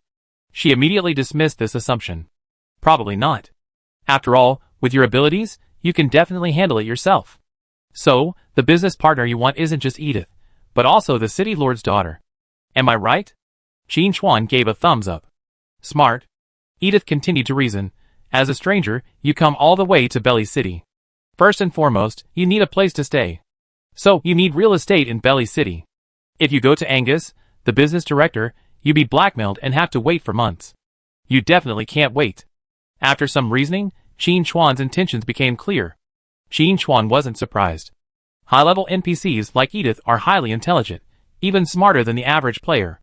Since Edith had guessed his intention, Qin Chuan didn't hide it, and said frankly, "I need to buy a shop." A hint of pride flashed in Edith's eyes. She had somehow managed to pull one back. In reality, buying a shop was a piece of cake for her, just a simple task. But Edith wouldn't help her for nothing. She and Qin Chuan weren't close enough. Qin Chuan knew this and pulled the Wolf King horn from his backpack. The destruction of the Wild Arena began with the sudden appearance of a giant wolf. If someone appeared with this item and claimed to have killed Hook Jack, do you think rebuilding the arena would be less of a hindrance? Furthermore, if that person is your hidden agent, Edith, wouldn't it help you better control the black market? Or even the entire city of Bailey? As mentioned earlier, the Wild Arena was destroyed, but a new one would soon appear. The black market, and even Bailey City, needed a place like this to vent their violence. Edith had single-handedly orchestrated the entire operation, so how could she sit idly by and watch someone else reap the rewards? She was certain that Qin Chuan, a foreigner, wouldn't stay in the black market to manage the arena, so she never considered him a competitor. But if she sent someone to take over herself, she would face numerous obstacles. After all, her power was already formidable. Adding an arena to the mix would likely keep the other black market leaders awake at night. Originally, Edith was still pondering how to intervene and maximize her profits. Now Qin Chuan had laid out a solution. Edith stared at Qin Chuan with a piercing gaze, as if she wanted to see through him. Qin Chuan remained calm. That's it, he dared to confront the arrow god head-on, so how could he be overwhelmed by Edith's aura? Recognizing this, Edith subdued her aura and said, "Happy cooperation." She was a smart person who knew how to maximize her profits. Trading a shop for control of the black market is definitely a good deal. A piece of parchment appeared in Edith's hand. This is the title deed. Once registered with the Bailey City Commercial Department, the corresponding shop will be officially owned. Qin Chuan handed over the Wolf King horn. Ding! You lost the Wolf King horn. Ding! You obtained the title deed to the Bailey City shop. Edith took the horn, toyed with it for a moment, then put it away. He walked to the oil lamp, activated stealth, and made a gesture to see the guest off. Chapter 87. Qin Chuan remained undeterred, collecting the deed and leaving the room. Once he acquired the shop, he could resume leveling. On the level leaderboard, he and Richardson were both at level 10. Presumably, the other was also progressing through his class. If Richardson also possessed an SSS level talent, then he was most likely undertaking a 3-star or even hidden level advancement quest. Now was not the time to relax. Returning to Bailey City, Qin Chuan noticed the hurried steps of the NPCs passing by. Guardians patrolled the streets. Although the battle against Hook Jack took place at the bottom of the black market, the sound of artillery fire in the latter half undoubtedly reached the surface. Bailey City was likely in turmoil. Here, Qin Chuan saw someone he knew. Instructor Lei Huao. Lei Huao also noticed Qin Chuan and ordered his men to stand by. He approached and said meaningfully, "Have you seen Edith?" Qin Chuan nodded, thought for a moment, and then pulled a deed from his pocket and showed it to Lei Huao, saying, "I did a little favor for Edith, and she gave me this." Lei Huao's eyes nearly popped out of his head, and he asked in disbelief, "Did you kill Hook Jack?" Qin Chuan waved his hands repeatedly, "Don't lie. It was a mysterious man who could control giant wolves. If you don't believe me, ask Edith." Qin Chuan's answer was flawless. In his previous life, his chosen main city wasn't Bailey City, so he wasn't very familiar with the area. He only remembered information about key NPCs like Edith. He didn't have as much detail about Instructor Lei Huao. But he also vaguely remembered that this guy knew Edith's true identity. However, this was Bailey City, and there were guards nearby, so we couldn't discuss things too deeply. Just make a brief mention. Lei Huao understood this, and didn't continue the previous topic. He glanced at the deed in Qin Chuan's hand and said, "This shop is on Violet Street, a prime location. It seems Edith is very pleased with you." Qin Chuan smiled smugly, thought for a moment, and said, "Instructor Lei, I wonder if you could come and visit me when I open my shop. Apocalypse isn't about fighting, but about socializing. To gain a foothold in Bailey City, one must cultivate good relations with all parties." As the instructor of the city lord's personal guard, Lei Huao possessed a formidable presence. If he were willing to attend, many troubles would vanish. Lei Huao pondered for a moment and said, "No problem." For Edith's sake, Lei Huao would definitely go. Also, Lei Huao wanted to learn more about the stranger who had killed Hook Jack. He had a hunch that the current situation in Bailey City might change with the appearance of this person. Thinking of this, Lei Huao's heart moved, and he said, "I received news that a group of goblins are causing trouble outside the city, affecting the trade route. Can you help me check it out?" Ding, quest triggered. Rebellious goblins. Quest description: Goblin traces have appeared east of Bailey City, seriously affecting the safety of the caravan. Please go and subdue them. Quest requirements: destroy the goblin nest. Quest reward: 5,000 XP, 50 silver, Lei Huao's favorability 10. Qin Chuan hadn't expected this to trigger a quest. He had to level up anyway, so killing anything was fine. Goblins, so be it. It would also improve Lei Huao's reputation, so why not? He immediately said seriously, "It's my duty to help Instructor Lei resolve his problems." Lei Huao's face was filled with satisfaction, as he pulled out a seal from his pocket. "Come back to me when you resolve the issue. With this token, you can enter the administrative district." Ding! You received Lei Huao's token. Qin Xuan was delighted. He hadn't expected to obtain the access token so quickly. The administrative district was a great place, with a plethora of hidden quests and generous rewards. Most importantly, it was the key to unlocking the door to the upper echelons of Bailey City. Since Bailey City had been chosen as his first stop, Qin Xuan would be there for a long time to come, so this token was crucial. Chapter 88. Qin Xuan took the token and strode out of the city. He wasn't in a rush to register his shop. Even with the land deed in hand, he couldn't avoid being ripped off by the business manager. But with Lei Huao leading the way, things would be different. Not only would there be no additional fees, but the efficiency would also be incredibly high. Outside the city, Qin Xuan first opened his skill panel and prepared to evolve Shadow Stealth. This evolution costs 8 evolution points. Do you want to evolve Shadow Stealth? Qin Xuan was surprised. It wasn't just 4 points, but it had doubled, soaring from 2 to 8. As a reborn being, Qin Xuan could guess the reason. Across the Apocalypse continent, there's a saying, 3 is the bottom, 6 is the peak. Ordinary, black iron, and bronze. These 3 grades are essentially the same, they're all at the bottom. But from bronze to silver, there's a huge gap. The difficulty of advancing is immense. There are countless creatures in Apocalypse, and a large number of them will never be able to break through the bronze level in their entire lives. The same applies to their skills. Thankfully, he has enough evolution points, so it's not a big problem. Yes. Ding, Shadow Steel has evolved.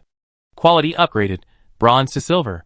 Shadow Steel LV4, silver level, enter stealth mode, each invisibility attack deals an additional ATK asterisk 160% plus 1600 damage, consumes 20 mana, cooldown is 14 seconds.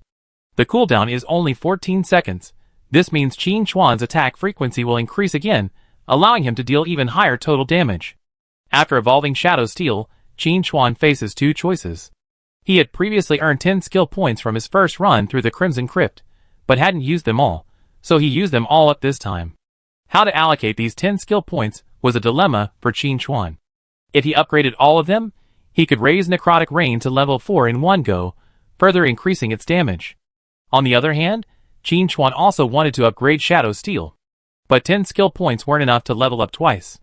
If he only upgraded one, the remaining 5 skill points would only allow Necrotic Rain to level up twice, leaving 2 points left. After a moment's deliberation, Qin Xuan decided to upgrade Shadow Steel first, then upgrade Necrotic Rain by 2 levels. Let the remaining skill points be used, they would come in handy later. Shadow Steel was the foundation of his life, and investing even more resources was worth it.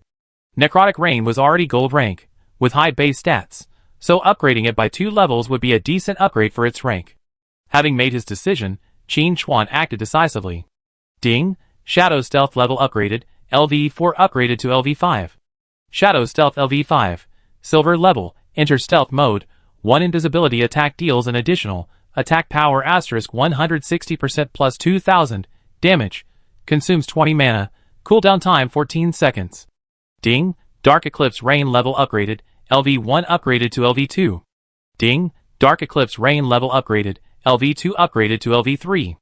Dark Eclipse Rain LV3, gold level, active skill, summons dark eclipses in the target area, condenses a rain of arrows to attack the enemy, up to 15 times of damage, each time causing attack power asterisk 50% plus 300 damage, consumes 50 mana, cooldown time 30 seconds.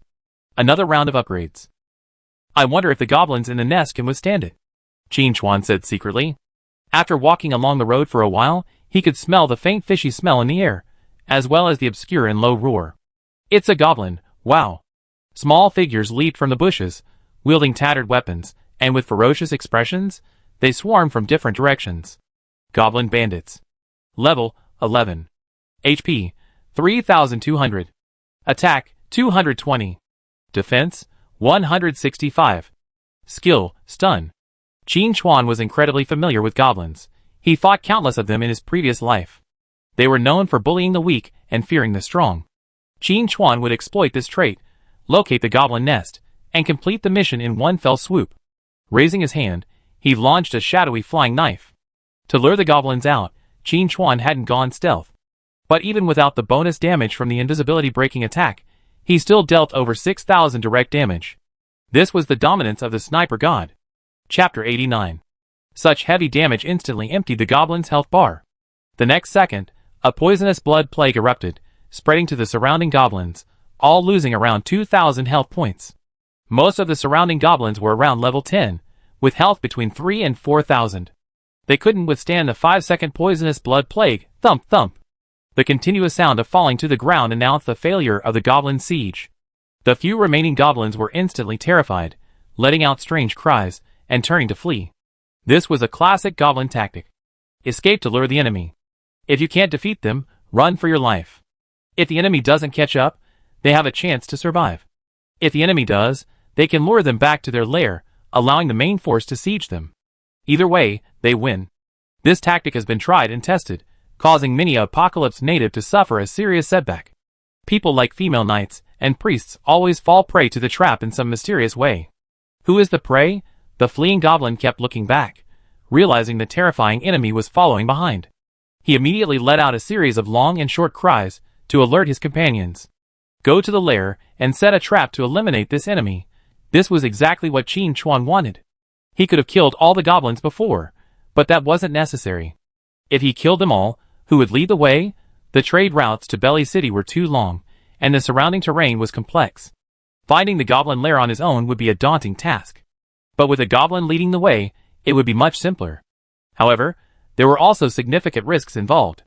In the goblin lair, there were not only numerous ordinary goblins, but also specialized individuals like goblin shamans and goblin archers. With both ranged and melee combat options, and their sheer numbers, they were a formidable foe. If they couldn't withstand the siege, even a small team would likely be defeated. Qin Chuan wasn't afraid. At worst, he could just stealth and cast Dark Rain. Even a gold-level boss couldn't see through his stealth, let alone a mere goblin. More goblins emerged from corners, screaming and attacking. Qin Chuan threw his knives backhandedly, and as the poison blood plague spread, he could kill a dozen at a time. His experience bar steadily increased throughout the process, already reaching 70% to 80%. He figured he'd be able to level up once he destroyed the goblin nest. The previous battle in the wild arena had once again made Qin Chuan realize the power of the poison blood plague. As long as the monsters were dense enough for the poison blood plague to continuously spread and refresh, even a large number of enemies could be utterly defeated. This time, Qin Chuan relied on the powerful weapon, poison blood plague, to defeat the goblin nest. After all, goblins are notoriously numerous. There are at least hundreds of goblins in a single nest. Even if shadow daggers and dark rain were instantly effective, the battle would still be time-consuming. After chasing the goblins for nearly half an hour, the surrounding scene grew increasingly desolate, and the air was thicker with the stench and scent of blood. The goblin nest was not far away. Just as he was thinking this, a dense mass of figures appeared on the hillside to his left. Dozens of goblin archers aimed a volley of arrows at Qin Chuan's position. At the same time, on the other side of the hillside, a dozen goblins wielding staffs appeared, firing lightning bolts. Wow, this nest is quite high quality. There are so many goblin shamans. Qin Chuan was somewhat surprised. This place isn't far from Bailey City, yet the presence of such a large nest is rather outrageous. What's the purpose of Bailey City's army? Don't they have regular patrols? However, this issue isn't within Qin Chuan's scope of concern, so there's no need to worry too much. The real headache lies with Bailey City's higher-ups. As a player, he can just wait for quests. Chapter 90. What we need to do now is to eliminate the enemy in front of us. It must be said that these goblins are quite clever, launching their attacks from 70 to 80 meters away. This distance is quite significant, a statistic accumulated through the goblins' lives during their escape. They discovered that the enemy's attack range was around 50 meters. So, standing 70 to 80 meters away would surely protect them from attack. The goblin's idea was a good one. Unfortunately, Qin Chuan had a trick up his sleeve. His current stats were sufficient for the shadow knife to hit targets over 100 meters away. The previous strategy of suppressing the enemy at a distance of 40 to 50 meters was to paralyze the enemy. Besides, he had Dark Rain. This skill had a longer range. Facing attacks from two directions, Qin Chuan activated Frenzy Dash, breaking through the blockade, while unleashing Dark Rain on the goblin archer's area. A pitch-black energy emerged above the goblin archer's head, quickly condensing into the shape of an arrow that fell from the sky. Over 5,000 damage dealt, instantly slaying the target. The goblin archer's distance only served to inflict even greater damage. The second and third arrows followed. By the end of the 15 attacks, no goblin remained standing beneath the rain of erosion. Even the goblin archers, who had managed to survive, were infected by the poisonous blood plague and began to lose health in droves. In mere seconds, the goblin archers were completely annihilated, contributing a significant amount of experience points. The goblin shamans on the other side fared no better. After being struck by a shadow dagger, they, like the goblin archers, were annihilated by the poisonous blood plague. Ga! The goblins hiding behind rocks in the distance screamed in terror. Their carefully prepared trap was broken just like that. Wasn't that enemy's range only 50 meters? How did it suddenly increase to 70 or 80 meters? The enraged goblins tore their fleeing companions to pieces. Damn it, I told you to lie about military intelligence, Qin Chuan cried out in shame. That was all experience. But his plan had already been accomplished, so he didn't care about these few. At the end of Qin Chuan's sight, there was a cave half covered by weeds. That was the goblin's lair. Before Qin Chuan could explore further, a dozen green figures appeared at the cave entrance. Goblins with better equipment appeared. Compared to the goblins previously clad in rags and armed with wooden sticks, these goblins' equipment had been upgraded to iron. Their offensive and defensive attributes were higher. But it didn't matter, all were equal before the sniper god. The shadow knife struck, instantly wiping out the goblins that had just formed their formation at the cave entrance and hadn't had time to charge. Even more goblins waiting in the cave for battle were taken away. This is the terrifying power of the poison blood plague. Anyone unable to withstand the damage will become a new source of infection, spreading the deadly plague. The game prompts kept ringing, seemingly unstoppable. In an instant, over 50 goblins were wiped out. And this was far from the entire lair's strength, for within seconds of the poison blood plague ending, new goblins appeared.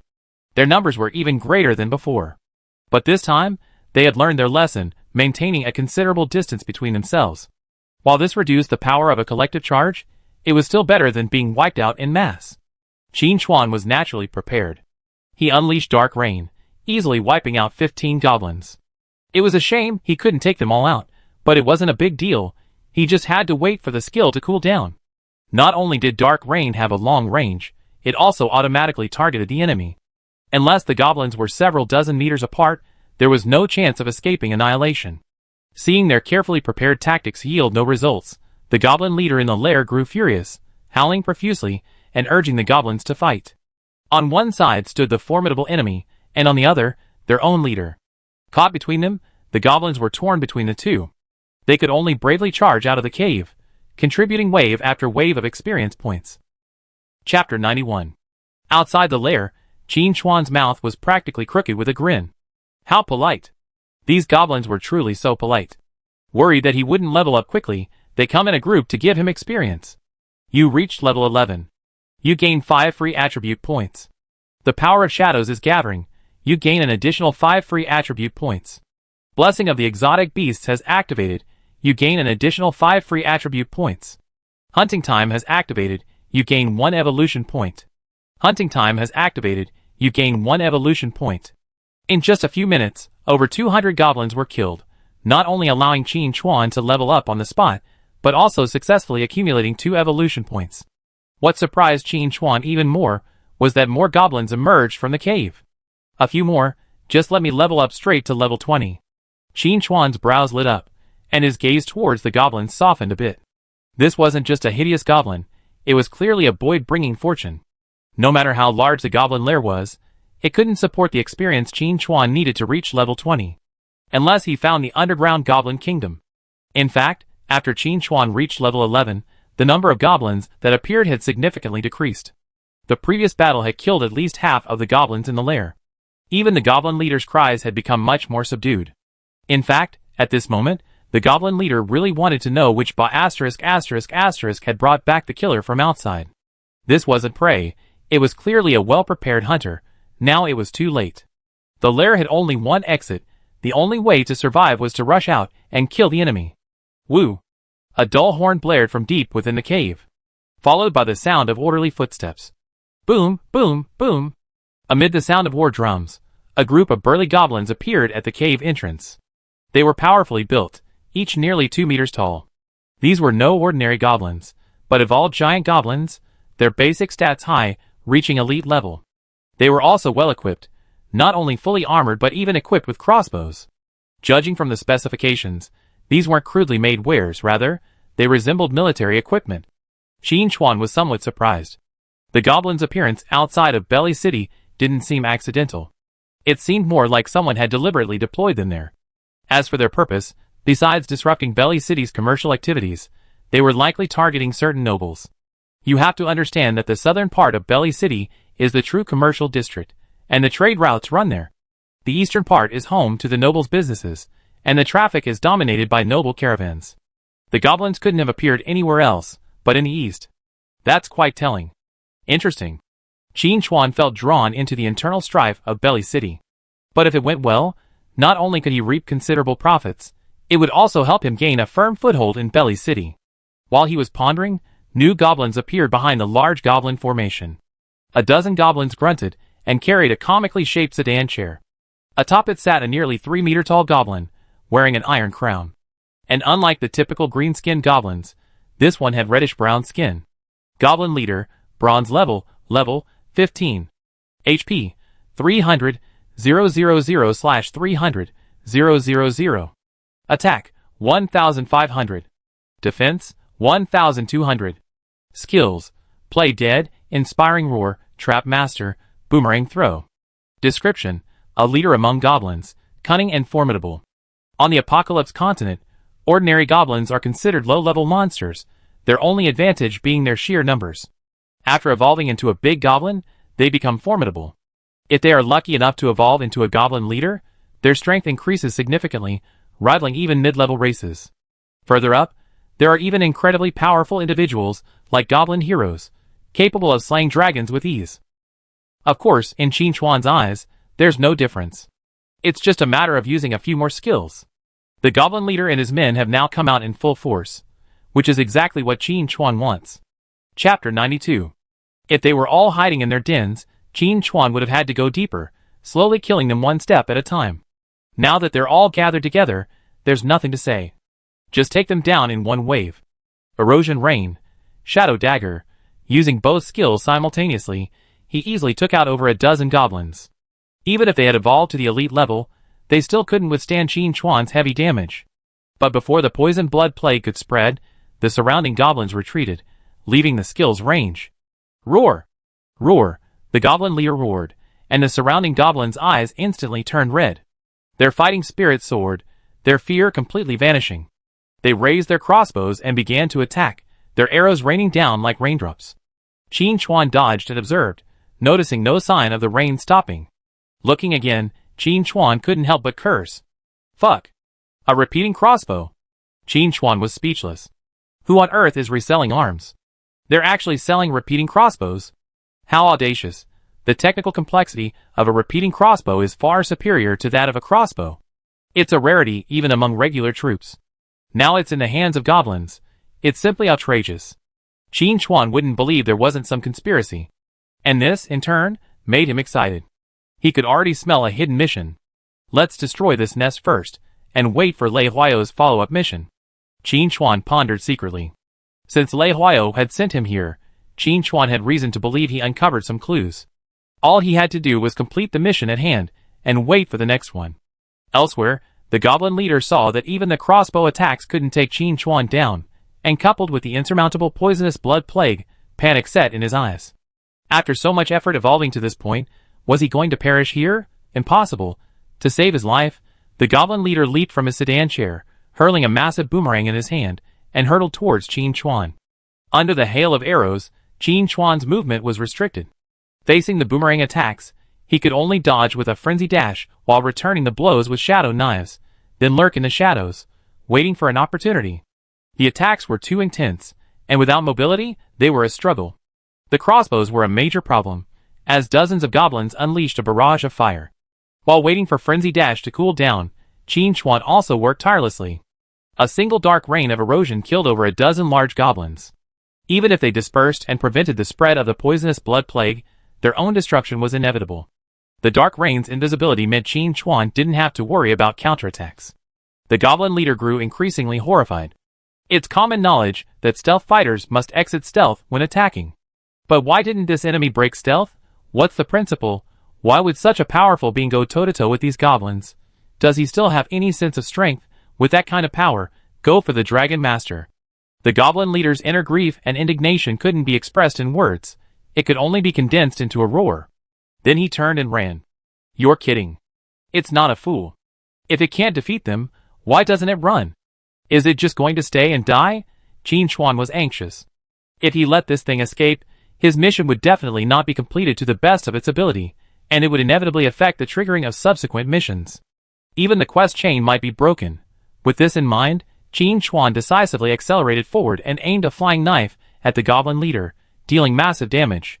The goblin leader, enduring the excruciating pain, swung a boomerang backhand. You never expected it to come back. The goblin leader watched as the enemy abruptly stopped and leaned back, narrowly avoiding the boomerang's attack by a hair's breadth. The goblin leader was stunned by the skill. Chapter 93. Just as Qin Chuan was about to end the battle in one swift move, the goblin leader roared and knelt flatly, begging for mercy. Stop fighting. I surrender. If you spare me, I give you all my treasures. At the same time, a game prompt sounded. Ding!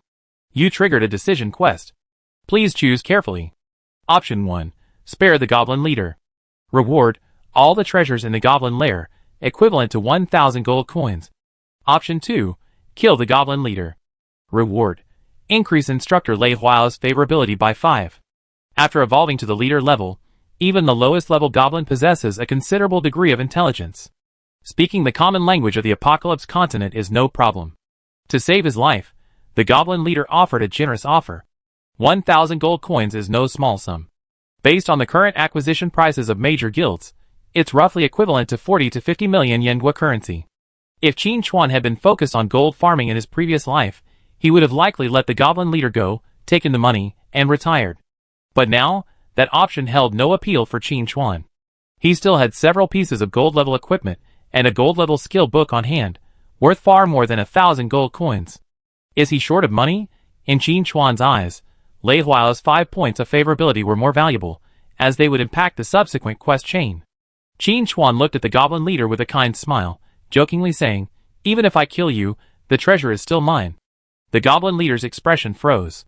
You're such a clever fellow, but I was prepared. The goblin leader laughed heartily, saying, do you think I leave the treasure in my lair like those foolish goblins? I'm telling you, I hidden it somewhere else. Qin Chuan gave a thumbs up. As expected of an evolved goblin, his wisdom was clearly several notches higher. Seeing Qin Chuan's hesitation, the goblin leader struck while the iron was hot. If you spare my life, not only will you receive a rich treasure, but I also introduce you to a powerful figure who will ensure you prosper in Belly City. Qin Chuan's heart skipped a beat. There was indeed a traitor behind this goblin invasion. And if he was right, this goblin lair was just the starter, more goblins would appear later. Qin Chuan knew exactly what this meant. A major quest chain. At this moment, the game gave another hint. Ding, the decision quest has been updated. Please choose carefully. Option 1. Spare the goblin leader.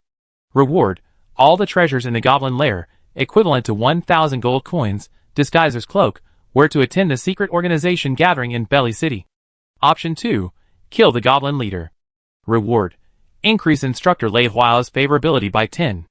With the goblin leader's increased rewards, the quest rewards have also been updated. The changes in quest rewards have allowed Qin Chuan to glimpse the tip of the iceberg hidden in the darkness of Belly City. The goblin leader before him probably hasn't even touched the threshold of that secret organization, not even knowing its exact name. In other words, even if Qin Chuan agreed to the goblin leader's terms, he wouldn't be able to truly infiltrate the secret organization. Instead, it would create a rift between him and instructor Lei Huao, a truly disastrous outcome. Qin Chuan made his decision. With a flick of his wrist, the shadow knife flew straight out, striking the goblin leader with pinpoint accuracy. The goblin leader's eyes flashed with madness. Since the other side didn't want him alive, then no one else could escape with it. Men, charge! The goblin leader roared, and the pursuing goblins immediately rushed forward, launching an attack. In the blink of an eye, Qin Chuan's position was covered in arrows and lightning bolts. While a single attack wouldn't be enough to kill him instantly, such a concentrated attack would surely kill him instantly. The goblin leader nearby also watched intently, boomerang in hand, ready to strike at any moment. Chapter 94. Qin Chuan didn't rush to activate Frenzy Sprint. Instead, he unleashed his 400 points of agility and sprinted at full speed, leaving several afterimages in his wake. The goblin leader's eyes nearly popped out of his head. This enemy actually had a trump card. The speed he displayed earlier wasn't even his limit. The goblin leader grew increasingly frustrated. Today was truly unlucky. Being targeted by such a creature, I'm afraid this won't end well. The remaining goblins, under the onslaught of shadow knives and dark rain, were completely annihilated within 3 rounds. At this point, the goblin leader was the only one left in the entire goblin den. Destroy it, and the mission would be accomplished. To avoid further complications, Qin Chuan decided to accelerate his attack and kill it. Hunting time has begun. You gain 1 evolution point. Ding! Goblin lair annihilated. Mission completed. Please submit the mission to Lei Huao. Ding! The secret organization's reputation has been reduced to hatred. Qin Chuan glanced at the series of notifications and dismissed them. This time, apart from the final boss dropping a few valuable pieces of loot, the remaining goblins also dropped some ordinary equipment, all of low value. As for the loot from the goblin boss, 3 pieces of level 15 bronze equipment, all strength-oriented. Qin Chuan didn't plan to use them himself. He would display them in the shop to keep them in good shape. After storing the loot in his ring, Qin Chuan prepared to return to Bailey City. On the way, he added the free attribute points he gained from leveling up. After completing special advancement missions, he gained significant improvements with each leveling up. Agility, in particular, could be increased by 12 points each time, leaving other players far behind. With the crucial agility attribute secured, Qin Chuan could allocate his free attribute points more evenly. Early before entering the game, Qin Chuan had already made a plan. In the early stages, he focused on agility to improve his reaction speed, allowing him to more effectively solo bosses. With the help of the sniper god, he had no shortage of damage, prioritizing survival. This strategy also yielded impressive results, allowing him to secure numerous first kills and earn a large number of additional free attribute points. Based on this foundation, his agility quickly surpassed 400 points, and further increases wouldn't bring a noticeable improvement. Instead, other attributes needed improvement. In the early stages of the game, biased attribute additions are fine, and may even provide a better gaming experience. However, considering the arrival of the apocalypse on Blue Planet, other attributes must be strong, otherwise they will affect the integration of the character's attributes and his own personality. Especially in the late game, during the God's Descent stage, if one wants to reach the limit, none of the 4 fundamental attributes, strength, constitution, agility, and spirit, can be left behind. Of course, it's possible to focus on a particular attribute, but once the fusion begins, the primary attribute with the highest stat value won't be able to fully utilize its effect. I now have 15 free stat points each time I level up. Besides agility, the remaining 3 attributes are evenly distributed, 5 points each. Add in the bonuses from equipment, and that's enough to close the stat gap. Qin Chuan made a preliminary calculation. If he follows this method, each level up would be equivalent to adding 11 points to strength, constitution, and spirit, and 12 points to agility, a very balanced outcome. The point allocation method isn't set in stone. In the early stages, Qin Chuan needs sufficient agility to solo bosses without taking damage, so adding all agility is the optimal solution. Once this condition is met, supplementing other attributes becomes the focus later on. Even spirit, seemingly unhelpful for an assassin, shouldn't be neglected. Many bosses in the later stages possess mind control and illusion-related skills, and without sufficient spirit, they won't be able to withstand them. Ordinary players, limited by the availability of attribute points, can only focus on 1 or 2 attributes. In the subsequent fusion stages, they be limited by their weaker attributes. Chapter 95. Since Qin Chuan has the conditions for comprehensive development, why would he leave weaknesses for the enemy to exploit? Adding his free attribute points evenly to strength, constitution, and spirit, Qin Chuan's dashboard updated accordingly. Attributes: strength 50, constitution 25, agility 371 plus 45, spirit 24. There are still shortcomings, that's undeniable, but they're slowly being addressed. Qin Chuan isn't in a hurry. With his current point allocation method, by the time agility breaks 600, the other 3 attributes will also reach around 200. The gap isn't so large that it can't be bridged. According to the rules of Apocalypse, as long as the gap between primary and secondary attributes doesn't exceed 3 times, it won't affect the character's fusion with reality. According to Qin Chuan's calculations, by the time the first stage of fusion begins, his attribute gap will have reached the required level, leaving him with no worries. And Qin Chuan has a backup plan. So far, he's only achieved first kills at gold level, with dark gold, epic, and legendary levels to come. The rewards for first killing these 3 bosses were so generous they made Qin Chuan's mouth water. Add to that other special events, and you could earn at least a few hundred more free attribute points, easily enough to close the gap. Furthermore, the game also produces various stat-boosting items. While these might be out of reach for ordinary players, Qin Chuan found them incredibly easy to obtain. The simplest option was to buy them. So, Qin Chuan never worried too much about the stats. He had plenty of solutions. Qin Chuan returned to the goblin lair. Although the goblin leader said the treasure was elsewhere, based on his understanding of the goblins, he knew they had definitely hidden some of it in their lair. Furthermore, judging by the military crossbows found earlier, the lair likely contains a significant amount of military equipment. It would be a shame not to take them. Following the passageway, aided by the dim oil lamps on the wall, Qin Chuan successfully reached the deepest part of the lair. More than a dozen side chambers had been excavated here, each with a different function. Some were used to store food, while many more contained a chaotic collection of weapons and equipment. Judging from the quantity, there was enough to arm hundreds of men. If you count the ones on the big goblin, the total number reached 1,000. I picked one up and examined it. Standardized breastplate, standard grade, defense plus 30, health plus 100, equipment requirement, 10. Next to it were matching leg armor, arm guards, gloves, combat boots, and a helmet. They were also fully equipped with weapons, long swords, daggers, and crossbows. They were practically armed to the teeth. Wow, what kind of background does that secret organization have to have acquired so much standard equipment? Qin Chuan marveled. Bailey City is one of the main cities, after all. Yet, with such large-scale arms smuggling going on behind the scenes, it seems there's a high-ranking trader within the city. But so far, it has little to do with Qin Chuan. As usual, he should just level up while waiting for quests, and not worry too much about anything else. In the face of absolute strength, all conspiracies are mere paper tigers. Besides, Bailey City has its own customs, and it's not convenient for him, an outsider, to interfere. But this equipment couldn't be missed. Unfortunately, there was simply too much. Even if Qin Chuan filled his ring to the brim, he wouldn't be able to fit it all. He could only choose the ones that looked good. Even so, he still filled his ring to the brim. Qin Chuan had once thought that owning a Baron ring was enough, but he overestimated himself. This equipment doesn't look right in a shop. Qin Chuan pinched his chin in thought. This is standard military equipment. It would be completely out of place in a shop. It would most likely be shut down the moment it opened.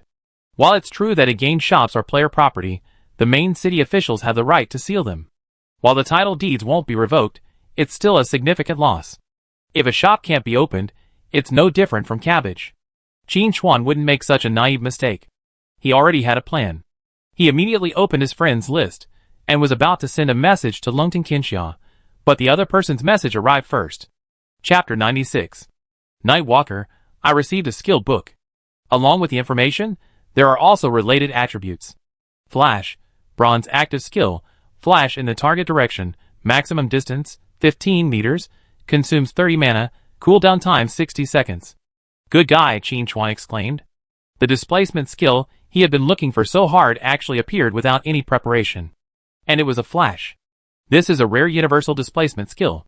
Although it is only bronze level, in Qin Chuan's eyes, its value is comparable to gold level. Unlike the frenzied sprint of the bone eviscerating twin blades, flash appears directly at the target location without any movement. This is crucial. If there is a movement trajectory, it will be predicted.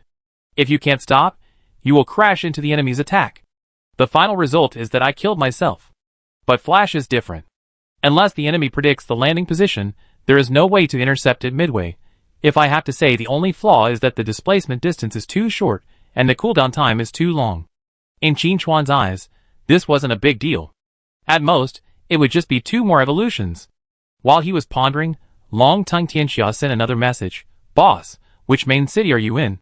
Once we reach level 10, I send you the skill book as soon as possible.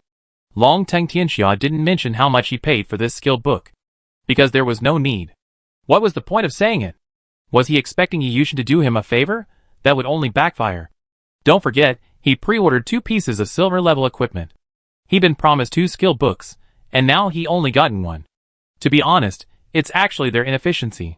Seeing that Night Wanderer didn't reply, Lungting Qianxia said anxiously, Boss, we agreed on a ranged skill book, but I made a bold assumption and carefully verified that you could use this skill, so I'm asking. If you're not satisfied, I have someone collect it. Qin Chuan replied, I'm very satisfied. This skill is far more valuable than 2 ranged skill books. After obtaining Dark Rain, Qin Chuan no longer had much of a fixation on ranged skills. Instead, he needed more displacement skills. Relying solely on the bone eviscerating twin blades wasn't a long-term solution. Now that Longting Qianxia had delivered good news, there was no reason for Qin Chuan to be dissatisfied.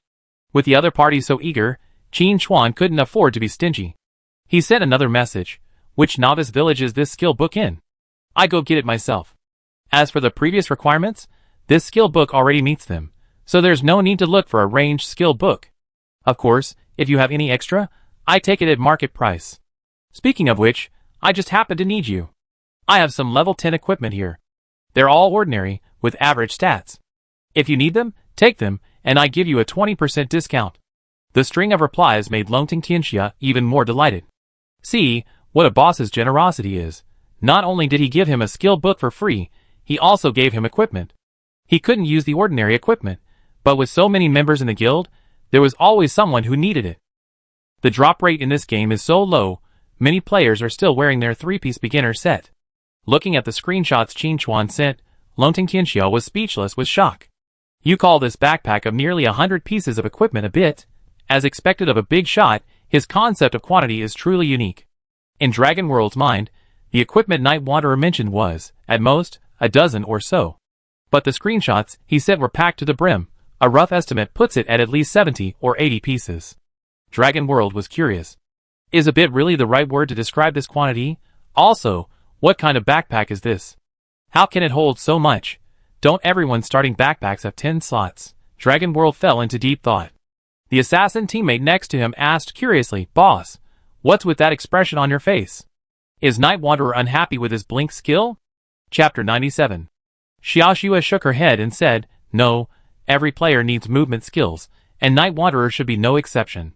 He's used to solo bosses, so he needs movement skills to avoid damage. I suspect there's another reason for the boss's behavior. Longting Qianxia came to his senses and praised, Xiaoxue understands me. After a pause he added, Boss Night Wanderer said he's very satisfied with the blink skill, and can convert it into 2 skill books. The archer raised his head. Thumb, as expected of my nemesis, you're truly generous. The assassin squinted and said bluntly, What rank are you? You still want to be Night Wanderer's nemesis? The archer, his mouth twisted with anger, shouted, Don't run away when you log off later.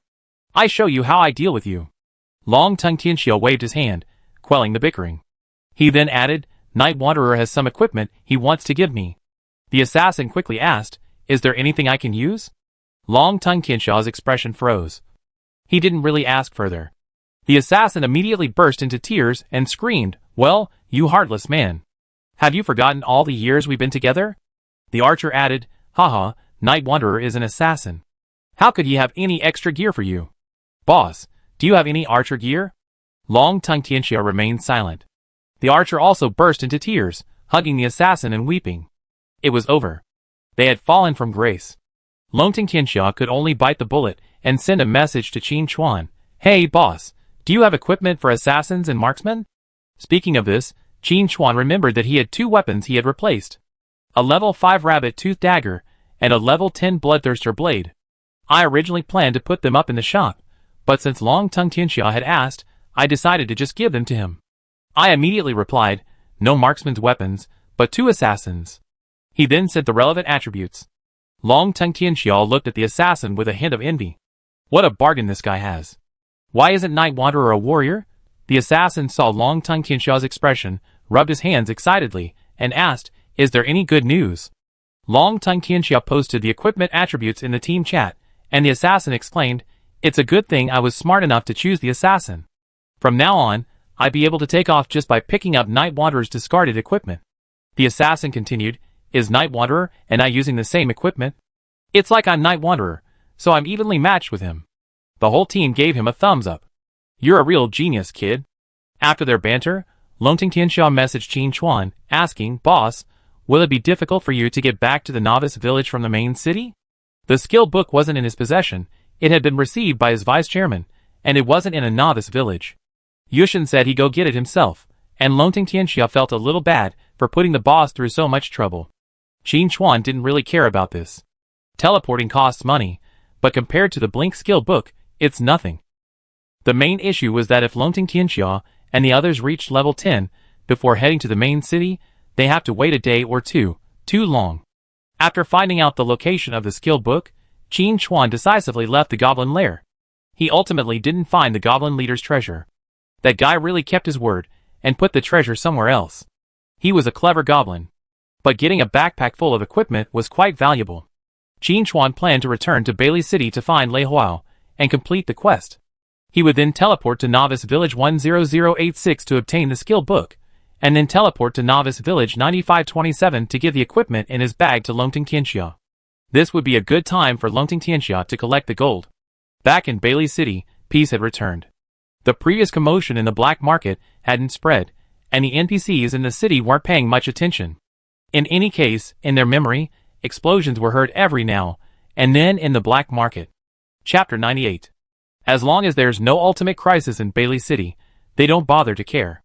Even the city lord hasn't said anything, so what's their point? Qin Chuan headed straight for the North City's administrative district and, after presenting Lei Huao's token, entered without a hitch. Guided by the guards, he found Lei Huao, who was training new recruits. At first, Lei Huao didn't react and casually said, "Didn't find those goblins? Don't worry.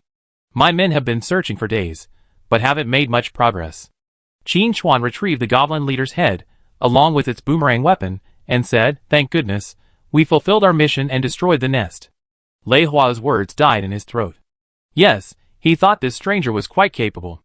After all, he passed Edith's test, and even killed Hook Jack. But your efficient discovery and destruction of the goblin nest makes me look like a fool. Fortunately, Lei Huao wasn't a stingy person. He quickly calmed down and praised, "Well done, well done." He called over his adjutant, took out a purse, and handed it to Qin Chuan. "Here, this is the reward." Ding, mission completed. 5,000 experience points, 50 silver coins. Lei Huao's favorability increased by 10. Ding, choice mission completed. Lei Huao's favorability increased by 10. Lei Huao then asked Qin Chuan about the battle. Upon learning about the military crossbow, Lei Huao's expression grew serious. After a moment's thought, Lei Huao said, "Don't make this public yet. I send someone to investigate." Qin Chuan nodded. "I follow your instructions, instructor." Lei Huao continued, "I contact you regarding follow-up arrangements once the investigation is more complete." Qin Chuan felt relieved. It was stable. The subsequent missions were secured. After a brief discussion, Qin Chuan said goodbye and left. He still had to go to the Novice Village. Arriving at the teleportation array in the city center, Qin Chuan stepped onto it. Teleporting to Novice Village 10086 costs 50 silver coins. Do you want to teleport? Teleport. A flash of light appeared, and Qin Chuan disappeared. When his vision returned, Qin Chuan saw a dozen players with the prefix Longting approaching. Is that Master Night Wanderer? The leading player was Longting Guantianjing. That was him. The vice president of the Longting Guild, who had obtained the Blink skill book. Qin Chuan displayed his ID to identify himself, and Guantianjing initiated the transaction, offering the Blink skill book. He had already received a message from the guild president saying that Master Night Wanderer would teleport over to pick up the skill book. He hadn't expected him to arrive so soon. After the transaction was completed, Guantianjing hesitated for a moment before mustering up the courage to ask, "Boss, can I add you as a friend?" "Don't worry, I never bother you." Qin Chuan didn't refuse. According to Longting Tianxia, the vice president had made a significant contribution to obtaining the Blink skill this time. To be honest, Qin Chuan had originally thought receiving a black iron level skill book was the limit. After all, the resources in the Novice Village were limited. And the players were generally low level, so they couldn't get anything particularly good. And then a bronze level one popped up. It seemed the vice president had a bit of luck. Qin Chuan had a feeling there might be more surprises to come. Guantianjing was a little dazed. He actually been added as a friend by Night Wanderer? Checking the ID in the friend list again and again, Guantianjing finally confirmed it, and immediately sent the guild president a message, "Boss, I've been added as a friend." Longting Tianxia suddenly felt a pang of jealousy. It was clearly him who had been first. However, the vice president being able to add Night Wanderer as a friend is indeed good news. Previously, he was the only one we had contact with, which always felt insecure. What if the boss took a dislike to him and blocked him one day? That would be a disaster. With this in mind, Longting Qianxia replied to Guan Tianjing. Since you passed, cherish it. Don't make me angry, or I be furious. Do you understand? Guan Tianjing confidently replied, Don't worry, boss. I won't bore you. After signing the military order, Guan Tianjing looked at Qin Chuan and said, Boss, if you have any instructions, just tell me. I be there at your beck and call. Chapter 99. Qin Chuan nodded. I asked your guild leader to arrange something. I be leaving now. Then he returned to the teleportation array. You have the title of Village Defender, which grants you free teleportation to other novice villages. Target, Novice Village 9527. Do you want to teleport? Qin Chuan was somewhat surprised. I hadn't expected the title I earned to have such a hidden benefit. It's a shame that the teleportation fee between the main city and the novice village isn't reduced. But it's still a significant saving. At the current gold price, 50 silver coins is a significant sum. That means Qin Chuan is wealthy enough to teleport continuously. For a normal player, taking a free teleportation array to the main city is the limit in the early stages. Teleport. When Qin Chuan appeared in Novice Village 9527, the village chief, Baru, immediately ran over, his face gleaming with excitement. From a distance, he shouted, Hero, you're back. The player who was originally completing a quest suddenly saw the village chief disappear. His jaw dropped. He painstakingly unblocked every toilet in the village. So was this old ding going to shirk his responsibility? This is unbearable. The player immediately chased after him, then saw a player appear at the teleportation array, baffled. The novice village teleportation array requires level 10 to use. So who could this be? After pondering for a moment, he suddenly exclaimed, Holy crap! Night Wanderer. A passing player suddenly became alert, asking repeatedly, Is this true? Didn't Night Wanderer go to the main city? How could he be here? Don't misread that ID, kid. I hear there are a lot of fakes these days. Don't mention it. I just got scammed out of 10 copper coins by a guy named Night Wanderer. How dare he do that? It's infuriating. How did you get scammed? Tell us so we can prepare ourselves. That guy said he wanted to start a guild, but he was short on startup capital. If I donated, he'd make me vice president. You really deserve it. As the news spread, more players came closer, eager to see if it was Night Wanderer. It was actually quite easy to confirm. Because who else could wear a full set of gear at this stage except Night Wanderer? They were all wearing the 3-piece beginner set. Soon, having received the news, Longting Qianxia and his team returned, apologizing profusely. Sorry to have made you make an extra trip. Qin Chuan waved his hand. No problem. It's just on our way. After all, teleporting between the novice villages was free, so a visit wasn't a big deal. Besides, Longting Qianxia was considered an important partner, so they had to give him some respect. After the pleasantries, Qin Chuan said, I won't ask you for more for these pieces of equipment. 500 each, 80 pieces in total. The value of ordinary level 10 equipment could actually be higher. After all, the drop rate in this game is really low. But Qin Chuan didn't care. These pieces of equipment were free, so selling them for 40,000 yuan would be enough. The truly valuable ones were the high-level equipment. Longting Qianxia was already in tears of excitement. The boss really remembered my kindness. He knew very well that although these level 10 pieces of equipment were the lowest common level, they didn't mean they were worthless. On the contrary, they were quite valuable.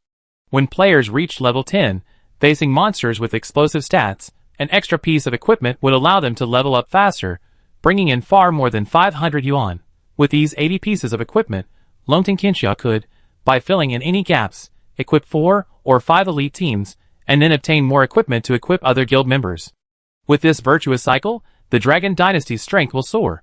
When the surrounding players heard there were 80 pieces of equipment, their eyes widened. The Night Wanderer must be cheating. How could the equipment drop rate be so high? They'd been killing rabbits for so long that their novice short knives were almost blunt, having seen nothing but rabbit fur. And then the boss suddenly dropped 80 pieces. Outrageous. Also, what kind of backpack is that? How can it hold so much? And the players were even more shocked by what was to come. Qin Chuan took out the rabbit-toothed dagger and the bloodthirster blade and said, You looked at the stats of these 2 pieces of equipment. How many are you going to give them? Chapter 100. Longting Qianxia had discussed this issue with the team members beforehand, and after arriving at a preliminary figure, he cautiously stated, The rabbit-toothed dagger is black iron, so let's go with 20 gold coins. The bloodthirster blade is silver, but after all, the level requirement is high. Boss, do you think 200 gold coins would be okay? At the current market price, 200 gold coins, equivalent to around 10 million Yenghua currency, is already a considerable price. But the Bloodthirster blade is worth it. With the Bloodthirster blade as a level 10 item, assassin players experience a dramatic increase in attack power, making leveling and class advancement much easier. Especially for class advancement, if they can complete a higher difficulty advancement quest, the rewards could far exceed 10 million. And the 200 gold coins price also made Qin Chuan feel comfortable. It met his expectations. As the saying goes, business is business, and Qin Chuan doesn't need Longting Tianxia to constantly offer high prices to please him. Equipment transactions don't need to involve other factors. As long as the price is right and I can accept it, then it's a deal. There's no need to act like I owe you a favor, or like I'm selling you a favor. After a moment's thought, Qin Chuan said, "This price is fine." He wasn't one to waste time, so he immediately initiated the transaction and received 220 gold coins. Longting Tianxia directly deposited the remaining 40,000 yuan into his virtual card. After the transaction, Qin Chuan didn't rush to leave. Instead, he asked, somewhat puzzled, "Why are you only level 4? Longting Tianxia was speechless. "Boss, why don't you take a closer look? The players around here are generally only level 1 or 2. Level 4 is already quite high, isn't it?" But after seeing Qin Chuan's level, Longting Tianxia felt that what he said was quite right. The boss is already level 11, and he's only level 4. He's really ashamed of himself. Longting Tianxia smiled bitterly and said, "Boss, it's not that I don't want to level up quickly, it's just that I can't.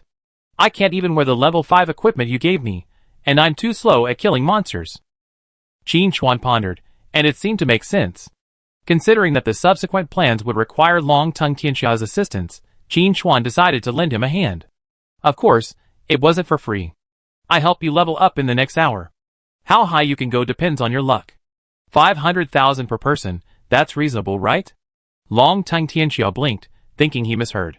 It wasn't that he thought 500,000 per person was expensive, but that the Night Wanderer boss was actually willing to condescend to help him level up.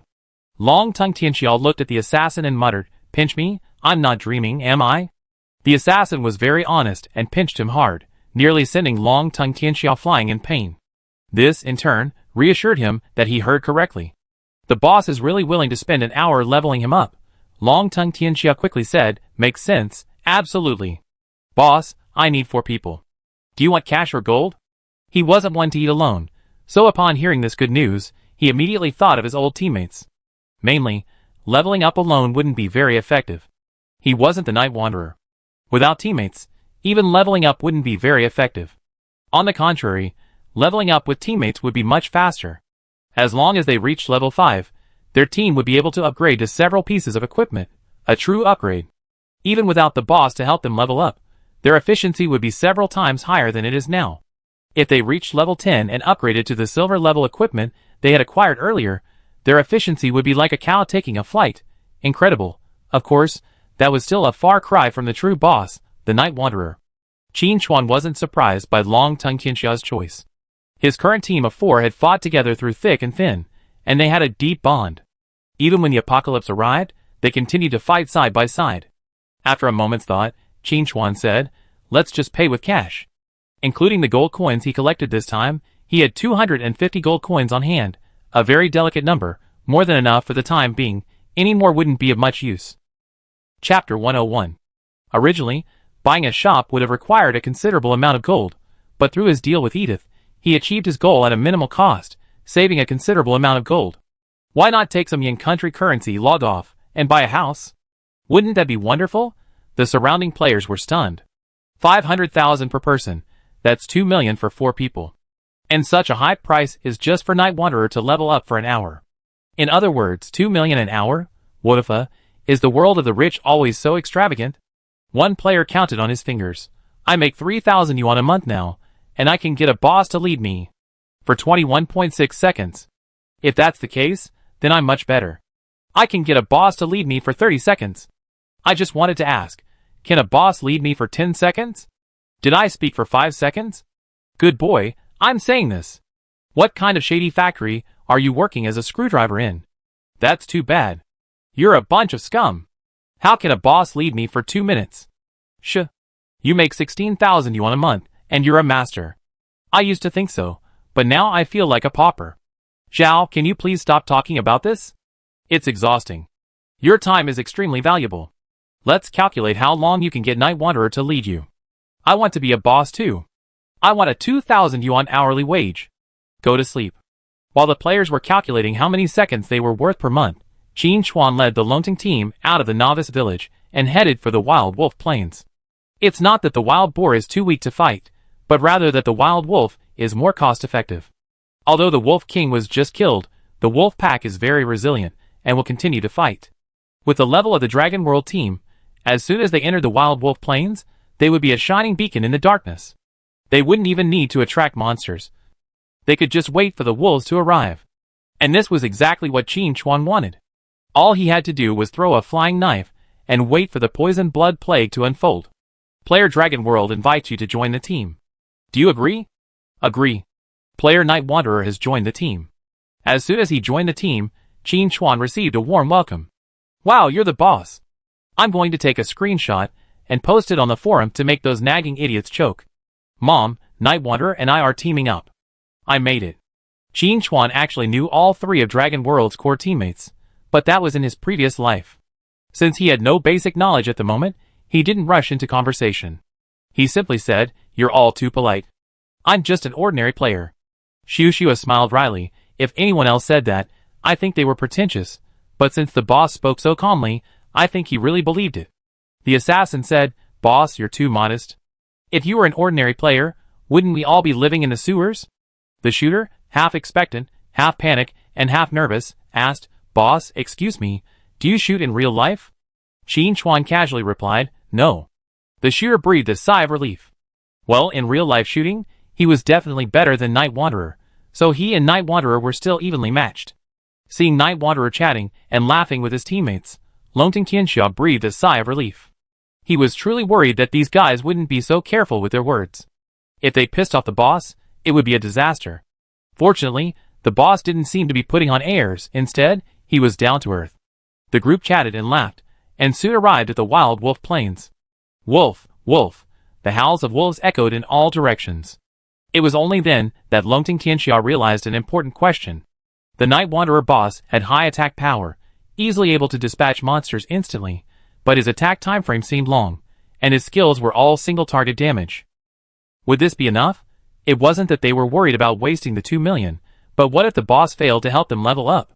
It would be embarrassing, and they might be silenced. While thinking, Longting Tianxia heard Qin Chuan say, "Send money." "Oh, okay." Xiaoxue, "Send money." Longting Tianxia replied instinctively. Chapter 102. Xiaoxue was also straightforward, transferring the money directly. Hey, if it's not your own money, you don't feel bad about spending it. After the 2 million arrived, Qin Chuan didn't waste any time.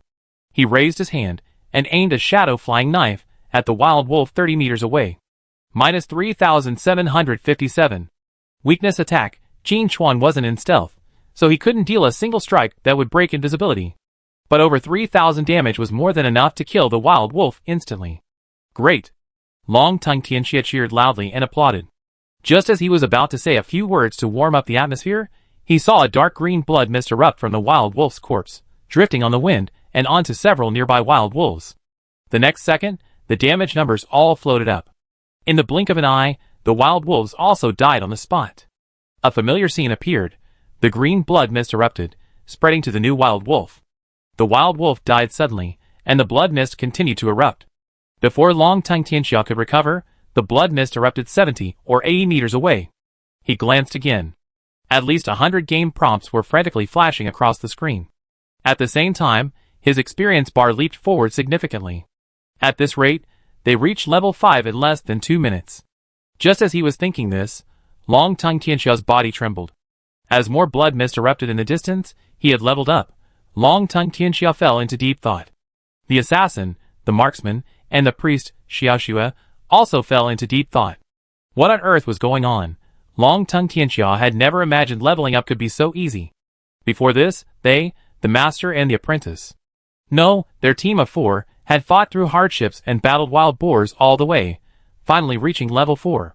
While they couldn't compare to top-tier players like Night Wanderer, they were definitely more efficient than ordinary players. Even compared to elite teams from other guilds, they had a clear advantage. They still had a certain amount of pride in their hearts. But now, after experiencing their rocket-like leveling speed firsthand, a strange thought occurred to them. Why not ask the boss if they can get a yearly subscription? If they were forced to go back and level up again, they wouldn't be able to accept the reality. The psychological gap would be too great. But then again, what kind of skill was this? How could it be able to automatically kill monsters in one go? A thought crossed Long Tianxia's mind. Could it be that Night Wanderer was really cheating? Why not ask again to see if it was safe? While pondering, Priest Xiaoxua asked the team's question, "Boss, what kind of skill is this? It can spread indefinitely?" Qin Chuan waved his hand. "It's not infinite, it's limited by distance. It's just that the wolves were close together, which just met the requirement. As for what skill it is, I tell you. It's called Poison Blood Plague, and it's dropped by the final boss of the Crimson Tomb special mode." After a pause, Qin Chuan spread his hands. "I cleared the Crimson Tomb special mode in our Novice village, so it's gone. The Crimson Tomb, as a dungeon, exists permanently.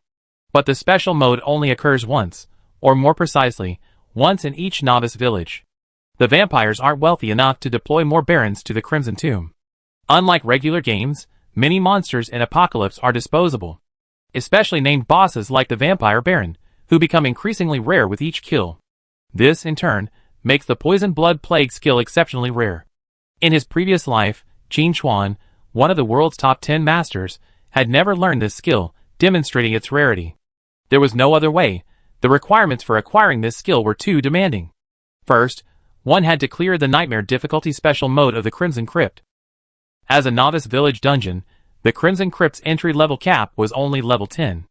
At this level, many players didn't even have a full set of standard equipment, and risked their lives to tackle the Nightmare difficulty. Even if one did manage to gather enough equipment and clear the Nightmare difficulty, they still needed the special mode. Chapter 103. If they were a little luckier and passed the special mode, whether they could drop the Poison Blood Plague skill book remained a question. At this stage, looking around the world, Qin Chuan was probably the only player who mastered the Poison Blood Plague. And for a long time, he was the only one. Hearing Qin Chuan's words, the Longting team paused in thought. They knew they couldn't clear the special mode unless they could gather a full set of level 10 silver and gold gear. Even then, even with the gear, they still wouldn't be able to defeat it. They couldn't use infinite stealth to avoid damage.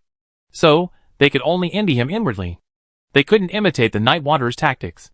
Qin Chuan reassured them, though there aren't many similar skills, there are some. Just keep an eye on them. Longting Tianxia nodded. "You're right, sir." As he spoke, the spread of the Poison Blood Plague came to a halt, and the wild wolves that had previously surrounded them were completely wiped out. Qin Chuan said bluntly, "Let's move. The wolf plains is vast. Even if they kill the wolves in this area, there are still some in other areas." Longting Tianxia had spent 2 million, after all. He couldn't let them waste their money. Qin Chuan still had the moral integrity to get what he paid for. Longting Tianxia was naturally happy to accept this. In fact, even if Qin Chuan didn't want to move and just stayed where he was and waited for the monsters to spawn, he wouldn't object. Reaching level 5 was enough. With those black iron gear, leveling would be much faster. After walking for a few minutes, the wolf howls around them intensified again. The weeds swayed, and the wolves surrounded them from both sides. Longting Tianxia exclaimed in surprise, "What clever monsters!" The wolves might not know the characteristics of the poisonous blood plague, but they were also testing the waters. Since one direction wasn't working, then they could attack from both directions simultaneously. Qin Chuan calmly said, "The monsters in the Novice village are just SOSO. If you want to talk about cleverness, it's the monsters that appear after the Novice village." Hearing this, Longting Tianxia was even more astonished. Even the boss said the monsters were clever, so it seemed they really were. What kind of game is this? Why are they always working against the players? Do these idiot planners still want to make money? Oh, this game doesn't have a top-up channel? That's fine. Longting Tianxia suppressed his thoughts and asked, "Boss, do you need our help?" In Longting Tianxia's opinion, even if Night Wanderer could kill one of the wolves with a flying knife, the other side would be difficult to deal with. Just as he had reached level 5 and equipped himself with a rabbit bone shield, he would surely be able to show off his skills in front of the boss. Qin Chuan casually said, "No, I can handle it." Shadow Flying Knife, Erosion Rain, 2 skills flew out, one to the left and one to the right, launching a new round of slaughter. The wolves were intelligent, but not many. The poisonous blood plague spread rapidly, wiping out the wolves in both directions in the blink of an eye. The huge amount of experience points poured in, allowing the Longting team to level up. And at this point, less than 10 minutes had passed since their last level up. Longting Tianxia sighed to the heavens. This 2 million was totally worth it. He had never expected that the boss, who promised to help him level up, would actually do it this way.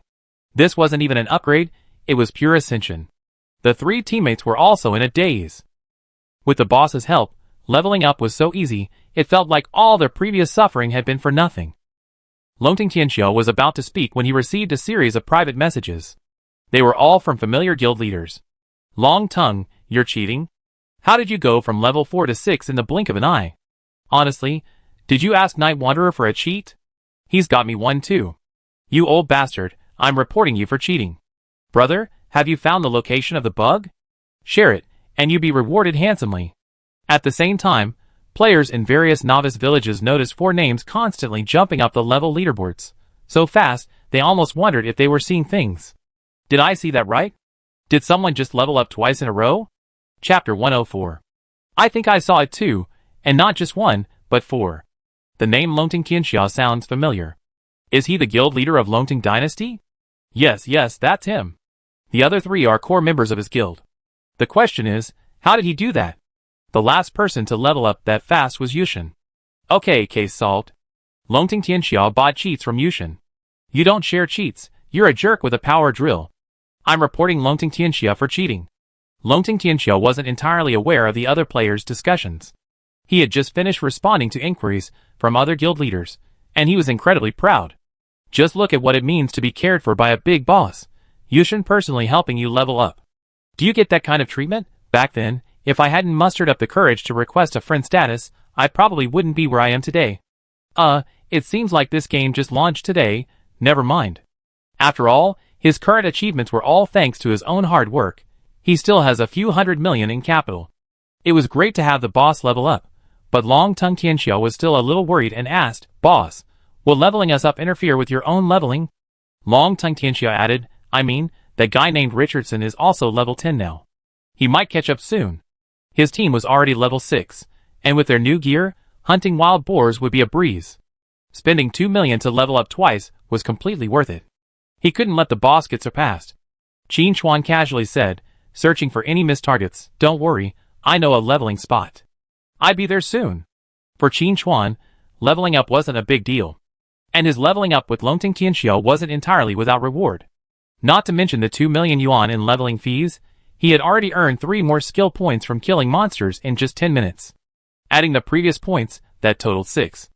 According to his calculations, by the time he finished leading the Longting team, he could easily earn 4 or 5 more evolution points. As long as he accumulated 16 points, he could evolve Shadow Stealth to Gold. Also, he was currently level 11, and the wild wolves here were between levels 5 and 10, so they could still provide experience points. Although there would be a discount, it wouldn't be completely zero. The Longting team had leveled up 2 levels, and his experience bar had also increased slightly. Most importantly, Qin Chuan needed Longting Tianxia to do something for him. And this required them to reach level 10 and travel to the main city. With this in mind, Qin Chuan decided to get the lowdown on Long Tongue Tianxia. He asked, have you seen any progress on the guild token I mentioned earlier? Long Tongue Tianxia, feeling somewhat ashamed, said, Boss, I sent people around to inquire, and even arranged for other guild members in the novice village to join in the acquisition, but there's been no news so far. Qin Chuan nodded. That's normal. After all, guild tokens are rare items. They only drop from bosses, so we probably have to wait. While that made sense, Long Tongue Tianxia still felt a little embarrassed. It was rare for boss to give him instructions, and then there was no progress. It would be a shame to disappoint him. Priest Xiaoxue interrupted, Boss, are you looking for the guild token because you want to start your own guild?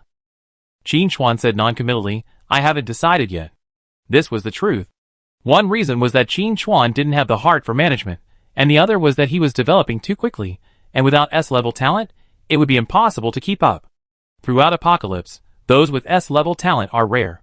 However, considering the subsequent world fusion, this guild will probably have to be established sooner or later. Guild members can also be slowly identified. He remembers quite a few experts. If there's a chance, we can try to recruit them. Collecting his thoughts, Qin Chuan said, when you have time, just keep an eye on the guild token. If you go to the main city, You can post a notice on the bulletin board to let more people know you're acquiring the guild token. By the way, is there any activity from the Rakshasa Palace?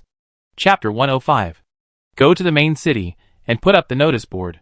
Longting Tianxia took note and replied, to be honest, sir, our Dragon Tongue Dynasty and Lusha Temple are old rivals. When they heard I was collecting guild orders, Lusha Yudaizan directly threatened to double the price. If they actually offered a guild order, I'm afraid it wouldn't be so easy to obtain. Qin Chuan thought for a moment and said, let's do our best. With the Dragon Tongue Dynasty's reputation, even if we're not the first to establish a guild, we can still attract many players to join.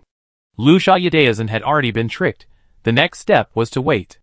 Longting Tianxia straightened his back. The Dragon Tongue Dynasty he had founded had earned the recognition of the Sir, which was undoubtedly a good thing. As they spoke, the group moved to another area to continue leveling. This time, the wolves were even more clever, attacking from 3 directions simultaneously. Longting Tianxia exclaimed, wow, surrounded on 3 sides, missing one? Do the wolves have a military advisor behind them? They even figured out a strategy. Priest Xiaoxua suggested, boss, you take care of the left and right sides, and we contain the wolves in front. When the wolves attacked from both sides, Qin Chuan had ended the fight with 2 ranged skills, but Xiaoxua calculated that he probably didn't have any more. While waiting for their skills to cool down, their team could just step in. The assassin and the marksman gripped their weapons, their fighting spirit high. It was finally their turn to attack. We must show the boss what we're made of. To their surprise, Qin Chuan waved his hand and calmly said, I can handle it myself. It's just an attack from 3 directions, nothing to worry about. Even if they were surrounded from all sides, he had a solution. Before the Longting team could continue, Qin Chuan unleashed Shadow Knife and Dark Rain, easily dispatching the 2 leading wolves and unleashing the Poison Blood Plague. The wolves ahead remained fearless and continued to approach. Qin Chuan activated Frenzy Charge, a whirlwind of sharp blades swirling around him, easily slaying the several wolves in front of him. With his current skill level, the dual blade special effects could deal 1,500 damage, easily killing a level 10 wolf. In the blink of an eye, the attacking wolves were annihilated. The horror of the poisonous blood plague was once again vividly demonstrated. If touched, death is the end. There is no other way. The Longting team stood still, a flash of golden light flashing around them. Leveled up.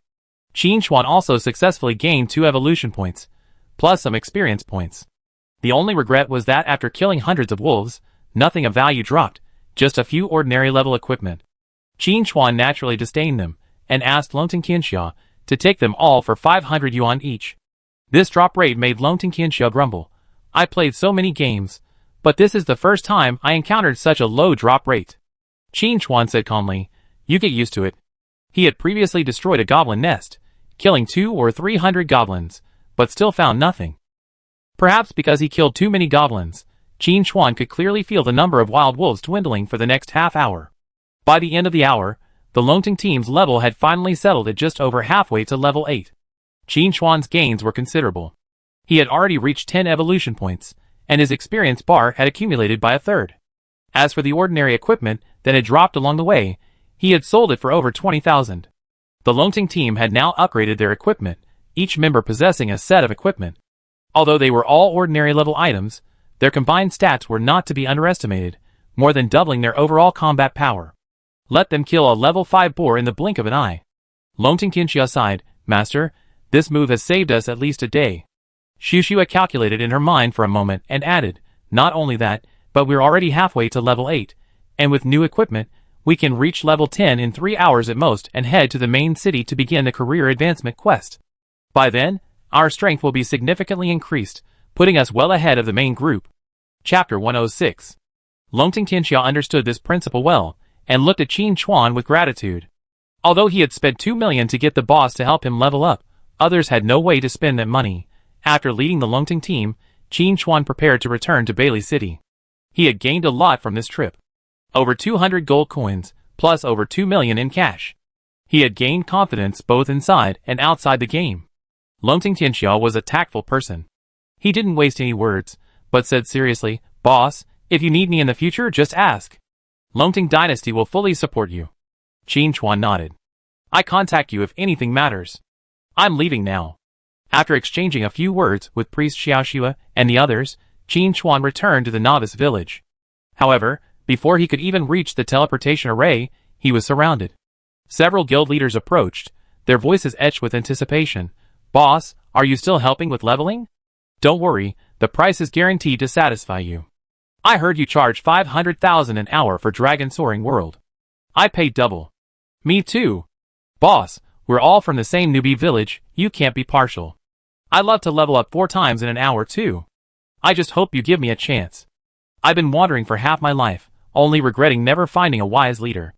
Now seeing Night Wanderer is like a long drought finally ending in rain. Please allow me to call you Godfather." These guild leaders knew that Apocalypse was destined to be a global sensation. As long as they could gain an advantage, their current expenses would be recouped tenfold or 100-fold. For example, let's take the Dragon Soaring team. They all reached level 8, placing them at the top of the level leaderboard. This offered many advantages. First, it's about building your reputation. There are only 2 leaderboards in the game right now, the level leaderboard and the fame leaderboard.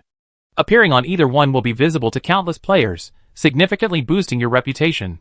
Suppose there are 2 guilds, one with a leader listed, the other with nowhere to be found. Which one a casual player will choose is self-evident. The benefits don't stop there. A higher level means higher level equipment, faster monster kills, and naturally faster leveling. Fast leveling means more stats, allowing you to fight higher level bosses. With this virtuous cycle, your lead will only grow. The rewards here are far greater than a mere few million. So, after hearing that Night Wanderer had returned to the Novice village, they rushed after him. As long as the boss agreed to help them level up, let alone 500,000 an hour, even 1 million would be fine. Everyone here has assets exceeding 100 million, and is not afraid of spending money. Qin Chuan suddenly realized that they were looking for him as a leveling agent. While this business was promising and highly profitable, an hour leading the Dragon Soaring team was already the limit.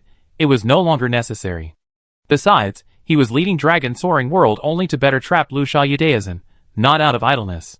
With this in mind, Qin Chuan decisively declined the offer, and embarked on the teleportation array back to Bailey City. He was thinking, with Dragon Soaring World reaching level 8, Lu Xiaodaozhen would surely be getting restless. The reality was just as Qin Chuan suspected. Lu Xiaodaozhen had finally resolved the issue of squatting at the respawn point, and finally had the chance to level up in peace, only to watch Dragon Soaring World's level skyrocket. Upon further inquiry, he discovered that it was Night Wanderer who was leading the leveling. Lu Xiaodaozhen was furious.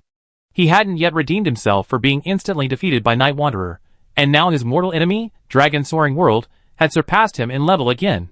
The Night Wanderer is going too far. Lu Xiaodaozhen's expression was fierce. But realizing that no matter how many harsh words he hurled, it wouldn't hurt the Night Wanderer in the slightest, he immediately lost his temper. Just then, a guild member ran over and shouted, "Boss, good news, great news." Lu Xiaodaozhen said angrily, "If you have anything to say, say it now." A subordinate quickly said, "Boss, our brothers in the 5246 Novice village sent word that someone there has found a guild token." Chapter 107. What? Lu Xiaodaozhen stood upright and demanded, "Is it really a guild order?" "Don't try to fool me, kid." The subordinate quickly replied, "Boss, how could I dare lie to you about something like this? It's absolutely true." "Ha ha ha. God help me." Lu Xiaodaozhen laughed heartily. No matter how fast Longting Tianxiao levels up, he's got the top guild for sure. To survive in this world, you need numbers. No matter how good you are fighting alone, it's useless. When I establish a guild, I definitely lead a team fight to take down all the wild bosses. You, Longting Dynasty, can expect to suffer. Thinking of Longting Tianxiao's defeat, Lu Xiaodaozhen was as happy as a monkey that had eaten a banana. Seeing Lu Xiaodaozhen's excited expression, his subordinate hesitated and said, "Boss, the player who dropped the guild token said they're going to hold an auction in the main city, and the highest bidder wins." Lu Xiaodaozhen's laughter abruptly stopped, and he angrily said, "Didn't you tell him I'm offering 10 million for the guild token?" The subordinate shrank back and whispered, "I did. We were almost done, but then the Dragon Dynasty people got in the way." Dragon Dynasty again. Lu Xiaodaozhen wanted to lead his men to destroy Dragon Tongue Tianxia right then and there. But he ultimately restrained himself. If it were an entire guild going up against him, he wouldn't be afraid. Dragon Tongue Dynasty is a top-tier guild, and so is Luoxia Temple. But now, guild members are randomly distributed across the Novice village, so the number of people who can gather is limited. Furthermore, Dragon Tongue Tianxia is already level 8, with upgraded equipment. Combined with his hidden class, his defense is incredible. The outcome of a real fight is hard to predict. Liu Xiaoyudaizhen thought about it, and realized there wasn't really a good solution besides quickly leveling up and heading to the main city. The same news also reached Longting Tianxia, and he quickly texted Qin Chuan, "Boss, there's news about the guild token." Qin Chuan was a little surprised. In his previous life, the first guild token didn't appear this early, almost hours earlier. Of course, the real first guild token had always been in his hands. It seemed his rebirth had caused a certain butterfly effect. It was a minor impact, but it wasn't a big deal. Recovering his composure, Qin Chuan began to think about countermeasures, how to dig a deeper hole. Liu Xiaoyudaizhen, I hope you won't let me down, Qin Chuan thought to himself. In his previous life, Liu Xiaoyudaizhen had sold everything he had to buy the first guild token, practically pawning his underwear. This life should be no exception. Longting Tianxia sent another message. "Boss, as you instructed, I had my men stir things up. The player who dropped the guild token realizes its value and plans to sell it in the main city. Many guilds are now buying up gold and raising cash, preparing for a major investment." Qin Chuan replied, "Normal. After all, it's the first guild token, so there's bound to be a fight. It probably won't be possible without 200 to 300 million. He knew that the first guild to be established would not only receive a server-wide announcement, but also a guild leaderboard. In the early stages, there would likely be only one guild on the entire leaderboard, which would have a significant publicity effect. However, the players were not high level right now, so the actual auction for the guild token would probably have to wait another day or two. Qin Chuan prepared to add fuel to the fire. After a brief chat with Longting Tianxia, he headed to find Lei Huao. It was time to register his shop. Seeing Qin Chuan approach, Lei Huao was surprised and asked, "Any new discoveries?" He was referring, of course, to the goblins. Although the nest was destroyed, Lei Huao knew the situation was far from over. He had already sent people to investigate how the military supplies ended up in the goblins' possession, but there had been no response yet. Lei Huao knew it wouldn't be easy to find out.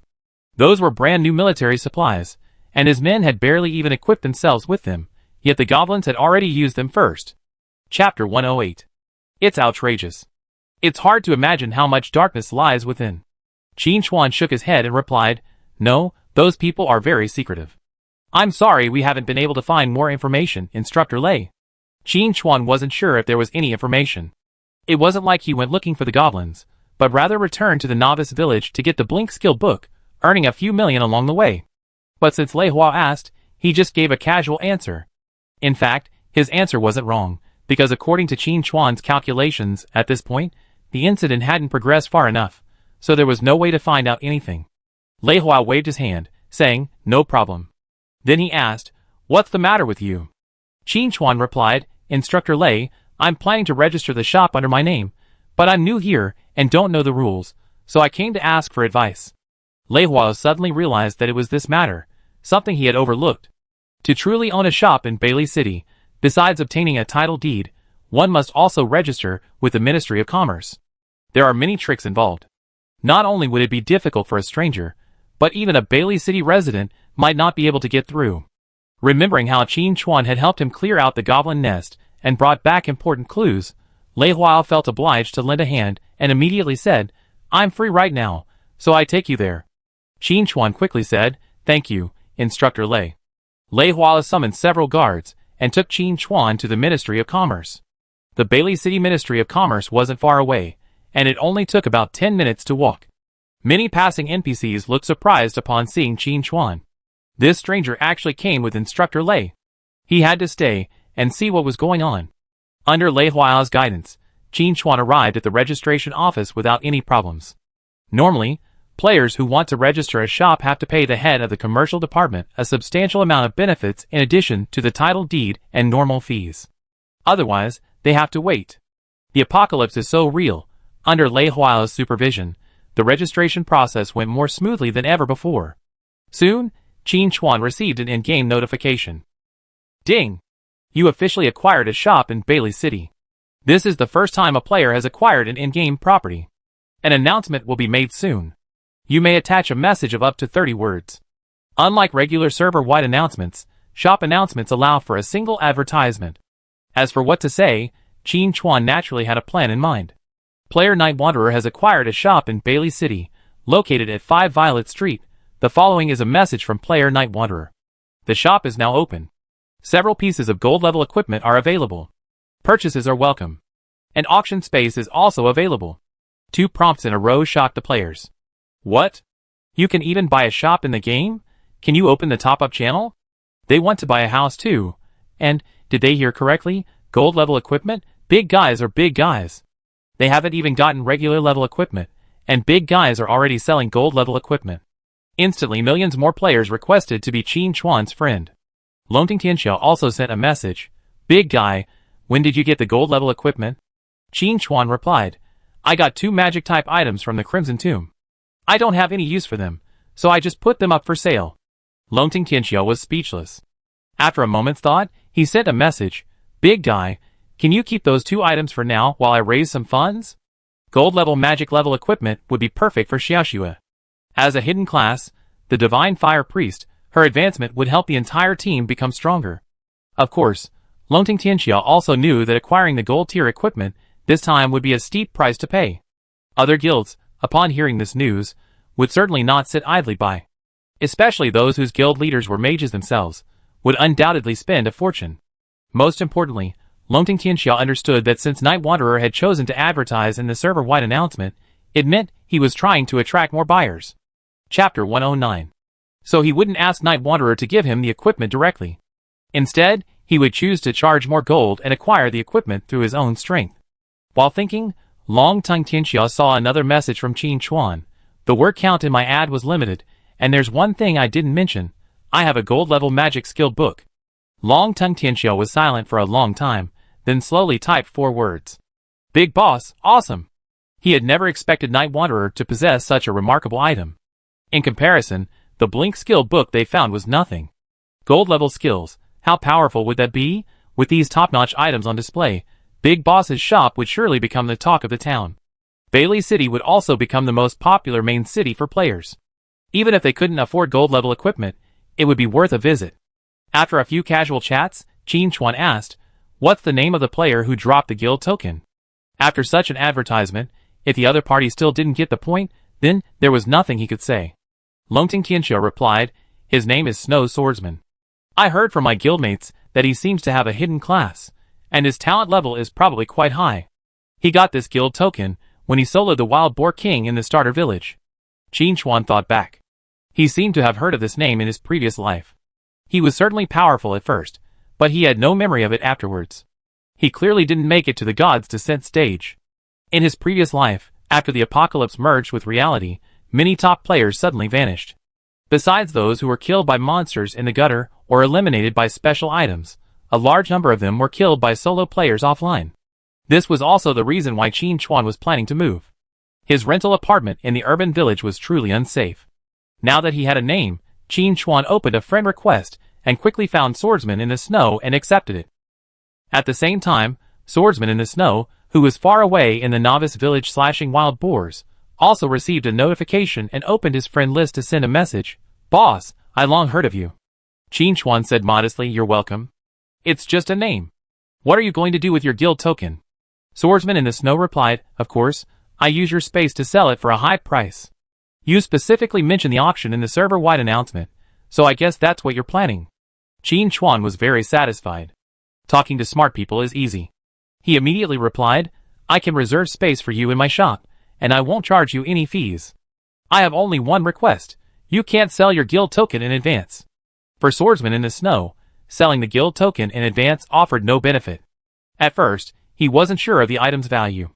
After all, in previous games, forming a guild was easy. So when Luo Hall offered 10 million, he was shocked. Such a sum would be enough to improve his family's lives. But before he could agree, the Dragon Dynasty arrived and immediately offered 12 million. Snow Swordsman clearly remembered how the Luo Hall players, their faces green with rage, then fiercely raised the price to 15 million. Now, even the most obtuse of Snow Swordsmen realized the value of the guild token and immediately decided to take a closer look.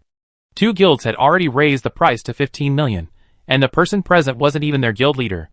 If more guilds came together, wouldn't the price be even higher? Snow Swordsman's idea proved correct.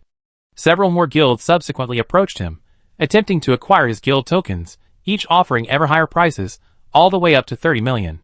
Unable to contain his frustration, The swordsman in the snow consulted several friends for advice.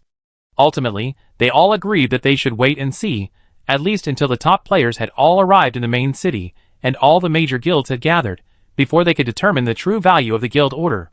For this reason, the swordsman in the snow decisively accelerated his leveling efforts, preparing to reach level 10 and head straight for the main city.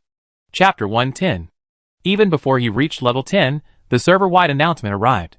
Night Wanderer's message made Snow Swordsman's eyes light up. He had a similar thought. If he wanted to get the highest price for the guild token, an auction would be the best option. But there were a few issues. First, was there an auction house in the main city? If so, could he enter? Would he be robbed if he did? All of this needed to be investigated. Now, there was no need to think about it. He could just contact Night Wanderer directly and decisively send him a friend request. After the friend request was accepted and they chatted for a few minutes, Snow Swordsman felt relieved. He was going to get rich. With Night Wanderer as his living signboard and the gold-level equipment at his disposal, there would definitely be no shortage of guilds heading to Bailey City for the auction. I'm afraid it could fetch 50 million, Snow Swordsman thought with some anticipation. Such a large sum of money, there was no way he could spend it all. As for the Night Wanderer's conditions, Swordsman in the Snow didn't think they were a problem at all. Unless a second guild token appeared, he'd be completely out of his mind to act prematurely. He immediately agreed, "Don't worry, sir. I won't do anything rash."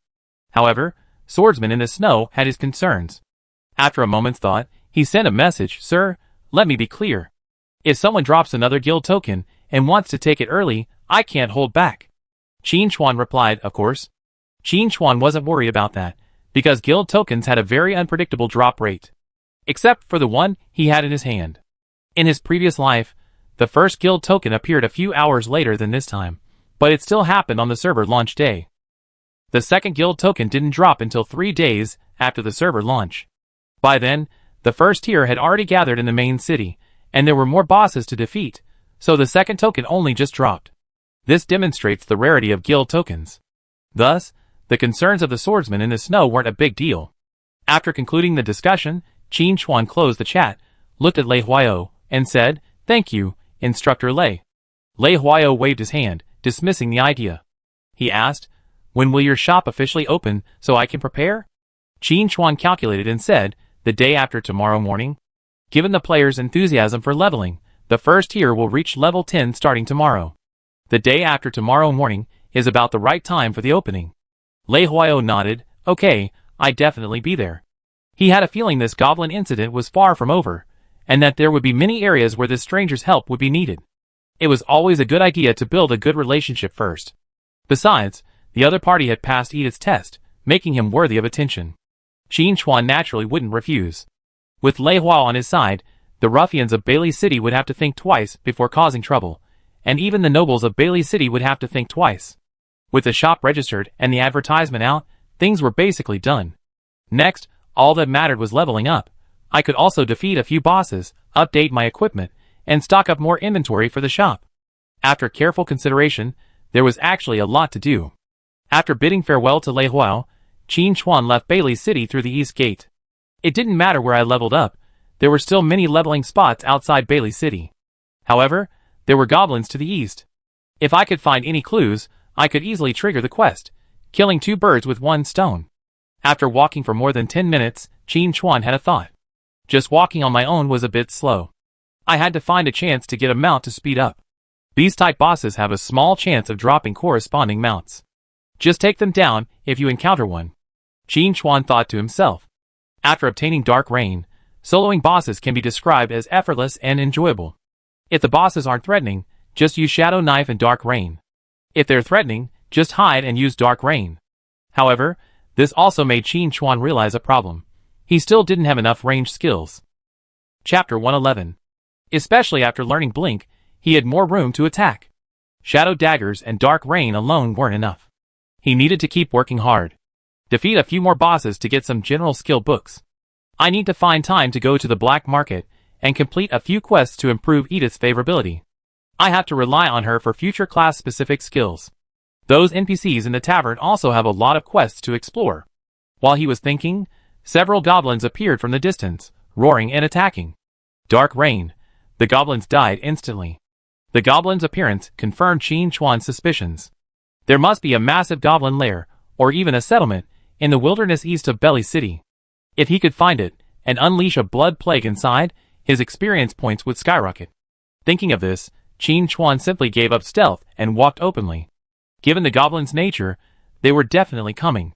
Qin Chuan's guess proved correct. Just as the first batch of goblins was dispatched, several more emerged from the other side. Shadow knife, thump thump. Under the poisonous blood plague, these goblins barely lasted a few seconds, each contributing experience points. In the distant bushes, low hisses rose and fell, and more goblins, their eyes glaring crimson, closed in on them. As expected, they're the most prolific monsters. Qin Chuan offered a backhanded shadow knife, sighing. The goblin race may be weak in other areas, but their reproductive capacity is truly remarkable. Destroy one batch, and a new one will appear. There's no way to kill them all. And this was exactly what Qin Chuan needed. The more goblins there were, the faster he leveled up, and the more evolution points he accumulated. Plus, more goblins meant the appearance of giant goblins, and even goblin bosses. The loot from those monsters was much better. In his previous life, there was a widely circulated saying among players, if you want to get rich, kill more monsters, and if you want to kill monsters, choose goblins. With Qin Chuan's current damage, even elite giant goblins couldn't hold their own against him, let alone ordinary goblins. He killed as many as he could, without stopping. Poisonous blood plague, in particular, proved incredibly effective during leveling. As soon as Qin Chuan threw his knife, several, even dozens, of experience-earning prompts appeared. Many goblins perished instantly before they even appeared in sight. Qin Chuan's experience bar began to rise at a noticeable rate. Ordinary goblins ranged from level 10 to 15, and even without any bonuses, they were almost always fully replenished, yielding a generous amount of experience. The only thing limiting Qin Chuan's leveling speed was monster density. While there were plenty of goblins, there weren't even dozens, or even hundreds of them appearing simultaneously. I still have to find a goblin nest, Qin Chuan concluded. The goblins wandering the wild were just an appetizer, the real meat was in the nest. And according to goblin habits, whenever one nest appeared, there was bound to be a second one within a 5-mile radius. That was Qin Chuan's goal. Slaying them all, Qin Chuan returned to the nest he had previously destroyed. This place had been overrun by new goblins, though they weren't yet a force to be reckoned with. There were only about 60 or 70 of them in total. As for the big goblins, not even the goblin leader, there wasn't a single one left. It was a bit of a shame, but Qin Chuan didn't miss out. He took them all out, gaining experience points, and 2 pieces of ordinary equipment, which he would later sell at the shop. The biggest reward was actually evolution points. After killing his way through, he gained 2 more points, bringing his total to 12. Another 4 points and Shadow Steel will evolve further. Qin Chuan was eagerly anticipating it. If he guessed correctly, evolving Shadow Steel to gold would grant it the same skill characteristics as Dark Rain. As for why Blood Plague, also at gold level, didn't unlock any characteristics, it was because of the difference in how the skill was acquired. Chapter 112. One is a class skill, the other is a general skill, so there's naturally a difference. In his previous life, although Qin Chuan didn't obtain the exotic beast skull, he had evolved skills through other means and knew the difference. General skills need to reach a higher level to gain special abilities. This is why Qin Chuan didn't evolve Poison Blood Plague. On the one hand, it's because he doesn't have enough evolution points, and on the other hand, it's not as cost-effective as evolving Shadow Stealth. Of course, if he has the opportunity later, he'd definitely evolve more skills. Not only will it increase damage, but it also unlock more special abilities. For example, Shadow Flying Knife. Qin Chuan speculates that if it evolves special abilities, it's very likely to unlock an area of effect damage effect, similar to dealing damage to all enemies in its path, or even ricocheting to nearby monsters, dealing secondary damage. While it's just a guess, it's pretty close. So, after careful consideration, he still has many skills to evolve, and that's why he's even more eager to find the Goblin Lair. Together with the monsters and bosses, there are at least 3 or 4 points. If we could find the underground Goblin Kingdom, and unleash the poisonous blood plague, we'd be in for a huge boost. It's possible to harvest hundreds of evolution points in one go. This was one of the reasons Qin Chuan was so focused on this mission. If he could follow the clues and find more goblins, it would be better than just wandering around in the wilderness. Leveling up in Apocalypse requires brainpower.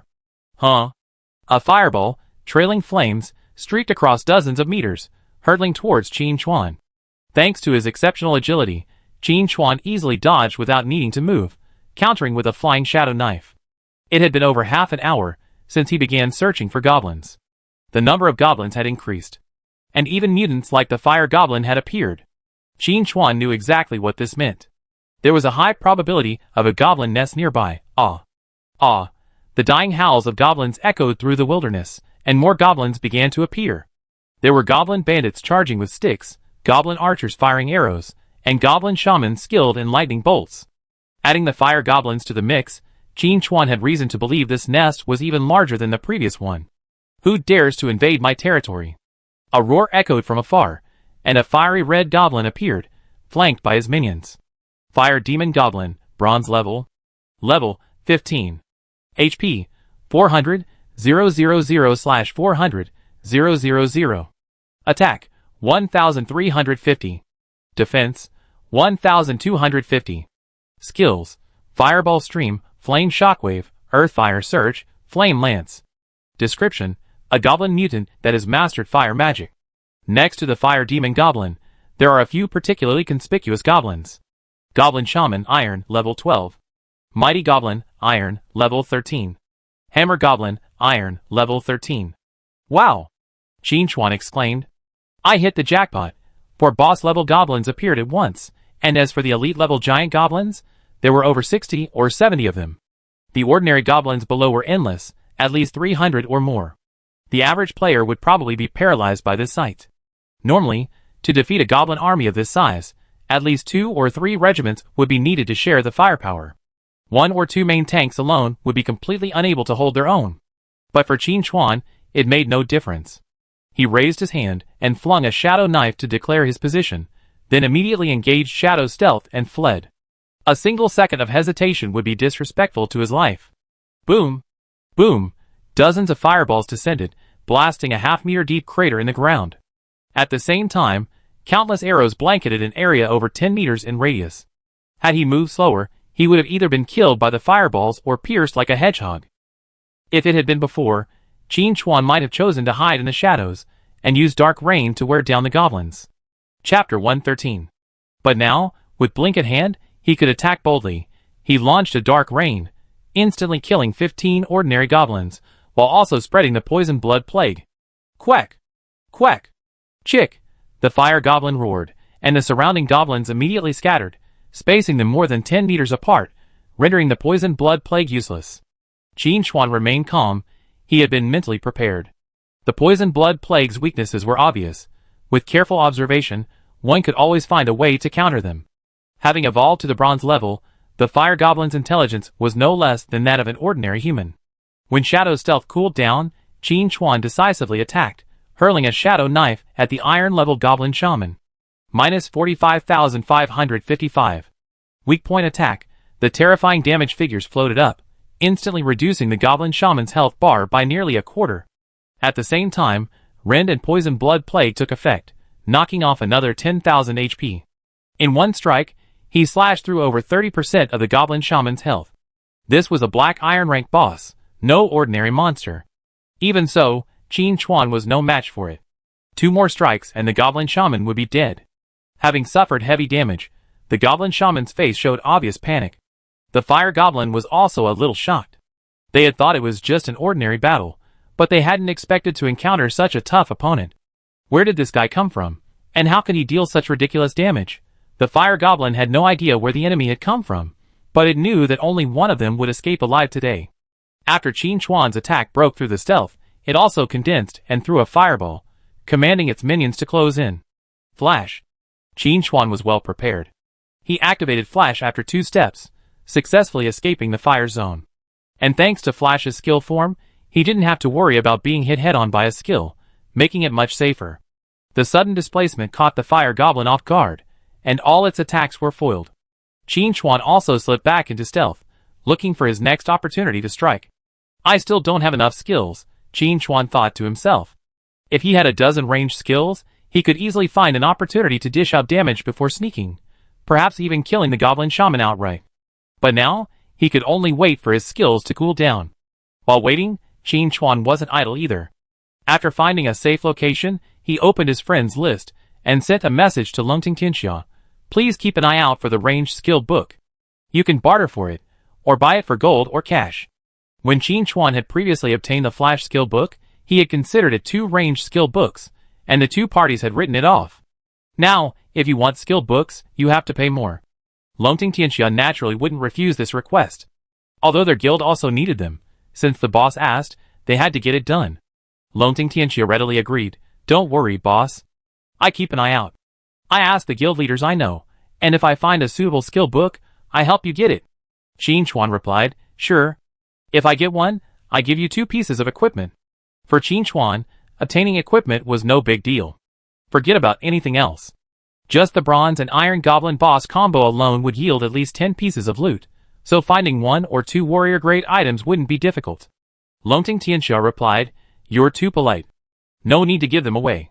Give me a 20% discount. Qin Chuan wasn't one for pretentiousness, so he replied, alright. He also had a silver-level armor-piercing heavy sword and obsidian plate armor. If Longting Tianxia found any skill books, he could just give them to him at a discount. As he spoke, his skill cooldown expired, and Qin Chuan attacked again, leaving the goblin shaman critically ill. At the same time, he used a frenzy dash to evade damage, and then began shadow stealth. Chapter 114. After entering stealth mode, another dark rain of erosion killed 15 goblins. This fighting style infuriated the fire goblin, who roared repeatedly. Come out and fight me! Human, I advise you to take care of yourself and leave immediately, or you be in trouble. Men, force the enemy out. Qin Chuan turned a deaf ear to the fire goblin's cries.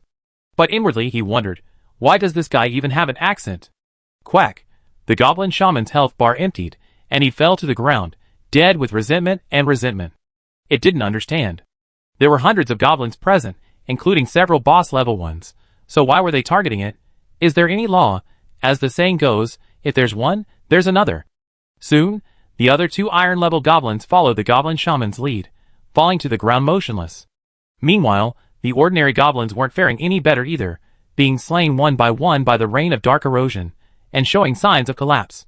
However, the fire goblins hadn't ordered a retreat, so the goblins had no choice but to continue fighting.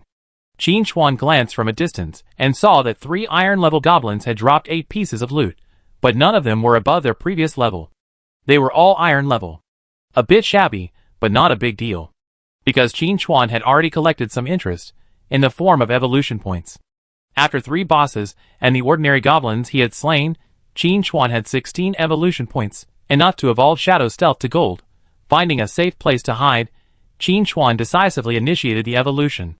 Consume 16 evolution points, Shadow Stealth has evolved. Quality upgraded, from silver to gold. Shadow Stealth LV5, gold level, enter stealth mode, each invisibility breaking attack deals an additional ATK * 180% plus 4000 damage, consumes 30 mana, cooldown 12 seconds. Ding, your class skill has evolved to gold level, unlocking its perk. Qin Chuan glanced at him, a smile of satisfaction on his face. Perk, increases movement speed by 30% while in stealth mode. As expected, after evolving to gold level, Shadow Stealth unlocked its perk. It didn't increase damage, but the effect was exactly what Qin Chuan needed. His agility already exceeded 400 points, allowing him to leave after images even at full speed. Adding another 30% to that, Qin Chuan couldn't imagine how much faster he could become. One day, I'm going to become the Flash of Apocalypse. Qin Chuan was full of confidence. He had every reason to say this, because the Shadow Stealth trait increased his movement speed by a percentage. The higher his agility, the greater the benefit. This was extremely advantageous in combat. The added speed after stealth allowed him to avoid even more damage, and combined with Blink, his survival abilities reached a new level. The outcome of the battle was no surprise. To prevent the normal goblins from escaping, Qin Chuan deliberately saved the fire goblin for last. After all, he was fast enough to avoid the fire goblin's escape. The only unfortunate thing was that the goblins were so scattered. Even though each attack could have been an instant kill, it took quite a while to annihilate them all. The direct result of this killing spree was Qin Chuan's leveling up. You have reached level 12. You gain 5 free attribute points. The power of shadows is gathering. You gain an additional 5 free attribute points. Blessing of the Beast is activated. You gain an additional 5 free attribute points. Carelessly allocating 5 points each to Strength, Constitution, and Spirit, Qin Chuan looked towards the fire goblin, ready to dispatch this final enemy. At this point, the fire goblin, now left alone, realized it had no chance of escaping alive. It had tried to escape before, but the shadowy enemy was too fast to shake off, and its damage was terrifyingly high.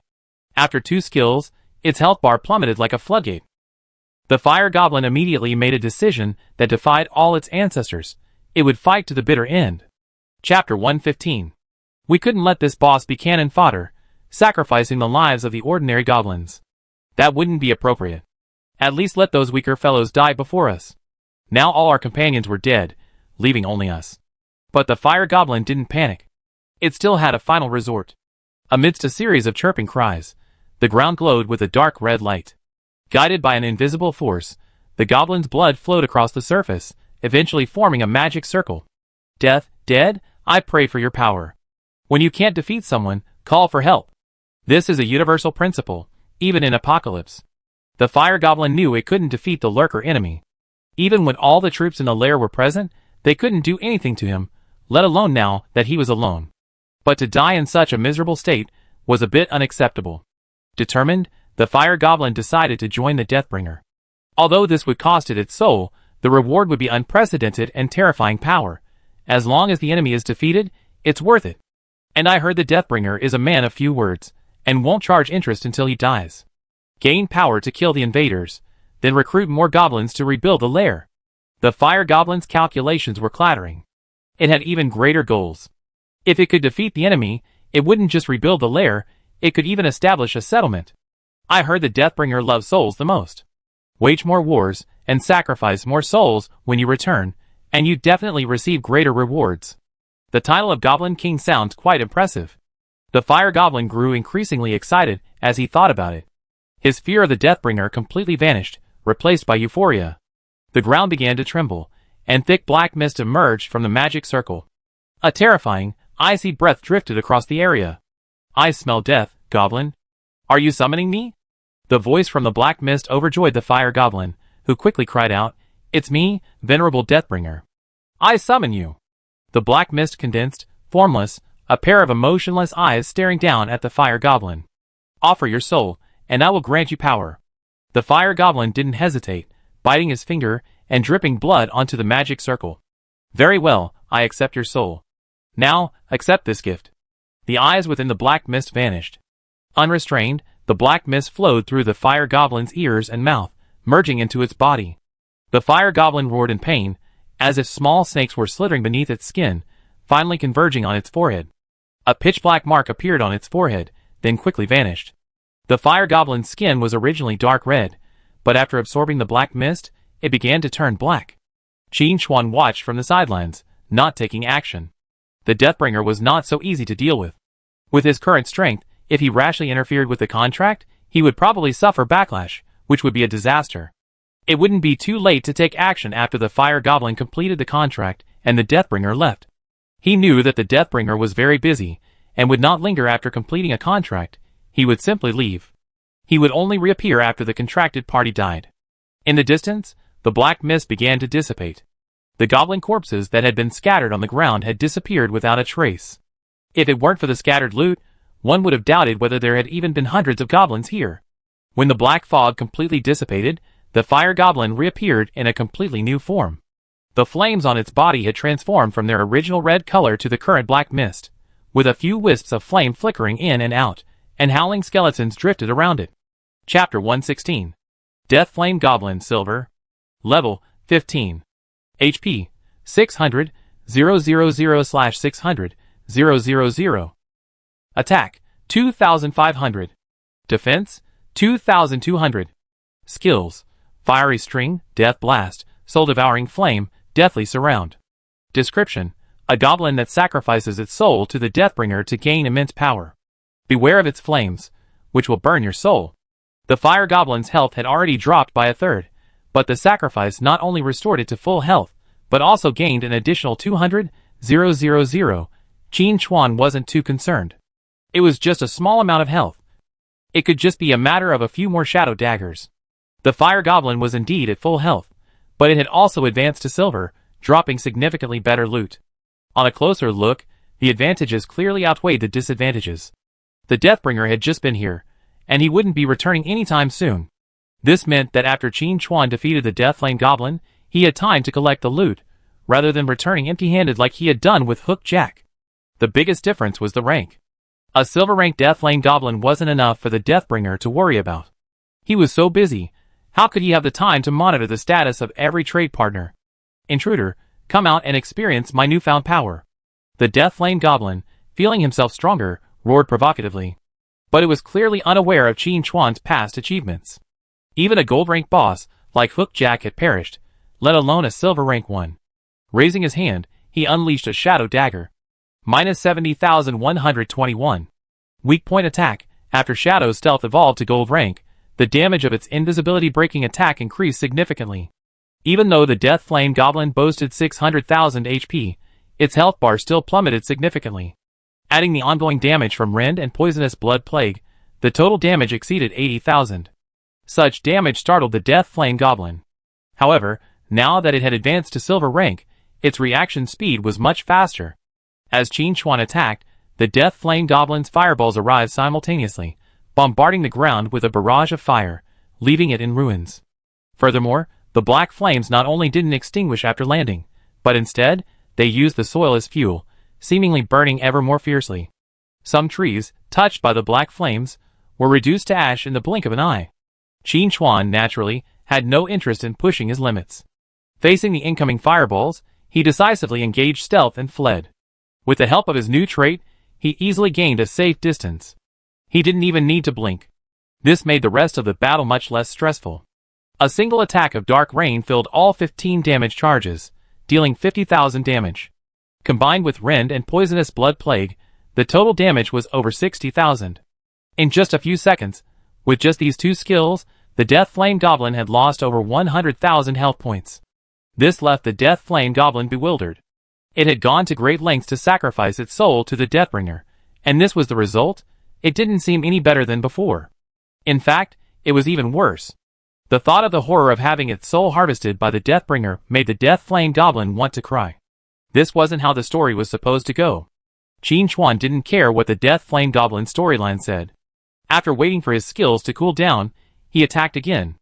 In just 2 minutes, the Death Flame Goblin's health bar was emptied, and it fell to the ground motionless. Crash. Several silver-white balls of light exploded, scattering across the ground. A quick glance revealed 5.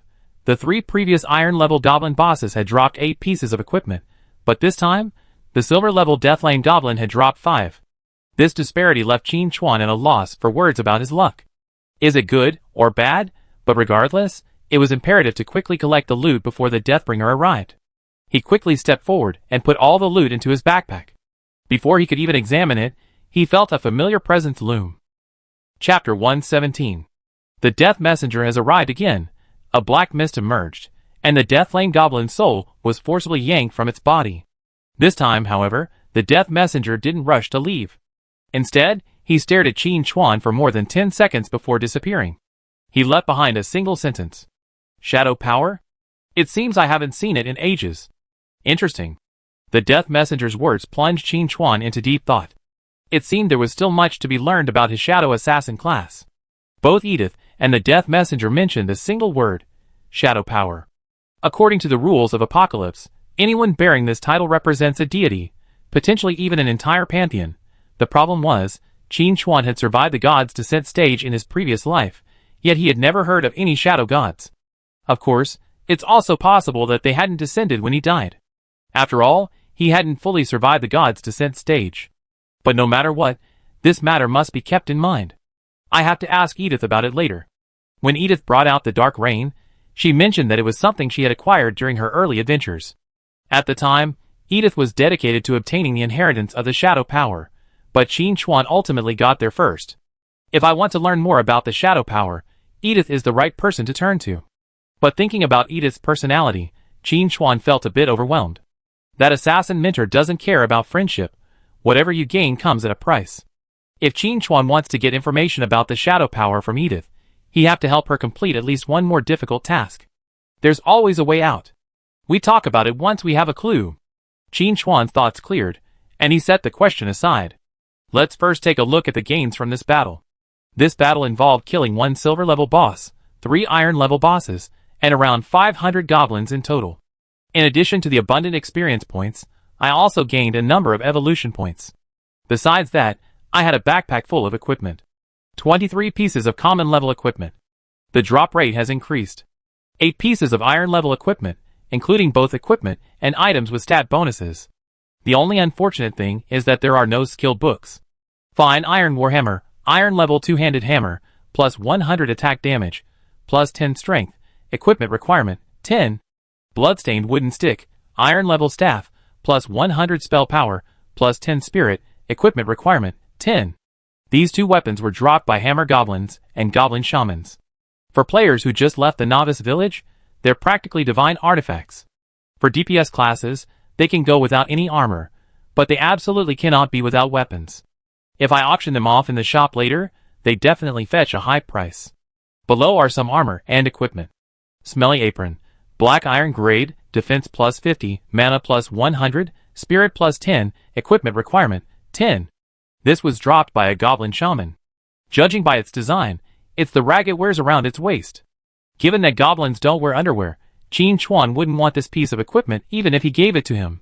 Thankfully, Apocalypse can now block his sense of smell, so I think he can sell it at a lower price. I hope the buyer isn't a misophobe, Qin Chuan muttered to himself.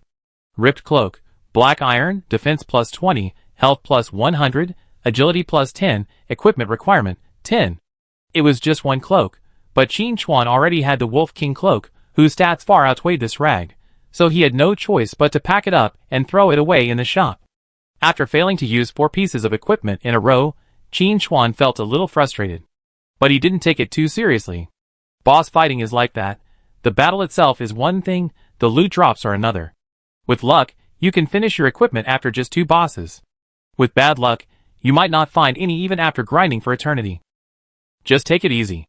Mighty Arm Guards, black iron, defense plus 50, health plus 200, strength plus 5, equipment requirement, 10. The stats are average, but at least it works, so I put it on. It's a little heavy, but it doesn't really affect me. Chapter 118. Qin Chuan has the Sniper God talent, which allows him to modify his attack, so he doesn't have to worry about the weight of the arm guard affecting his feel. Having an SSS level talent is just that impressive. Old plate armor, black iron grade, defense plus 100, health plus 100, strength plus 10, equipment requirement, 10. After much deliberation, Qin Chuan decided not to equip a rusty breastplate. The arm guard was fine. It wasn't heavy at all. But this plate armor was a full ½ centimeter thick, and it looked heavy, definitely affecting his mobility. There was no need to torture himself for such a small stat. Of course, the main reason was that Qin Chuan noticed the unspeakable stains on the plate armor's lining. This item should be left to someone who truly needs it. Qin Chuan couldn't afford it anyway. Besides the 6 pieces of equipment, the remaining 2 loot items were stat-enhancing items.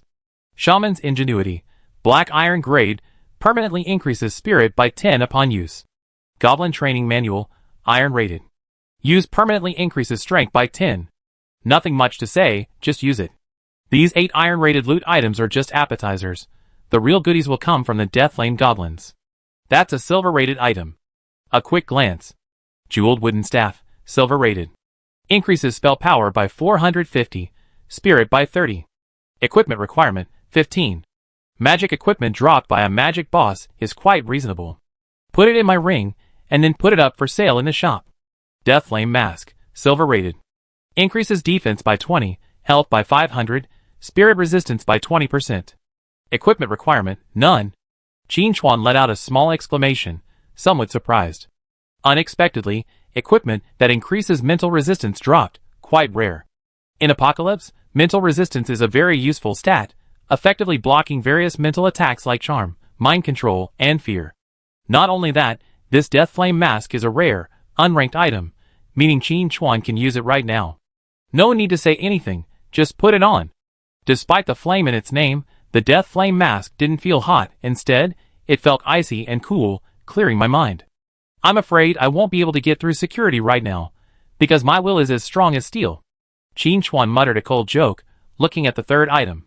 Flaming Turban, silver rank, defense plus 50, health plus 500, mana plus 1000, spirit plus 30, requirement, 15. Typical magic equipment, just throw in a ring. I feel like I've seen this scene before. Qin Chuan pinched his chin, lost in thought. The same feeling he had when he saw the magic equipment drop when he defeated Baron Gunnar. It dropped, but it also seemed like it didn't. But there was no way around it. The Deathlane Goblin was a typical magic boss, and expecting it to drop physical equipment was really asking too much of it. But the next moment, Qin Chuan realized he'd spoken too soon. Deathlane Ring, Silver, Health plus 400, Agility plus 30, Equipment requirements, 15. A magic boss with an agility ring. What kind of combination was this? Qin Chuan was a little confused. Unfortunately, I couldn't equip it for now, so I had to put it in the Gunnar family crest. 2 of the 4 pieces of equipment were personal, and Qin Chuan felt the Deathlane Goblin had its merits. The last item dropped was an item. Goblin Settlement Invitation. Please go to coordinates 1552, 1679, tonight at 12 a.m. to attend the Goblin Settlement Gathering. Qin Chuan's eyes lit up. Goblin Gathering? Wrong. Experience points all you can eat. Qin Chuan had come out to level up this time, thinking finding a second goblin lair would be the limit, but he hadn't expected a surprise. A goblin gathering wasn't anything to be surprised about, but adding a settlement into the mix made things different. To be called a settlement, there had to be at least 1,000 goblins. Considering the discovery of 2 nests, Qin Chuan had reason to believe this settlement was far larger than just 1,000 goblins. With so many goblins gathered together, defenseless, the amount of damage the poison blood plague could cause was unimaginable. Chapter 119. Qin Chuan had a feeling that defeating this gathering would at least allow him to level up 2 more levels. With luck, he could even reach level 15 and acquire more equipment. Besides, bronze-level goblins had already appeared in the lair, and there were at least silver-level goblins in the settlement. I'm going to have to face a physical boss this time, Qin Chuan muttered resentfully. He still had a pile of equipment in his ring, more than a dozen pieces, all of which he couldn't use. Half of it was magic equipment, and the rest required strength. When you think about it, his equipment was actually a bit shabby. He just hoped this goblin gathering would be kind enough to drop a few more agility equipment to improve his life, otherwise he'd be really grateful. Putting away the gathering invitation, Qin Chuan opened the map to search for the coordinates. It was still east of Belly City, but deeper into the wilderness. In terms of straight-line distance, it was a full 50 kilometers from Belly City. If you factor in the uneven terrain, it's even farther. No wonder Lei Huao didn't find any useful information. The distance, coupled with the trader's obstruction, makes finding the goblin settlement practically impossible. Thinking of Lei Huao, Qin Chuan remembered something else. Should he go back and reveal some information, thereby triggering a subsequent quest? After a moment's thought, Qin Chuan abandoned the idea. Lei Huao has plenty of quests, he'll eventually be able to take them. But the goblin settlement gatherings aren't easy to come by. If he goes back and tells the trader about this, and word gets to the trader, the gathering will probably be cancelled. If the gathering is cancelled, how can Qin Chuan make any progress? At worst, I can bring back some evidence and ask Lei Huao to reissue the reward. Qin Chuan made a decision. With the specific location of the gathering now known, the next thing to do was to fight his way there. Currently, there was a 12-hour time difference between Apocalypse and real-world time. Apocalypse server launches at midnight. When players log in from sleep mode in the game pod, it's daytime in the game, noon. 5 hours have passed since the server launch. It's past 5 in the morning in real life, but late afternoon in the game. If he wants to reach the gathering place by midnight, he have to work harder. To avoid alerting the enemy, Qin Chuan decided to sneak there directly. The speed-boosting feature of Shadow Stealth made travel much easier. Along the way, Qin Chuan would occasionally encounter goblins heading in the same direction as him. All told, there were around 100 of them. With so many goblins in his direction alone, the total number in all the other directions would be enormous. Goodness! This can't even be called a settlement. It should be called the Goblin Kingdom. Qin Chuan was secretly shocked. A quick calculation would roughly predict that there would be over 2,000 goblins participating in this gathering. The gathering of so many goblins was no small event. Yet, Bailey City remained completely silent, which was truly baffling. After a moment's reflection, Qin Chuan slapped his head. How could he have forgotten that? The game had just launched, and the 12 main cities hadn't yet grown to the scale of their predecessors. Player activity was needed to expand the main cities. This also meant that Bailey City's guards were limited, so it was understandable that they couldn't locate the goblin settlement. Looking across the entire Apocalypse, besides him, Richardson was probably the only other player who had teleported to the main city. The rest of the players were only at level 9 at most, still a bit short of leaving the Novice village. Speaking of levels, Qin Chuan glanced at the level leaderboard. Longting Tianxia's name appeared prominently in the top 100. Although still at level 8, it seemed likely he'd be able to level up soon. At this rate, the Longting team should be able to reach the main city in 2 or 3 hours. However, based on Qin Chuan's understanding of Longting Tianxia, he was certain he'd be raiding the Scarlet Tomb. Chapter 120. At least complete the adventure difficulty level once to gather some equipment. This is also the choice of most players. Try to complete higher difficulty dungeons. Gathering equipment will allow you to better complete the class advancement quests. Thinking of this, Qin Chuan glanced at his storage ring. Armor-breaking heavy sword. Silver level, two-handed weapon, attack damage plus 600, strength plus 15, equipment requirements, 10, strength greater than 120. Obsidian plate armor, silver level, defense plus 300, health plus 1000, strength plus 10, equipment requirements, 10, strength greater than 50. Obsidian necklace, silver level, health plus 100, mana plus 300, spirit plus 20, equipment requirements, 10, spirit greater than 50. The 3 silver equipment required to clear the Scarlet Tomb were prominently listed. When Qin Chuan returned to the Novice village, he hadn't given it to Longting Tianxia. At the time, he planned to place them in the shop to create hype, thereby determining who possessed the guild token and setting up a trap. However, as soon as he left the Novice village, Dragon Soaring World announced the discovery of the guild token. Never mind. Even without these 3 pieces of equipment, the Dragon Soaring team can still clear the adventure difficulty level, Qin Chuan thought to himself. Dragon Soaring World was backed by the top-tier guild, Dragon Soaring Dynasty, so assembling equipment was easy. Plus, his team members were all hidden classes with strong combat power, so clearing the adventure level Crimson Tomb wouldn't be a problem. Of course, the main reason was that Qin Chuan needed to stake out the goblin gathering area ahead of time to identify attack and retreat routes, leaving him with no time to return and sell equipment. If he succeeded this time, his level would skyrocket, possibly even reaching level 15. Compared to that, selling equipment was a minor matter that could be put aside. With his already high agility, and the added speed boost from Shadow Stealth, Qin Chuan had covered dozens of kilometers in just over an hour, and arrived at the coordinate area. Dodging the surrounding goblins, Qin Chuan crept to a higher point, surveying the terrain from above. This was a valley, with towering mountains stretching out to the sides like the embrace of a giant, enclosing a perfectly regular oval area. It was about 2 kilometers long, and about 700 or 800 meters wide at its widest point. It was already past 7 in the game's evening, and the moonlight streamed down, revealing the valley scene before Qin Chuan's eyes. Goblins. Countless goblins. Dozens of bonfires lay in the valley, each surrounded by at least 10 goblins. There were hundreds of them alone. In the open space nearby, more goblins were playing and chasing each other. A rough estimate suggests there are at least 1,500 goblins in the valley. And that's not all. Many more goblins are on their way. Qin Chuan has reason to believe that this gathering will have over 3,000 goblins. Qin Chuan was pondering a question. How to kill as many goblins as quickly as possible. With his current stats, ordinary goblins simply can't withstand the full damage of the poison blood plague. Once a goblin dies, the poison blood plague will spread. If the goblins react slowly, they might even be wiped out. Sadly, the idea is good, but the reality is harsh.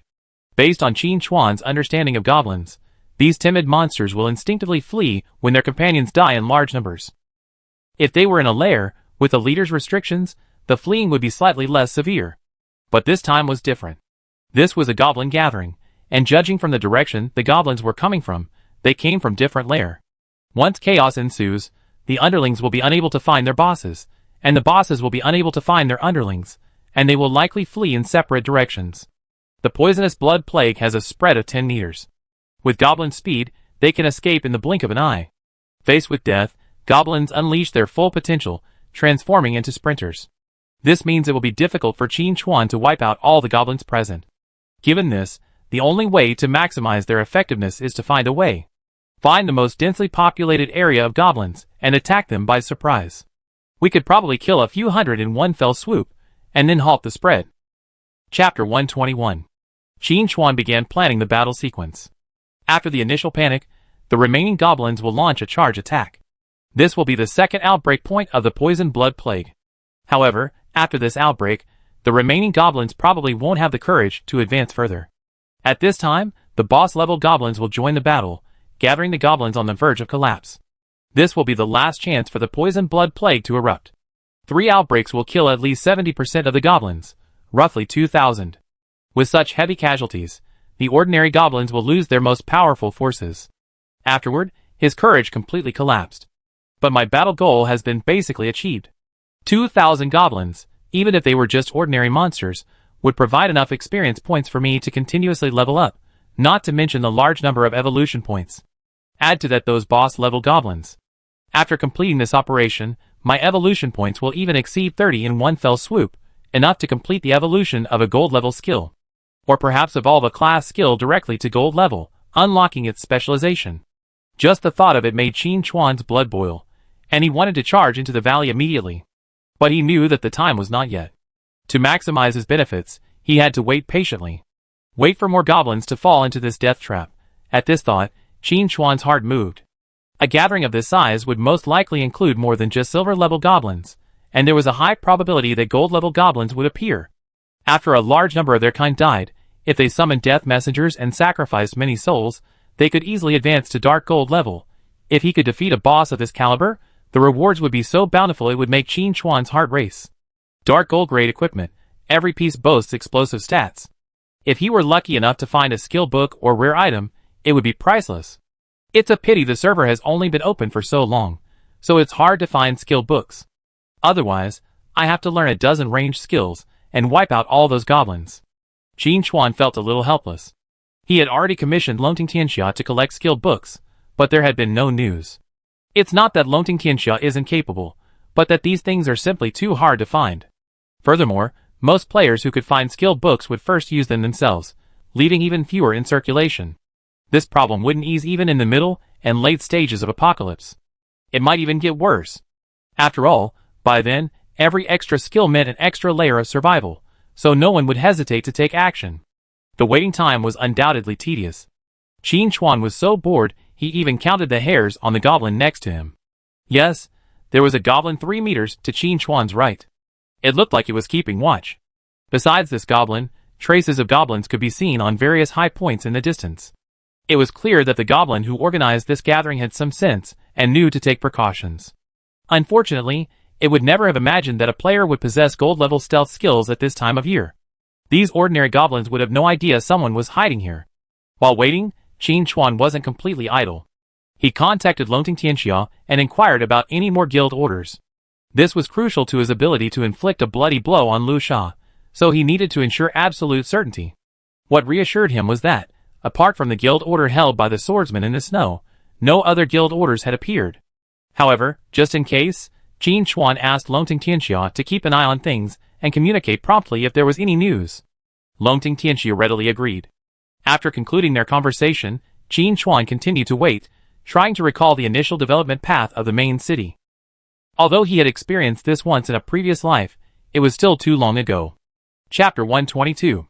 A full 10 years had passed since the launch of Apocalypse and his rebirth. The game had undergone several major updates, and the main city had been continuously expanded. In comparison, Qin Chuan didn't remember the main city in this early stage very clearly. Besides, his previous life's main city wasn't Belly City, so his recollection was even more limited. However, he still remembered a few classic quest chains. There were also some outdoor adventure quests that he had to find time to complete. So busy. Qin Chuan sighed inwardly. As time passed, the number of goblins entering the valley began to decrease, with new ones arriving only after several minutes. Checking the time, it was already past 11 o'clock in the evening. Most of the goblins that could come had arrived. Qin Chuan also roughly counted the number of goblins in the valley. 3,500, a little more than expected. Not only that, Qin Chuan also saw several silver-level goblins arriving from the outside world and being guided deeper into the valley. Due to the dim light, Qin Chuan couldn't see what lay deep in the valley. But he was almost certain there were gold-level goblins. Otherwise, those silver-level goblins wouldn't be so obedient and would have long since been picking fights with each other.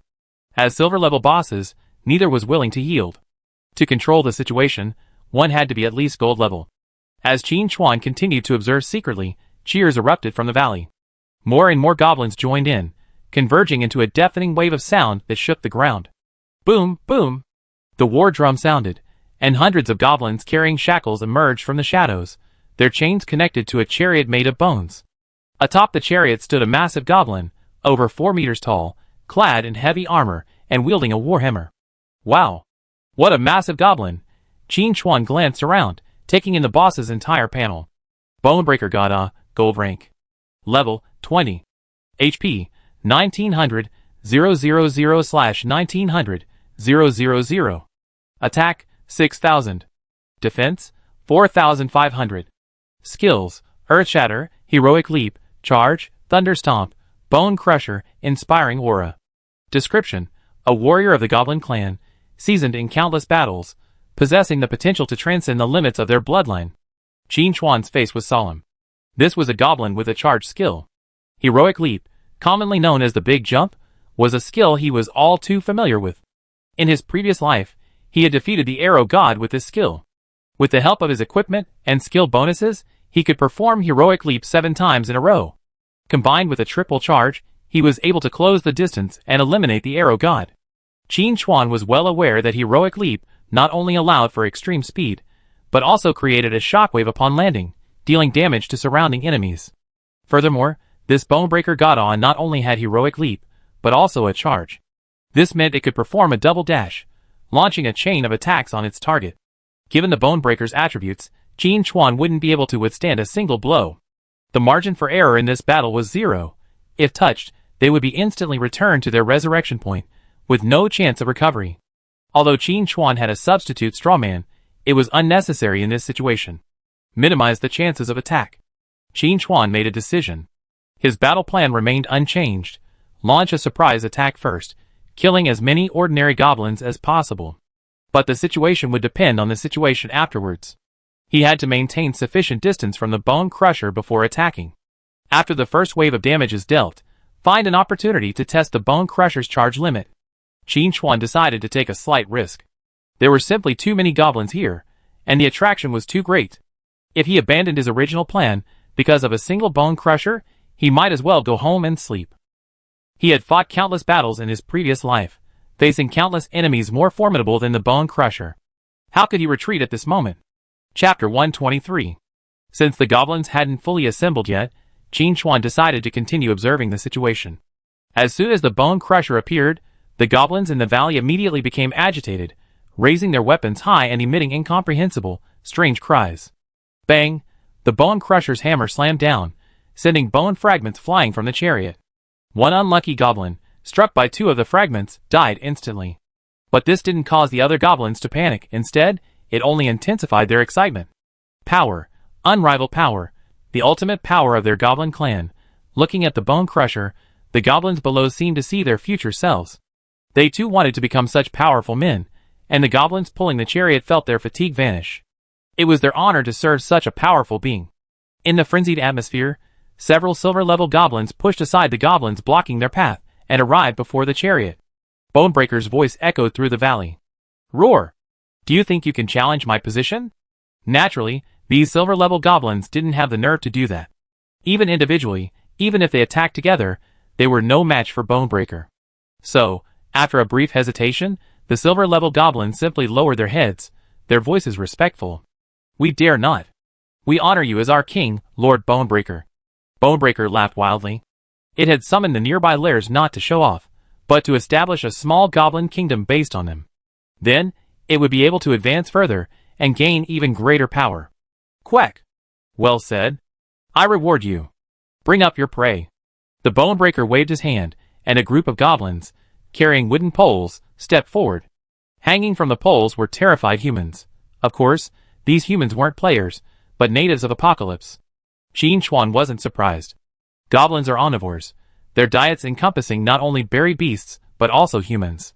Occasionally, they kill a few of their own kind for a snack. As for where these humans came from, it didn't matter. Next to Belly City was the black market, where large numbers of slaves disappeared daily. Qin Chuan lurked in the shadows, not intending to rescue these humans. A rash move now would only put him in danger. There was no need. In his past life, he had witnessed too much death. A few NPCs wouldn't stir any emotion for Qin Chuan. Eat them. Eat them. The goblins howled, and the faces of the humans tied to the poles paled with fear. The less courageous ones even wet their pants. But with Bone Crusher around, the surrounding goblins didn't rush to act, but waited for orders. Even if they wanted to eat, Bone Crusher had to eat first. That was the rule. Bone Crusher didn't rush the goblins to roast the prey over the campfire. Instead, he had his men bring several large vats and set them up to boil water. The surrounding goblins were puzzled. What kind of process was this? But under Bone Crusher's tyranny, they dared not say anything and could only patiently boil the water. Bone Crusher said, "I heard that humans prepare their prey before roasting it, removing stains from the skin, cleaning the internal organs, and then marinating it with spices before grilling it over the fire. I tried it a few times, and it's truly unique. I plan to promote this practice throughout my kingdom." The goblin suddenly understood. So that's how it is. As expected of Bone Crusher, he's so knowledgeable. Upon hearing this, the bound human rolled his eyes and fainted. This goblin was terrifying, a demon. Qin Chuan hadn't expected this Bone Crusher to be such a good eater. This also proved that someone in Belly City was colluding with the goblins. Otherwise, how would the Bone Crusher get his hands on processed barbecue? Just then, one of the kidnapped humans struggled to spit out the rags covering his mouth and shouted, "Let me go, you filthy, ugly creatures. Do you know who I am? My Viscount father will not let you go." Chapter 124. Bang. With one blow of his hammer, the Bonebreaker's head exploded, spilling red and white all over the ground. Bonebreaker brought the hammer to his lips, licking the remnants of flesh and blood. A smirk etched on his lips. "Who are you?" "You're my prey." Qin Chuan felt a pang of regret. If the Viscount's descendants had been rescued, they would have received a considerable reward. It was a shame that Bonebreaker acted too quickly, not even giving the quest a chance to trigger. But then again, there shouldn't be any Viscounts in Belly City right now, so where had this guy been captured?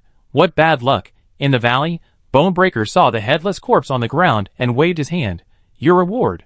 The surrounding goblins immediately swarmed over, tearing at it with their claws and teeth. A few silver-level goblins were also eager to attack, but ultimately held back.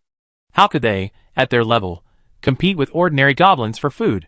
The appearance of the Bonebreaker marked the official start of the goblin gathering. After killing a man to liven up the atmosphere, the Bonebreaker headed for the center of the valley. There stood a golden throne, radiating a dazzling glow under the bonfire's light. Qin Chuan was somewhat surprised. Bonebreaker was quite resourceful, having been able to get the greedy goblins to voluntarily contribute their gold. Speaking of which, if he could bring back such a large golden throne, how much gold would it be worth? He'd probably become rich overnight. "I hope it's not gold-plated," Qin Chuan thought to himself. While pondering, he left his high observation point and headed towards the valley entrance. It was time to get into position and prepare for action. The progress was smooth. Goblins are naturally sneaky. Half of the goblins standing guard outside slipped back into the valley, and the rest hid in corners to sleep. The seemingly strict sentry posts were ineffective, completely useless. Of course, even if the goblins had stood guard, they wouldn't have been able to detect Qin Chuan's stealth. Even if Bonebreaker himself had taken the field, it would have been the same. To avoid exposing himself, Qin Chuan didn't attack these lazy goblins. There was no rush. The fight would start soon anyway, and there would be plenty of goblins for him to kill. As they advanced, the fiery atmosphere in the valley became more and more distinct. Countless goblins twisted their bodies around the campfire. They might have been dancing, but their bizarre and comical movements were hardly anything like dancing. Further ahead, Bonebreaker and several silver-level goblins sat in a circle, seemingly discussing something. Qin Chuan slid behind a pile of debris and listened. "Lord Bonebreaker, do we really want to cooperate with those humans? They're incredibly cunning. Well, my tribe once captured a female knight, but after satisfying herself, she destroyed our lair with her bare hands, killing all my companions. She was so powerful, yet she pretended to be weak to deceive simple goblins like us. I heard humans describe us goblins as greedy and cunning, but we fit that description perfectly. Indeed, I think collaborating with humans is very risky." Overhearing the complaints of several leaders, Bonebreaker said firmly, "Are you telling me what to do?" The expressions of several silver-level goblins froze. How could they dare to say that? Bonebreaker's tone slowed, and he continued, "The Rift Valley outside of Belly City has complex terrain, making it easy to defend and difficult to attack. It's a ready-made stronghold. If we can capture it, we have ample room for development, and sooner or later, we establish a true goblin kingdom. But you also know that Belly City's guards won't sit idly by and watch us enter the underground Rift Valley. Only by destroying Belly City can we achieve our goal. Cooperating with those humans is the best way. They also want to destroy Belly City. If the plan succeeds, you too will reap the fruits of victory, and advancement to gold rank is possible." Chapter 125. I finished speaking. Who agrees? Who disagrees? Bone Crusher, having evolved to gold level, was already quite intelligent and adept at making promises. With just a few words, the silver goblin's eyes lit up, as if they were seeing themselves ascend to gold level. With this, they no longer had any objections. Lord Bone Crusher, just tell us what to do, and we do it. Destroy Belly City, and kill all the humans there. Restore the glory of the goblins. It's our duty. Qin Chuan wondered if these goblins were secretly taking tutoring classes. Wow, each one more eloquent than the other. Debunking aside his complaints, Qin Chuan had obtained crucial information. The goal of that unknown, secretive organization was to completely destroy Belly City. Qin Chuan had initially assumed it was an internal struggle, a desire to replace the city lord. Unexpectedly, it was a desire to replace a different race. This style was a bit like the Hand of the Dead. The Hand of the Dead is an organization dedicated to the Deathbringer. Its members are all native humans of Apocalypse, but their greatest joy is destroying human cities, and, through the aid of countless souls, earning rewards from the Deathbringer. Sacrificing the city of Belly would be enough to secure them unprecedentedly rich rewards. Even becoming the Deathbringer's agents is possible. However, the information currently lacks sufficient information to confirm whether they are the Hand of the Dead. If only we could find a few tokens. Qin Chuan turned his gaze to the Bone Breaker.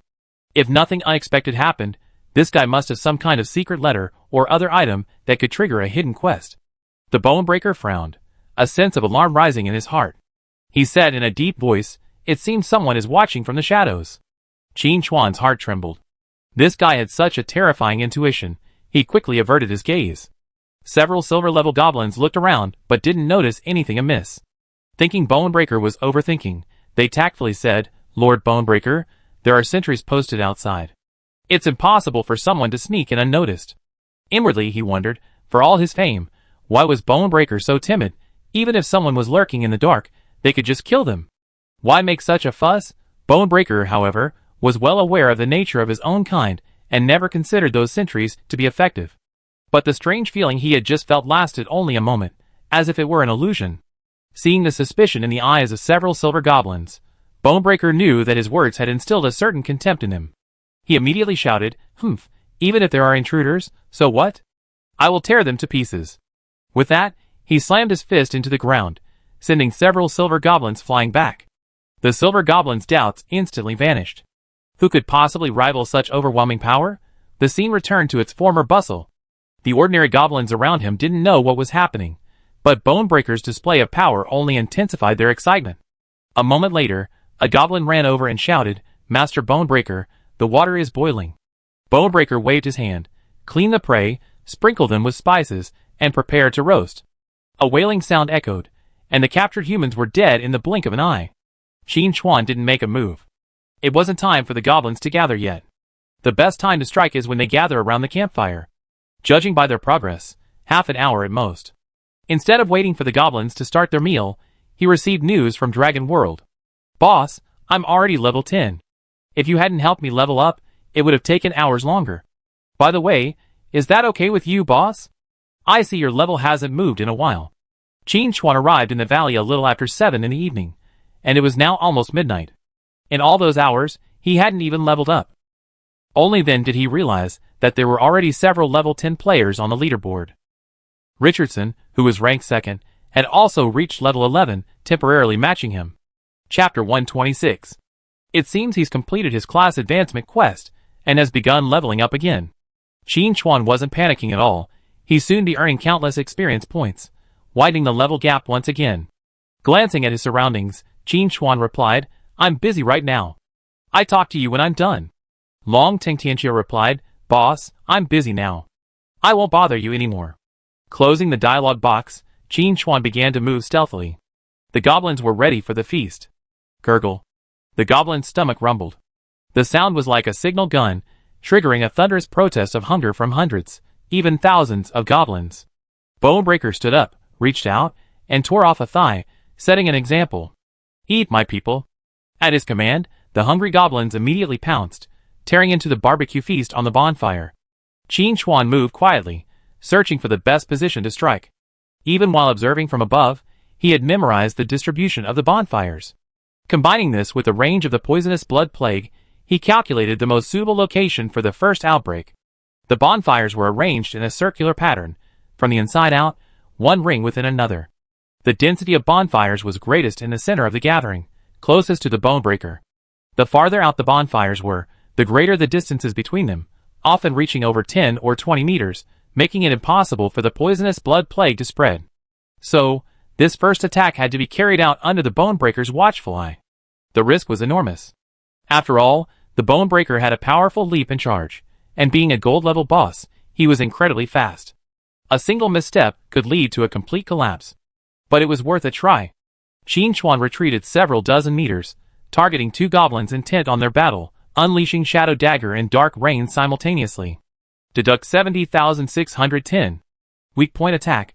This was Shadow Dagger. With the added bonus of the invisibility breaking attack, the burst damage was extremely high. Even from the other side, Dark Rain also descended in the form of arrows. Deduct 3. For 63, the damage per hit wasn't high, but it was more than enough to instantly kill an ordinary goblin. With 2 skills, 16 goblins were instantly killed. Bonebreaker was the first to react.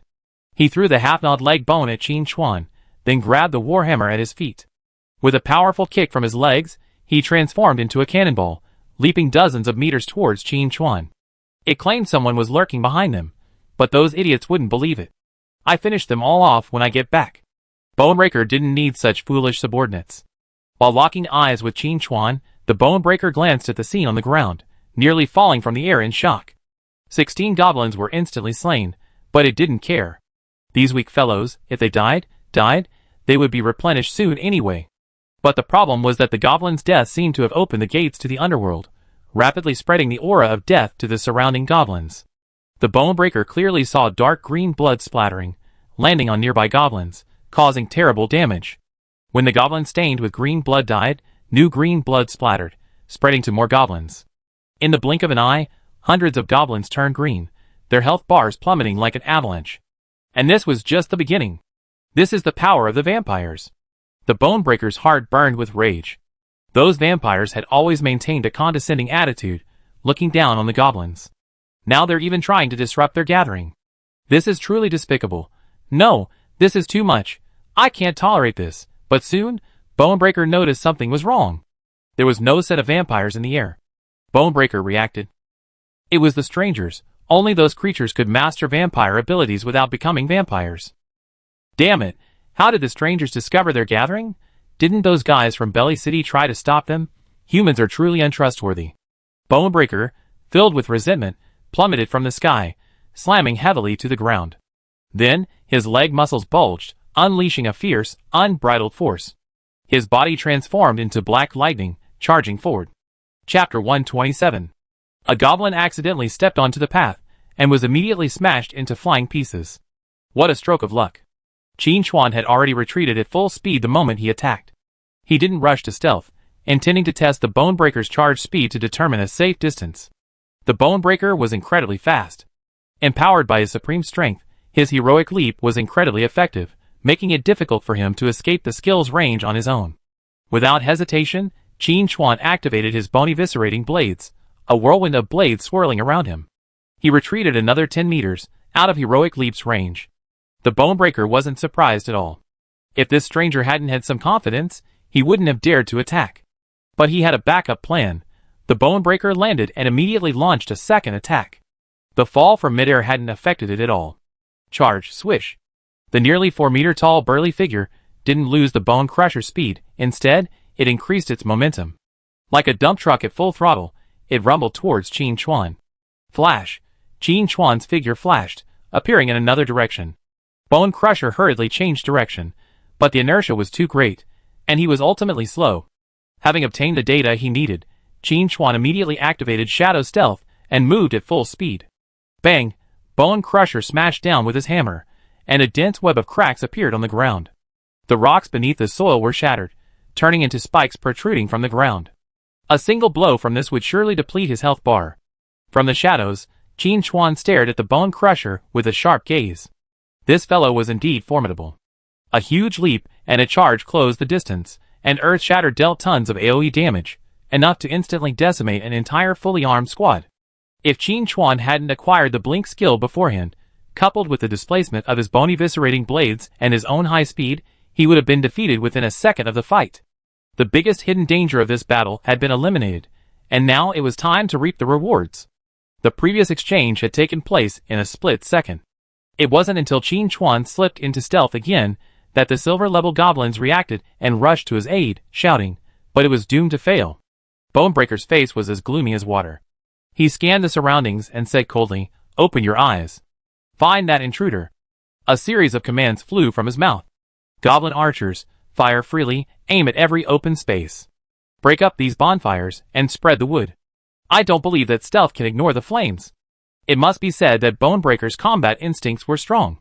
Its arrangements were flawless. Qin Chuan's stealth level was high, but not enough to allow him to walk in the void. If there was fire on the ground, he would be damaged and revealed. But Bonebreaker had overlooked one thing.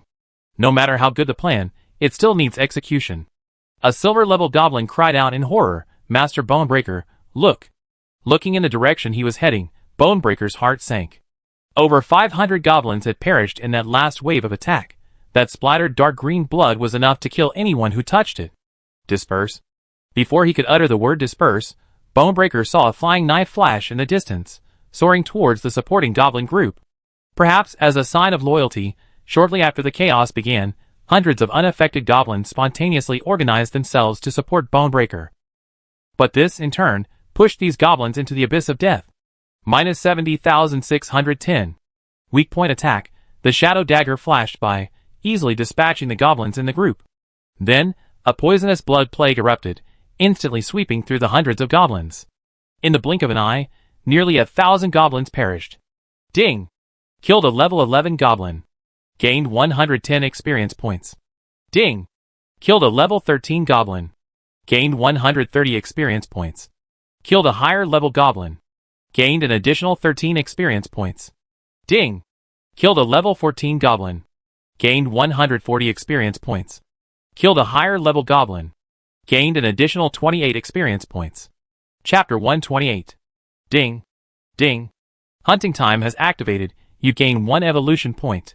Hunting time has activated, you gain 1 evolution point. Hunting time has activated, you gain 1 evolution point. Information flashed by like a torrent, and Qin Chuan's experience bar surged like a galloping wild horse, unable to stop, bursting through the air in one breath. You have reached level 13. You gain 5 free attribute points. The power of shadows is gathering, you gain an additional 5 free attribute points. Blessing of the exotic beast has activated, you gain an additional 5 free attribute points. The upgrade notifications had barely appeared, when they were immediately drowned out by a flood of new information. In his first attack, Qin Chuan eliminated over 400 goblins. The open space around the Bonebreaker was limited, and the bonfires were closely spaced, allowing the poisonous blood plague to reach its maximum effectiveness. If the bonfires outside hadn't been so far away, a single round would have wiped out the ordinary goblins in the valley. Afterwards, the goblins' act of loyalty resulted in hundreds of casualties.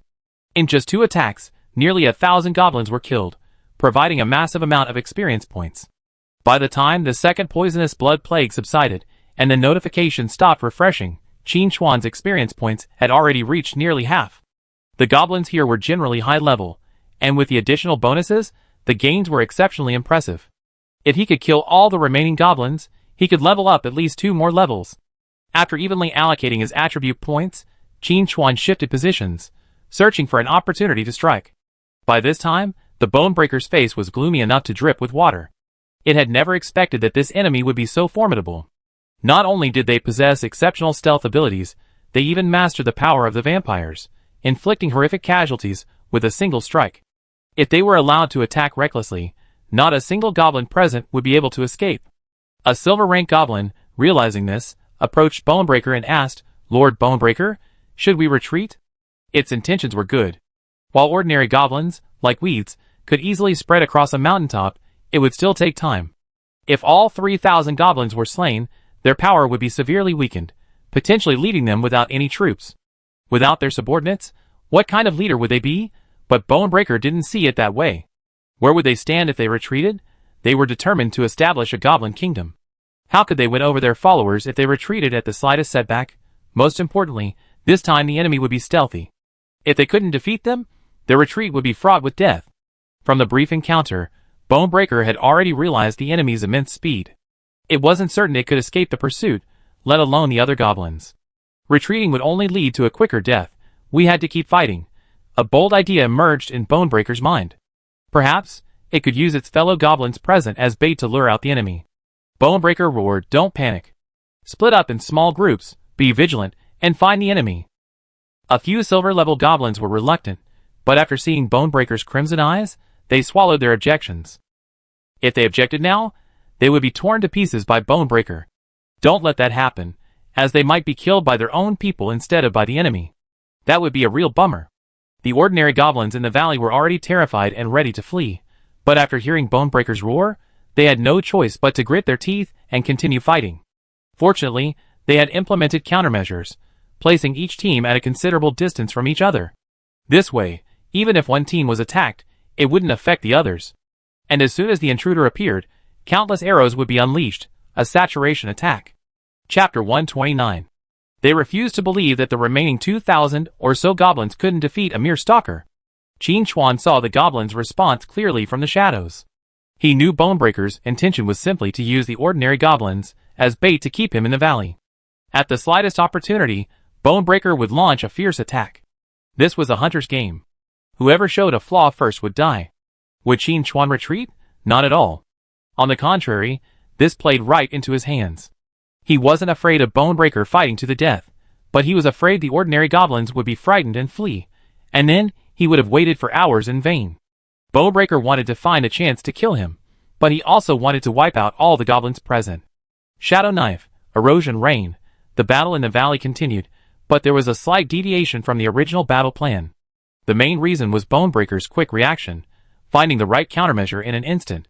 By dispersing the goblin squads, he prevented a third outbreak of the plague. It was effective, but not much.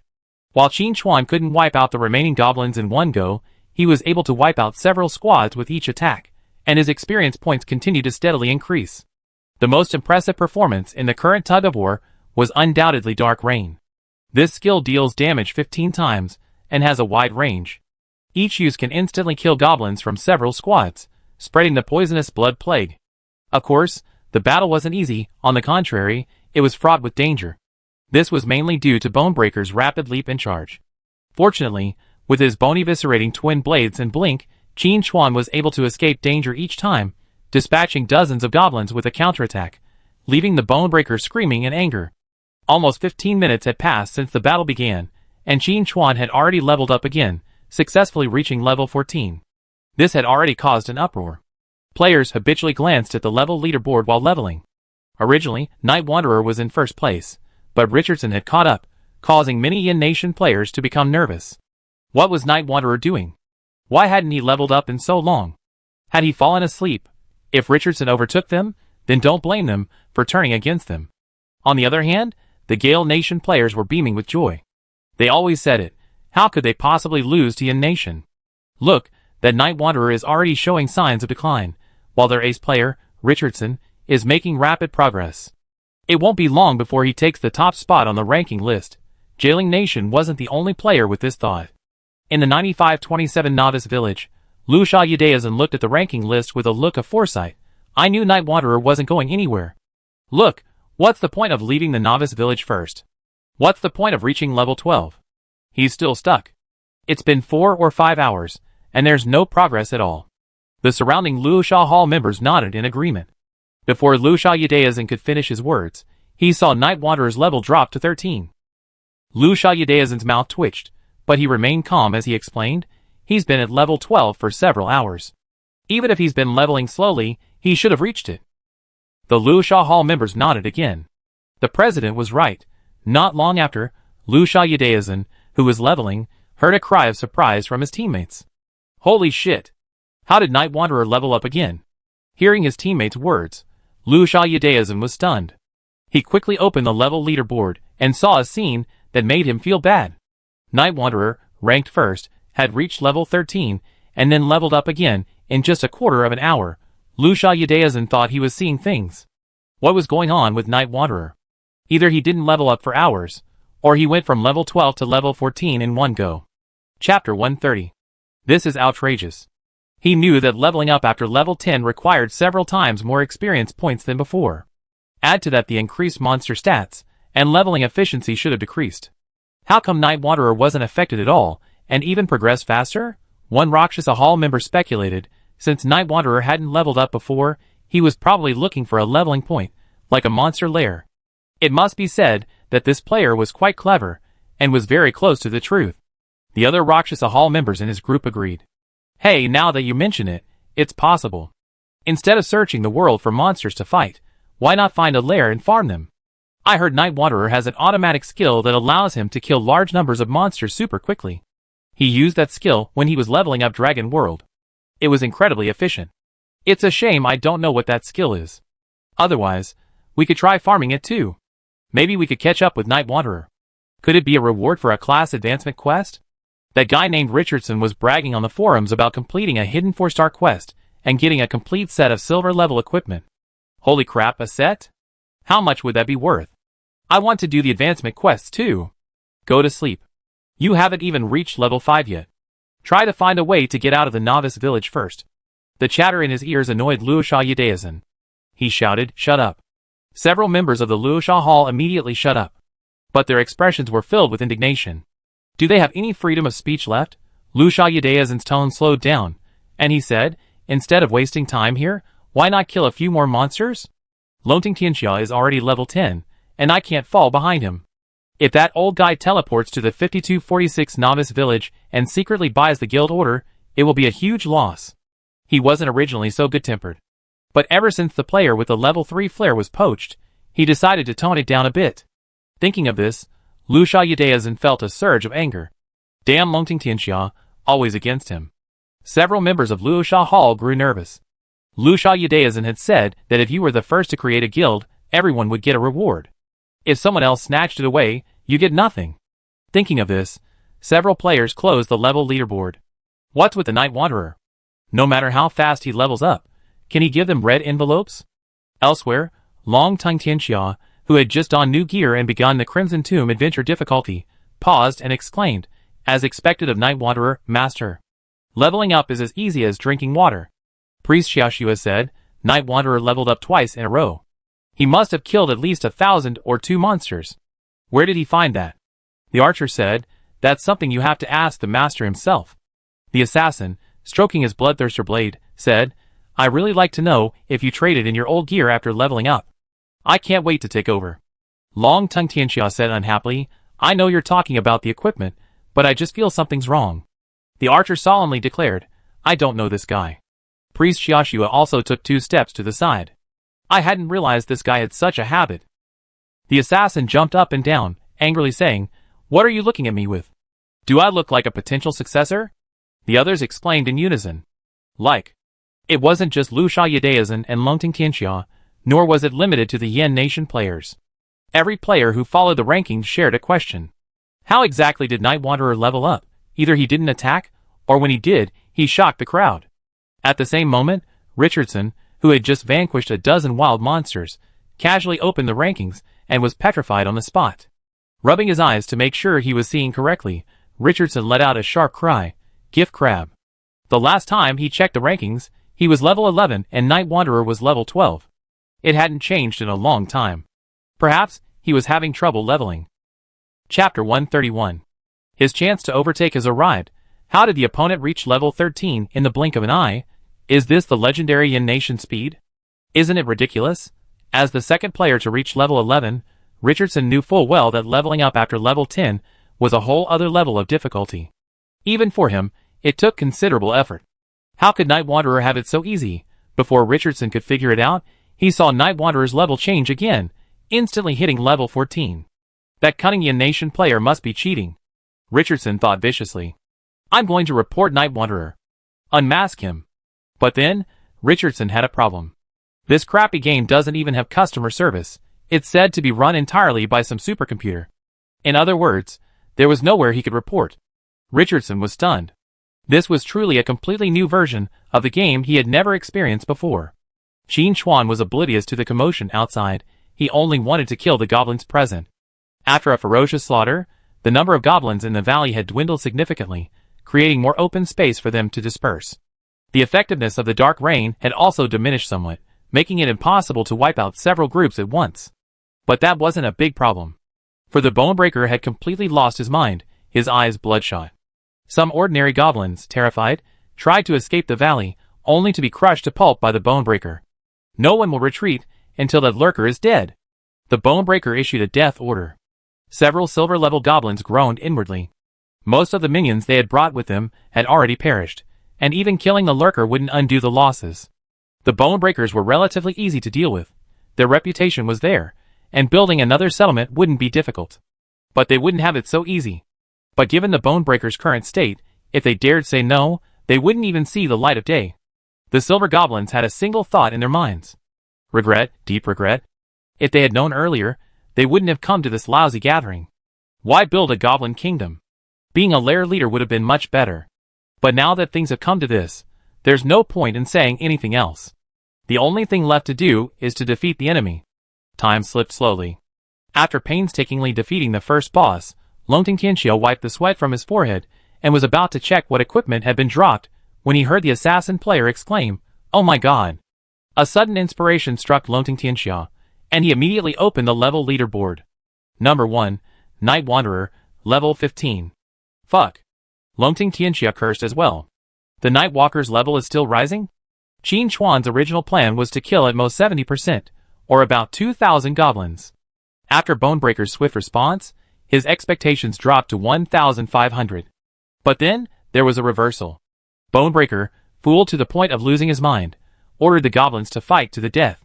Qin Chuan could understand Bonebreaker's mentality. For Bonebreaker, the death of ordinary goblins didn't matter, but it couldn't lose face. It had mobilized a large army for a village gathering, even boasting of establishing a kingdom, only to be completely defeated by a single lurker. How could it possibly survive if word got out? Bonebreaker was determined to get back at his foes. Let's make things harder for the goblins present. It would bear the credit for slaying a powerful enemy. Qin Chuan was naturally happy to see this happen. I originally thought 2 levels would be enough, but now, before I even finished the fight, I already jumped from level 12 to 15. It's far exceeded my expectations, and is simply too perfect. I have the Bonebreaker to thank for this rapid leveling. If it hadn't stopped the goblins from retreating, Qin Chuan would have stopped at level 14 at most, and would have had to go back and kill some monsters along the way to reach level 15. Now that the normal goblins have completed their historical quests, it's time to face the remaining bosses. Chapter 132. While pondering, Bonebreaker launched another powerful leap and charge, but failed to harm Qin Chuan. As the ordinary goblins were completely slaughtered, Qin Chuan's attention shifted to Bonebreaker. Before taking action, he had to eliminate those silver-level goblins. Otherwise, once Bonebreaker was dead, those goblins would surely flee for their lives. If they scattered, it would be difficult to capture them all. On the other hand, after countless attempts, Bonebreaker discovered an unacceptable truth. The continuous pursuit, of which it was so proud, was completely ineffective against that mysterious enemy. The enemy's range control was too precise, always staying at the maximum distance to avoid attacks and retreat safely. Seeing that the ordinary goblins around him were almost gone, and the few silver-level goblins were panic-stricken and had no fighting spirit at all, Bonebreaker knew it had failed. Swish. The flying knife flashed past, and one of the silver-level goblins turned terrified, yelling, "I'm being attacked! I'm being attacked!" As a silver-level boss, it shouldn't have acted so cowardly, but the shock of what had just happened had robbed it of its usual composure. It was simply because it knew one thing. There was no chance of survival if targeted by that stealth enemy. There were over 3,000 goblins in the valley at the beginning. And now, all dead, but then again, there were several silver-level goblins present, so why attack it first? The other silver-level goblins breathed a sigh of relief. As the saying goes, a friend's death is not my own. If their companions were attacked, then they wouldn't be attacked either. However, they also knew that if they couldn't find a countermeasure, what had happened to their companions would soon befall them. Several silver goblins looked at Bonebreaker.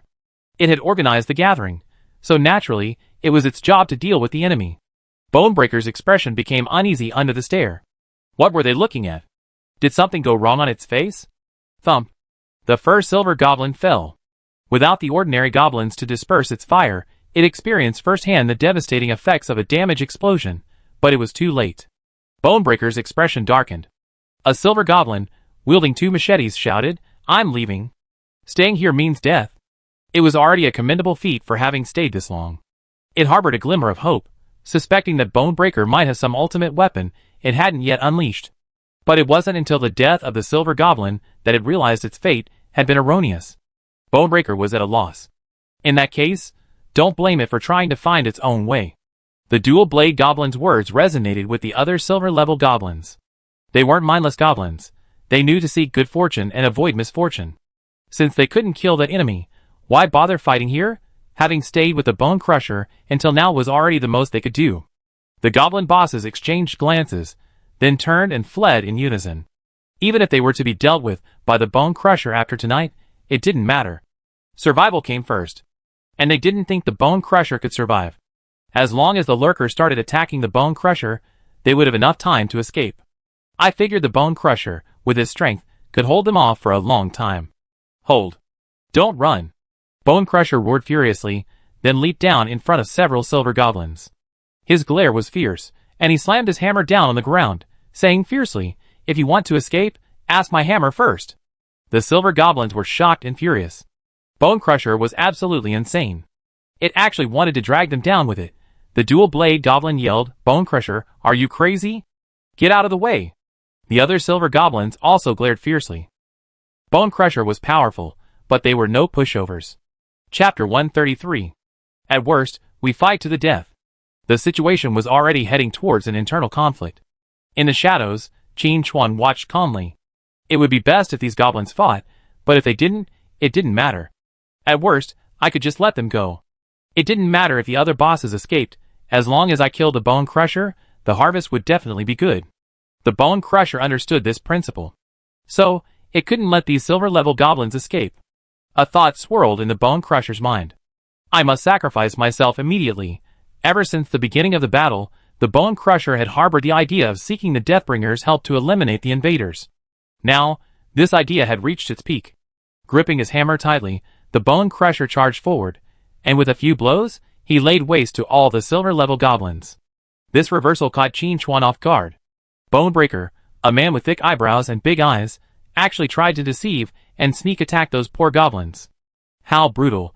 The next second, Bonebreaker slashed his palm, dripping blood onto the ground. He raised his hands above his head and, before the horrified gazes of the silver goblins, shouted fanatically, "Deathbringer, I beg for your power. Please accept these souls, they are my gift to you." Boom! A dense wave of energy erupted in the valley. Black mist emerged from a corner, engulfing the goblin corpses on the ground. Then it moved towards the silver goblins. Though these goblins were still alive, it didn't matter, the Deathbringer would strike. The black mist surged forward like a tide, enveloping the silver goblins and swallowing them whole. As the black fog continued to move forward, only the goblin's corpse, its eyes bulging and eyes wide open, remained. In front of the Deathbringer, these silver-level bosses were no different from ants. The black fog converged on the Bonebreaker, and a majestic, ancient voice drifted through the valley. "Goblin, your gift is fine. I'm very satisfied. Tell me what you want." Qin Chuan guessed that the Bonebreaker was going to make a sacrifice. After all, this was an old tradition of Apocalypse. If you can't defeat them, call for help. As for whom? What better target could there be than the Deathbringer, always available and answering every request? No. However, Qin Chuan hadn't expected the Bonebreaker's sacrifice to happen so quickly. He had just killed one silver-level goblin, and the rest were all taken by the Bonebreaker. It was outrageous. Sure enough, only one's own people are the most ruthless to their own people. Qin Chuan muttered to himself. Now that the Deathbringer had been summoned, it would be impolite to attack the Bonebreaker. Qin Chuan also wondered if, with the help of these over 3,000 goblins, and a few silver-level goblins, he could upgrade Bonebreaker to dark gold. The higher the rank, the more sacrifices are required. Upgrading from gold to dark gold isn't easy. Perhaps Bonebreaker had already made this final plan, which is why he ordered the ordinary goblins to fight to the death. Without some, the effectiveness of the sacrifice would be diminished. And ordinary goblins alone wouldn't be enough. Their souls were too low quality to satisfy the Deathbringer. So, Bonebreaker also added a few silver-level goblins. In its original plan, if these guys could help eliminate the invaders, that would be ideal. If that didn't work, they could be used for sacrifice. However, these silver-level goblins attempted to leave the valley, forcing Bonebreaker to act prematurely. This led to the recent reversal. But none of this mattered to Qin Chuan. He stared into the distance, his eyes brimming with anticipation. If Bonebreaker successfully leveled up, they'd be a huge winner. Even if they missed out on killing a few silver goblins, it wouldn't matter. Any useful piece of dark gold gear could offset the losses, or even turn a huge profit. Besides, Bonebreaker was a physical boss, so even if it dropped strength attribute gear, Qin Chuan could use it, as long as it wasn't plate armor. Chapter 134. If it were a necklace, a piece of equipment with virtually no weight, it would be even more perfect. What if, by some chance, a skill book dropped that could still be used? It would be a huge boost. This was very possible. After all, it was the server's first dark gold level boss, so he had to show some respect. And in Apocalypse, the boss's drop list included not only its own equipment and skills, but also a portion of random drops. This random drop list included, but was not limited to, equipment, items, and skill books. The guild token Qin Chuan had previously dropped fell into this category. So he was eagerly anticipating whether this time he could find some special loot. While he was pondering, the Bonebreaker's sacrifice was nearing its end. The black mist on the field, after plundering all the souls, gathered into the Bonebreaker's body. The Bonebreaker itself was 4 meters tall. Now, after inhaling the black mist, its size soared again, reaching over 5 meters in one breath, and its limbs grew twice as thick. From a distance, it resembles a small mountain, bearing a heavy weight. In addition to its size change, the Bonebreaker's equipment has also been updated. The hammer has grown larger and heavier, and its armor is now covered in a mass of white bones, emitting a cold glow in the moonlight. Death Bonebreaker got a dark gold. Level 20. HP 4,000/4,000,000. Attack 12,000. Defense 11,000. Skills: Earthshatter, Heroic Leap, Charge, Thunderstomp, Bonebreaker, Inspiring Aura, Death Command. Description: a goblin who has transcended the limits of his bloodline under the baptism of death. For million HP, attack and defense attributes both exceed 10,000. With such outrageous stats, even players reaching level 20 or 30 would still need to form several groups to defeat it. And if you're not careful, you likely crash. Of course, Bonebreaker's improvement is also inseparable from the Deathbringer's blessing. Had it only been upgraded to dark gold, its stats wouldn't have been so outrageous. The only good thing is that Bonebreaker's skill set hasn't changed much, save for the addition of Death Command. Qin Chuan remembered that this skill could resurrect corpses. As soon as this thought arose, Qin Chuan saw Bonebreaker slam his hammer into the ground, black energy emanating into the earth and hurling itself at the goblin corpse. Then, the dead goblin staggered to its feet, its eyes gleaming with a faint green light, a hoarse roar emanating from its throat, and it rushed towards Qin Chuan. In the blink of an eye, the empty valley was bustling again, filled with resurrected goblins. However, this resurrection wasn't a true resurrection. It didn't retain its previous consciousness. It was more like transforming into a zombie-like undead creature. Their purpose was to help Bonebreaker rip apart their enemies.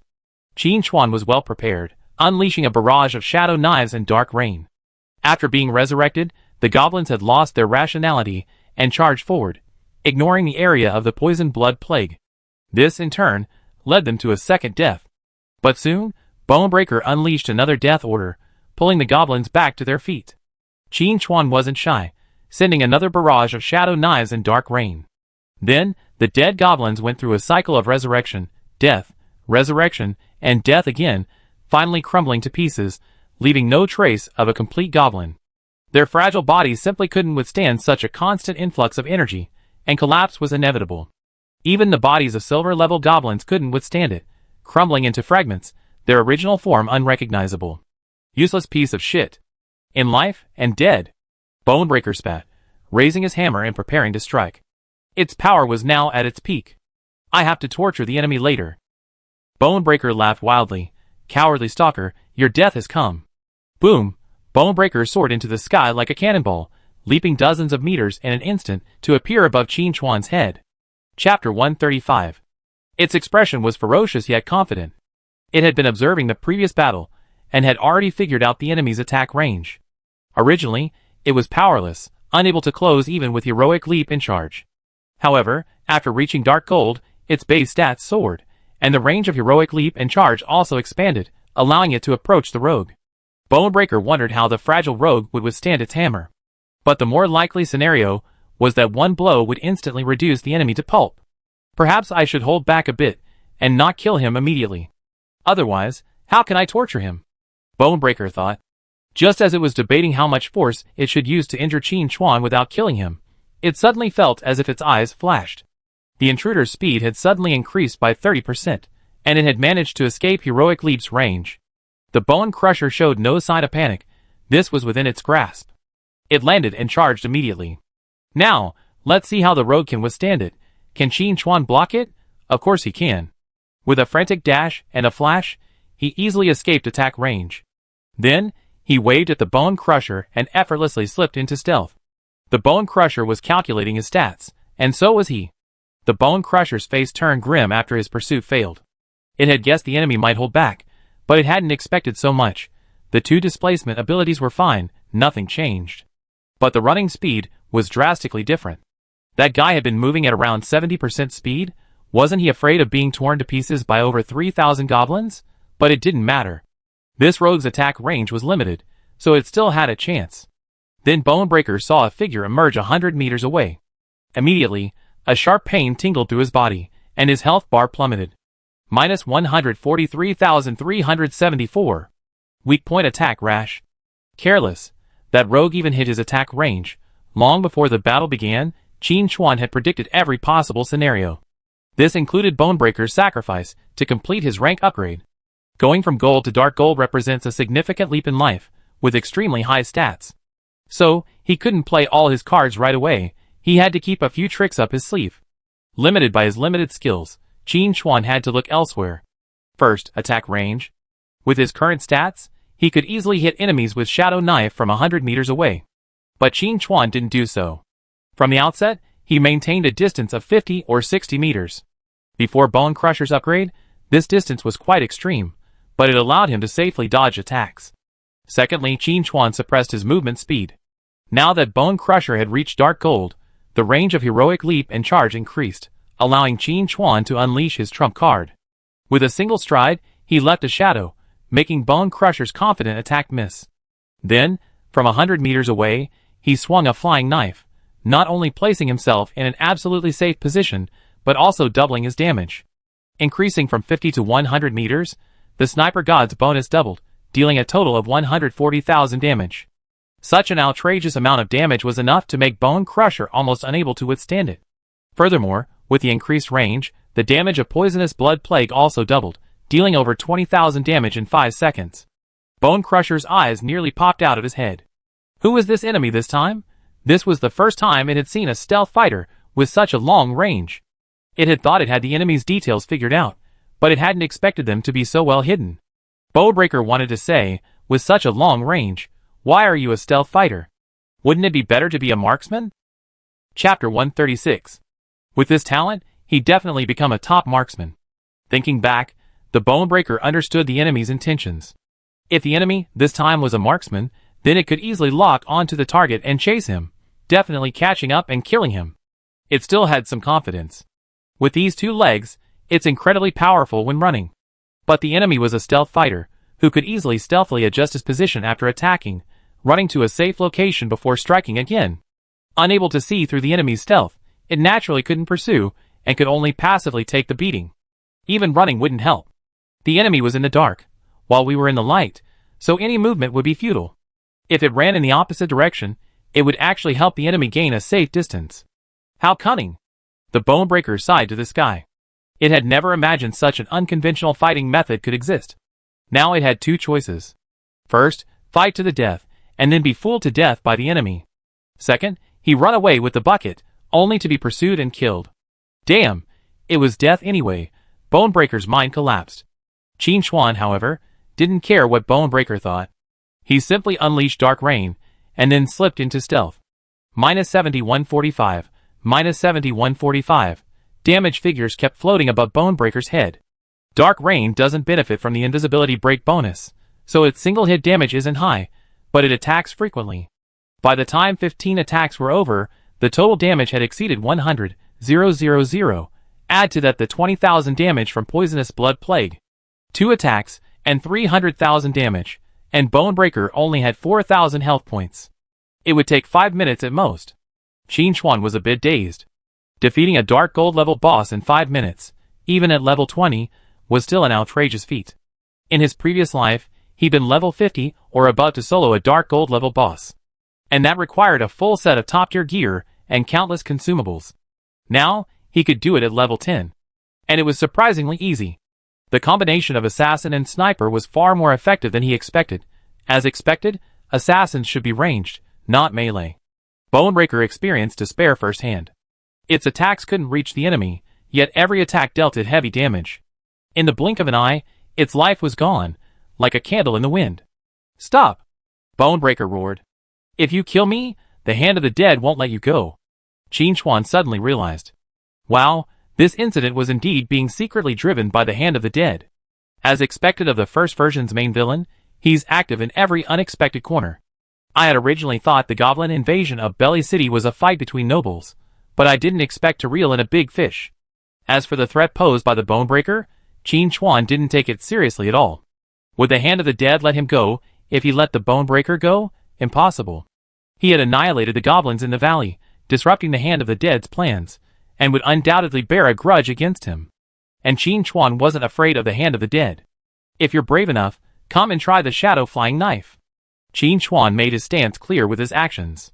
With a single flying knife, he wiped out over 100,000 of the Bonebreaker's health, officially dropping it below 1 million.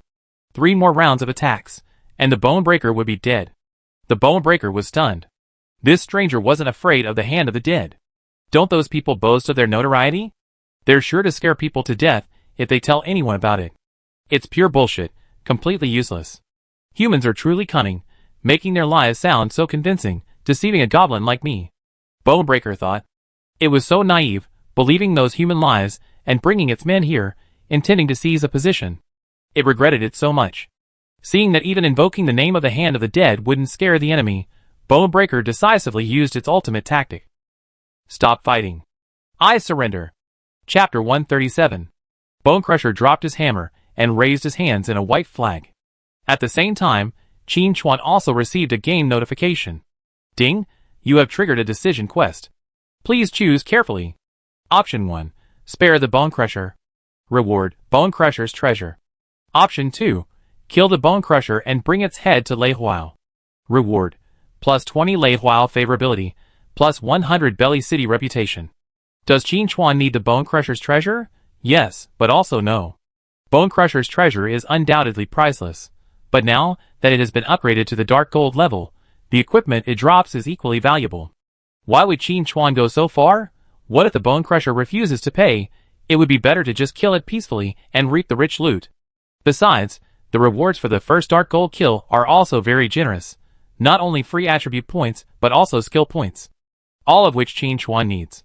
In all seriousness, it was still more profitable to kill Bonebreaker. A single attack of Dark Rain knocked away over 100,000 HP, demonstrating Qin Chuan's resolve and sending Bonebreaker's heart plunging. That enemy had no intention of letting him escape alive.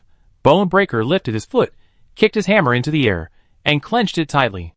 Even in death, it must fall with dignity. Boom. Bonebreaker's massive body collapsed to the ground, the light in his eyes rapidly dimming. Ding!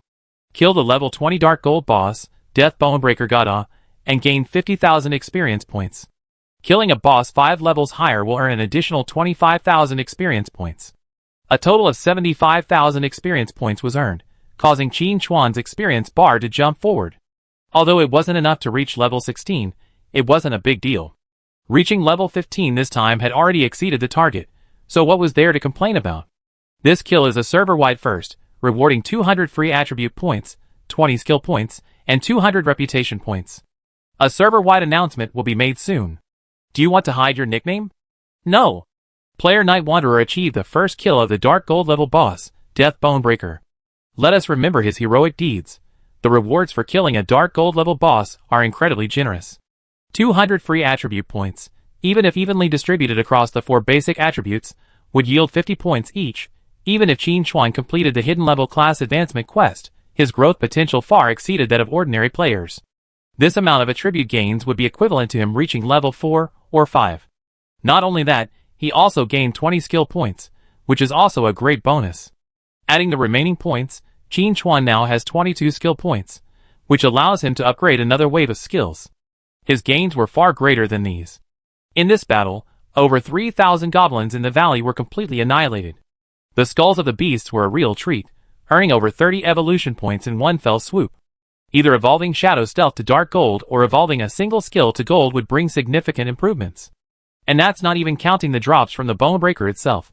Scattered around the Bonebreaker's corpse were several Dark Gold orbs. A full 6. The only flaw was the lack of any overlevel drops, no epic loot. But Qin Chuan was already very satisfied. One should be content with what one has. Bonebreaker had sacrificed his soul to the Deathbringer. Now that it was dead, the Deathbringer would soon arrive. Qin Chuan rushed forward, pocketing all the Dark Gold loot. Then he stepped aside, awaiting the Deathbringer's arrival. Soon, a black fog began to spread. The Death Messenger extracted Bonebreaker's soul, his tone filled with dissatisfaction. "Goblin, your performance greatly disappoints me." His gift had elevated the other to the Dark Gold level, already quite formidable, yet he perished in the blink of an eye. It was so swift that the Death Messenger was caught off guard. "I gave you a chance, but you didn't use it." Bonebreaker's soul trembled continuously, wanting to escape but unable to. The Death Messenger was furious. The consequences were dire. It was likely that its soul would suffer greatly. After sucking Bonebreaker's soul into the black mist, the Death Messenger didn't rush to leave. Instead, he gazed at Qin Chuan and praised him. "Little one, we meet again. Your strength is improving rapidly. Perhaps we will meet in person soon." Chapter 138. Qin Chuan thought to himself, "I don't want to meet you. Everyone knows that the Death Messenger kills without blinking an eye. If we really meet, and we don't reach an agreement, nothing good will happen."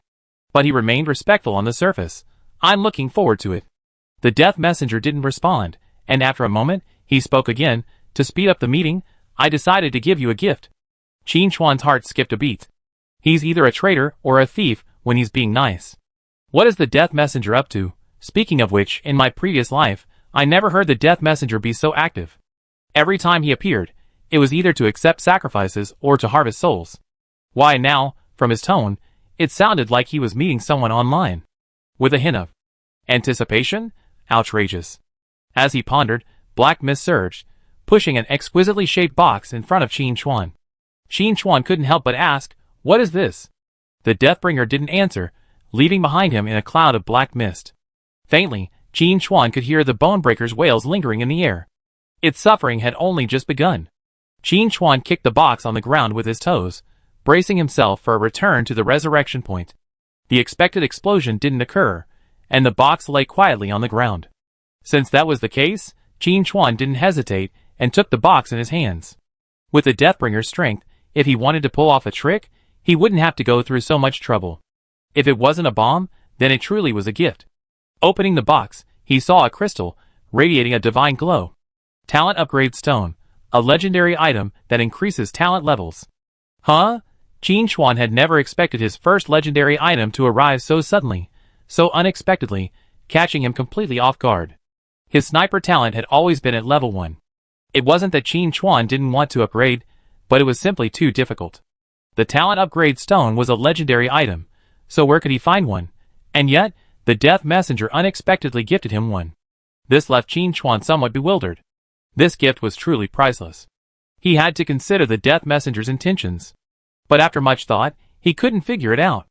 Qin Chuan simply stopped pondering, and picked up the Talent Upgrade Stone, and used it. Ding! Your talent level has been upgraded. From level 1 to level 2. Sniper level 2 SSS. Effect 1. Ranged attacks are guaranteed to hit, and the damage type is changed to true damage. Effect 2. For every meter increase in distance to the target, the damage increases by 20%.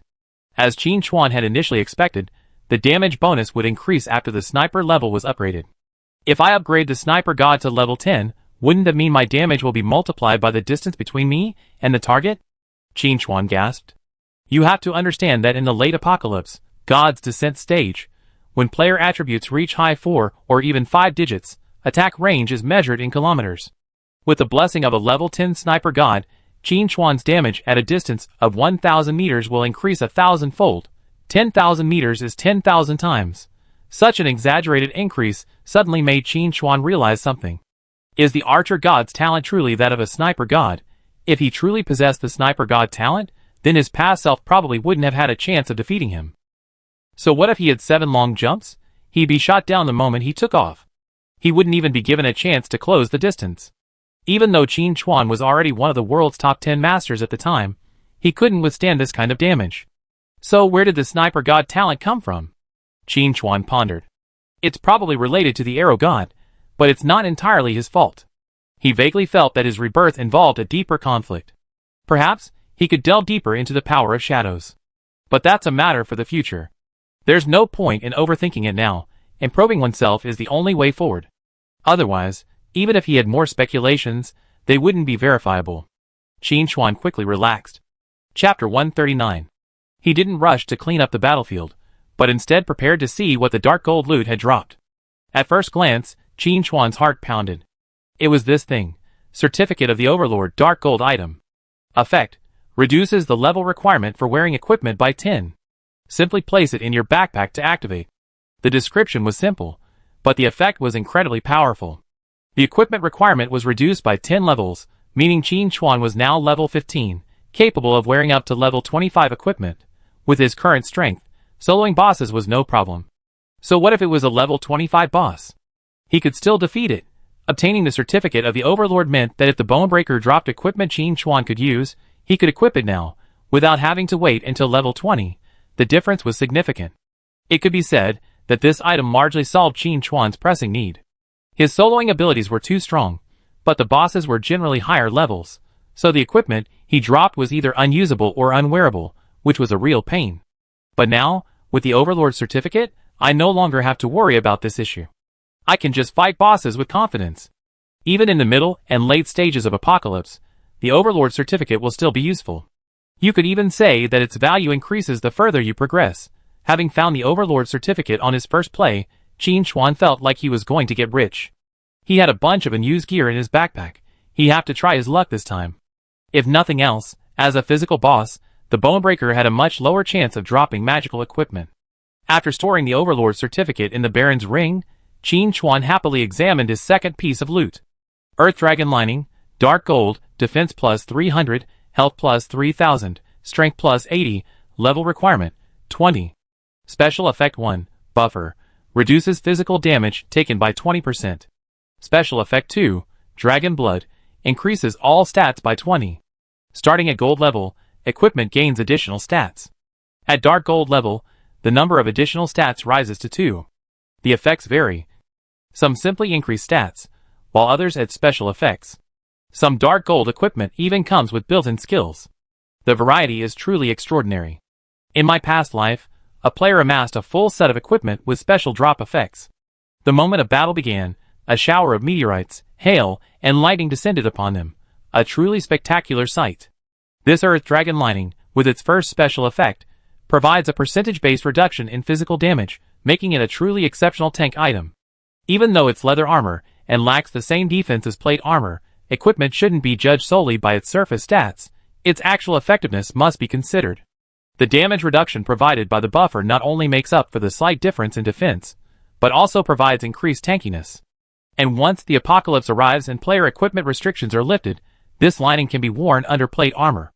In other words, if there's no better option, this piece of equipment can be worn all the way up to level 30 or 40. The Earth Dragon Lining's second benefit is a stat boost. It's a rare all-stat increase, equivalent to 80 attribute points, a truly powerful one. Qin Chuan immediately put it on, and his stat shot up instantly. His health soared to a whopping 6910. Adding the shield from the heart of the mountain ring and the damage reduction from the buffer, Qin Chuan's effective health was over 10,000. An assassin with over 10,000 effective health would make a bunch of warrior players want to hang themselves in shame. They were wearing heavy armor and holding shields, yet not even a single assassin could withstand them. How could that be justified?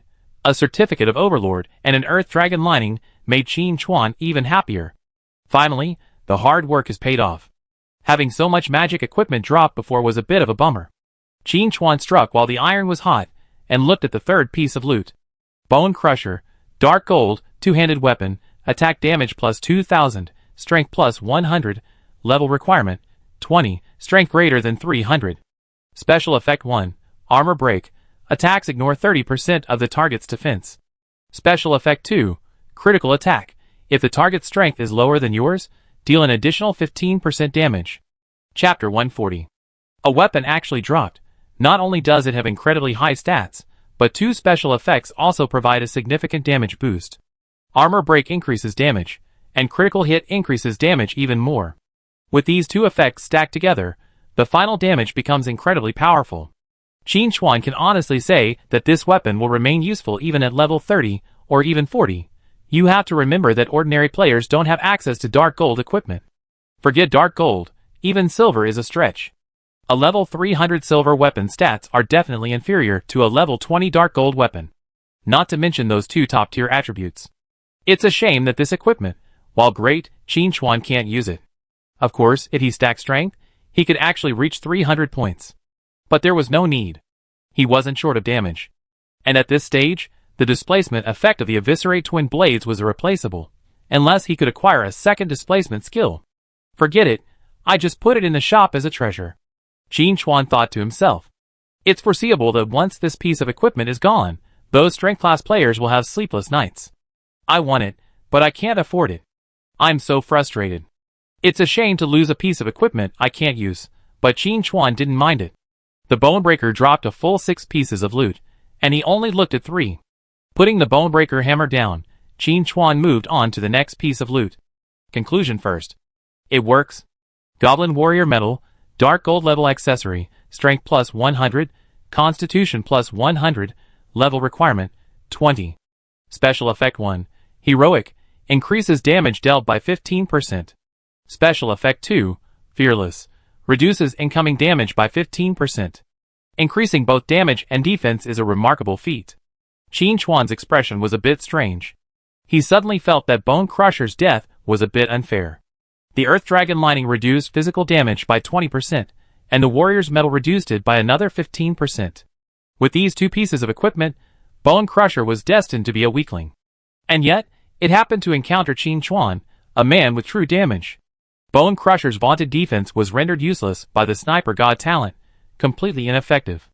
If any other player had come along, their attacks on Bone Crusher would have been little more than a tickle. It can only be said that Bone Crusher had some bad luck. Equipping the Warrior's Medal, Qin Chuan stat soared again. A glance at the stat bar revealed that, with the Earth Dragon Lining and Warrior's Medal, his strength had already surpassed 300 points. After a moment's thought, Qin Chuan pulled the Bone Crusher hammer from his backpack. It's a little heavy, but still usable. After swinging it twice, a voice echoed in his mind. 80! 80! 80! Qin Chuan shook his head repeatedly, shaking off the brainwashing voice, and put the Bone Crusher back into his backpack. As an assassin, he needed to maintain his mysterious elegance. How could he run around with a hammer like those reckless men? It wouldn't fit. 3 of the 4 pieces of equipment are usable. How wonderful! Qin Chuan beamed. He examined the loot again. Conclusion. It's usable, but not very useful. Goblin Warrior Bloodline Factor, Dark Gold item. Effect. After use, you gain the Goblin Warrior Bloodline and increase your growth value by 2. Please note that using this item will permanently change your character's appearance, so choose carefully. There are countless races in Apocalypse, some strong and some weak.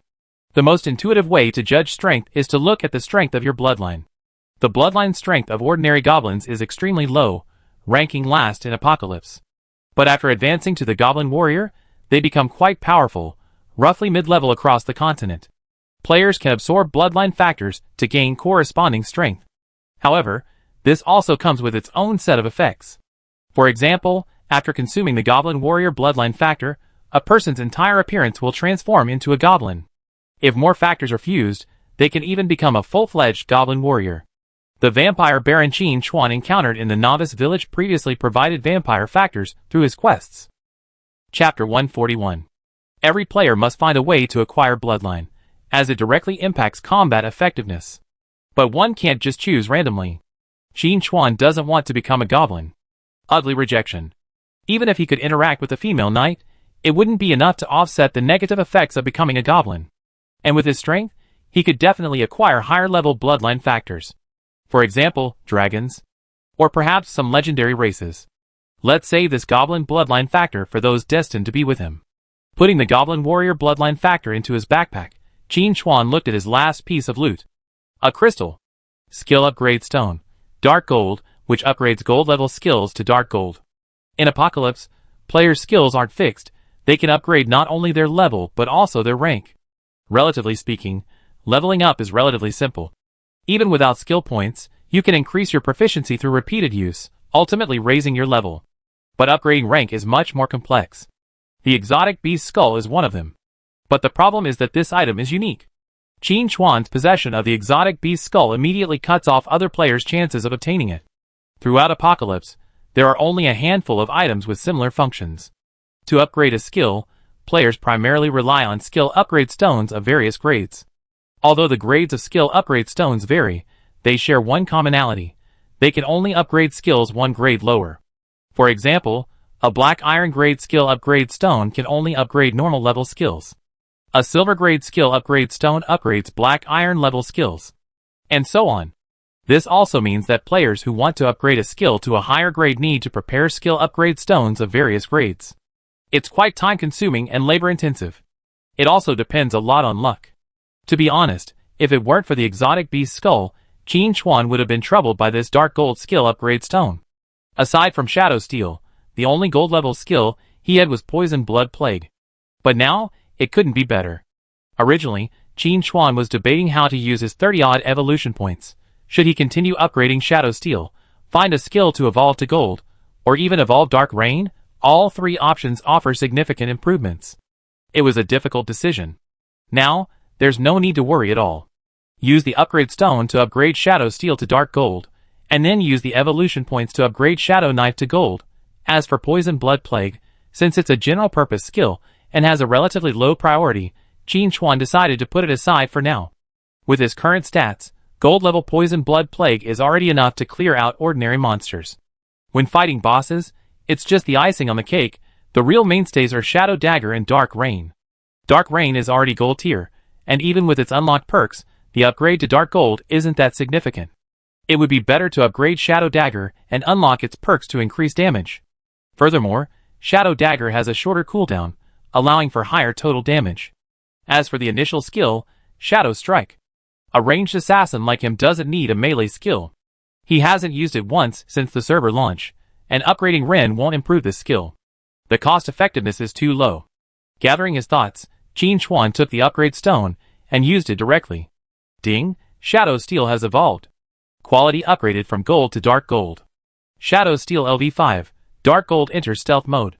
Each invisibility attack deals an additional ATK asterisk 200% plus 8000 damage. Cost 30 mana. Cooldown 10 seconds. Features: increases movement speed by 30% while in stealth mode. Invincible, truly invincible. Not to mention the high damage multiplier. The fixed damage alone is jaw-dropping. Even without triggering the sniper talent, Qin Chuan can instantly kill ordinary monsters. Furthermore, the reduced cooldown allows him to deal more damage with each invisibility attack. Chapter 142. I think I'm going a bit overboard. Qin Chuan thought to himself. You know, he possesses the Sniper God talent, and thanks to the Deathbringer's generous donation, his talent has been upgraded, doubling his damage bonus. Now, Shadow Stealth has also been upgraded. Combined, their combined damage output has taken another leap forward. With his current stats, at a distance of 50 meters, the damage Shadow Knife can deal is 167, 849, hiss. Qin Chuan was a little shocked. Before, at a distance of 100 meters, he only managed to deal a mere 140,000 damage, an outrageous amount that made even the Bonebreaker question his life. Now, with the distance halved, the damage hasn't halved, it's actually increased. If anyone were to tell this, they'd probably be shocked. The Deathbringer's gift is truly priceless. Qin Chuan thought to himself. He knew that to deal this kind of damage, the upgrade to Shadow Stealth alone wasn't enough. The main boost came from the Sniper God talent. While he didn't know what the Deathbringer was planning, at least for now, the benefits far outweighed the risks for Qin Chuan. Putting away his joy, Qin Chuan took out the exotic beast skull. Shadow Blade, this skill had been with him for years. After half a lifetime of fighting, it was time to enjoy it. What? You said it's only been open for less than a day? Don't worry about these details. Ding! Shadow Blade has evolved. Quality improved. Normal to iron. Ding! Shadow Blade has evolved. Quality improved. Black iron to bronze. Ding! Shadow Blade has evolved. Quality improved. Bronze to silver. Ding! Shadow Blade has evolved. Quality improved. Silver to gold. Ding! Your professional skill has evolved to gold level, unlocking the skill feature. Shadow Knife LV1, gold level, uses shadow energy to create energy knives, causing attack power asterisk 230% damage, consumes 20 mana, and has a cooldown of 6 seconds. Features: after hitting the target, it will ricochet and attack up to 5 targets within a range of 15 meters. The effect is consistent with Qin Chuan's prediction, which is a ricochet effect. It is worth noting that the ricochet damage cannot be increased by the first hit of the invisibility break. Only the first hit has the bonus. But even so, with the blessing of the sniper, the ricochet damage is still terrifying. And with the ricochet, Qin Chuan can be more efficient when encountering several bosses at the same time. The ricochet triggers the poisonous blood plague, which is very damaging. There is another difference, that is, the Shadow Knife itself does not have a fixed numerical damage. As compensation, the Shadow Knife has a higher attack multiplier. But considering the Shadow among the Assassin's class traits is an additional bonus to the damage of a single attack when breaking invisibility. For the same rank and level, Shadow Stealth deals higher damage. This clearly shows that Shadow Stealth is the true core skill of this class. This is why Qin Chuan has been focusing on improving Shadow Stealth. On the one hand, it's for its high damage, and on the other hand, it's for its safety. To be honest, if it weren't for Shadow Stealth, he wouldn't have been able to solo bosses so easily. Being undetectable, coupled with unlimited stealth, is what allowed him to achieve his current success. Qin Chuan plans to save the remaining evolution points for now. This time when he returns to Bailey City, he talked to Edith and try to get more information on class skills. If he has ranged skills, it won't be too late to use evolution points. I still have 22 skill points left. I upgrade Shadow Stealth a bit more. No core skill can be strengthened too much. Spend 5 skill points to increase Shadow Stealth's level to LV5. Upgrade to LV6. Consume 6 skill points to increase Shadow Stealth level, LV6 to LV7. Consume 7 skill points to increase Shadow Stealth level, LV7 to LV8. Shadow Stealth LV8, Dark Gold level, enter Stealth mode. Breaks invisibility with an additional attack dealing ATK asterisk 200% plus 12800 damage. Consumes 30 mana. Cooldown 10 seconds. Feature: increases movement speed by 30% while in stealth mode. On the first day of the server launch, not only did he possess a Dark Gold skill, he even upgraded it to level 8. Even Qin Chuan himself thought it was excessive. Shouldn't they leave other players any chance of survival? Chapter 143. Oh yes, there are still 200 free attributes. TSK, that's excessive, truly outrageous. Adding those 200 attributes evenly across the 4 dimensions, Qin Chuan's panel reaches an absurd level. Attributes: Strength 165 plus 205, Constitution 130 plus 120, Agility 481 plus 65, Spirit 139 plus 20. Even without equipment bonuses, all 4 dimensions are over 100. Qin Chuan can honestly say that even if the apocalypse were to strike right now, he wouldn't feel any discomfort fusing his character. Such a formidable start is more than 10 times stronger than Qin Chuan's in his previous life. In his previous life, at level 15, he didn't have such an outrageous panel. After viewing the Dark Gold level loot, Qin Chuan wandered around the valley and collected several pieces of silver level loot. All level 15 equipment. Unfortunately, all magic-based equipment. Qin Chuan was speechless. Did he mess with the magic equipment? If he had known, he should have attacked the dual-blade goblin first. In addition to the silver level loot, there were over 30 pieces of ordinary level equipment, all taken. Then he severed the Bonebreaker's head, and the battlefield was cleaned up. It was time to return to Belly City. After finishing everything, Qin Chuan noticed a message from Lonting Tianxia in his friend list. Boss, where did you buy your cheat? Can you tell me about it? It's no wonder Lonting Tianxia asked, he was really getting a little carried away. Who levels like this? In less than half an hour, he went from level 12 to 15 in one go. Is this leveling? This is like riding a rocket. Faced with such an incredible fact, Lonting Tianxia had to ponder a question. Was Yushin truly cheating? Of course, deep down, he didn't believe Yushin was cheating. After all, he knew some inside information, and knew that the game's security level was extremely high. Hackers big and small around the world had attempted to break in, but without exception, they all failed. If Tianxi was using cheats, Lonting Tianxia would rather believe he was still asleep. But precisely because of this, he couldn't understand Yushin's leveling speed. Is this reasonable? Absolutely not, yes. When Yushin was leveling him up before, he had demonstrated his incredible group-killing abilities. Using a skill called Poison Blood Plague, he had taken his team to level 8 in one go. But the problem was that skill had limitations and a limited range. Unless monsters were foolishly clustered together, it wouldn't spread indefinitely. And to level up that fast, he'd have to kill at least 2,000 or 3,000 monsters. A spectacle like this would make most people's legs go weak, let alone attack. Isn't Night Wanderer afraid? Qin Chuan naturally knew Long Tongue Tianxiao was complaining, but he didn't take it seriously. Having finished work, he simply opened the chat and sent a joking message back. This cheat is custom-made for me, it's not cheap. Long Tongue Tianxiao's reply came quickly. Boss, are you done? I hope I didn't disturb you. Qin Chuan replied, No, I'm heading back to Belly City. Have you finished clearing the Crimson Tomb? Long Tongue Tianxiao sighed. Boss, you're really good at judging people. I just finished clearing it, and am heading to Belly City too. A few seconds later, Long Tongue Tianxiao sent another message. Hey boss, any suggestions for class advancement? After reaching level 10, Long Tongue Tianxiao didn't rush out of the Novice village. Instead, he cleared a dungeon and updated his equipment. Since Night Wanderer was free at the moment, he naturally seized the opportunity to ask about class advancement. Qin Chuan thought for a moment and replied, Just one suggestion. Complete the more difficult advancement quests whenever possible. Also, if you can accept some related hidden quests, you can combine them with the advancement quests to increase the rewards. Longting Tianxiao was immediately filled with awe. The boss actually shared such important information with him. Truly generous. While leveling up, he also kept an eye on external information. Chapter 144. The popularity of Tianqi has spread across the globe, and more players are joining. In the forums, any bit of valuable information can easily fetch tens of thousands to hundreds of thousands. A crucial step, like career advancement, naturally attracts the attention of countless players. But relevant information is scarce. After all, the player levels are generally low. The intelligence gathered by Longting Tianxiao doesn't mention quest fusion. In other words, this is the secret of the Night Wanderer. Longting Tianxiao reciprocated, immediately saying, Boss, this information is incredibly valuable. I have Xiaoxue transfer 5 million to you. Don't refuse, it's a small token of my appreciation. Shortly after the message arrived, Qin Chuan received a notification from Tianqi that 5 million had been deposited into his virtual account. Qin Chuan was stunned.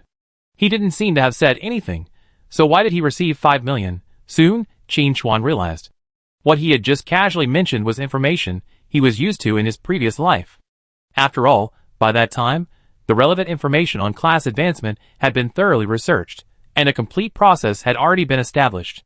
Players just had to follow along. But at this point, there were barely any level 10 players left, let alone those who had mastered the hidden secrets of the advancement quests. The information he shared with Longting Tianxiao could save them from many detours, and the benefits were immeasurable. Thinking this through, Qin Chuan calmed down. As the saying goes, a gentleman seeks wealth in a proper way. If he wanted to make money, he would do it openly. If this 5 million were considered Longting Tianxiao's offer for intelligence, it wouldn't be a bad deal. Qin Chuan calculated that he had received several million yen currency from Longting Tianxiao, plus over 200 gold coins, for a total value exceeding 10 million. After chatting with Longting Tianxiao for a few minutes, Qin Chuan was about to close the chat when he received a message from Snow Swordsman. Boss, I'm almost level 10. Are you at the shop? I'd like to discuss the guild order. Snow Swordsman was currently level 9, and could level up in a few hours at most. Calculating the time, it was almost time for Qin Chuan to return to Bailey City. Since this matter involved the guild order, Qin Chuan naturally took it seriously and replied, I'm on my way back now, I'll be there in about an hour. Snow Swordsman replied, Okay, see you then. By the way, boss, could you share how you soloed the Dark Gold boss? In the previous report, Snow Swordsman was engaged in a back-and-forth battle with the Bear King in the Novice village. The Bear King was a bronze-level boss, which was already putting him under considerable pressure. And yet, Night Wanderer had actually soloed a Dark Gold boss. It was outrageous. I thought soloing a gold-level boss was the limit, but I didn't expect him to break through. Qin Chuan was somewhat embarrassed. It wasn't because of anything else, but because his fighting style couldn't be replicated by outsiders. Even if he told the swordsman in the snow, he wouldn't be able to do it. After much thought, Qin Chuan replied, As long as you can take no damage, you can solo any boss. The swordsman in the snow was speechless.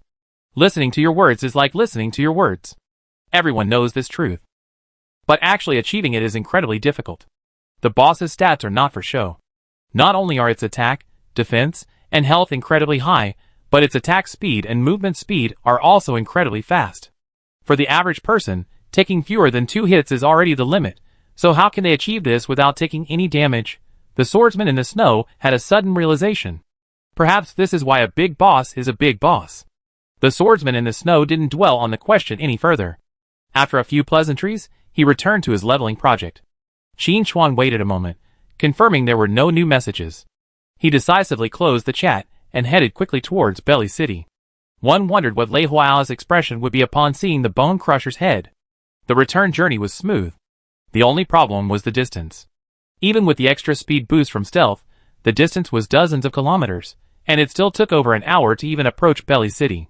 Chapter 145. Unlike the time on the way to the rally, Qin Chuan would easily kill any monsters he encountered on the return trip, without having to worry about interrupting the rally. However, the leveling efficiency couldn't be compared to that in the valley. Destroying over 3,000 goblins in one go was truly a once-in-a-lifetime opportunity. For this, Qin Chuan had to thank the Bone Breaker. If it hadn't kept the goblins fighting to the bitter end, he wouldn't have gained such a huge amount of experience points. After stopping and starting along the way, the outline of Belly City soon appeared at the end of his sight. At this point, the number of monsters encountered was even smaller. Qin Chuan didn't hesitate and continued forward. But before he had taken 2 steps, he heard a panic cry, "Watch out! Get out of the way!" Qin Chuan looked back and saw a rocket, with its tail flame, zigzagging through the air, finally falling towards him. Shit, there are always villains trying to harm me. Qin Chuan instinctively swung his shadow knife, accurately hitting the high-flying rocket. Boom! A ball of fire lit up in the sky. Qin Chuan grew alert, scanning his surroundings. From what he knew, the overall style of Belly City leaned towards medieval Europe, and almost no one was researching firearms. Even if they were still at the artillery stage, without high-end products like rockets. So the question was, where did these rockets come from? Thinking about the warning just now, Qin Chuan figured he might have encountered a player. Over 10 hours into the server launch, while ordinary players might still be grinding away at rabbits, the first tier of players with hidden classes had already reached level 10. There was always going to be people choosing Belly City. Adding to his shop's reputation, the number of players was likely higher than usual. A profession that can make rockets should be a mechanic, right? Qin Chuan thought to himself. While he was pondering, a figure appeared in the distance. A slender figure. It turned out to be a female player. "I'm sorry, I didn't hurt you just now."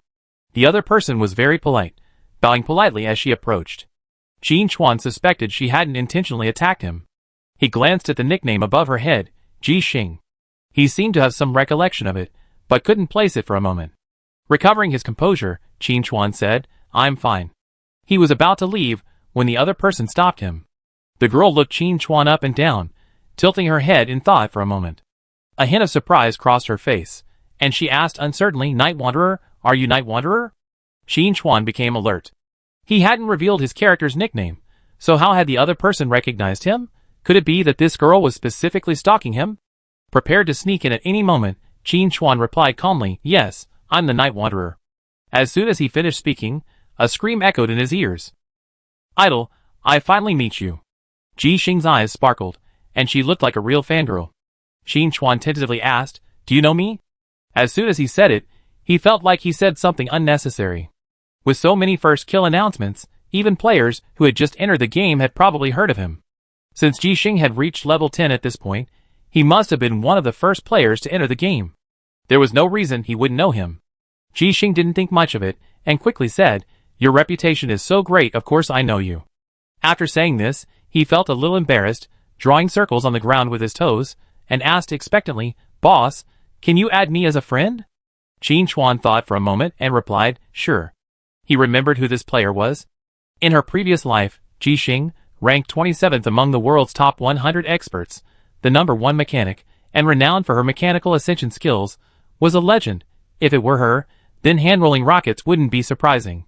However, Ji Xing at this moment had clearly not reached the level of her previous life. She was still a novice. After adding her as a friend, Qin Chuan asked, "The rockets just now were your professional skill, right?" Chapter 146. Ji Xing replied, "As expected of a master, your guess is spot on." Then, a hint of distress crossed Ji Xing's handsome face, and he complained, "Master, I tried everything, but I still can't stabilize the rocket's trajectory. Do you have any suggestions? Qin Chuan was speechless. Isn't this desperate? An assassin wouldn't understand the skills of a mechanic. They're not on the same track. But what a coincidence. He actually knew. Qin Chuan casually said, just add demonized crow tail feathers to the crafting materials. That kind of material stabilizes the flight trajectory. Ji Xing, somewhat puzzled, asked, can tail feathers withstand the burning of a rocket's tail flame? Qin Chuan smiled. If this were in the real world, then of course, it wouldn't work. But this is Apocalypse, a world brimming with mysterious powers. Not only can they withstand burning, but even top-tier monsters can withstand nuclear explosions, Qin Chuan said. Just give it a try and you know. Demonized crows are a common monster, appearing in various areas of Apocalypse. A quick glance revealed several demonized crows perched on a nearby branch, observing the scenery. You're the ones. Raising his hand, he sent them soaring into the sky with a shadow-flying knife. A family should be whole and harmonious.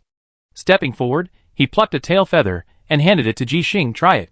Ji Xing eagerly took the feather and pulled a bunch of materials from her backpack. After some fiddling, a half-meter-long rocket took shape in her hands. Qin Chuan stood in awe. Hand-rolling a rocket. Awesome.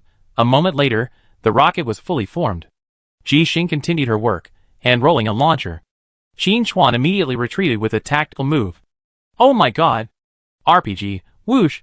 The rocket flew out with a trail of flame. Boom! Flame shot up into the sky, and the grazing hare exploded into a roasted rabbit upon landing. It was truly appetizing, no, truly cruel. Ji Xing simply dropped the launcher, leaped up, and clung to Qin Chuan, exclaiming in delight, it worked! It really worked! Qin Chuan raised his hands, and said helplessly, get down first. At this stage, Apocalypse still had players protecting it. If he was judged to be plotting something malicious, that would be a real problem. Ji Xing, realizing his own gaffe, hurriedly landed, his face flushing crimson. Quickly, Ji Xing composed himself and said, Boss, thank you so much. Without your advice, I don't know how long I have finished this research.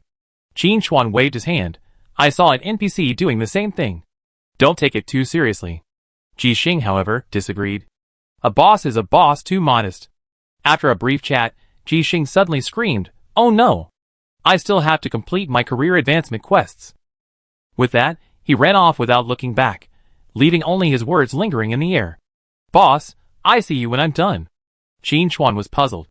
How did Ji Xing, with such an impetuous personality, become a mechanic? Isn't that a profession that demands meticulous attention to detail? Ji Xing arrived and left in a hurry, leaving nothing behind. Qin Chuan didn't care. Ji Xing was just like that. He had experienced this in his previous life. The chance encounter with Ji Xing was only a minor incident, but it reminded Qin Chuan of something. He remembered quite a few top players. Some had exquisite mechanics, others were incredibly talented. Some might belong to guilds, but many more were hidden among the masses, gradually blossoming into prominence after enduring hardships. Perhaps he could recruit some of them. Qin Chuan knew full well that Lone Rangers had their limits. In the mid to late stage, players still needed to form guilds to support each other. However, his growth rate was too rapid, and ordinary players simply couldn't keep up. But meeting Ji Xing gave Qin Chuan an idea. Just because ordinary players couldn't do it didn't mean top players couldn't either. If we could gather all the world's top 100 experts from our past lives into one guild, then even at the God's Descent stage, we wouldn't be forced into mutual destruction. Chapter 147. Qin Chuan thought to himself. Furthermore, he remembered a lot of key information that could completely enable the top 100 masters of his previous life to reach even greater heights, surpassing their original achievements. This way, they could provide even greater support, allowing Qin Chuan to go even further. This was a win-win situation. If nothing else, at least when the gods descended, a group of people rushing in to righteously assault them versus one person rushing in to be utterly defeated were two completely different situations. Thinking of this, Qin Chuan formed a plan. The subsequent plan of digging a trap seemed to kill two birds with one stone. Hearing the faint sound of explosions in the distance, Qin Chuan smiled and continued on his way towards Bailey City. It was around 3 or 4 in the morning, and Bailey City was still asleep, but there were still NPC guards at the city gates. Stop! Who are you? The guard said sternly. They had heard explosions outside the city while they were on guard, and they were a little nervous. Now that there were other strangers approaching, not drawing their swords was already considered polite. Qin Chuan didn't waste any words, and simply took out Lei Huao's token. The guard's expression shifted 180 degrees, and his voice softened. "Oh, so you're a friend of Instructor Lei. Please come in." Qin Chuan handed him 2 silver coins. "Thank you for your hard work, brother. Take these to your tea." The guard's expression brightened even more, as if he met him too late.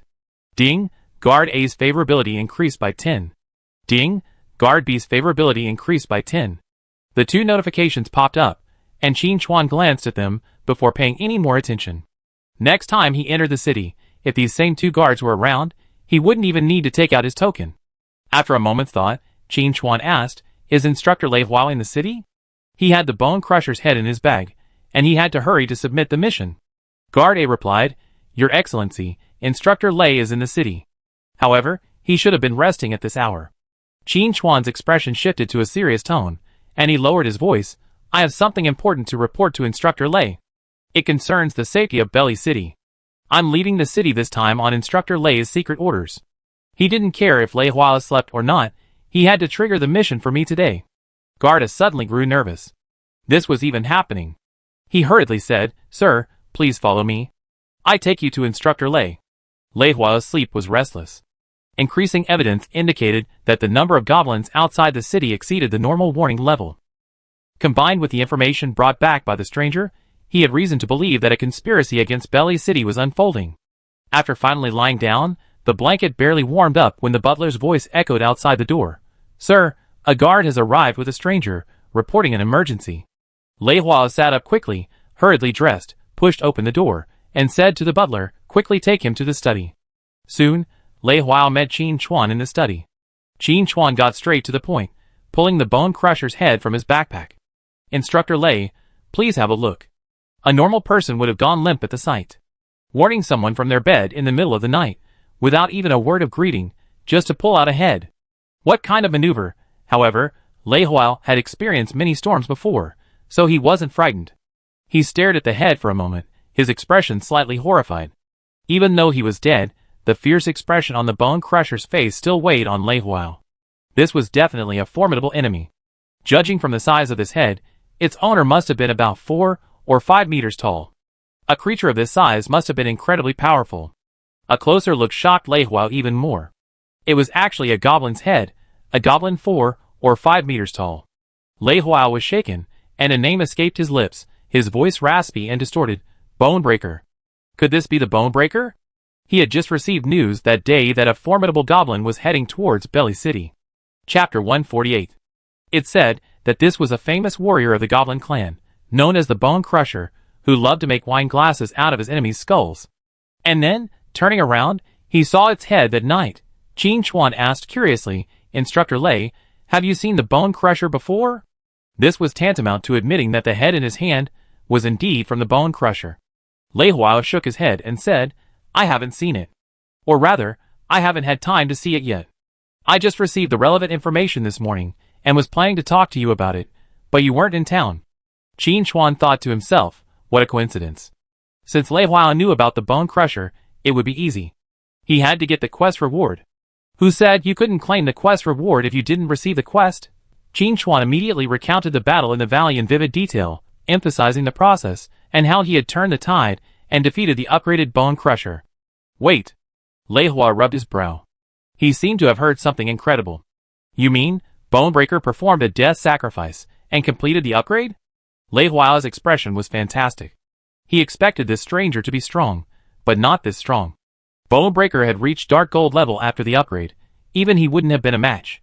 And yet, he was defeated by this stranger. Who the hell is this guy? It seems Edith didn't even perform so brilliantly back then. Coming to his senses, Lei Hua said, "Little brother, your strength truly impresses me." Qin Chuan smiled without saying anything. This is the difference that comes from demonstrating strength. Lei Hua even calls him little brother. But friendship is friendship, and rewards are essential. Qin Chuan coughed and said, "Instructor Lei, you're too kind. Maintaining the safety of Belly City is everyone's responsibility. I'm sure the generous Lord Mayor won't let the warriors down." Lei Hua understood, and immediately said, "What a coincidence. I reported the Bone Crusher to the Lord Mayor this morning, and he promised a generous reward to anyone who could slay him." Lei Hua had been struggling with the goblin issue, but Qin Chuan gifted him a great gift by killing the leading Bone Crusher. As for the small reward, That was the Lord Mayor's concern. He only needed to report the situation. With this in mind, Lei Huao calmed himself and said approvingly, "Rest assured, warrior. With such outstanding contributions, the city lord will certainly not be stingy with his rewards." Changing the subject, Lei Huao tactfully said, "However, it may be too late now. It would be bad to disturb the city lord's rest." Qin Chuan nodded. Instructor Lei is right. It's not too late to find the city lord after daybreak. It was past 3 in the morning in the game, and waking Lei Huao up was already the limit. Regardless, with Lei Huao around, the reward was inevitable, so there was no rush. Qin Chuan and Lei Huao then discussed the details of the battle. When he learned that the Hand of the Dead was secretly instigating the conflict, Lei Huao's expression grew solemn. That organization is notorious and has committed countless heinous crimes. Bailey City being targeted by them is not good news. Are you sure it's the Hand of the Dead? Lei Huao pressed on, somewhat unwillingly. Qin Chuan couldn't be completely certain. After all, he hadn't found any substantial evidence from Bone Crusher. But he felt that this was essentially a certainty. Lei Huao might not know, but Qin Chuan knew full well that the main villain players would face in the first major update of Apocalypse was the Hand of the Dead. And there was no need for Bone Crusher to fabricate excuses to deceive the goblin leaders. Thinking of this, Qin Chuan nodded firmly and said, "Yes, it's the Hand of the Dead." Even if it truly wasn't the Hand of the Dead, there was no problem in shifting the blame onto them. Chapter 149. Who made them so notorious? Lei Huao narrowed his eyes, thought for a moment, then nodded, "Yes, it must be the Hand of the Dead." Why should he dwell on whether it was the Hand of the Dead? Throwing the blame on them was always the right thing to do. They'd done so many bad things anyway, one more wouldn't matter. And only by exaggerating the incident would the city lord take it seriously. Perhaps he recruit more soldiers. That way, his power would increase even further. And based on Lei Huao's understanding of the Hand of the Dead, if word got out, even if they had nothing to do with it, they would come forward and admit it, bolstering their reputation for evil. These days, secret organizations are very inward-looking. Everyone wants to make a big splash and stand out from their peers. Lei Huao glanced at Qin Chuan, who glanced back. They both read the same message in each other's eyes, and couldn't help but feel a sense of sympathy. After a brief discussion, Qin Chuan stood up, bowed, and said, "Instructor Lei, please rest. I see you at dawn." Lei Huao then said, "It's a deal." Leaving Lei Huao's residence, Qin Chuan headed for the shop. He had just received a message from the swordsman in the snow that he had arrived in Bailey City. Qin Chuan's shop was located at 5 Violet Street. Violet Street was Bailey City's core commercial street. Even in the mid to late stages of the apocalypse, it was difficult for players to own a shop here. The difficulty increased with time. Qin Chuan's ability to secure the shop early on would be extremely beneficial for his future development. Arriving at the shop door, under the bright streetlight, a figure idly counted the leaves in the flower bed. It was the player who had publicly revealed the first guild token, Swordsman in the Snow. He didn't reveal his nickname, but Qin Chuan had friends there, so he naturally knew his identity. He walked up and said, "Sorry for the wait." Swordsman in the Snow turned around. He was handsome, with an upright figure, dressed in a delicately patterned flying fish suit, a long sword slung at his waist. Qin Chuan was again surprised and said, "Jinui?" Apocalypse encompasses everything, with an incredible variety of professions. It's safe to say that there's nothing you can't find in Apocalypse, except what you can't imagine. Jinui is one of the hidden professions, specializing in investigation and tracking, and has additional suppressive skills against malicious red-named players. However, the difficulty of obtaining it is very random. Yes, random. The Jinui profession isn't earned through quests, but entirely depends on luck. Swordsman in the Snow was a little shocked to have his profession revealed so readily. This profession was completely unknown to the outside world. Well, as expected of the Night Wanderer with countless first kills, he's quite capable indeed. Swordsman in the Snow couldn't help but ask, "Master, do you know the Imperial Guard?"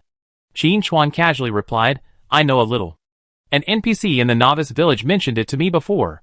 Swordsman in the Snow suddenly realized what was going on. Not dwelling on it too much, he asked, "Master, when are you planning to auction the guild token?" Qin Chuan had already made up his mind and replied, "The day after tomorrow morning." He had already agreed with Lei Huao to open the shop the morning after tomorrow. Swordsman in the Snow hesitated. Isn't this too late? If another guild token drops, the one he has won't be worth nearly as much. Major guilds value the honor of being the first to establish a guild, but the second and third are less so. Qin Chuan understood the concerns of the swordsman in the snow and explained, "Don't worry, listen to me." "Go ahead, sir." The swordsman in the snow was very polite. A man's reputation is like a tree's shadow. Although it's only the first day of the server launch, Night Wanderer has already proven his strength with his actions. Qin Chuan spoke eloquently. Although all the major guilds want to be the first to establish a guild, they are also making preparations, organizing personnel to defeat bosses in the hope of directly obtaining guild orders. The swordsman in the snow said repeatedly, "Yes, yes, that's exactly what I'm worried about. I heard that top guilds like Rakshasa Palace, Dragon Dynasty, High Table, and King's Wind are all working hard." Chapter 150. Qin Chuan smiled and asked, "Did they succeed?" "Don't worry, guild tokens aren't that easily sold. If you're truly worried, let me put this on notice. If another guild token sells before yours, I make up the difference. Equipment, skill books, gold, cash, you name it." Even if the first guild token sold for hundreds of millions, Qin Chuan was confident he could make up the difference. This was the confidence that comes with strength. Snow Swordsman bowed and said, "Since you're so open, I can't be stingy. Anyway, I wanted to sell the guild token for a higher price, so I just play along. Even if someone else sells the guild token first, I bear the consequences myself." Snow Swordsman smiled carefree and said, "Even if someone else gets there first, it's fate. There's nothing to worry about. And I believe even the second guild token will still fetch a high price." Qin Chuan's eyes held a hint of approval. This is talent. If you created your own guild, you can invite them. Apart from anything else, this carefree attitude alone surpasses most players. Most people, holding an item like a guild token, would definitely be anxious about losing it, eager to cash it out immediately, fearing it would be a waste of money. After all, no matter how much a second guild token costs, it won't be as valuable as the first. Qin Chuan couldn't help but ask, "Do you have a permanent guild?" Many players come from other games, and many play in guild groups, which is why Qin Chuan asked this question. Snow Swordsman replied, "No, I always play as a lone wolf." Qin Chuan then stated his goal. "If I create a guild later, will you join?" Without a second thought, the swordsman in the snow said, "Come on." The swordsman in the snow was proud. He had obtained the hidden class, Jinui, and had obtained a guild token by soloing a boss, sparking a scramble among major guilds. Many of them invited him to join. But the swordsman in the snow refused. Partly because he was used to working alone, and partly because he wanted to see things through. Even if he wanted to join a guild, it had to be a top-tier one. Now that Night Wanderer had expressed his intention, the swordsman in the snow immediately agreed. With Night Wanderer as his living hallmark, his guild might not necessarily be the largest, but it would certainly be the one with the most top-tier players. Joining the kind of guild was truly rewarding. Qin Chuan wasn't surprised by the swordsman in the snow's answer. Top players share one thing in common: pride. They wouldn't want to join an ordinary guild and team up with a bunch of mediocre players to fight bosses. "It's just a solo boss fight. Isn't it enough to just have hands?" Qin Chuan said, "It's just an idea.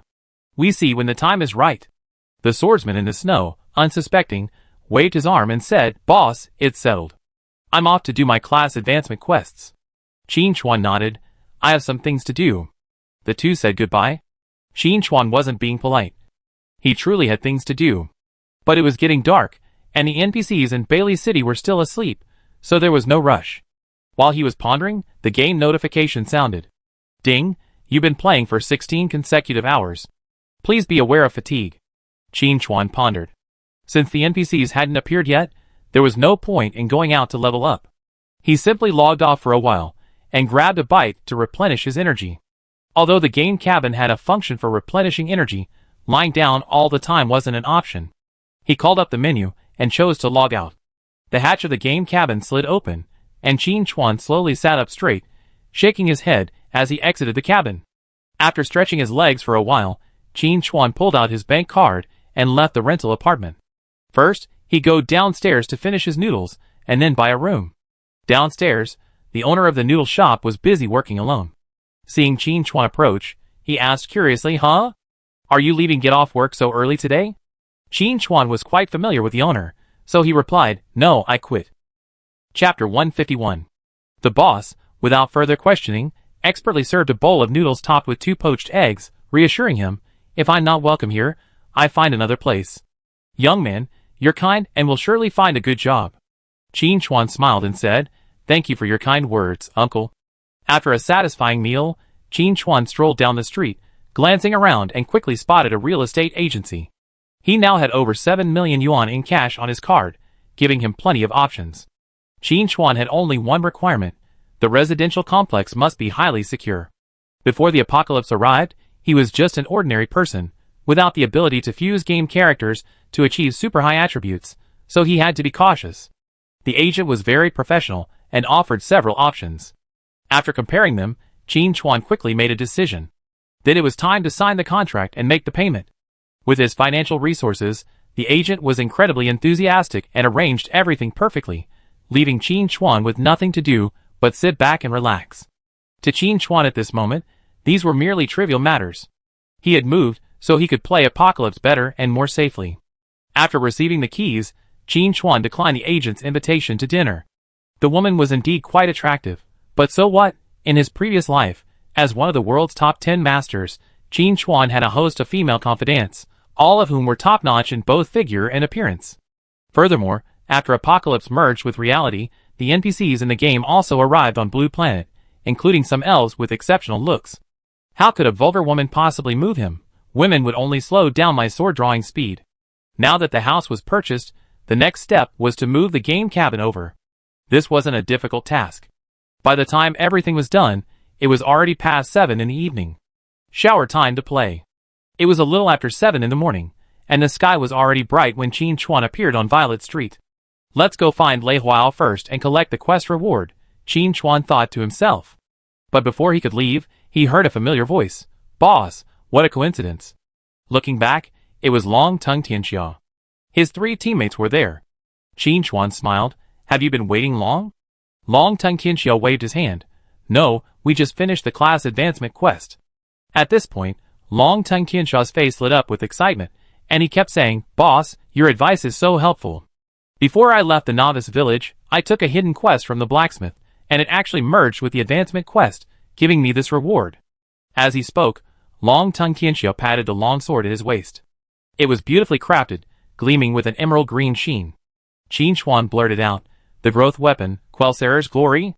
Long-Tongue Tianxia was just about to show off his new weapon, but before he could finish his words, the answer was revealed, nearly killing him. What else could this person in front of him not know? It was outrageous. Long-Tongue Tianxia smiled bitterly. A boss is a boss. You can't hide anything from me. The assassin next to him laughed heartily and extended his hand to Long-Tongue Tianxia. Give me the money. I told you, I knew what your weapon was called. The priest Xiaoxua added a / boss. You're a little early trying to stump the Night Wanderer. Long-Tongue Tianxia grimaced, gave each of his teammates 2 gold coins, and sighed, I'm convinced. Qin Chuan had always had a favorable impression of this playful foursome, whether in this life or the past. After some banter, Long-Tongue Tianxia asked curiously, Boss, when does your shop open? I just stood outside for a while, and the notification said it's not open yet. Qin Chuan replied, tomorrow morning at 9 a.m. I invited Instructor Lei. Holy crap! Long-Tongue Tianxia blurted out, surprised, are you talking about Instructor Lei Huao of the Bailey City Guard? Qin Chuan nodded, smiling, it seems you've been around Bailey City. Long-Tongue Tianxia rubbed his hands together, saying with anticipation, Boss, do you think Lei Huao can offer any good quests? I'm really curious. Chapter 152. Qin Chuan glanced at him, and said unhappily, I just introduce you when the time comes. As for whether you can get the mission, it all depends on your own abilities. Long-Tongue Tianxia beamed, patting his chest and promising, don't worry, boss. I won't let you down. After a few small conversations, Long-Tongue Tianxia said, Boss, I'd like to ask about the guild token auction. Do you have any suggestions? I heard that Lu Xiaodao's guy has 2 small targets. Qin Chuan had been following this matter and asked, how much have you prepared? Obviously, this was a trade secret, but if Night Wanderer asked, Long-Tongue Tianxia wouldn't hide anything. He said truthfully, we raised 200 million so far, and we're planning to raise another 300 million. Qin Chuan gave him a thumbs up. As expected of you, you can mobilize 500 million on a whim. Long-Tongue Tianxia waited for him at the shop entrance. Besides greeting him and building rapport, he also wanted to hear Qin Chuan's opinion on the guild tokens. What could Qin Chuan do? He stood and watched. He was planning to trick Lu Xiaodao's into bidding for this guild token auction, but asking Long-Tongue Tianxia to give up the bid was clearly unrealistic. Furthermore, if Long-Tongue Tianxia didn't participate in the auction, Lu Xiaodaozhen would inevitably become wary. So Qin Chuan simply said, "It's not really a suggestion. However, according to my intelligence, guild tokens are tiered. The guild token in Shuezhong Yijiangxia's possession should be bronze level, allowing him to form a guild with a maximum of 500 members." Longting Tianxiao was shocked. He had never heard of such important news beforehand. Qin Chuan wasn't surprised.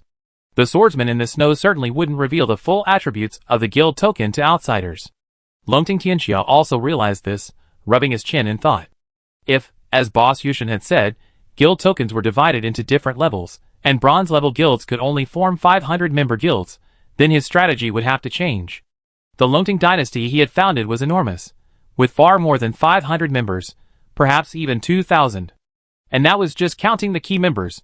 If we counted the less prominent external members, who only played 1 or 2 games, the number would likely be over 10,000. How could a bronze-level guild possibly? Longting Tianxiao said, "If there are only 500 people, we wouldn't even be able to accommodate our core members, let alone casual players." Priest Xiaoxue pondered for a moment and offered her own perspective. That being said, the advantage of a guild is that we can form a group. Later, when we want to defeat high-level bosses, grouping together will be more efficient.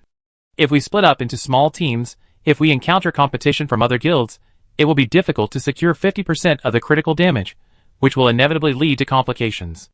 Longting Tianxiao shared this concern. They definitely had to buy a guild token. Even if it was only 500 people, it was still a guild, and the advantages it offered when defeating bosses were too great to ignore. But with only 500 people, whether it was still worth hundreds of millions was debatable. Although he had a lot of money, he had to spend it wisely. Qin Chuan said, "My opinion is, you can try to get this guild token, but don't get carried away."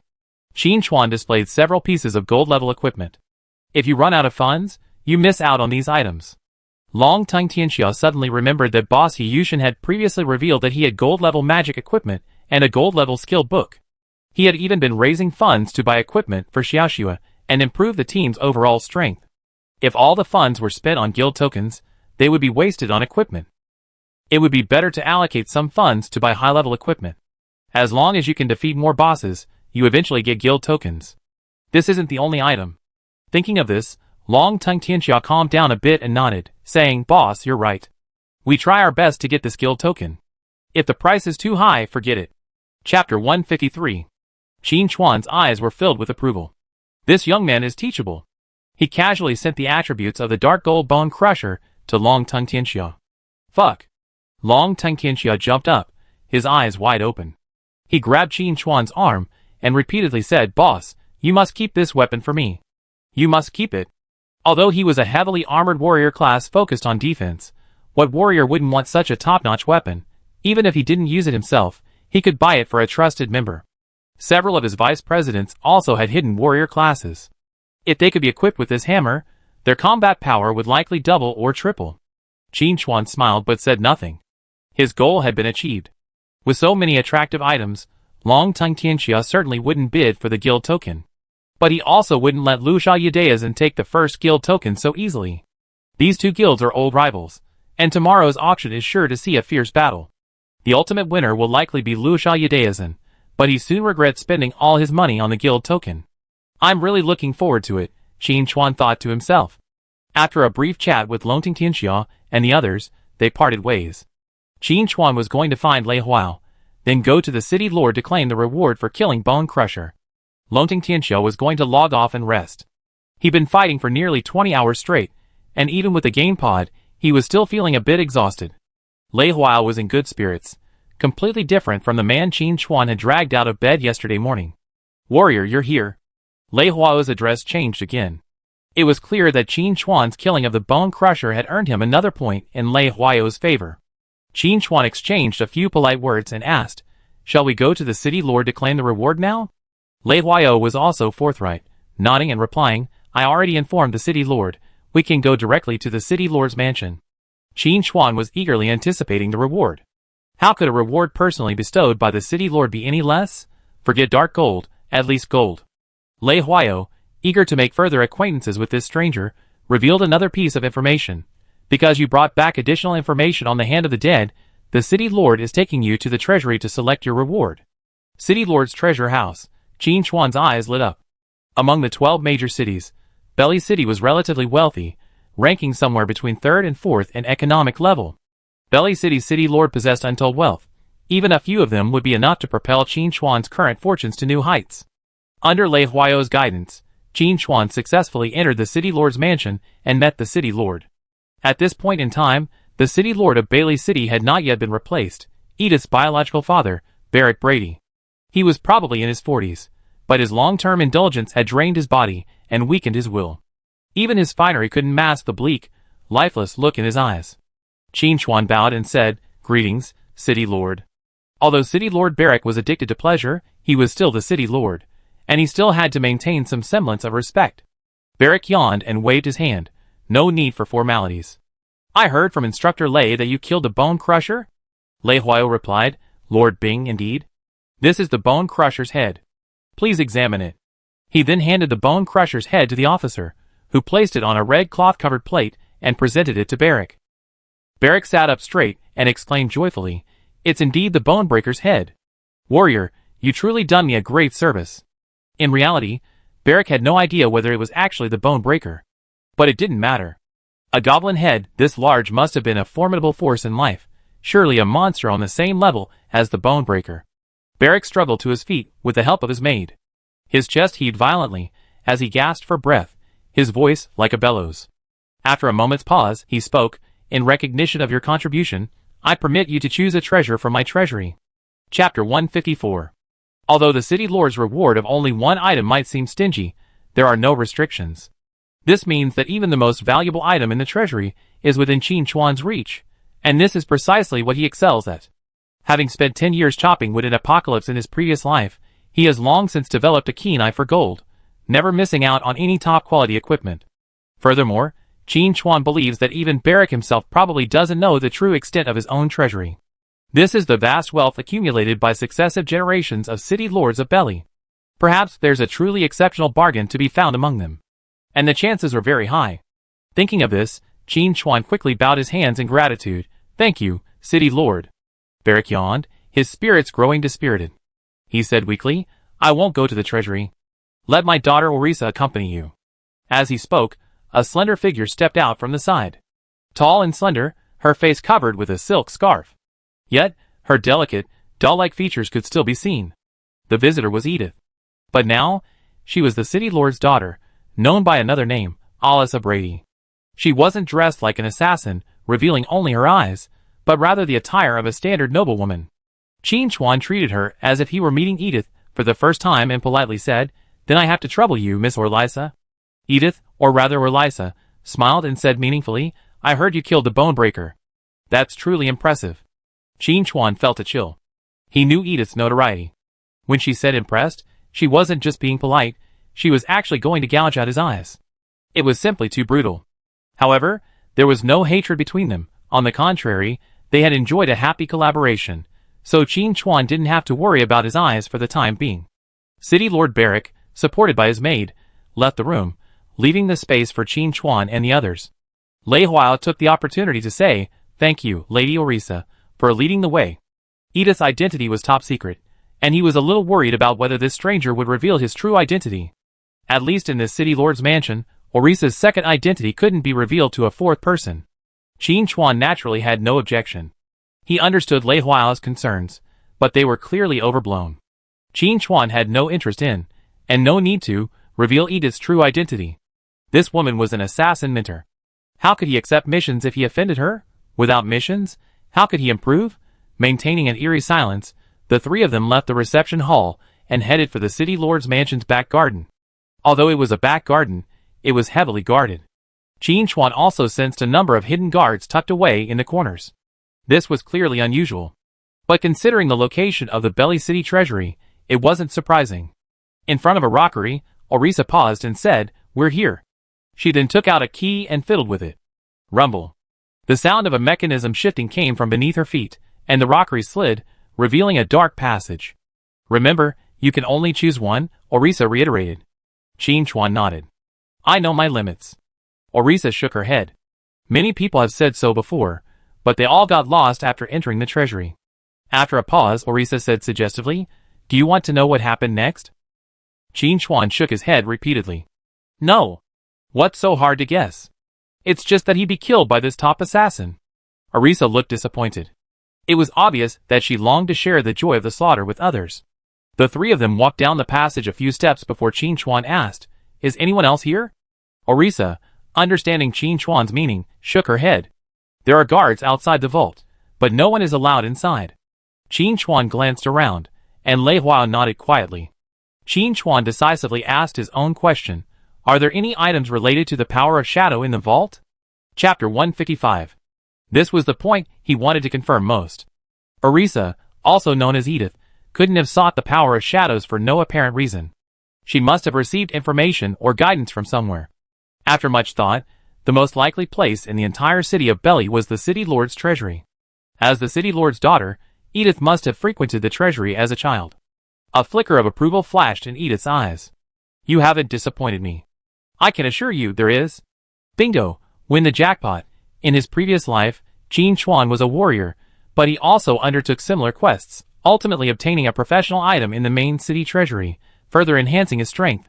This time, after killing the Bone Crusher, he also gained access to the treasury, so naturally, he wanted to inquire about it beforehand. Now that he had the answer he wanted, Qin Chuan immediately urged, "Hurry, let's stop dawdling here." Edith smiled, "You weren't this impatient when you killed Hook Jack." Qin Chuan spread his hands and said truthfully, "Hook Jack is nothing. How can he be compared to items related to Shadow Force? He's not worthy." Edith agreed. If it weren't for the fear of revealing more information, she would have killed Hook Jack herself. As they talked, the three of them were blocked by a large bronze door. Edith turned the torch beside her, and the door slowly opened. In an instant, Qin Chuan was blinded by the dazzle. Gold coins. Countless gold coins. Pile up into a mountain. A rough estimate puts the number at least over 100,000. In Apocalypse, gold coins are not just in-game currency circulated among players, but also the currency used by the natives of Apocalypse. 100,000 gold coins. That's no small sum. And this is just the tip of the iceberg of the treasury's wealth. This is evident from the location of the mountain of gold coins. These coins were haphazardly piled in a corner, showing no sign of careful storage. Looking beyond the mountain of gold, dozens of large boxes were neatly stacked. Edith explained, "Those are all epic-level equipment accumulated by successive city lords." Epic equipment. The best equipment Qin Chuan had encountered so far was only dark gold level, with already extremely powerful attributes. Epic-level equipment is even one level higher than dark gold, and you can easily guess how outrageous its attributes are.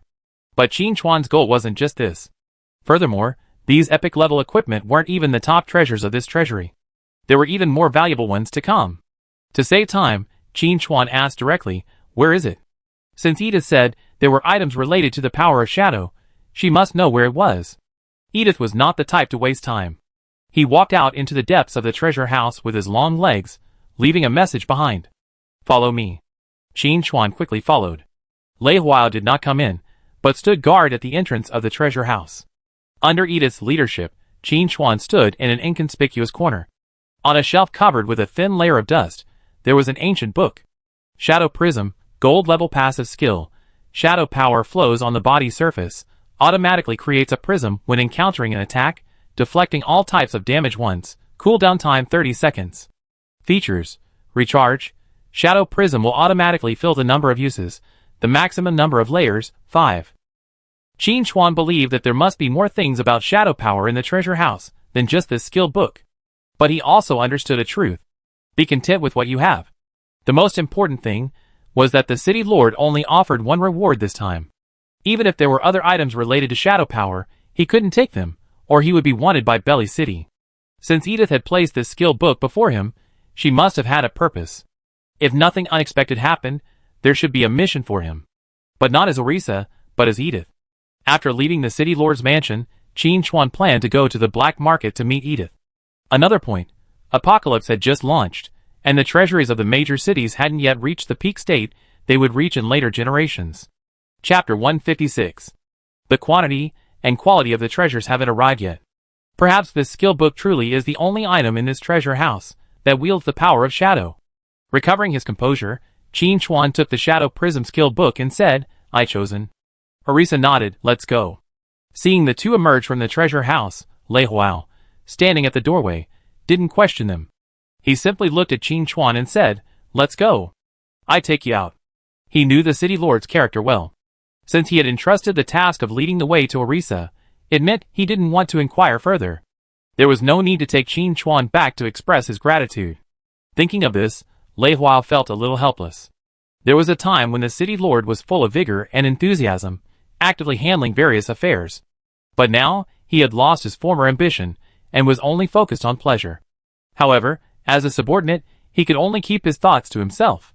The only thing they could do was train more outstanding soldiers to defend Belly City. The three of them left the treasury, and Orisa said goodbye midway. She said she had something to do, but Qin Chuan knew she must have gone back to change clothes, and sneaked out of the city lord's mansion to go to the black market. At the city lord's mansion gate, Lei Huao said, "This time you killed the Bone Crusher and disrupted the Hand of the Dead's plan. They will definitely not let this go. Be careful." Qin Chuan remained calm. This wasn't his first time dealing with the Hand of the Dead, so there was nothing to fear. Besides, he had just obtained the Shadow Prism, a life-saving skill. Even if the enemy launched a sneak attack, as long as they didn't launch a series of one-hit kill attacks, he would be able to react in time and activate Shadow Stealth to escape safely. On the surface, Qin Chuan sighed and said, "The enemy is in the dark, while we are in the light. We can only take it one step at a time." Lei Huao felt a little guilty. After all, the Hand of the Dead was heading for Bailey City, and Qin Chuan was innocently affected. Lei Huao said sternly, "Don't worry, I will assign more personnel to track the Hand of the Dead's whereabouts, and will inform you immediately of any news." That was exactly what Qin Chuan wanted. The storyline of Apocalypse isn't just about the players, it requires NPC participation as well. As long as Lei Huao begins to focus on the Hand of the Dead, more quest chains will follow. Given his friendship with Lei Huao, he definitely received the most generous rewards. After a few pleasantries, Qin Chuan said goodbye. It was time to go to the black market to find Edith. Although less than a day had passed, the black market had already returned to its previous state. The destruction of the wild arena hadn't had much of an impact. Qin Chuan even saw a considerable number of slaves already active in the ruins of the wild arena, clearing the wreckage and carrying a large amount of supplies. It was clear that a new arena was being built. If nothing unexpected happened, it was likely Edith's hidden agent. To be honest, even with the Wolf King's horn, Edith couldn't control the new arena. He really had to wonder if this was the renowned underground queen of Belly City. Perhaps Edith herself didn't realize that her reputation would be far greater in later versions. Arriving at the tavern, even though it was mid-morning, it was already packed with patrons. Some were so drunk they were groggy and staggering.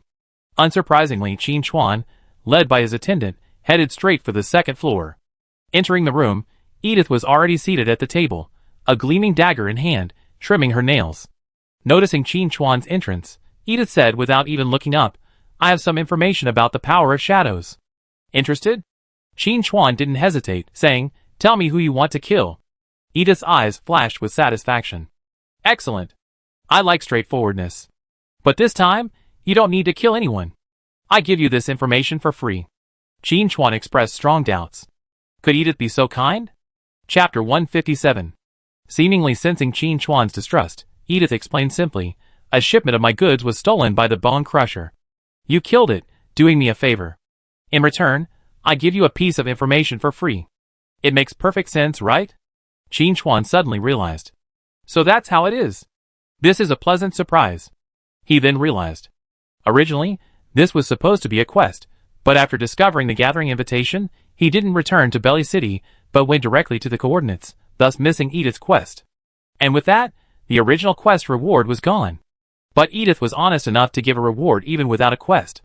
Thinking of this, Qin Chuan decisively asked, "What kind of information?" Edith slowly said, "A ruin." Hearing the ruins, Qin Chuan became more convinced of Edith's words. The shadow power must be of considerable importance. If it had appeared in the history of Apocalypse, it would surely have left traces. A ruin might offer a glimpse into its mysteries. Qin Chuan's heart stirred, and he asked, "Have you been inside?" Edith nodded and shook his head. "I've been there, but I didn't get in. An invisible force blocks the entrance, requiring the power of shadow to pass through." Edith gave a wry laugh. "I tried to force my way in, but the result wasn't very pleasant." Qin Chuan tactfully avoided further questions, skipping the topic. "Where are the ruins?" Edith twisted his wrist, and the dagger flew out, pinning it to the wall. There was a map hanging there. Qin Chuan marked the coordinates in his mind and asked, Did you give me the shadow prism to prevent me from dying in the ruins? Edith didn't answer, merely looking at Qin Chuan with a look that said, if you already know, why ask? Qin Chuan shrugged. Yes. He guessed it right. But it didn't matter. Even without the shadow prism, Qin Chuan would have gone for it if he'd known the news. Now with the shadow prism, he could at least block 5 unpredictable attacks. His survival rate had been significantly improved. What was there to worry about? He charged. Before leaving, Qin Chuan asked another question. Are there any winning streak rewards in the newly built arena? Edith chuckled and asked, why, you want to try it? Qin Chuan smiled but said nothing. You're kidding. The arena is one of the ways players can obtain top-tier equipment. How could he miss it? Seeing that Qin Chuan wasn't joking, Edith paused for a moment and said, let's talk about it when you return from the ruins. Qin Chuan leisurely left the tavern. This trip was a huge gain. A ruin related to the power of shadows, a place he had to visit no matter what. By the way, those coordinates should still be a lake now, right? Qin Chuan frowned. Apocalypse had undergone several major versions, and the terrain had changed considerably. It wouldn't be an exaggeration to describe it as a vast expanse of seas and heavens. Qin Chuan vaguely remembered the coordinates Edith had given him as originally a lake. Later, during a battle, the water evaporated, transforming it into a basin. If it truly was a lake, he needed to prepare something. After leaving the black market and returning to Belly City, Qin Chuan found a potion shop and bought several bottles of underwater breathing potion. This potion was crafted by alchemists from blackmouth fish oil and thorn algae. It was an essential item for underwater exploration and combat. Accordingly, it was also quite expensive. 5 bottles of potion, for 2 gold coins. The price was a bit painful for Qin Chuan. I still need to train my own alchemist, Qin Chuan thought to himself. After a few complaints, Qin Chuan left Belly City again. Looking at the endless lake, Qin Chuan had only one thought. How did that guy Edith find the ruins? He compared the coordinates and found that the location Edith gave was right in the center of the lake. And there was no island there. In other words, the ruins were underwater. And this area, called Kuroshio Lake, was over 100 meters deep at its deepest. Chapter 158. Would anyone just dive that deep? Taking a deep breath, Qin Chuan plunged into the water with a splash, then swam vigorously towards the center of the lake. Wow! Water splashed everywhere, as a dozen 3-sail crocodiles swam swiftly from afar. These monsters have 3 dorsal fins on their backs, resembling sails, hence their name. They range in level 15 to 20, have thick skin and are exceptionally agile in the water, giving many players a headache. Qin Chuan raised his hand and launched a shadow knife. Although it lacked the bonus of a single strike to break invisibility, the sheer amount of damage was still too much for an ordinary monster to withstand. The 3-sail crocodile at the forefront died instantly without a cry. Then, the shadow knife ricocheted, taking out the remaining 3-sail crocodiles before the poisonous blood plague could erupt. The characteristics of the gold-level shadow knife were perfectly suited to this type of small-scale battle. Moreover, the shadow knife's range is greater than the poison blood plague, allowing it to spread more effectively. If the shadow knife had evolved to gold level in the previous battle in the valley, Qin Chuan would have had an easier time. Swimming and killing his way through, Qin Chuan reached the center of the lake after dispatching dozens of 3-sail crocodiles. Drawing out his water-breathing potion and gulping it down, Qin Chuan plunged underwater, swimming rapidly towards the bottom. The underwater light was dim. After diving 40 meters, it was practically pitch black. But after another 20 or 30 meters, light reappeared. It was faint yet real. But before Qin Chuan could advance any further, a dark shadow emerged from the corner, blocking his path. A giant snake over 10 meters long, black-tide serpent, gold level. Level, 20.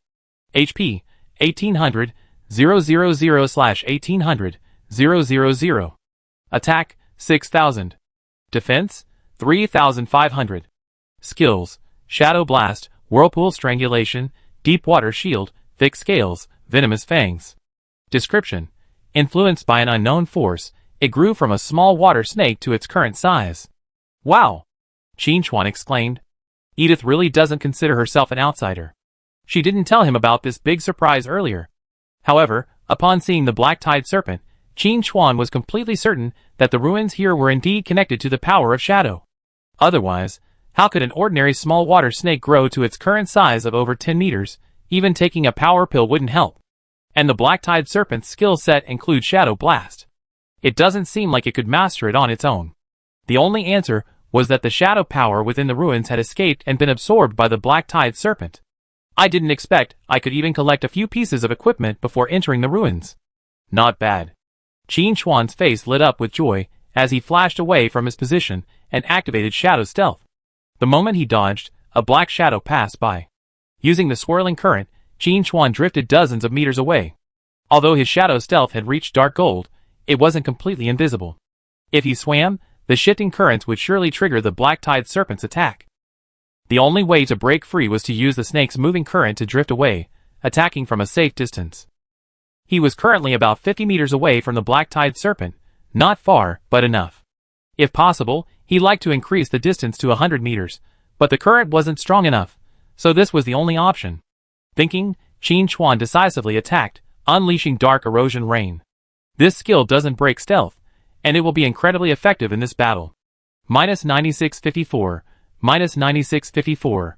The damage continued to rise, and by the time the skill ended, it had dealt over 140,000 damage.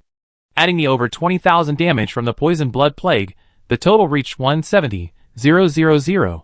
Enraged by the attack, the Black Tide Serpent scoured its surroundings, trying to locate the enemy. But it failed. No matter how hard it searched, it could find no trace of the enemy. The enraged Black Tide Serpent lashed its tail, attempting to rip the enemy to pieces. Chapter 159. But this had no effect other than allowing Qin Chuan to float another 10 meters, to a safer position. Raising his hand and launching a shadow knife, Qin Chuan remained where he was, waiting quietly. Minus 541501. Over 540,000 damage dealt, decimating the Black Tide Serpent's health bar. This was the terrifying damage dealt by the combined power of the gold level shadow knife, dark gold level shadow stealth, and the sniper got upgraded to level 2. The Goblin Warrior medal also contributed to this. The 15% damage increase, in Qin Chuan's hands, far exceeded that of any other player. Such a devastating blow sent the Black Tide Serpent into a state of panic.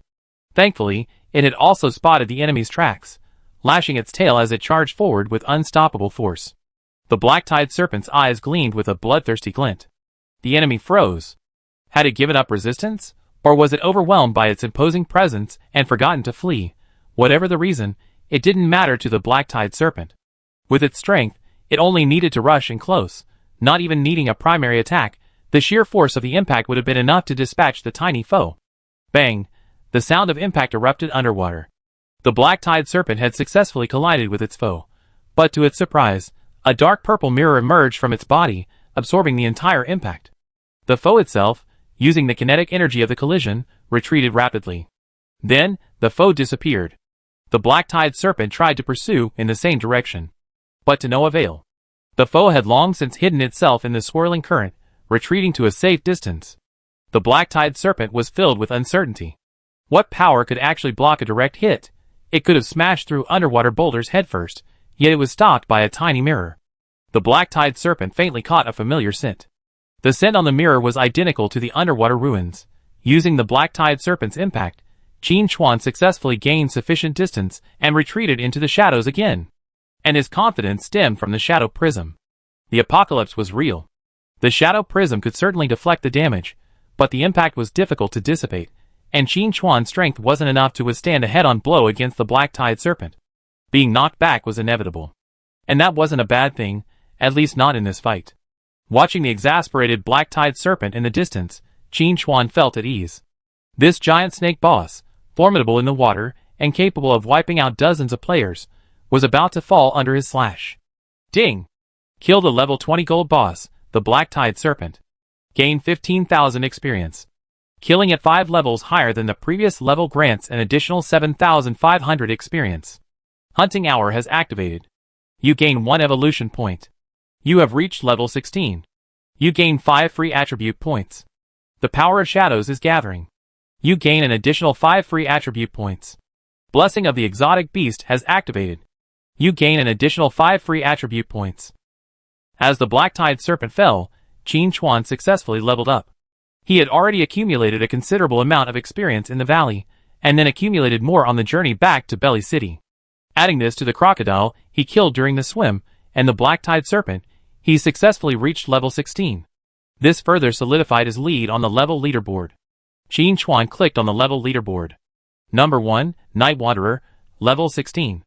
Number 2, Richardson, level 13. Number 3, Shadow Killer, level 12. Number 4, Elizabeth, LV 11. Number 5, Yezakura Luo, LV 11.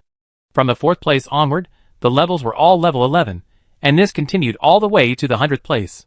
Among them were players from other major game regions. It was clear that the top tier of players was closely competing with each other, unable to create an absolute gap. A closer look at the level list revealed several nicknames that Qin Chuan recognized. They had persisted until the God Descent stage, and were ranked among the top 100 globally. They were all renowned and powerful figures. Chapter 160.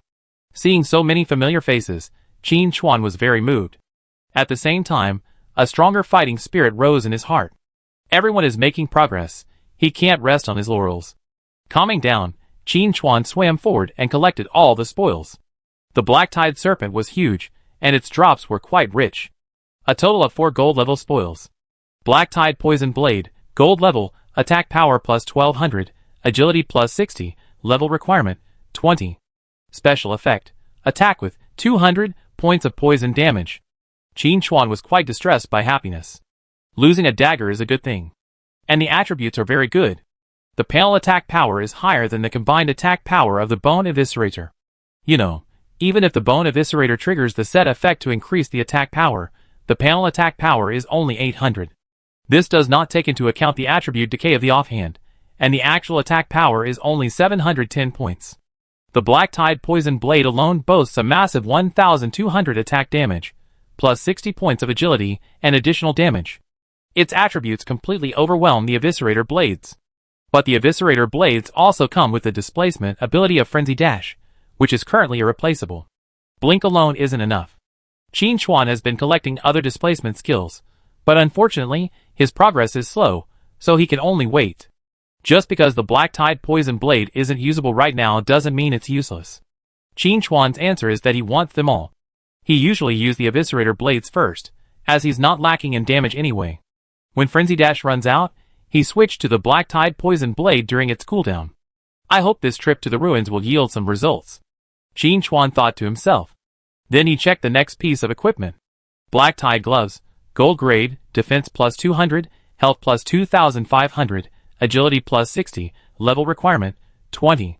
Special Effect, increases attack speed by 15%. Another top-notch item. Any class that relies on basic attacks can use this. High Agility already boosts speed attributes, and also increases attack speed.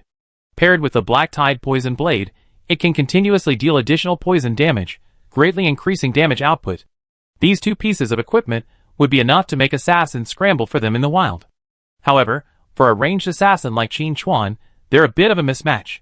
But it doesn't matter, the stats are there. Just put them on. With the Overlord certificate reducing equipment requirements, Qin Chuan no longer has to worry about not being able to equip them.